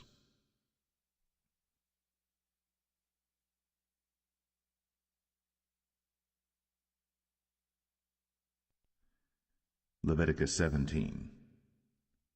And the Lord spake unto Moses, saying, Speak unto Aaron, and unto his sons, and unto all the children of Israel, and say unto them, This is the thing which the Lord hath commanded, saying, What man soever there be of the house of Israel that killeth an ox, or lamb, or goat, in the camp, or that killeth it out of the camp, and bringeth it not unto the door of the tabernacle of the congregation to offer an offering unto the Lord before the tabernacle of the Lord, blood shall be imputed unto that man, he hath shed blood, and that man shall be cut off from among his people. To the end that the children of Israel may bring their sacrifices which they offer in the open field, even that they may bring them unto the Lord, unto the door of the tabernacle of the congregation, unto the priest, and offer them for peace offerings unto the Lord. And the priest shall sprinkle the blood upon the altar of the Lord at the door of the tabernacle of the congregation, and burn the fat for a sweet savour unto the Lord. And they shall no more offer their sacrifices unto devils, after whom they have gone a-whoring. This shall be a statute for ever unto them throughout their generations. And thou shalt say unto them, Whatsoever man there be of the house of Israel, or of the strangers which sojourn among you, that offereth a burnt offering or sacrifice, and bringeth it not unto the door of the tabernacle of the congregation, to offer it unto the Lord, even that man shall be cut off from among his people. And whatsoever man there be of the house of Israel, or of the strangers that sojourn among you, that eateth any manner of blood, I will even set my face against that soul that eateth blood, and will cut him off from among his people. For the life of the flesh is in the blood, and I have given it to you upon the altar to make an atonement for your souls. For it is the blood that maketh an atonement for the soul. Therefore I said unto the children of Israel, No soul of you shall eat blood, neither shall any stranger that sojourneth among you eat blood.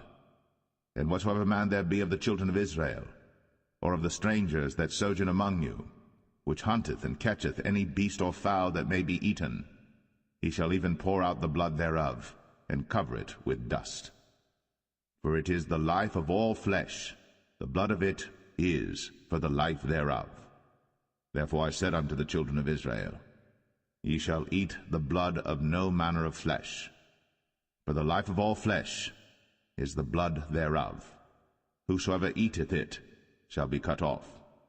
And every soul that eateth that which died of itself, or that which was torn with beasts, whether it be one of your own country or a stranger, he shall both wash his clothes, and bathe himself in water, and be unclean until the even.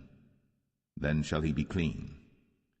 But if he wash them not, nor bathe his flesh, then he shall bear his iniquity.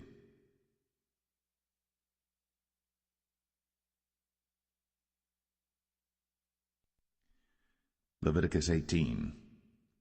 And the Lord spake unto Moses, saying, Speak unto the children of Israel, and say unto them, I am the Lord your God.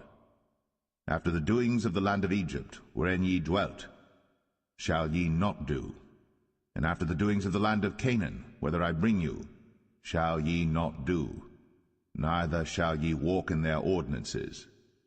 Ye shall do my judgments, and keep mine ordinances, to walk therein. I am the Lord your God. Ye shall therefore keep my statutes and my judgments, which if a man do, he shall live in them. I am the Lord. None of you shall approach to any that is near of kin to him, to uncover their nakedness. I am the Lord. The nakedness of thy father, or the nakedness of thy mother, shalt thou not uncover. She is thy mother, thou shalt not uncover her nakedness. The nakedness of thy father's wife shalt thou not uncover. It is thy father's nakedness.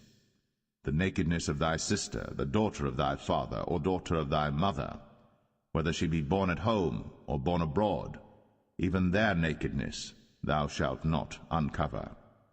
The nakedness of thy son's daughter, or of thy daughter's daughter, even their nakedness thou shalt not uncover, for theirs is thine own nakedness.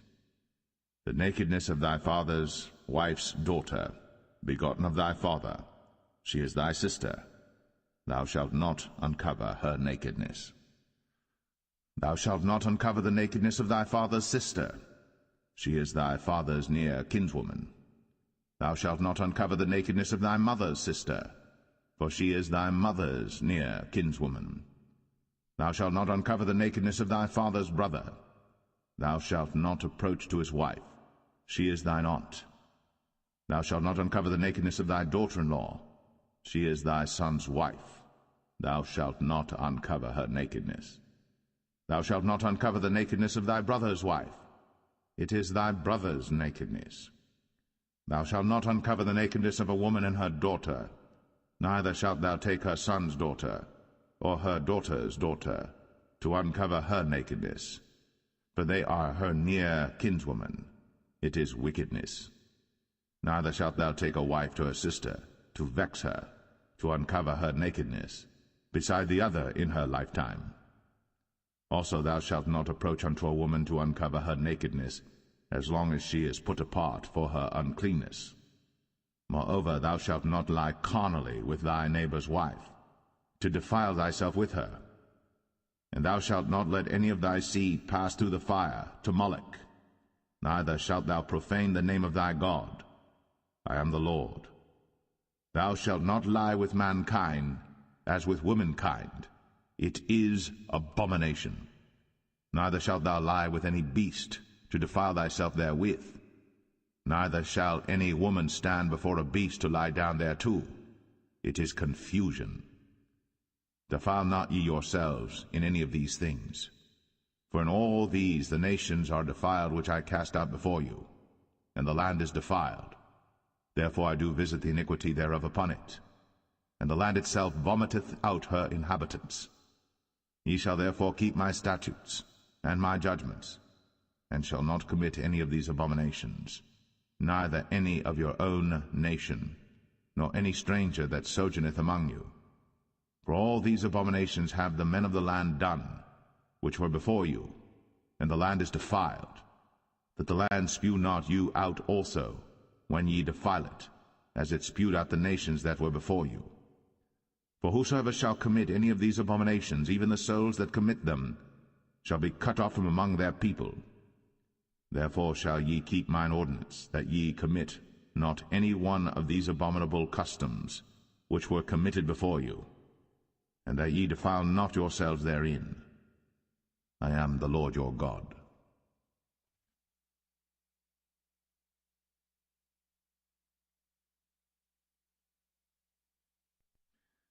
Leviticus 19.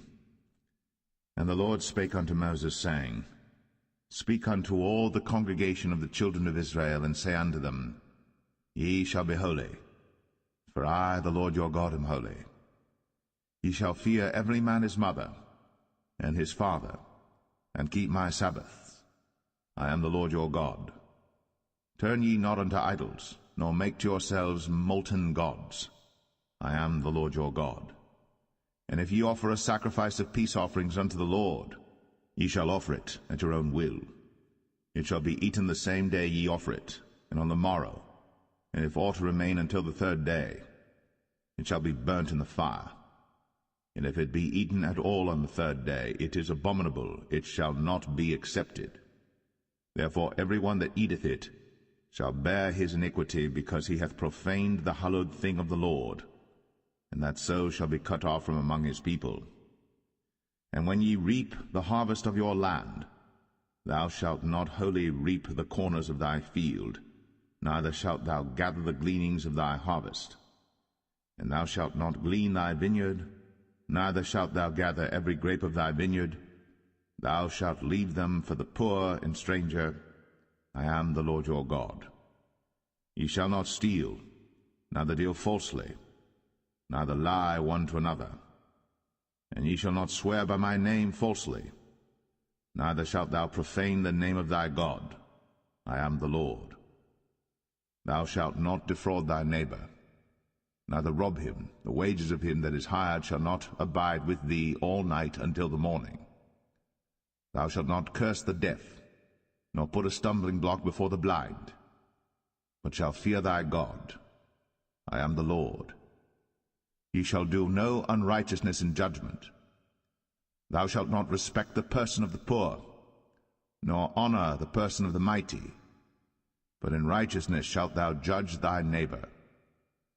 Thou shalt not go up and down as a talebearer among thy people, neither shalt thou stand against the blood of thy neighbor. I am the Lord. Thou shalt not hate thy brother in thine heart. Thou shalt in any wise rebuke thy neighbor, and not suffer sin upon him. Thou shalt not avenge, nor bear any grudge against the children of thy people. But thou shalt love thy neighbor as thyself. I am the Lord. Ye shall keep my statutes.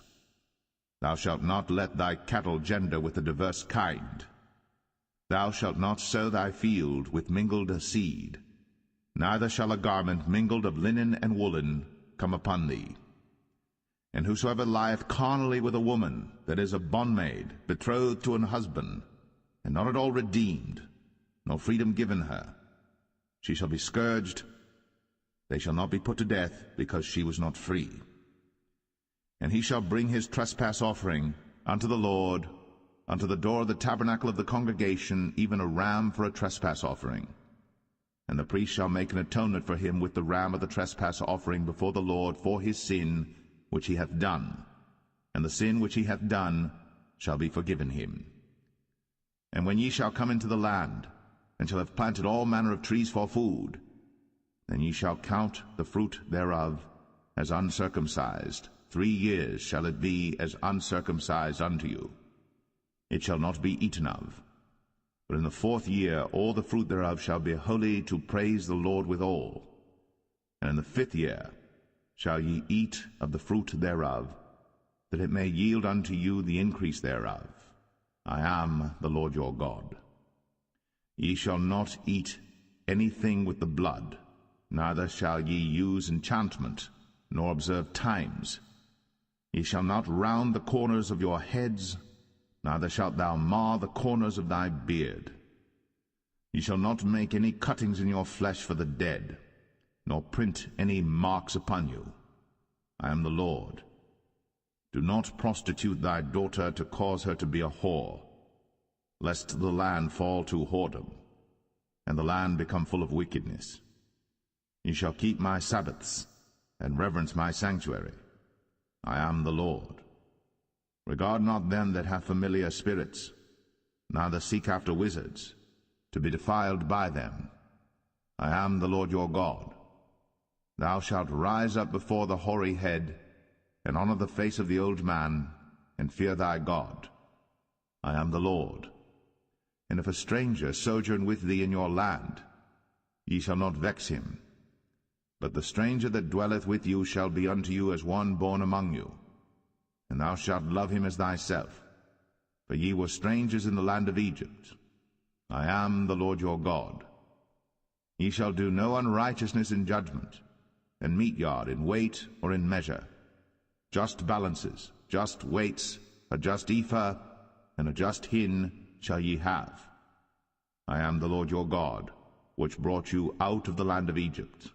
Therefore shall ye observe all my statutes and all my judgments, and do them. I am the Lord.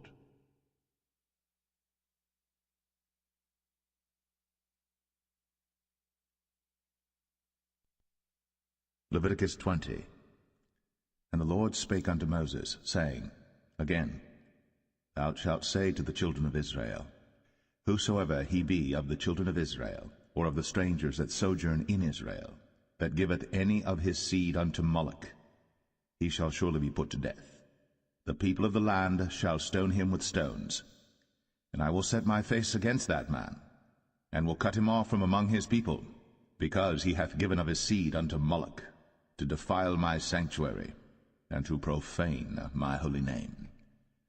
And if the people of the land do any ways hide their eyes from the man, when he giveth of his seed unto Moloch, and kill him not, then I will set my face against that man, and against his family, and will cut him off, and all that go a-whoring after him, to commit whoredom with Moloch from among their people. And the soul that turneth after such as have familiar spirits, and after wizards, to go a-whoring after them, I will even set my face against that soul, and will cut him off from among his people. Sanctify yourselves therefore, and be ye holy, for I am the Lord your God. And ye shall keep my statutes, and do them. I am the Lord which sanctify you. For every one that curseth his father or his mother shall be surely put to death. He hath cursed his father or his mother, his blood shall be upon him. And the man that committeth adultery with another man's wife, even he that committeth adultery with his neighbor's wife, the adulterer and the adulteress shall surely be put to death. And the man that lieth with his father's wife hath uncovered his father's nakedness. Both of them shall surely be put to death. Their blood shall be upon them. And if a man lie with his daughter-in-law, both of them shall surely be put to death. They have wrought confusion. Their blood shall be upon them.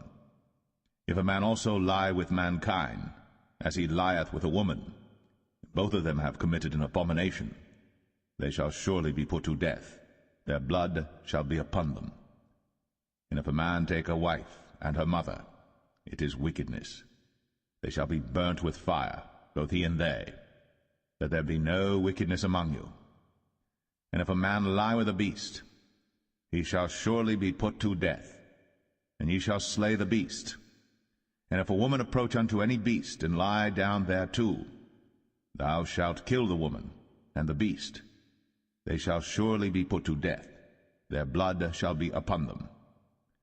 And if a man shall take his sister, his father's daughter, or his mother's daughter, and see her nakedness, and she see his nakedness, it is a wicked thing, when they shall be cut off in the sight of their people. He hath uncovered his sister's nakedness, he shall bear his iniquity. And if a man shall lie with a woman having her sickness, and shall uncover her nakedness, he hath discovered her fountain, and she hath uncovered the fountain of her blood, and both of them shall be cut off from among their people. And thou shalt not uncover the nakedness of thy mother's sister, nor of thy father's sister, for he uncovereth his near kin, they shall bear their iniquity. And if a man shall lie with his uncle's wife, he hath uncovered his uncle's nakedness, they shall bear their sin, they shall die childless. And if a man shall take his brother's wife, it is an unclean thing. He hath uncovered his brother's nakedness, they shall be childless. Ye shall therefore keep all my statutes and all my judgments, and do them, that the land, whither I bring you to dwell therein, spew you not out. And ye shall not walk in the manners of the nation, which I cast out before you, for they committed all these things, and therefore I abhorred them. But I have said unto you, ye shall inherit their land, and I will give it unto you to possess it, the land that floweth with milk and honey. I am the Lord your God, which have separated you from other people. Ye shall therefore put difference between clean beasts and unclean, and between unclean fowls and clean. And ye shall not make your souls abominable by beast, or by fowl, or by any manner of living thing that creepeth on the ground, which I have separated from you as unclean.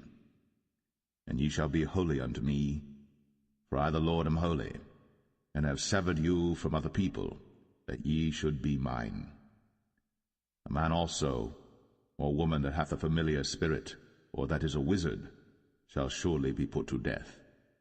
They shall stone them with stones, their blood shall be upon them.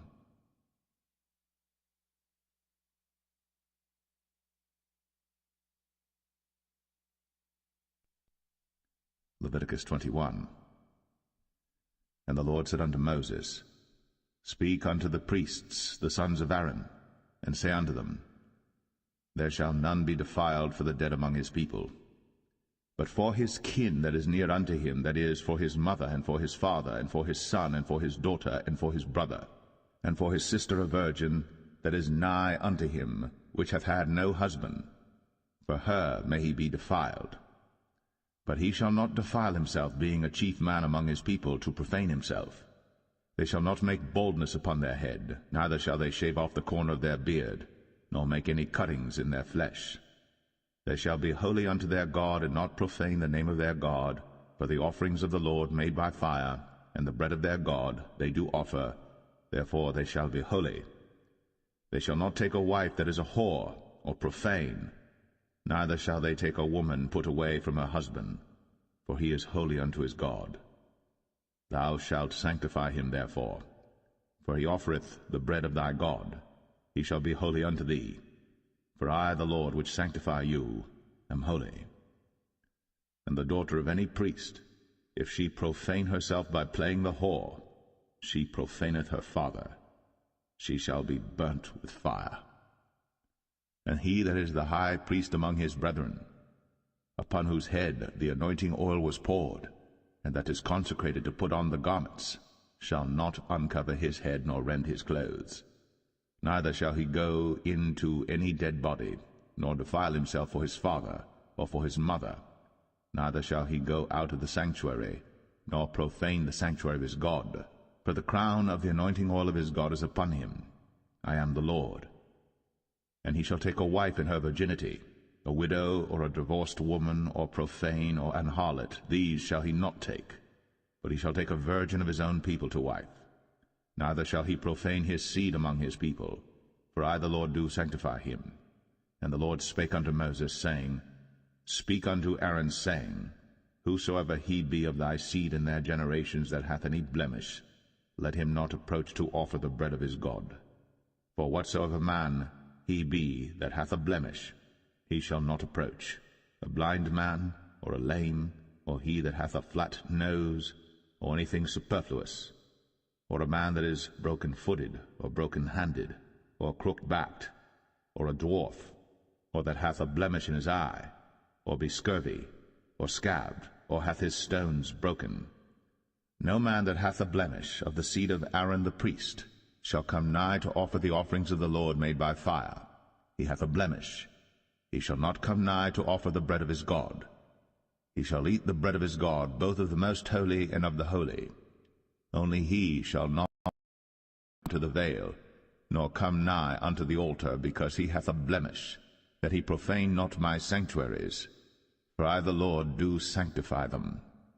And Moses told it unto Aaron and to his sons, and unto all the children of Israel.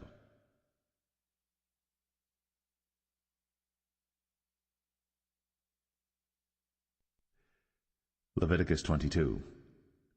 And the Lord spake unto Moses, saying, Speak unto Aaron and to his sons, that they separate themselves from the holy things of the children of Israel, and that they profane not my holy name in those things which they hallow unto me. I am the Lord. Say unto them, Whosoever he be of all your seed among your generations, that goeth unto the holy things, which the children of Israel hallow unto the Lord, having his uncleanness upon him, that soul shall be cut off from my presence. I am the Lord. What man soever of the seed of Aaron is a leper, or hath a running issue, he shall not eat of the holy things until he be clean. And whoso toucheth anything that is unclean by the dead, or a man whose seed goeth from him, or whosoever toucheth any creeping thing, whereby he may be made unclean, or a man of whom he may take uncleanness, whatsoever uncleanness he hath, the soul which hath touched any such shall be unclean until even, and shall not eat of the holy things, unless he wash his flesh with water. And when the sun is down, he shall be clean, and shall afterward eat of the holy things, because it is his food. That which dieth of itself, or is torn with beasts, he shall not eat to defile himself therewith. I am the Lord. They shall therefore keep mine ordinance, lest they bear sin for it, and die therefore, if they profane it. I the Lord do sanctify them. There shall no stranger eat of the holy thing. A sojourner of the priest, or an hired servant, shall not eat of the holy thing. But if the priest buy any soul with his money, he shall eat of it. And he that is born in his house, they shall eat of his meat. If the priest's daughter also be married unto a stranger, she may not eat of an offering of the holy things.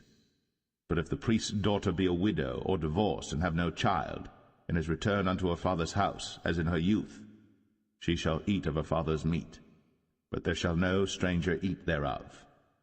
And if a man eat of the holy thing unwittingly, then he shall put the 5th part thereof unto it, and shall give it unto the priest with the holy thing. And they shall not profane the holy things of the children of Israel, which they offer unto the Lord, or suffer them to bear the iniquity of trespass, when they eat their holy things.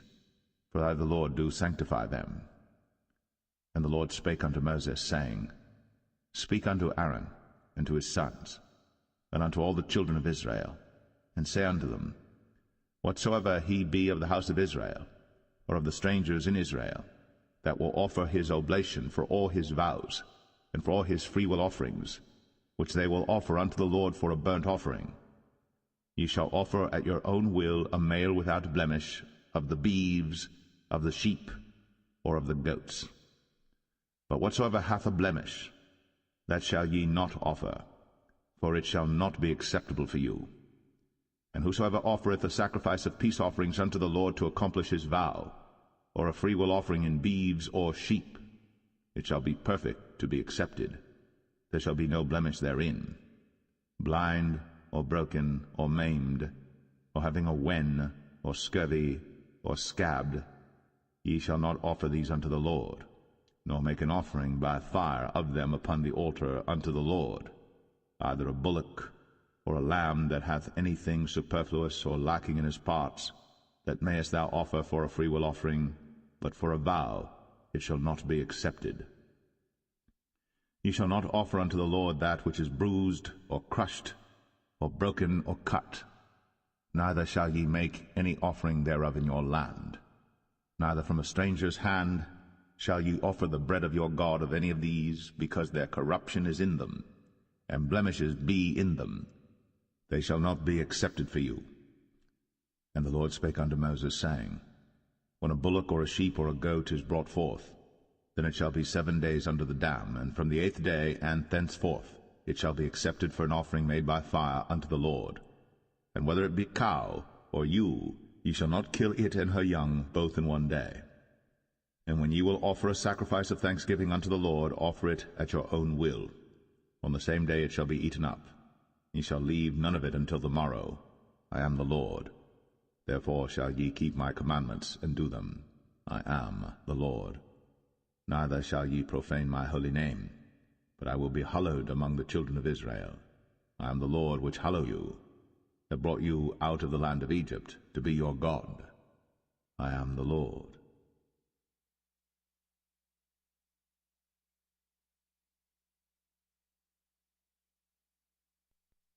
Leviticus 23. And the Lord spake unto Moses, saying, Speak unto the children of Israel, and say unto them, Concerning the feasts of the Lord, which ye shall proclaim to be holy convocations, even these are my feasts. 6 days shall work be done, but the 7th day is the Sabbath of rest, and holy convocation. Ye shall do no work therein. It is the Sabbath of the Lord in all your dwellings. These are the feasts of the Lord, even holy convocations, which ye shall proclaim in their seasons.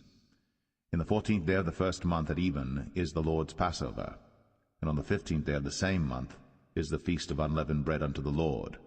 7 days ye must eat unleavened bread. In the 1st day ye shall have an holy convocation. Ye shall do no servile work therein, but ye shall offer an offering made by fire unto the Lord 7 days. In the 7th day is an holy convocation. Ye shall do no servile work therein. And the Lord spake unto Moses, saying, Speak unto the children of Israel, and say unto them, When ye be come into the land which I give unto you, and shall reap the harvest thereof, then ye shall bring a sheaf of the first fruits of your harvest unto the priest. And he shall wave the sheaf before the Lord, to be accepted for you. On the morrow after the Sabbath the priest shall wave it. And ye shall offer that day, when ye wave the sheaf, an he-lamb without blemish of the 1st year for a burnt offering unto the Lord. And the meat offering thereof shall be 2/10 deals of fine flour mingled with oil, an offering made by fire unto the Lord for a sweet savour. And the drink offering thereof shall be of wine, the 4th part of an hin.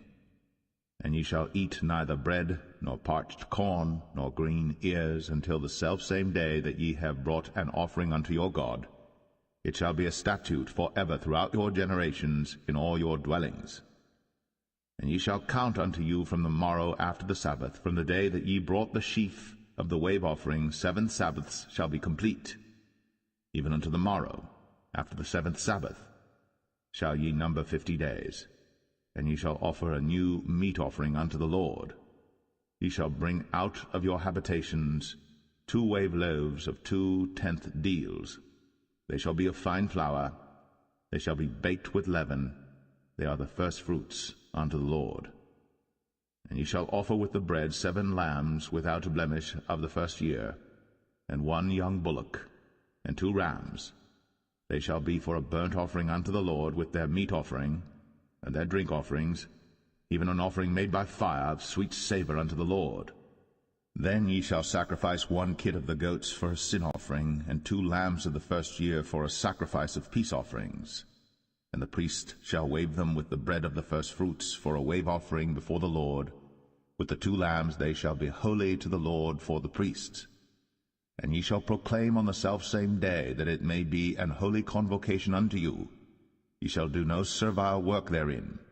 It shall be a statute for ever in all your dwellings throughout your generations. And when ye reap the harvest of your land, thou shalt not make clean riddance of the corners of thy field when thou reapest, neither shalt thou gather any gleanings of thy harvest. Thou shalt leave them unto the poor, and to the stranger. I am the Lord your God. And the Lord spake unto Moses, saying, Speak unto the children of Israel, saying, In the 7th month, in the 1st day of the month, shall ye have a Sabbath, a memorial of blowing of trumpets, and holy convocation. Ye shall do no servile work therein, but ye shall offer an offering made by fire unto the Lord. And the Lord spake unto Moses, saying, Also on the 10th day of this 7th month there shall be a day of atonement. It shall be an holy convocation unto you. And ye shall afflict your souls, and offer an offering made by fire unto the Lord. And ye shall do no work in that same day. For it is a day of atonement, to make an atonement for you before the Lord your God. For whatsoever soul it be that shall not be afflicted in that same day, he shall be cut off from among his people. And whatsoever soul it be that doeth any work in that same day, the same soul will I destroy from among his people. He shall do no manner of work. It shall be a statute for ever throughout your generations in all your dwellings. It shall be unto you a Sabbath of rest, and ye shall afflict your souls. In the 9th day of the month at even, from even unto even shall ye celebrate your Sabbath.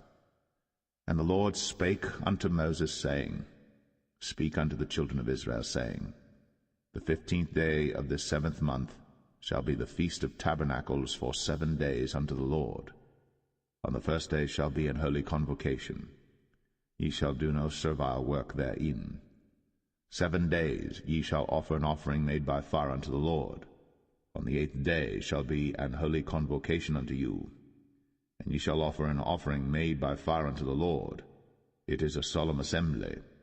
And ye shall do no servile work therein. These are the feasts of the Lord, which ye shall proclaim to be holy convocations, to offer an offering made by fire unto the Lord, a burnt offering, and a meat offering, a sacrifice, and drink offerings, everything upon his day.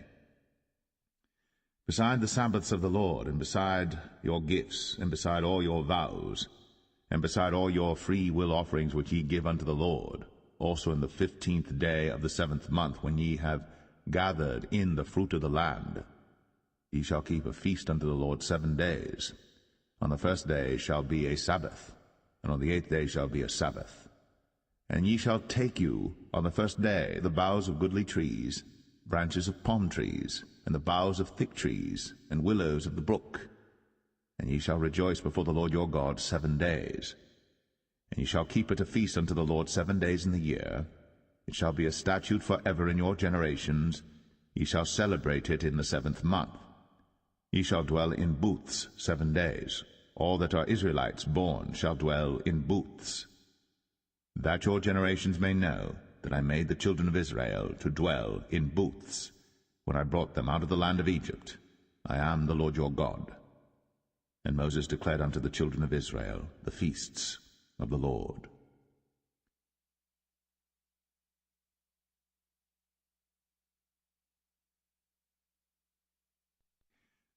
Leviticus 24. And the Lord spake unto Moses, saying, Command the children of Israel, that they bring unto thee pure oil olive beaten for the light, to cause the lamps to burn continually. Without the veil of the testimony, in the tabernacle of the congregation, shall Aaron order it from the evening unto the morning before the Lord continually. It shall be a statute for ever in your generations. He shall order the lamps upon the pure candlestick before the Lord continually. And thou shalt take fine flour, and bake 12 cakes thereof. 2/10 deals shall be in one cake. And thou shalt set them in 2 rows, 6 in a row, upon the pure table before the Lord. And thou shalt put pure frankincense upon each row, that it may be on the bread for a memorial, even an offering made by fire unto the Lord. Every Sabbath he shall set it in order before the Lord continually, being taken from the children of Israel by an everlasting covenant. And it shall be Aaron's and his sons, and they shall eat it in the holy place. For it is most holy unto him of the offerings of the Lord made by fire, by a perpetual statute. And the son of an Israelitish woman, whose father was an Egyptian, went out among the children of Israel. And this son of the Israelitish woman and a man of Israel strove together in the camp. And the Israelitish woman's son blasphemed the name of the Lord, and cursed. And they brought him unto Moses. And his mother's name was Shilemeth, the daughter of Dibri of the tribe of Dan. And they put him in ward, that the mind of the Lord might be shown them. And the Lord spake unto Moses, saying, Bring forth him that hath cursed without the camp, and let all that heard him lay their hands upon his head, and let all the congregation stone him. And thou shalt speak unto the children of Israel, saying, Whosoever curseth his God shall bear his sin. And he that blasphemeth the name of the Lord, he shall surely be put to death, and all the congregation shall certainly stone him, as well the stranger, as he that is born in the land, when he blasphemeth the name of the Lord, shall be put to death. And he that killeth any man shall surely be put to death. And he that killeth a beast shall make it good, beast for beast. And if a man cause a blemish in his neighbor, as he hath done, so shall it be done to him. Breach for breach, eye for eye, tooth for tooth. As he hath caused a blemish in a man, so shall it be done to him again. And he that killeth a beast, he shall restore it. And he that killeth a man, he shall be put to death. Ye shall have one manner of law, as well for the stranger as for one of your own country. For I am the Lord your God. And Moses spake to the children of Israel, that they should bring forth him that had cursed out of the camp, and stone him with stones. And the children of Israel did as the Lord commanded Moses.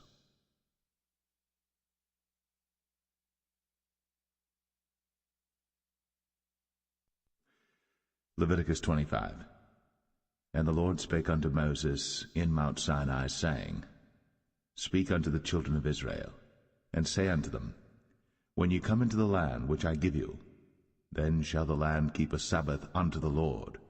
6 years thou shalt sow thy field, and 6 years thou shalt prune thy vineyard, and gather in the fruit thereof.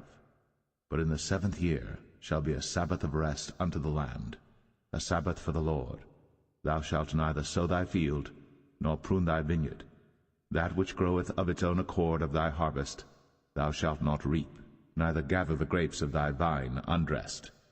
For it is a year of rest unto the land, and the Sabbath of the land shall be meat for you, for thee and for thy servant, and for thy maid, and for thy hired servant, and for thy stranger that sojourneth with thee, and for thy cattle, and for the beast that are in thy land, shall all the increase thereof be meat. And thou shalt number 7 Sabbaths of years unto thee, 7 times 7 years, and the space of the 7 Sabbaths of years shall be unto thee 49 years. Then shalt thou cause the trumpet of the Jubilee to sound on the 10th day of the 7th month. In the day of atonement shall ye make the trumpet sound throughout all your land. And ye shall hallow the 50th year, and proclaim liberty throughout all the land unto all the inhabitants thereof. It shall be a jubilee unto you. And ye shall return every man unto his possession, and ye shall return every man unto his family. A jubilee shall that 50th year be unto you. Ye shall not sow, neither reap that which groweth of itself in it, nor gather the grapes in it of thy vine undressed. For it is the jubilee. It shall be holy unto you. Ye shall eat the increase thereof out of the field. In the year of this Jubilee ye shall return every man unto his possession. And if thou sell aught unto thy neighbor, or buyest aught of thy neighbor's hand, ye shall not oppress one another. According to the number of years after the Jubilee thou shalt buy of thy neighbor, and according unto the number of years of the fruits he shall sell unto thee. According to the multitude of years thou shalt increase the price thereof, and according to the fewness of years thou shalt diminish the price of it, for according to the number of the years of the fruits doth he sell unto thee. Ye shall not therefore oppress one another, but thou shalt fear thy God, for I am the Lord your God. Wherefore ye shall do my statutes, and keep my judgments, and do them. And ye shall dwell in the land in safety, and the land shall yield her fruit, and ye shall eat your fill, and dwell therein in safety. And if ye shall say, What shall we eat the 7th year? Behold, we shall not sow, nor gather in our increase. Then I will command my blessing upon you in the 6th year, and it shall bring forth fruit for 3 years. And ye shall sow the 8th year, and eat yet of old fruit until the 9th year. Until her fruits come in, ye shall eat of the old store. The land shall not be sold forever, for the land is mine, for ye are strangers and sojourners with me. And in all the land of your possession ye shall grant a redemption for the land. If thy brother be waxen poor, and hath sold away some of his possession, and if any of his kin come to redeem it, then shall he redeem that which his brother sold. And if the man have none to redeem it, and himself be able to redeem it, then let him count the years of the sale thereof, and restore the overplus unto the man to whom he sold it, that he may return unto his possession. But if he be not able to restore it to him, then that which is sold shall remain in the hand of him that hath bought it until the year of Jubilee, and in the Jubilee it shall go out, and he shall return unto his possession. And if a man sell a dwelling house in a walled city, then he may redeem it within a whole year after it is sold. Within a full year may he redeem it. And if it be not redeemed within the space of a full year, then the house that is in the walled city shall be established for ever to him that bought it throughout his generations. It shall not go out in the Jubilee. But the houses of the villages which have no wall round about them shall be counted as the fields of the country. They may be redeemed, and they shall go out in the Jubilee. Notwithstanding the cities of the Levites, and the houses of the cities of their possession, may the Levites redeem at any time. And if a man purchase of the Levites, then the house that was sold, and the city of his possession, shall go out in the year of Jubilee, for the houses of the cities of the Levites are their possession among the children of Israel. But the field of the suburbs of their cities may not be sold, for it is their perpetual possession. And if thy brother be waxen poor, and fallen in decay with thee, then thou shalt relieve him, yea, though he be a stranger, or a sojourner, that he may live with thee. Take thou no usury of him, or increase, but fear thy God, that thy brother may live with thee. Thou shalt not give him thy money upon usury, nor lend him thy victuals for increase. I am the Lord your God, which brought you forth out of the land of Egypt, to give you the land of Canaan, and to be your God. And if thy brother that dwelleth by thee be waxen poor, and be sold unto thee, thou shalt not compel him to serve as a bondservant, but as an hired servant, and as a sojourner. He shall be with thee, and shall serve thee unto the year of Jubilee. And then shall he depart from thee, both he and his children with him, and shall return unto his own family, and unto the possession of his fathers shall he return. For they are my servants, which I brought forth out of the land of Egypt. They shall not be sold as bondmen. Thou shalt not rule over him with rigor, but shalt fear thy God.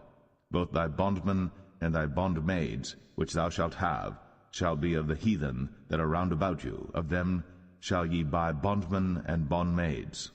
Moreover, of the children of the strangers that do sojourn among you, of them shall ye buy, and of their families that are with you, which they begat in your land, and they shall be your possession.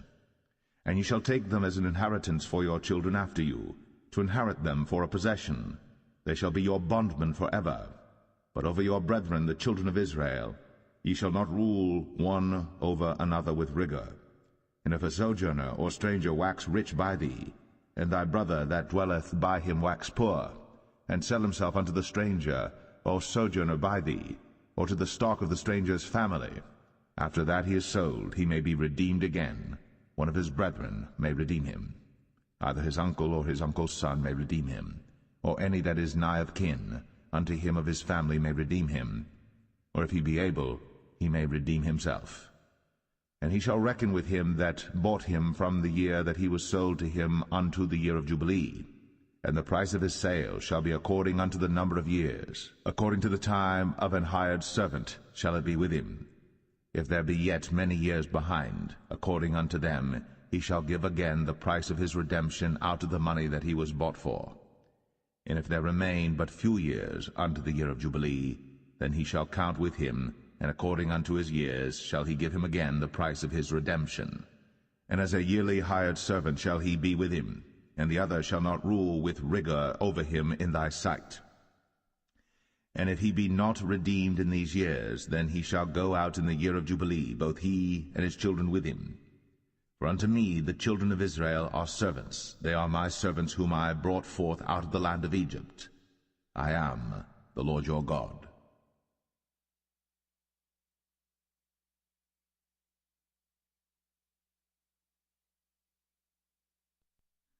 Leviticus 26.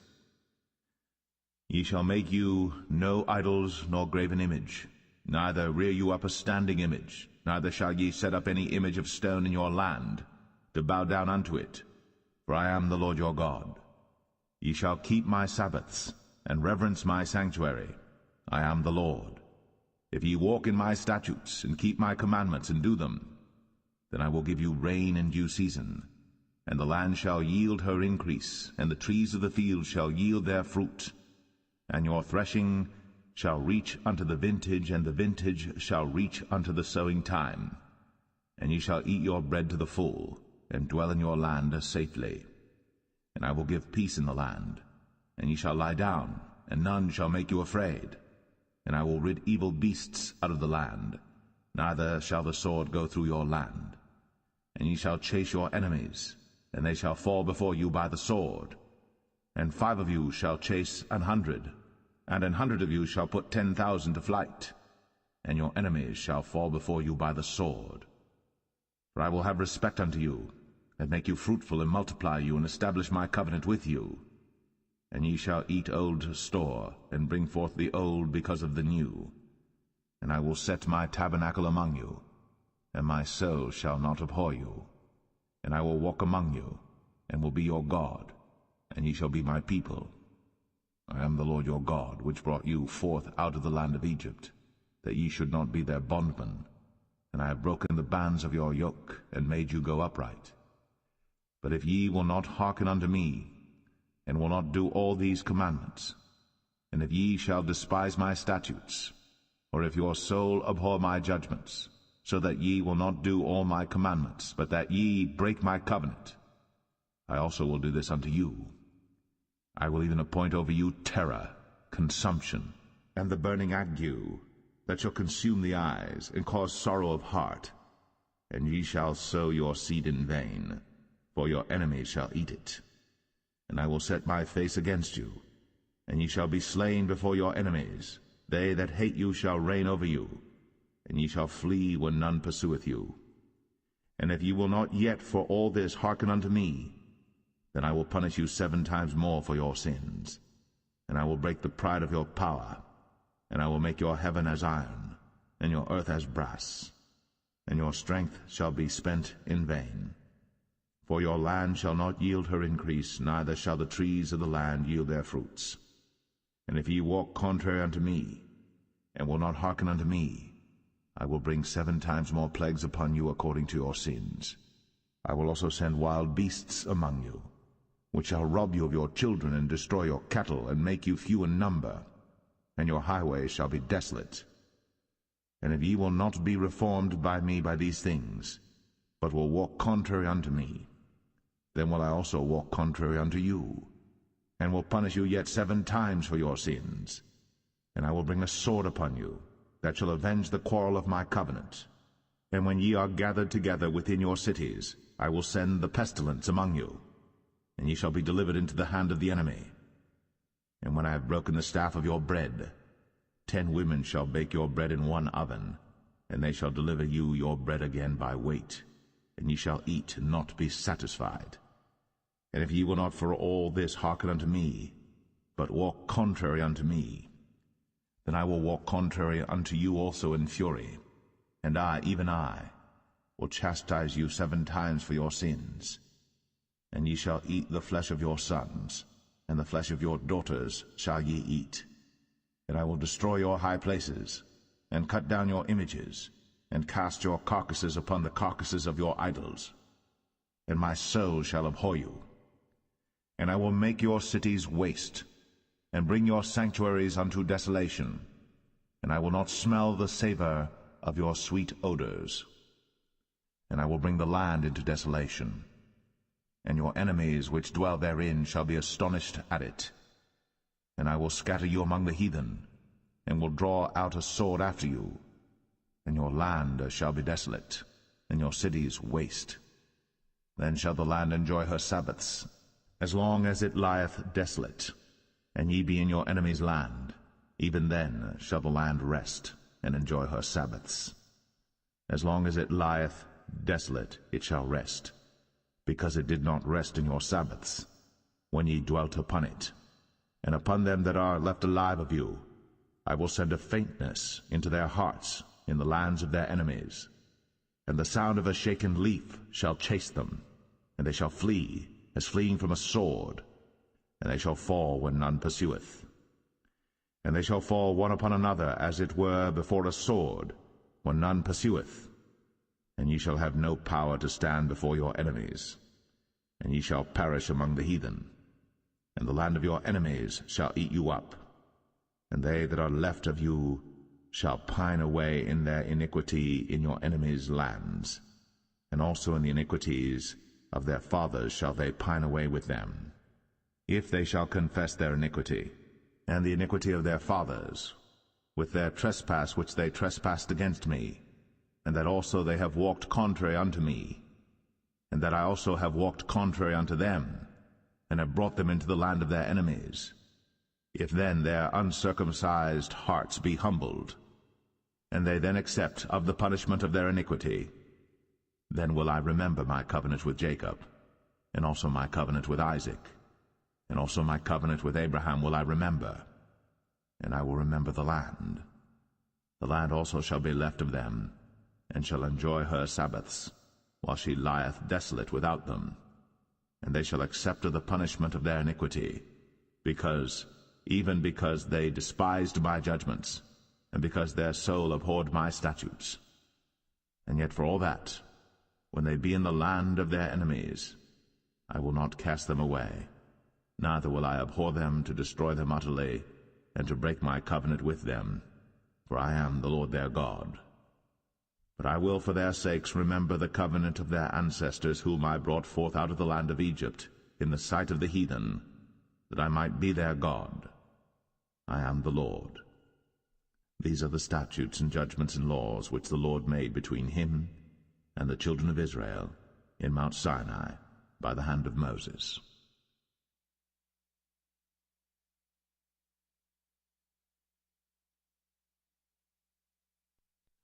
Leviticus 27. And the Lord spake unto Moses, saying, Speak unto the children of Israel, and say unto them, When a man shall make a singular vow, the person shall be for the Lord by thy estimation. And thy estimation shall be of the male from 20 years old even unto 60 years old. Even thy estimation shall be 50 shekels of silver after the shekel of the sanctuary. And if it be a female, then thy estimation shall be 30 shekels. And if it be from 5 years old even unto 20 years old, then thy estimation shall be of the male 20 shekels, and for the female 10 shekels. And if it be from a month old even unto 5 years old, then thy estimation shall be of the male 5 shekels of silver, and for the female thy estimation shall be 3 shekels of silver.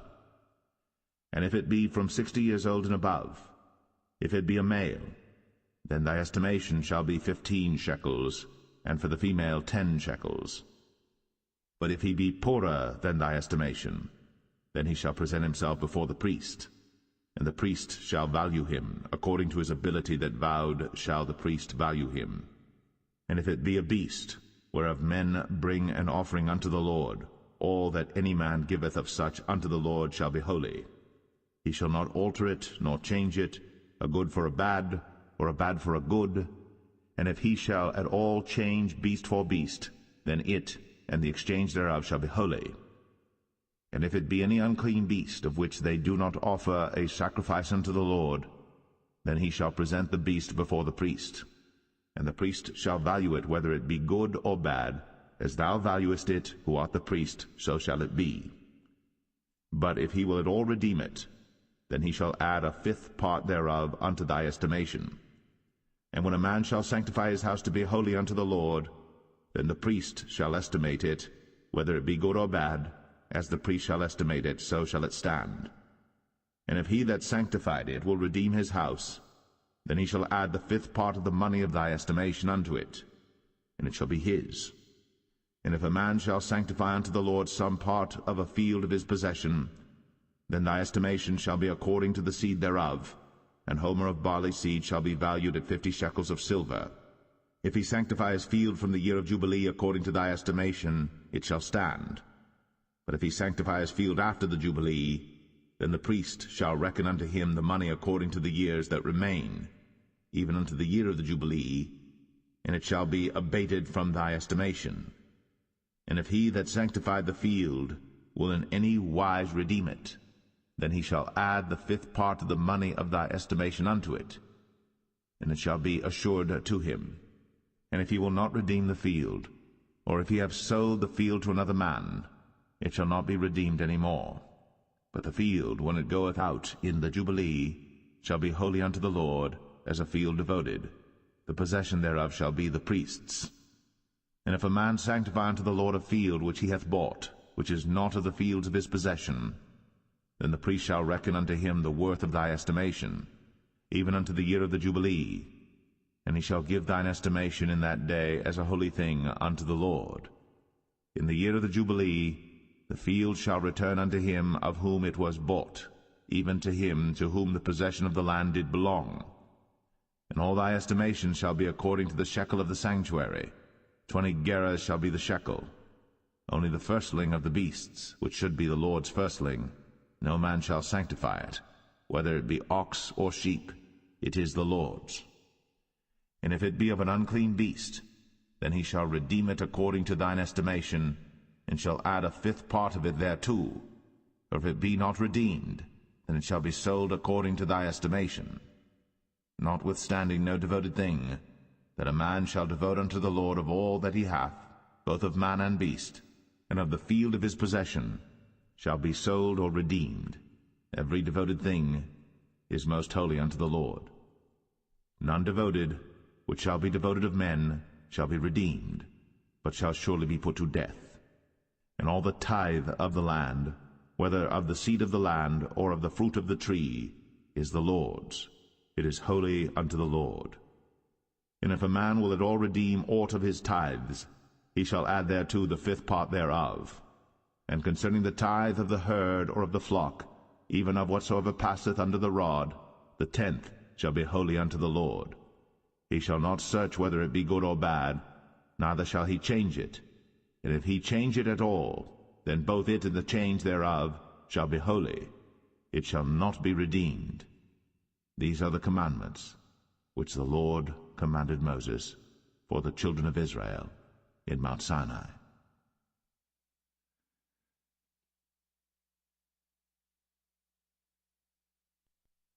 The Book of Numbers, chapter 1.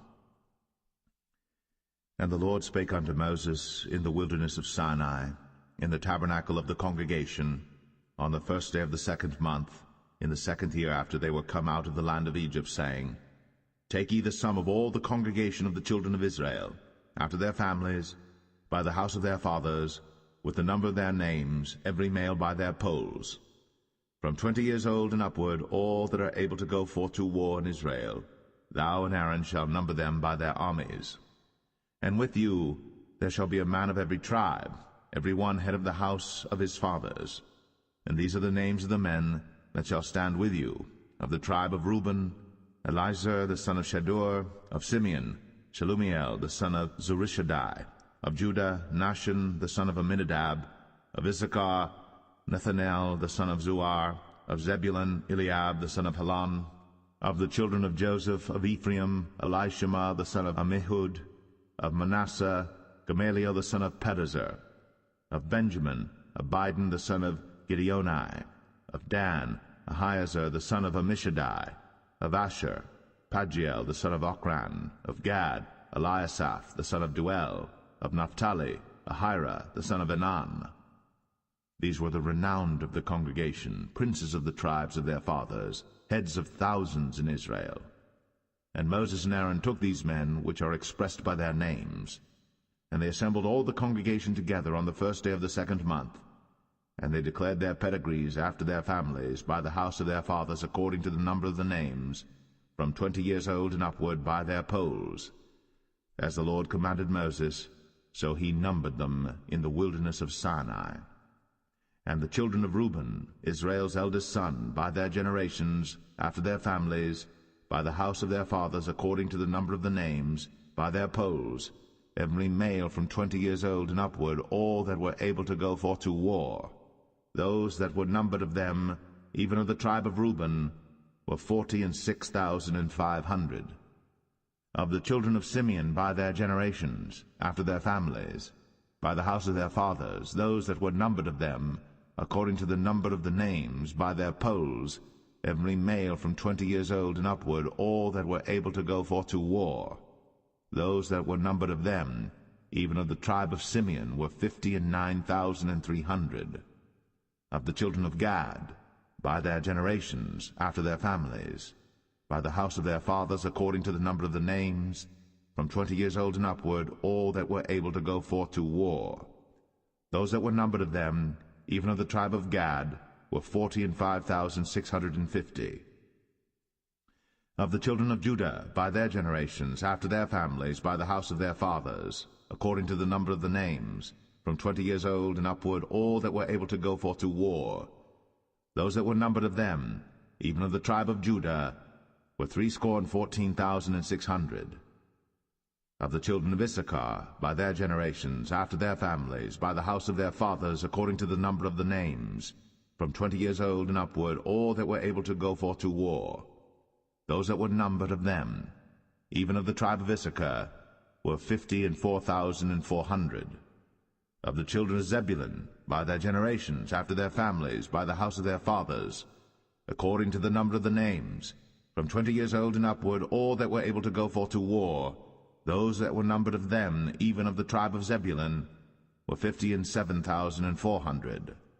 Of the children of Joseph, namely of the children of Ephraim, by their generations, after their families, by the house of their fathers, according to the number of the names, from 20 years old and upward, all that were able to go forth to war. Those that were numbered of them, even of the tribe of Ephraim, were 40,500. Of the children of Manasseh, by their generations, after their families, by the house of their fathers, according to the number of the names, from 20 years old and upward, all that were able to go forth to war. Those that were numbered of them, even of the tribe of Manasseh, were 32,200. Of the children of Benjamin, by their generations, after their families, by the house of their fathers, according to the number of the names, from 20 years old and upward, all that were able to go forth to war. Those that were numbered of them, even of the tribe of Benjamin, were 35,400. Of the children of Dan, by their generations, after their families, by the house of their fathers, according to the number of the names, from 20 years old and upward, all that were able to go forth to war. Those that were numbered of them, even of the tribe of Dan, were 62,700.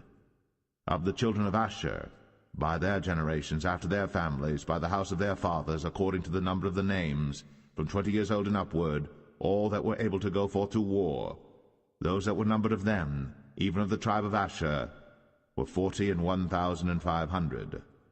Of the children of Naphtali, throughout their generations, after their families, by the house of their fathers, according to the number of the names, from 20 years old and upward, all that were able to go forth to war, those that were numbered of them, even of the tribe of Naphtali, were 53,400. These are those that were numbered, which Moses and Aaron numbered. And the princes of Israel, being 12 men, each one was for the house of his fathers. So were all those that were numbered of the children of Israel, by the house of their fathers, from 20 years old and upward, all that were able to go forth to war in Israel.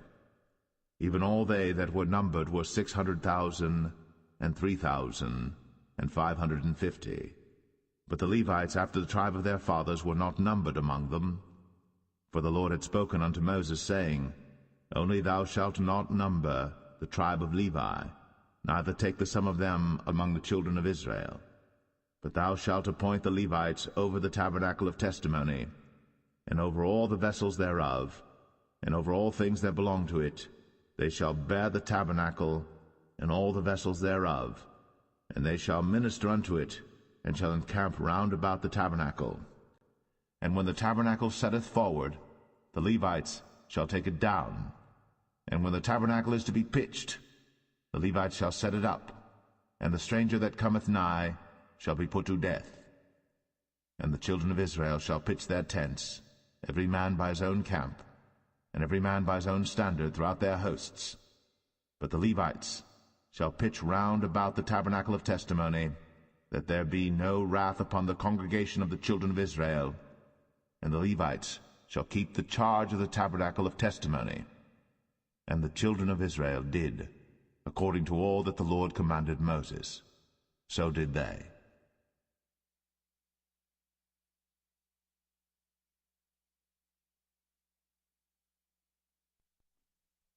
Numbers 2. And the Lord spake unto Moses and unto Aaron, saying, Every man of the children of Israel shall pitch by his own standard, with the ensign of their father's house. Far off about the tabernacle of the congregation shall they pitch. And on the east side toward the rising of the sun shall they of the standard of the camp of Judah pitch throughout their armies. And Nahshon the son of Amminadab shall be captain of the children of Judah. And his host, and those that were numbered of them, were 314,600. And those that do pitch next unto him shall be the tribe of Issachar. And Nethaniel the son of Zuar shall be captain of the children of Issachar. And his host, and those that were numbered thereof, were 54,400. Then the tribe of Zebulun, and Eliab the son of Helon, shall be captain of the children of Zebulun. And his host, and those that were numbered thereof, were 57,400. All that were numbered in the camp of Judah were 100,000 and 80,000 and 6,400 throughout their armies. These shall first set forth. On the south side shall be the standard of the camp of Reuben, according to their armies, and the captain of the children of Reuben shall be Elizur, the son of Shedeur. And his host, and those that were numbered thereof, were 46,500. And those which pitched by him shall be the tribe of Simeon. And the captain of the children of Simeon shall be Shelumiel, the son of Zerushadai. And his host, and those that were numbered of them, were 59,300. Then the tribe of Gad, and the captain of the sons of Gad shall be Eliasaph, the son of Ruel. And his host, and those that were numbered of them, were 45,650. All that were numbered in the camp of Reuben were 100,050 and 1,450 throughout their armies, and they shall set forth in the second rank. Then the tabernacle of the congregation shall set forward with the camp of the Levites, in the midst of the camp, as they encamp. So shall they set forward, every man in his place by their standards. On the west side shall be the standard of the camp of Ephraim, according to their armies. And the captain of the sons of Ephraim shall be Elishama, the son of Ammihud. And his host, and those that were numbered of them, were 40,500. And by him shall be the tribe of Manasseh. And the captain of the children of Manasseh shall be Gamaliel, the son of Pedazur. And his host, and those that were numbered of them, were 32,200. Then the tribe of Benjamin, and the captain of the sons of Benjamin shall be Abidan, the son of Gideoni. And his host, and those that were numbered of them, were 35,400. All that were numbered of the camp of Ephraim were 100,000 and 8,000 and 100 throughout their armies, and they shall go forward in the third rank. The standard of the camp of Dan shall be on the north side by their armies, and the captain of the children of Dan shall be Ahiezer, the son of Ammishaddai, and his host, and those that were numbered of them were 62,700. And those that encamp by him shall be the tribe of Asher, and the captain of the children of Asher shall be Pagiel, the son of Ochran, and his host, and those that were numbered of them were 41,500. Then the tribe of Naphtali, and the captain of the children of Naphtali shall be Ahira, the son of Enan, and his host, and those that were numbered of them were 53,400. All they that were numbered in the camp of Dan were 100,050 and 7,600. They shall go hindmost with their standards. These are those which were numbered of the children of Israel, by the house of their fathers. All those that were numbered of the camps throughout their hosts were 600,000 and 3,550. But the Levites were not numbered among the children of Israel, as the Lord commanded Moses. And the children of Israel did according to all that the Lord commanded Moses. So they pitched by their standards, and so they set forward, every one after their families, according to the house of their fathers.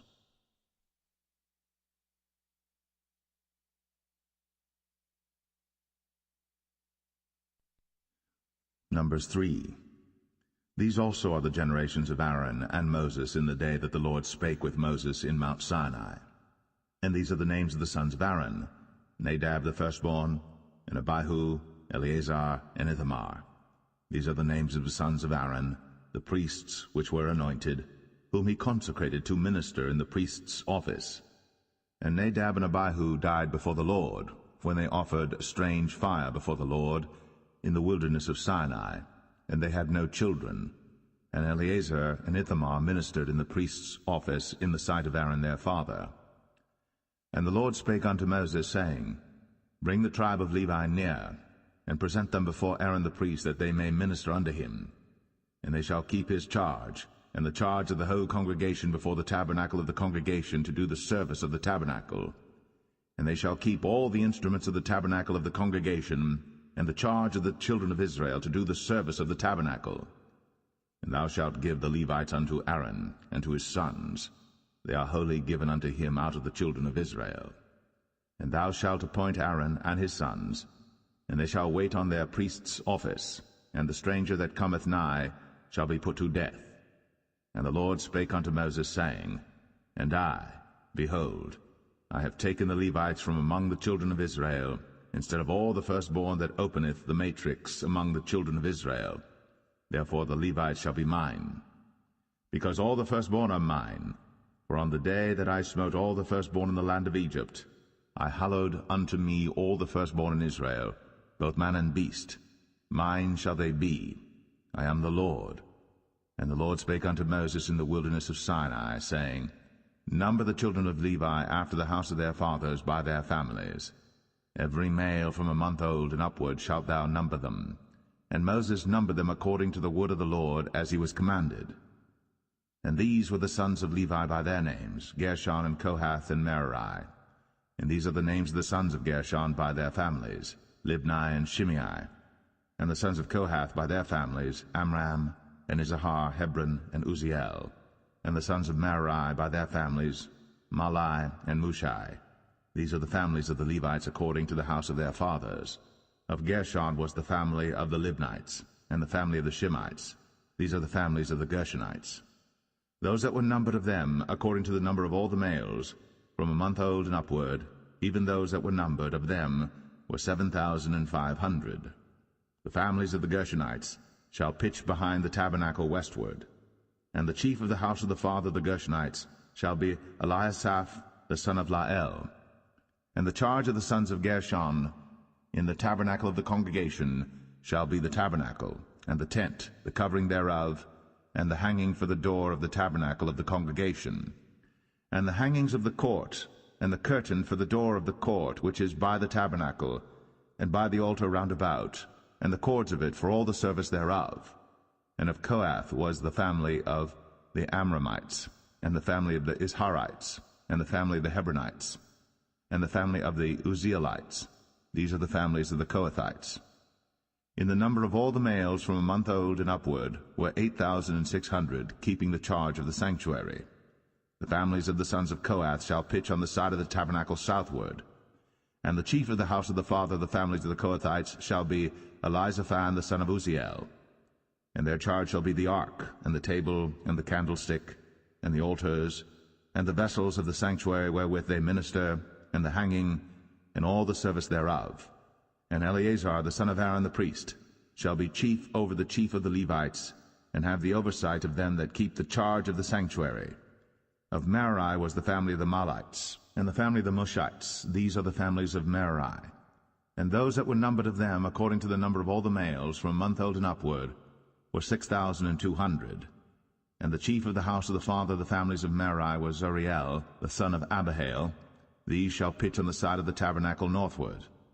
And under the custody and charge of the sons of Merari shall be the boards of the tabernacle, and the bars thereof, and the pillars thereof, and the sockets thereof, and all the vessels thereof, and all that serveth thereto, and the pillars of the court round about, and their sockets, and their pins, and their cords.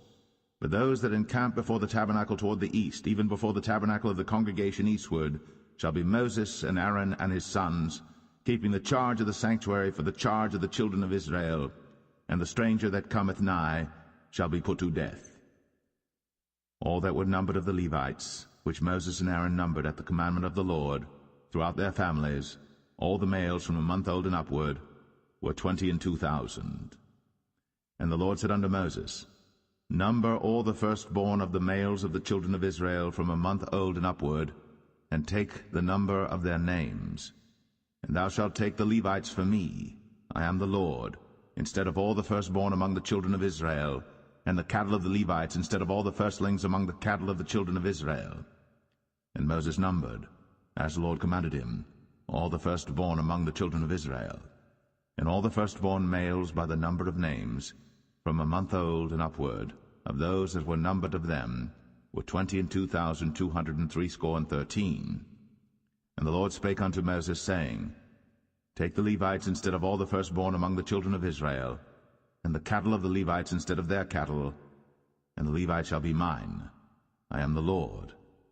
And for those that are to be redeemed of the 213 of the firstborn of the children of Israel, which are more than the Levites, thou shalt even take 5 shekels apiece by the poll. After the shekel of the sanctuary shalt thou take them. The shekel is 20 gerahs. And thou shalt give the money wherewith the odd number of them is to be redeemed, unto Aaron and to his sons. And Moses took the redemption money of them that were over and above them that were redeemed by the Levites. Of the firstborn of the children of Israel took he the money, 1,365 shekels, after the shekel of the sanctuary. And Moses gave the money of them that were redeemed unto Aaron and to his sons, according to the word of the Lord, as the Lord commanded Moses.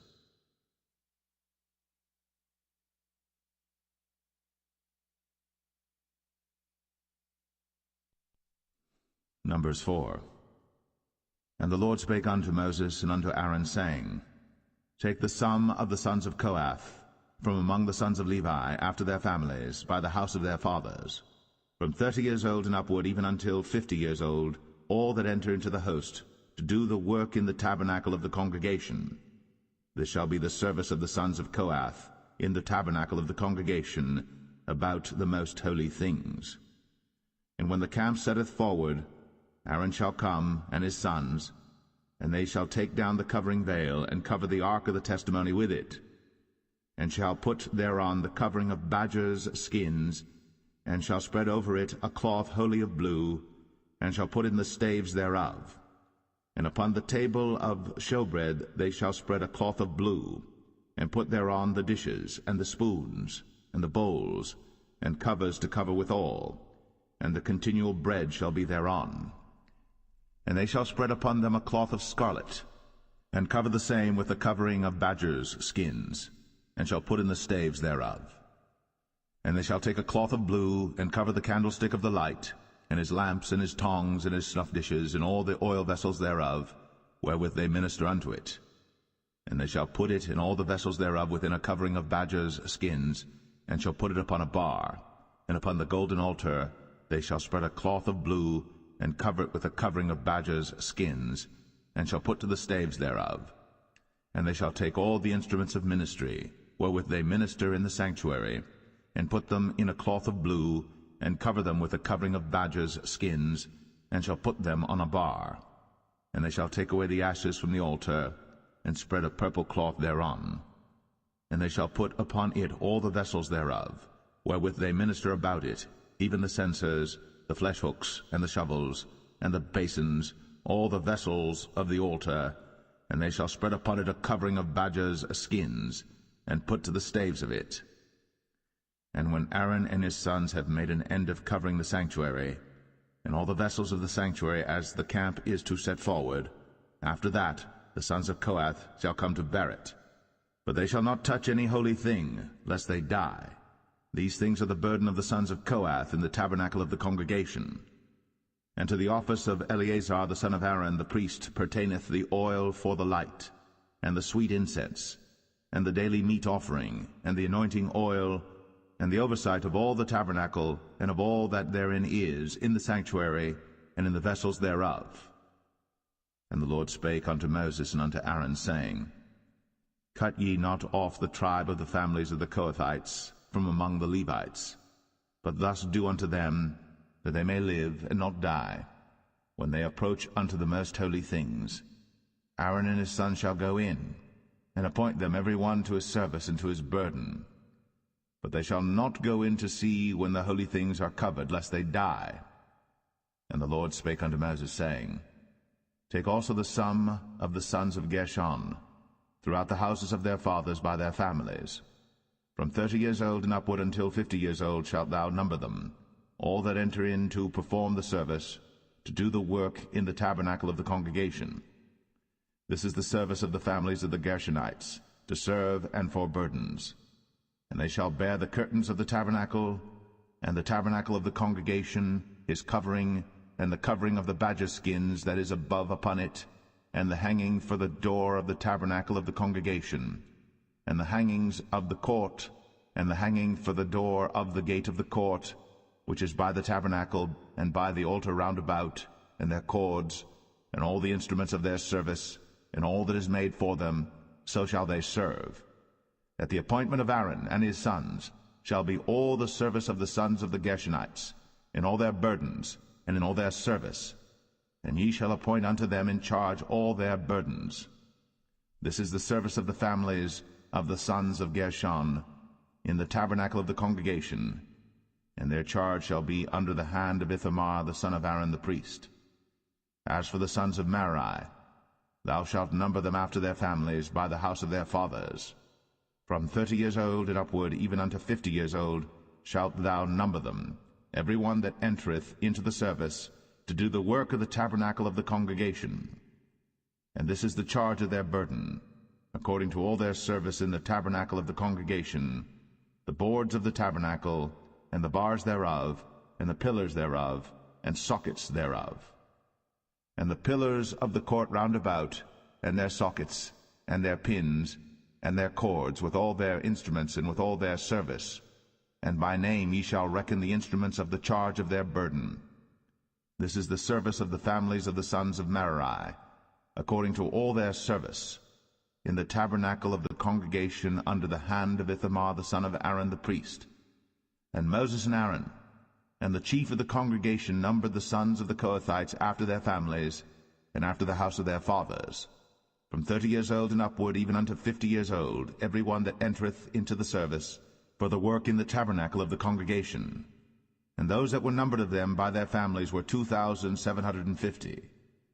These were they that were numbered of the families of the Kohathites, all that might do service in the tabernacle of the congregation, which Moses and Aaron did number, according to the commandment of the Lord, by the hand of Moses. And those that were numbered of the sons of Gershon throughout their families and by the house of their fathers, from 30 years old and upward, even unto 50 years old, every one that entereth into the service, for the work in the tabernacle of the congregation, even those that were numbered of them throughout their families by the house of their fathers, were 2,630. These are they that were numbered of the families of the sons of Gershon, of all that might do service in the tabernacle of the congregation, whom Moses and Aaron did number according to the commandment of the Lord. And those that were numbered of the families of the sons of Merari, throughout their families by the house of their fathers, from 30 years old and upward, even unto 50 years old, every one that entereth into the service, for the work in the tabernacle of the congregation, even those that were numbered of them after their families were 3,200. These be those that were numbered of the families of the sons of Merari, whom Moses and Aaron numbered according to the word of the Lord by the hand of Moses. All those that were numbered of the Levites, whom Moses and Aaron and the chief of Israel numbered, after their families, and after the house of their fathers, from 30 years old and upward, even unto 50 years old, every one that came to do the service of the ministry, and the service of the burden in the tabernacle of the congregation. Even those that were numbered of them were 8,580. According to the commandment of the Lord they were numbered by the hand of Moses, every one according to his service, and according to his burden. Thus were they numbered of him, as the Lord commanded Moses.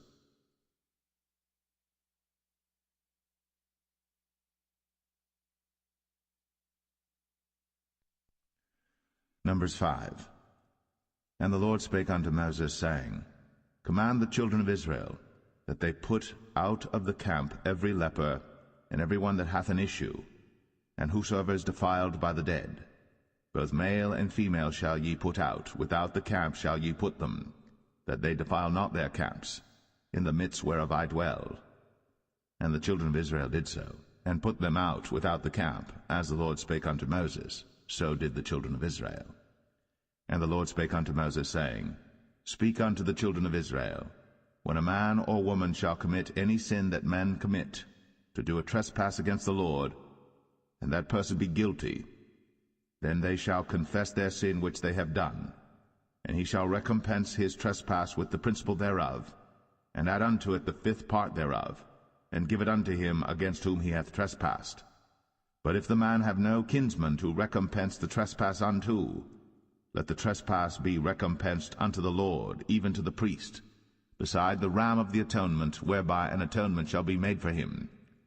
And every offering of all the holy things of the children of Israel, which they bring unto the priest, shall be his.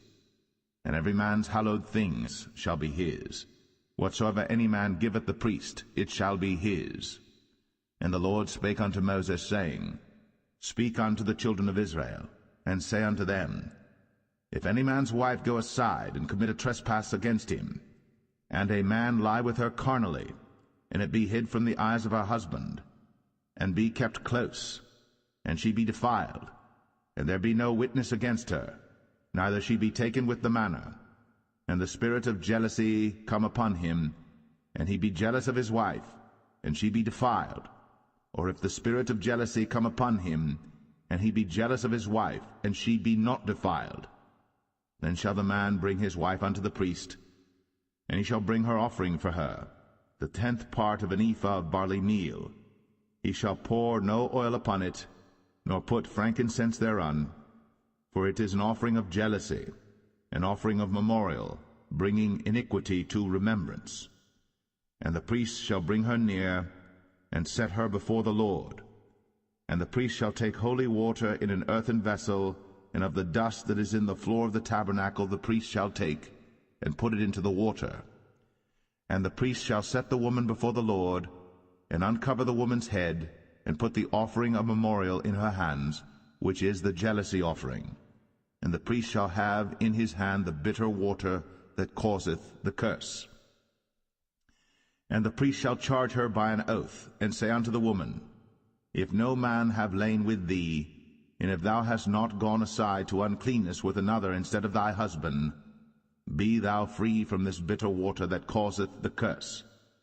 But if thou hast gone aside to another instead of thy husband, and if thou be defiled, and some man have lain with thee beside thine husband, then the priest shall charge the woman with an oath of cursing, and the priest shall say unto the woman, The Lord make thee a curse, and an oath among thy people, when the Lord doth make thy thigh to rot, and thy belly to swell. And this water that causeth the curse shall go into thy bowels, to make thy belly to swell, and thy thigh to rot. And the woman shall say, Amen, Amen. And the priest shall write these curses in a book, and he shall blot them out with the bitter water. And he shall cause the woman to drink the bitter water that causeth the curse, and the water that causeth the curse shall enter into her, and become bitter. Then the priest shall take the jealousy offering out of the woman's hand, and shall wave the offering before the Lord, and offer it upon the altar. And the priest shall take an handful of the offering, even the memorial thereof, and burn it upon the altar, and afterward shall cause the woman to drink the water. And when he hath made her to drink the water, then it shall come to pass that if she be defiled, and have done trespass against her husband, that the water that causeth the curse shall enter into her, and become bitter, and her belly shall swell, and her thigh shall rot, and the woman shall be a curse among her people.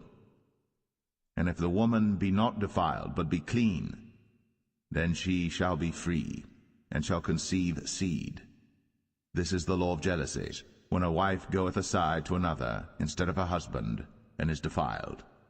Or when the spirit of jealousy cometh upon him, and he be jealous over his wife, and shall set the woman before the Lord, and the priest shall execute upon her all this law. Then shall the man be guiltless from iniquity, and this woman shall bear her iniquity.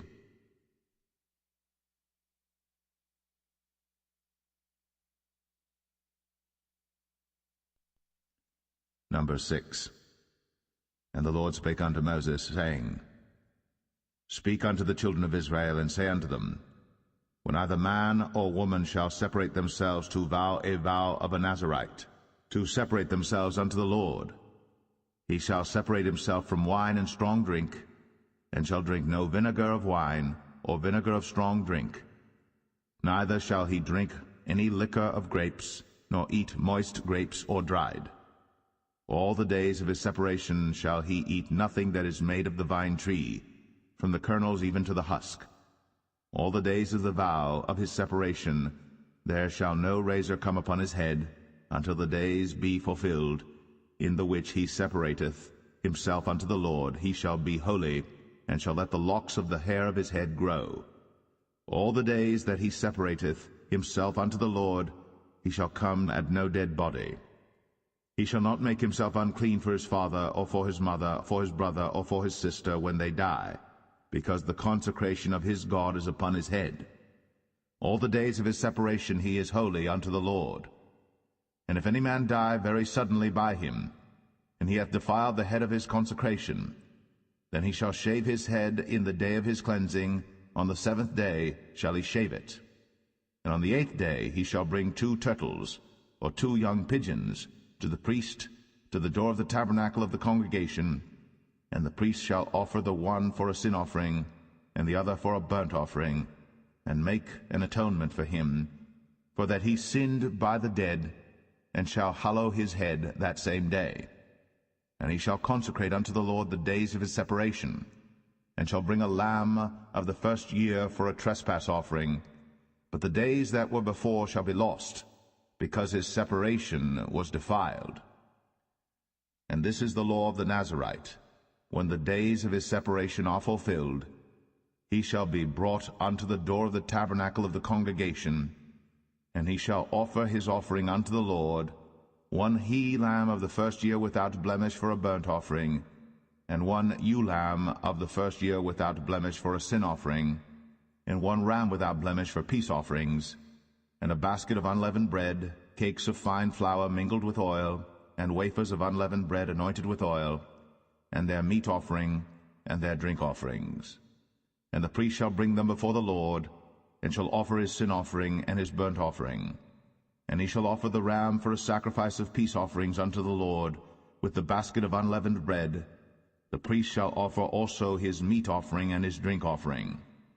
And the Nazarite shall shave the head of his separation at the door of the tabernacle of the congregation, and shall take the hair of the head of his separation, and put it in the fire which is under the sacrifice of the peace offerings.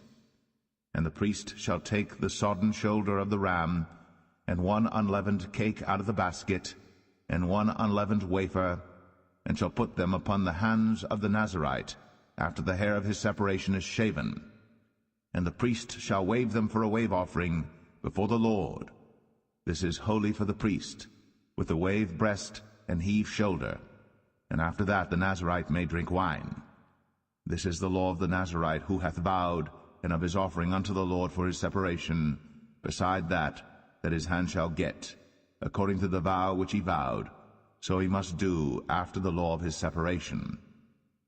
And the Lord spake unto Moses, saying, Speak unto Aaron and unto his sons, saying, On this wise ye shall bless the children of Israel, saying unto them, The Lord bless thee, and keep thee. The Lord make his face shine upon thee, and be gracious unto thee. The Lord lift up his countenance upon thee, and give thee peace. And they shall put my name upon the children of Israel, and I will bless them.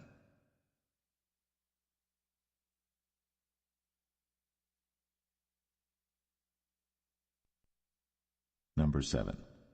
And it came to pass on the day that Moses had fully set up the tabernacle, and had anointed it, and sanctified it, and all the instruments thereof, both the altar and all the vessels thereof, and had anointed them and sanctified them, that the princes of Israel, heads of the house of their fathers, who were the princes of the tribes, and were over them that were numbered, offered. And they brought their offering before the Lord, 6 covered wagons, and 12 oxen, a wagon for 2 of the princes, and for each one an ox. And they brought them before the tabernacle.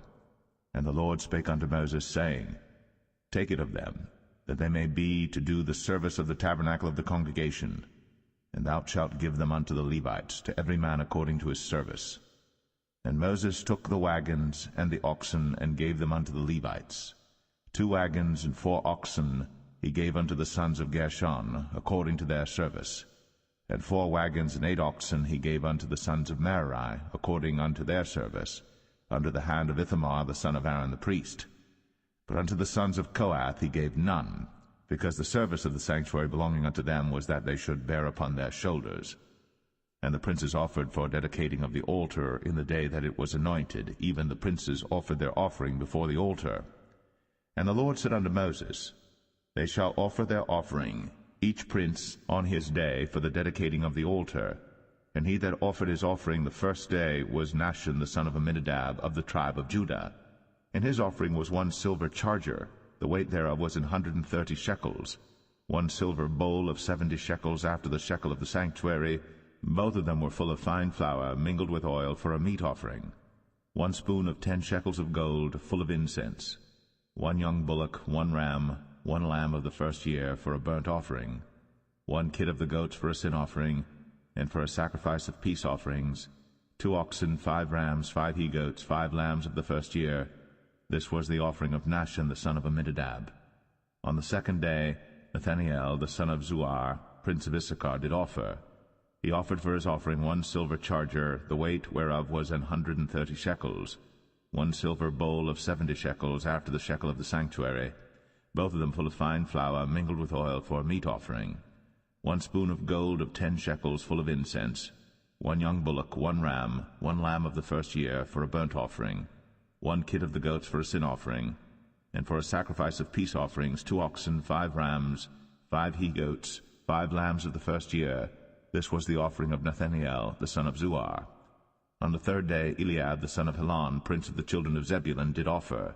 His offering was 1 silver charger, the weight whereof was 130 shekels, 1 silver bowl of 70 shekels after the shekel of the sanctuary, both of them full of fine flour, mingled with oil, for a meat offering.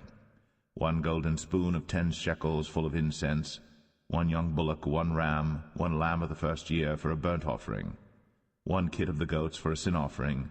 And for a sacrifice of peace offerings, 2 oxen, 5 rams, 5 he-goats, 5 lambs of the first year. This was the offering of Eliab the son of Helon. On the 4th day, Eleazar the son of Shadur, prince of the children of Reuben, did offer. His offering was 1 silver charger of the weight of 130 shekels, 1 silver bowl of 70 shekels after the shekel of the sanctuary, both of them full of fine flour, mingled with oil, for a meat offering. 1 golden spoon of 10 shekels, full of incense. 1 young bullock, 1 ram, one lamb of the first year for a burnt offering, one kid of the goats for a sin offering, and for a sacrifice of peace offerings 2 oxen, 5 rams, 5 he-goats, 5 lambs of the first year. This was the offering of Elizur the son of Shadur. On the 5th day, Shelumiel the son of Zerushadai, prince of the children of Simeon, did offer. His offering was 1 silver charger, the weight whereof was 130 shekels, 1 silver bowl of 70 shekels, after the shekel of the sanctuary, both of them full of fine flour mingled with oil for a meat offering, 1 golden spoon of 10 shekels full of incense, 1 young bullock, 1 ram, 1 lamb of the first year for a burnt offering, 1 kid of the goats for a sin offering, and for a sacrifice of peace offerings 2 oxen, 5 rams, 5 he-goats, 5 lambs of the first year. This was the offering of Shelumiel the son of Zerushadai. On the 6th day Eliasaph the son of Deuel, prince of the children of Gad, offered. His offering was 1 silver charger of the weight of 130 shekels, a silver bowl of 70 shekels, after the shekel of the sanctuary, both of them full of fine flour mingled with oil for a meat offering, 1 golden spoon of 10 shekels full of incense, 1 young bullock, 1 ram, 1 lamb of the first year for a burnt offering, 1 kid of the goats for a sin offering, and for a sacrifice of peace offerings 2 oxen, 5 rams, 5 he-goats, 5 lambs of the first year. This was the offering of Eliasaph the son of Deuel. On the 7th day Elishama the son of Ammihud, prince of the children of Ephraim, offered. His offering was 1 silver charger, the weight whereof was 130 shekels, 1 silver bowl of 70 shekels, after the shekel of the sanctuary, both of them full of fine flour mingled with oil for a meat offering, 1 golden spoon of 10 shekels full of incense, 1 young bullock, 1 ram, 1 lamb of the first year for a burnt offering, 1 kid of the goats for a sin offering, and for a sacrifice of peace offerings 2 oxen, 5 rams, 5 he-goats, 5 lambs of the first year. This was the offering of Elishama the son of Ammihud. On the 8th day offered Gamaliel the son of Pedahzur, prince of the children of Manasseh. His offering was 1 silver charger of the weight of 130 shekels, 1 silver bowl of 70 shekels, after the shekel of the sanctuary, both of them full of fine flour mingled with oil for a meat offering, 1 golden spoon of 10 shekels full of incense, 1 young bullock, 1 ram, 1 lamb of the first year for a burnt offering, 1 kid of the goats for a sin offering, and for a sacrifice of peace offerings 2 oxen, 5 rams, 5 he-goats, 5 lambs of the first year. This was the offering of Gamaliel the son of Pedahzur. On the 9th day Abidan the son of Gideoni, prince of the children of Benjamin, offered. His offering was 1 silver charger, the weight whereof was 130 shekels, 1 silver bowl of 70 shekels, after the shekel of the sanctuary, both of them full of fine flour mingled with oil for a meat offering, 1 golden spoon of 10 shekels full of incense, 1 young bullock, 1 ram, 1 lamb of the first year for a burnt offering, 1 kid of the goats for a sin offering, and for a sacrifice of peace offerings 2 oxen, 5 rams, 5 he-goats, 5 lambs of the first year.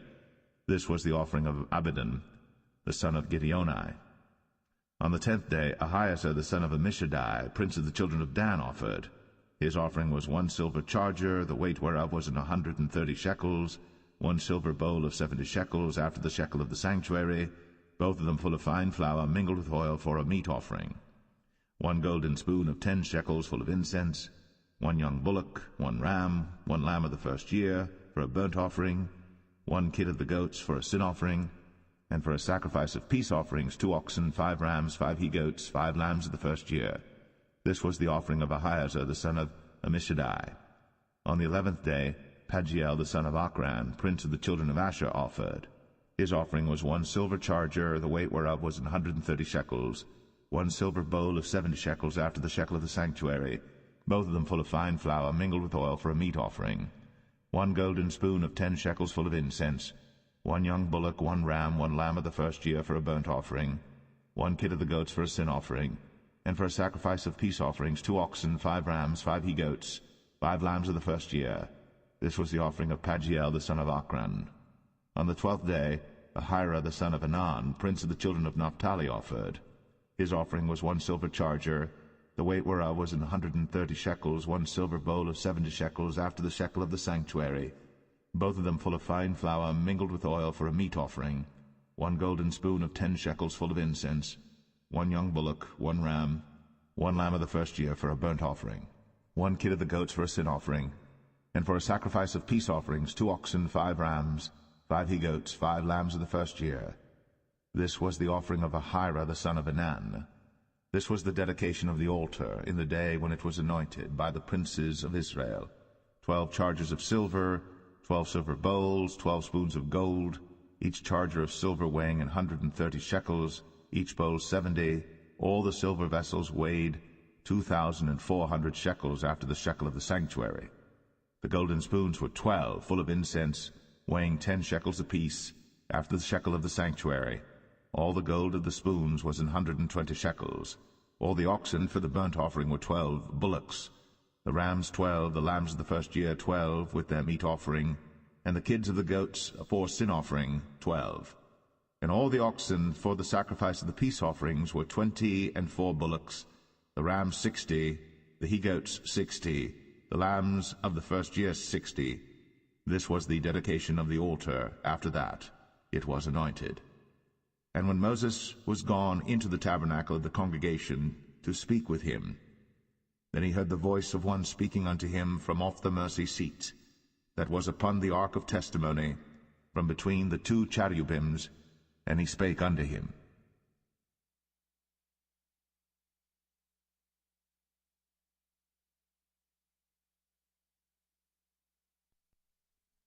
Numbers 8.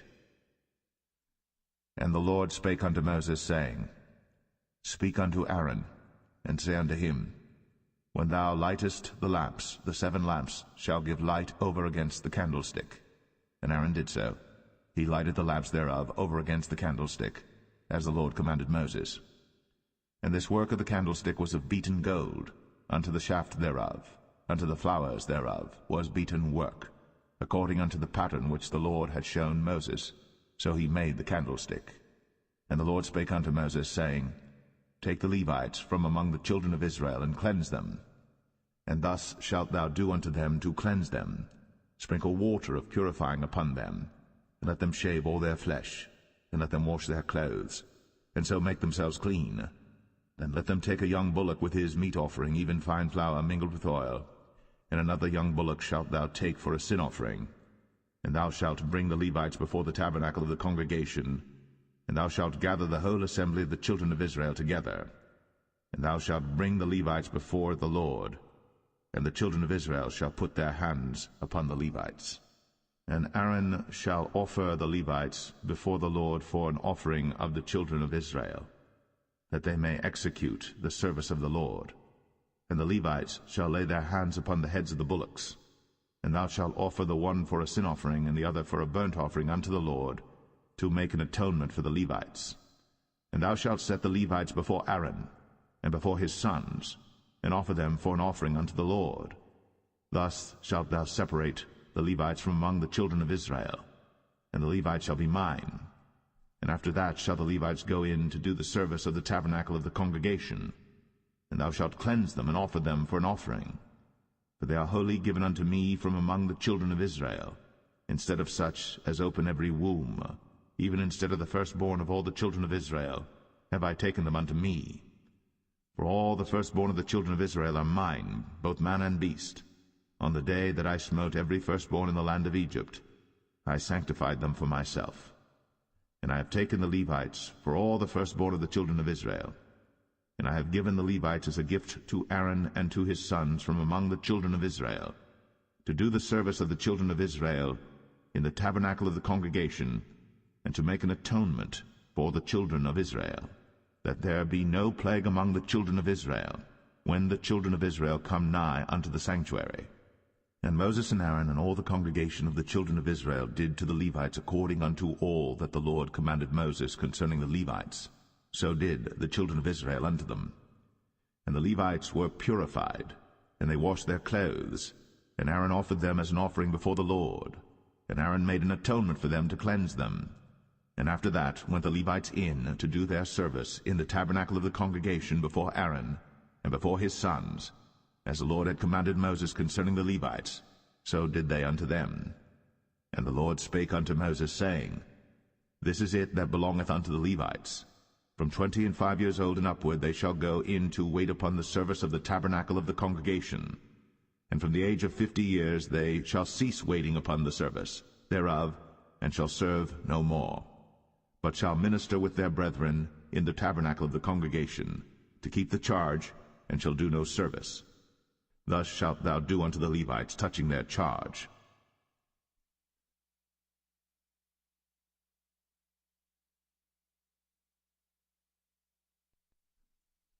Numbers 9. And the Lord spake unto Moses in the wilderness of Sinai, in the 1st month of the 2nd year, after they were come out of the land of Egypt, saying, Let the children of Israel also keep the Passover at his appointed season. In the 14th day of this month, at even, ye shall keep it in his appointed season, according to all the rites of it, and according to all the ceremonies thereof shall ye keep it. And Moses spake unto the children of Israel, that they should keep the Passover. And they kept the Passover on the 14th day of the 1st month, at even, in the wilderness of Sinai, according to all that the Lord commanded Moses, so did the children of Israel. And there were certain men who were defiled by the dead body of a man, that they could not keep the Passover on that day. And they came before Moses and before Aaron on that day. And those men said unto him, We are defiled by the dead body of a man. Wherefore are we kept back, that we may not offer an offering of the Lord in his appointed season among the children of Israel? And Moses said unto them, Stand still, and I will hear what the Lord will command concerning you. And the Lord spake unto Moses, saying, Speak unto the children of Israel, saying, If any man of you or of your posterity shall be unclean by reason of a dead body, or be in a journey afar off, yet he shall keep the Passover unto the Lord. The 14th day of the 2nd month at even they shall keep it, and eat it with unleavened bread and bitter herbs. They shall leave none of it unto the morning, nor break any bone of it. According to all the ordinances of the Passover they shall keep it. But the man that is clean, and is not in a journey, and forbeareth to keep the Passover, even the same soul shall be cut off from among his people, because he brought not the offering of the Lord in his appointed season. That man shall bear his sin. And if a stranger shall sojourn among you, and will keep the Passover unto the Lord, according to the ordinance of the Passover, and according to the manner thereof, so shall he do. Ye shall have one ordinance, both for the stranger and for him that was born in the land. And on the day that the tabernacle was reared up, the cloud covered the tabernacle, namely the tent of the testimony. And at even there was upon the tabernacle as it were the appearance of fire until the morning. So it was always. The cloud covered it by day, and the appearance of fire by night. And when the cloud was taken up from the tabernacle, then after that the children of Israel journeyed. In the place where the cloud abode, there the children of Israel pitched their tents. At the commandment of the Lord the children of Israel journeyed, and at the commandment of the Lord they pitched. As long as the cloud abode upon the tabernacle, they rested in their tents.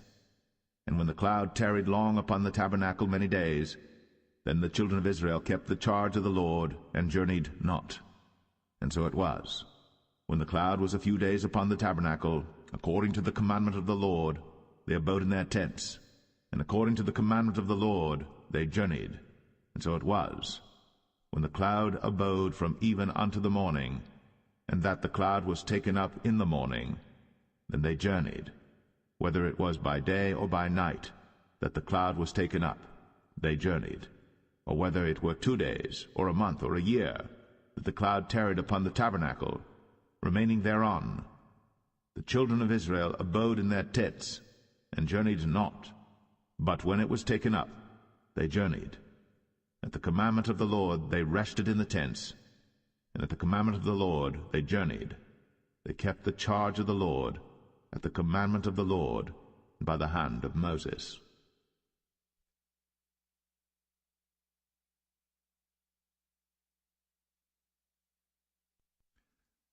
Numbers 10. And the Lord spake unto Moses, saying, Make thee 2 trumpets of silver, of a whole piece shalt thou make them, that thou mayest use them for the calling of the assembly, and for the journeying of the camps. And when they shall blow with them, all the assembly shall assemble themselves to thee at the door of the tabernacle of the congregation.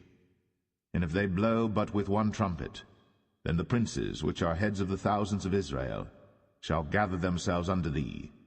When ye blow an alarm, then the camps that lie on the east parts shall go forward.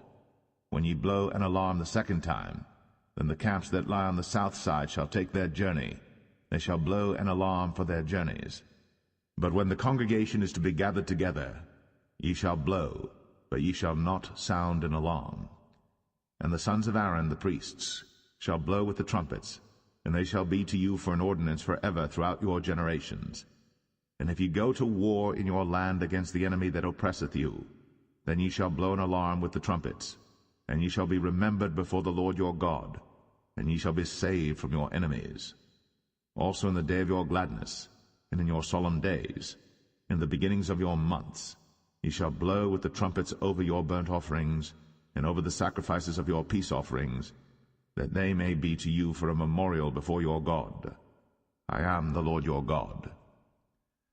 And it came to pass on the 20th day of the 2nd month, in the 2nd year, that the cloud was taken up from off the tabernacle of the testimony. And the children of Israel took their journeys out of the wilderness of Sinai, and the cloud rested in the wilderness of Paran. And they first took their journey according to the commandment of the Lord by the hand of Moses. In the first place went the standard of the camp of the children of Judah according to their armies, and over his host was Nahshon the son of Amminadab. And over the host of the tribe of the children of Issachar was Nethanel the son of Zuar. And over the host of the tribe of the children of Zebulun was Eliab the son of Helon. And the tabernacle was taken down, and the sons of Gershon and the sons of Merari set forward, bearing the tabernacle. And the standard of the camp of Reuben set forward according to their armies. And over his host was Elizur the son of Shadur. And over the host of the tribe of the children of Simeon was Shelumiel the son of Zerushadai. And over the host of the tribe of the children of Gad was Eliasaph the son of Duel. And the Kohathites set forward, bearing the sanctuary, and the other did set up the tabernacle against they came. And the standard of the camp of the children of Ephraim set forward according to their armies, and over his host was Elishama the son of Ammihud. And over the host of the tribe of the children of Manasseh was Gamaliel the son of Pedazur. And over the host of the tribe of the children of Benjamin was Abidan the son of Gideoni. And the standard of the camp of the children of Dan set forward, which was the rearward of all the camps throughout their hosts. And over his host was Ahiezer the son of Ammishaddai. And over the host of the tribe of the children of Asher was Pagiel the son of Ochran. And over the host of the tribe of the children of Naphtali was Ahira the son of Enan. Thus were the journeyings of the children of Israel according to their armies, when they set forward. And Moses said unto Hobab the son of Raguel the Midianite, Moses' father-in-law, We are journeying unto the place of which the Lord said, I will give it you. Come thou with us, and we will do thee good. For the Lord hath spoken good concerning Israel. And he said unto him, I will not go, but I will depart to mine own land and to my kindred. And he said, Leave us not, I pray thee, for as much as thou knowest how we are to encamp in the wilderness, and thou mayest be to us instead of eyes. And it shall be, if thou go with us, yea, it shall be that what goodness the Lord shall do unto us, the same will we do unto thee. And they departed from the mount of the Lord 3 days' journey. And the ark of the covenant of the Lord went before them in the 3 days' journey, to search out a resting place for them. And the cloud of the Lord was upon them by day, when they went out of the camp. And it came to pass, when the ark set forward, that Moses said, Rise up, Lord, and let thine enemies be scattered, and let them that hate thee flee before thee. And when it rested, he said, Return, O Lord, unto the many thousands of Israel.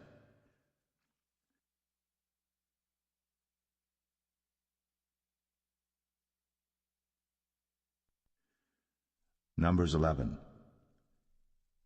And when the people complained, it displeased the Lord. And the Lord heard it, and his anger was kindled. And the fire of the Lord burnt among them, and consumed them that were in the uttermost parts of the camp. And the people cried unto Moses. And when Moses prayed unto the Lord, the fire was quenched.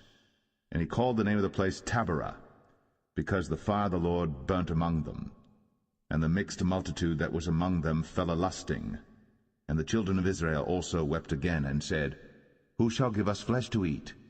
We remember the fish which we did eat in Egypt freely, the cucumbers, and the melons, and the leeks, and the onions, and the garlic. But now our soul is dried away. There is nothing at all beside this manna before our eyes. And the manna was as coriander seed, and the color thereof as the color of bdellium. And the people went about, and gathered it, and ground it in mills, or beat it in a mortar, and baked it in pans, and made cakes of it. And the taste of it was as the taste of fresh oil. And when the dew fell upon the camp in the night, the manna fell upon it. Then Moses heard the people weep throughout their families, every man in the door of his tent. And the anger of the Lord was kindled greatly. Moses also was displeased. And Moses said unto the Lord, Wherefore hast thou afflicted thy servant? And wherefore have I not found favor in thy sight, that thou layest the burden of all this people upon me? Have I conceived all this people? Have I begotten them, that thou shouldst say unto me, Carry them in thy bosom, as a nursing father beareth the sucking child, unto the land which thou swarest unto their fathers? Whence should I have flesh to give unto all this people? For they weep unto me, saying, Give us flesh, that we may eat. I am not able to bear all this people alone, because it is too heavy for me. And if thou deal thus with me, kill me, I pray thee, out of hand, if I have found favor in thy sight, and let me not see my wretchedness. And the Lord said unto Moses, Gather unto me 70 men of the elders of Israel, whom thou knowest to be the elders of the people, and officers over them, and bring them unto the tabernacle of the congregation, that they may stand there with thee. And I will come down and talk with thee there. And I will take of the Spirit which is upon thee, and will put it upon them, and they shall bear the burden of the people with thee, that thou bear it not thyself alone. And say thou unto the people, Sanctify yourselves against tomorrow, and ye shall eat flesh. For ye have wept in the ears of the Lord, saying, Who shall give us flesh to eat? For it was well with us in Egypt. Therefore the Lord will give you flesh, and ye shall eat. Ye shall not eat 1 day, nor 2 days, nor 5 days, neither 10 days, nor 20 days, but even a whole month, until it come out at your nostrils, and it be loathsome unto you, because that ye have despised the Lord which is among you, and have wept before him, saying, Why came we forth out of Egypt? And Moses said, The people among whom I am are 600,000 footmen, and thou hast said, I will give them flesh, that they may eat a whole month. Shall the flocks and the herds be slain for them to suffice them? Or shall all the fish of the sea be gathered together for them to suffice them? And the Lord said unto Moses, Is the Lord's hand waxed short? Thou shalt see now whether my word shall come to pass unto thee or not. And Moses went out, and told the people the words of the Lord, and gathered the 70 men of the elders of the people, and set them round about the tabernacle. And the Lord came down in a cloud, and spake unto him, and took of the Spirit that was upon him, and gave it unto the 70 elders. And it came to pass that, when the Spirit rested upon them, they prophesied, and did not cease. But there remained 2 of the men in the camp. The name of the one was Eldad, and the name of the other Medad. And the Spirit rested upon them, and they were of them that were written, but went not out unto the tabernacle, and they prophesied in the camp. And there ran a young man, and told Moses, and said, Eldad and Medad do prophesy in the camp. And Joshua the son of Nun, the servant of Moses, one of his young men, answered and said, My lord Moses, forbid them. And Moses said unto him, Enviest thou for my sake? Would God that all the Lord's people were prophets, and that the Lord would put his Spirit upon them. And Moses gat him into the camp, he and the elders of Israel.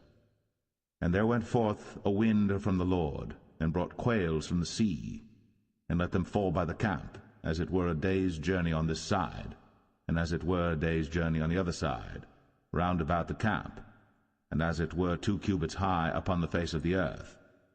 And the people stood up all that day, and all that night, and all the next day. And they gathered the quails. He that gathered least gathered 10 homers. And they spread them all abroad for themselves round about the camp.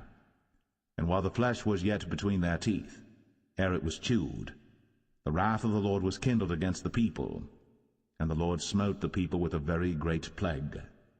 And he called the name of that place Kibroth Hattaavah, because there they buried the people that lusted. And the people journeyed from Kibroth Hattaavah unto Hazeroth, and abode at Hazeroth.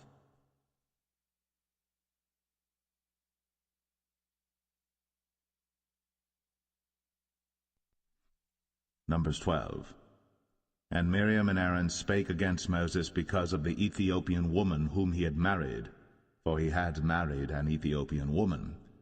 And they said, Hath the Lord indeed spoken only by Moses?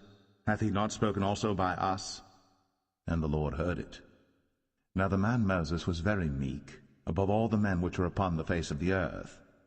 And the Lord spake suddenly unto Moses, and unto Aaron, and unto Miriam, Come out ye three unto the tabernacle of the congregation. And they three came out.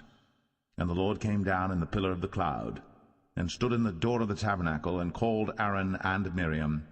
And they both came forth. And he said, Hear now my words. If there be a prophet among you, I the Lord will make myself known unto him in a vision, and will speak unto him in a dream. My servant Moses is not so, who is faithful in all mine house. With him will I speak mouth to mouth, even apparently, and not in dark speeches. And the similitude of the Lord shall he behold. Wherefore then were ye not afraid to speak against my servant Moses? And the anger of the Lord was kindled against them, and he departed. And the cloud departed from off the tabernacle, and behold, Miriam became leprous, white as snow. And Aaron looked upon Miriam, and behold, she was leprous. And Aaron said unto Moses, Alas, my Lord, I beseech thee, lay not the sin upon us, wherein we have done foolishly, and wherein we have sinned. Let her not be as one dead, of whom the flesh is half consumed, when he cometh out of his mother's womb. And Moses cried unto the Lord, saying, Heal her now, O God, I beseech thee. And the Lord said unto Moses, If her father had but spit in her face, should she not be ashamed 7 days? Let her be shut out from the camp 7 days, and after that let her be received in again. And Miriam was shut out from the camp 7 days. And the people journeyed not till Miriam was brought in again. And afterward the people removed from Hazeroth, and pitched in the wilderness of Paran.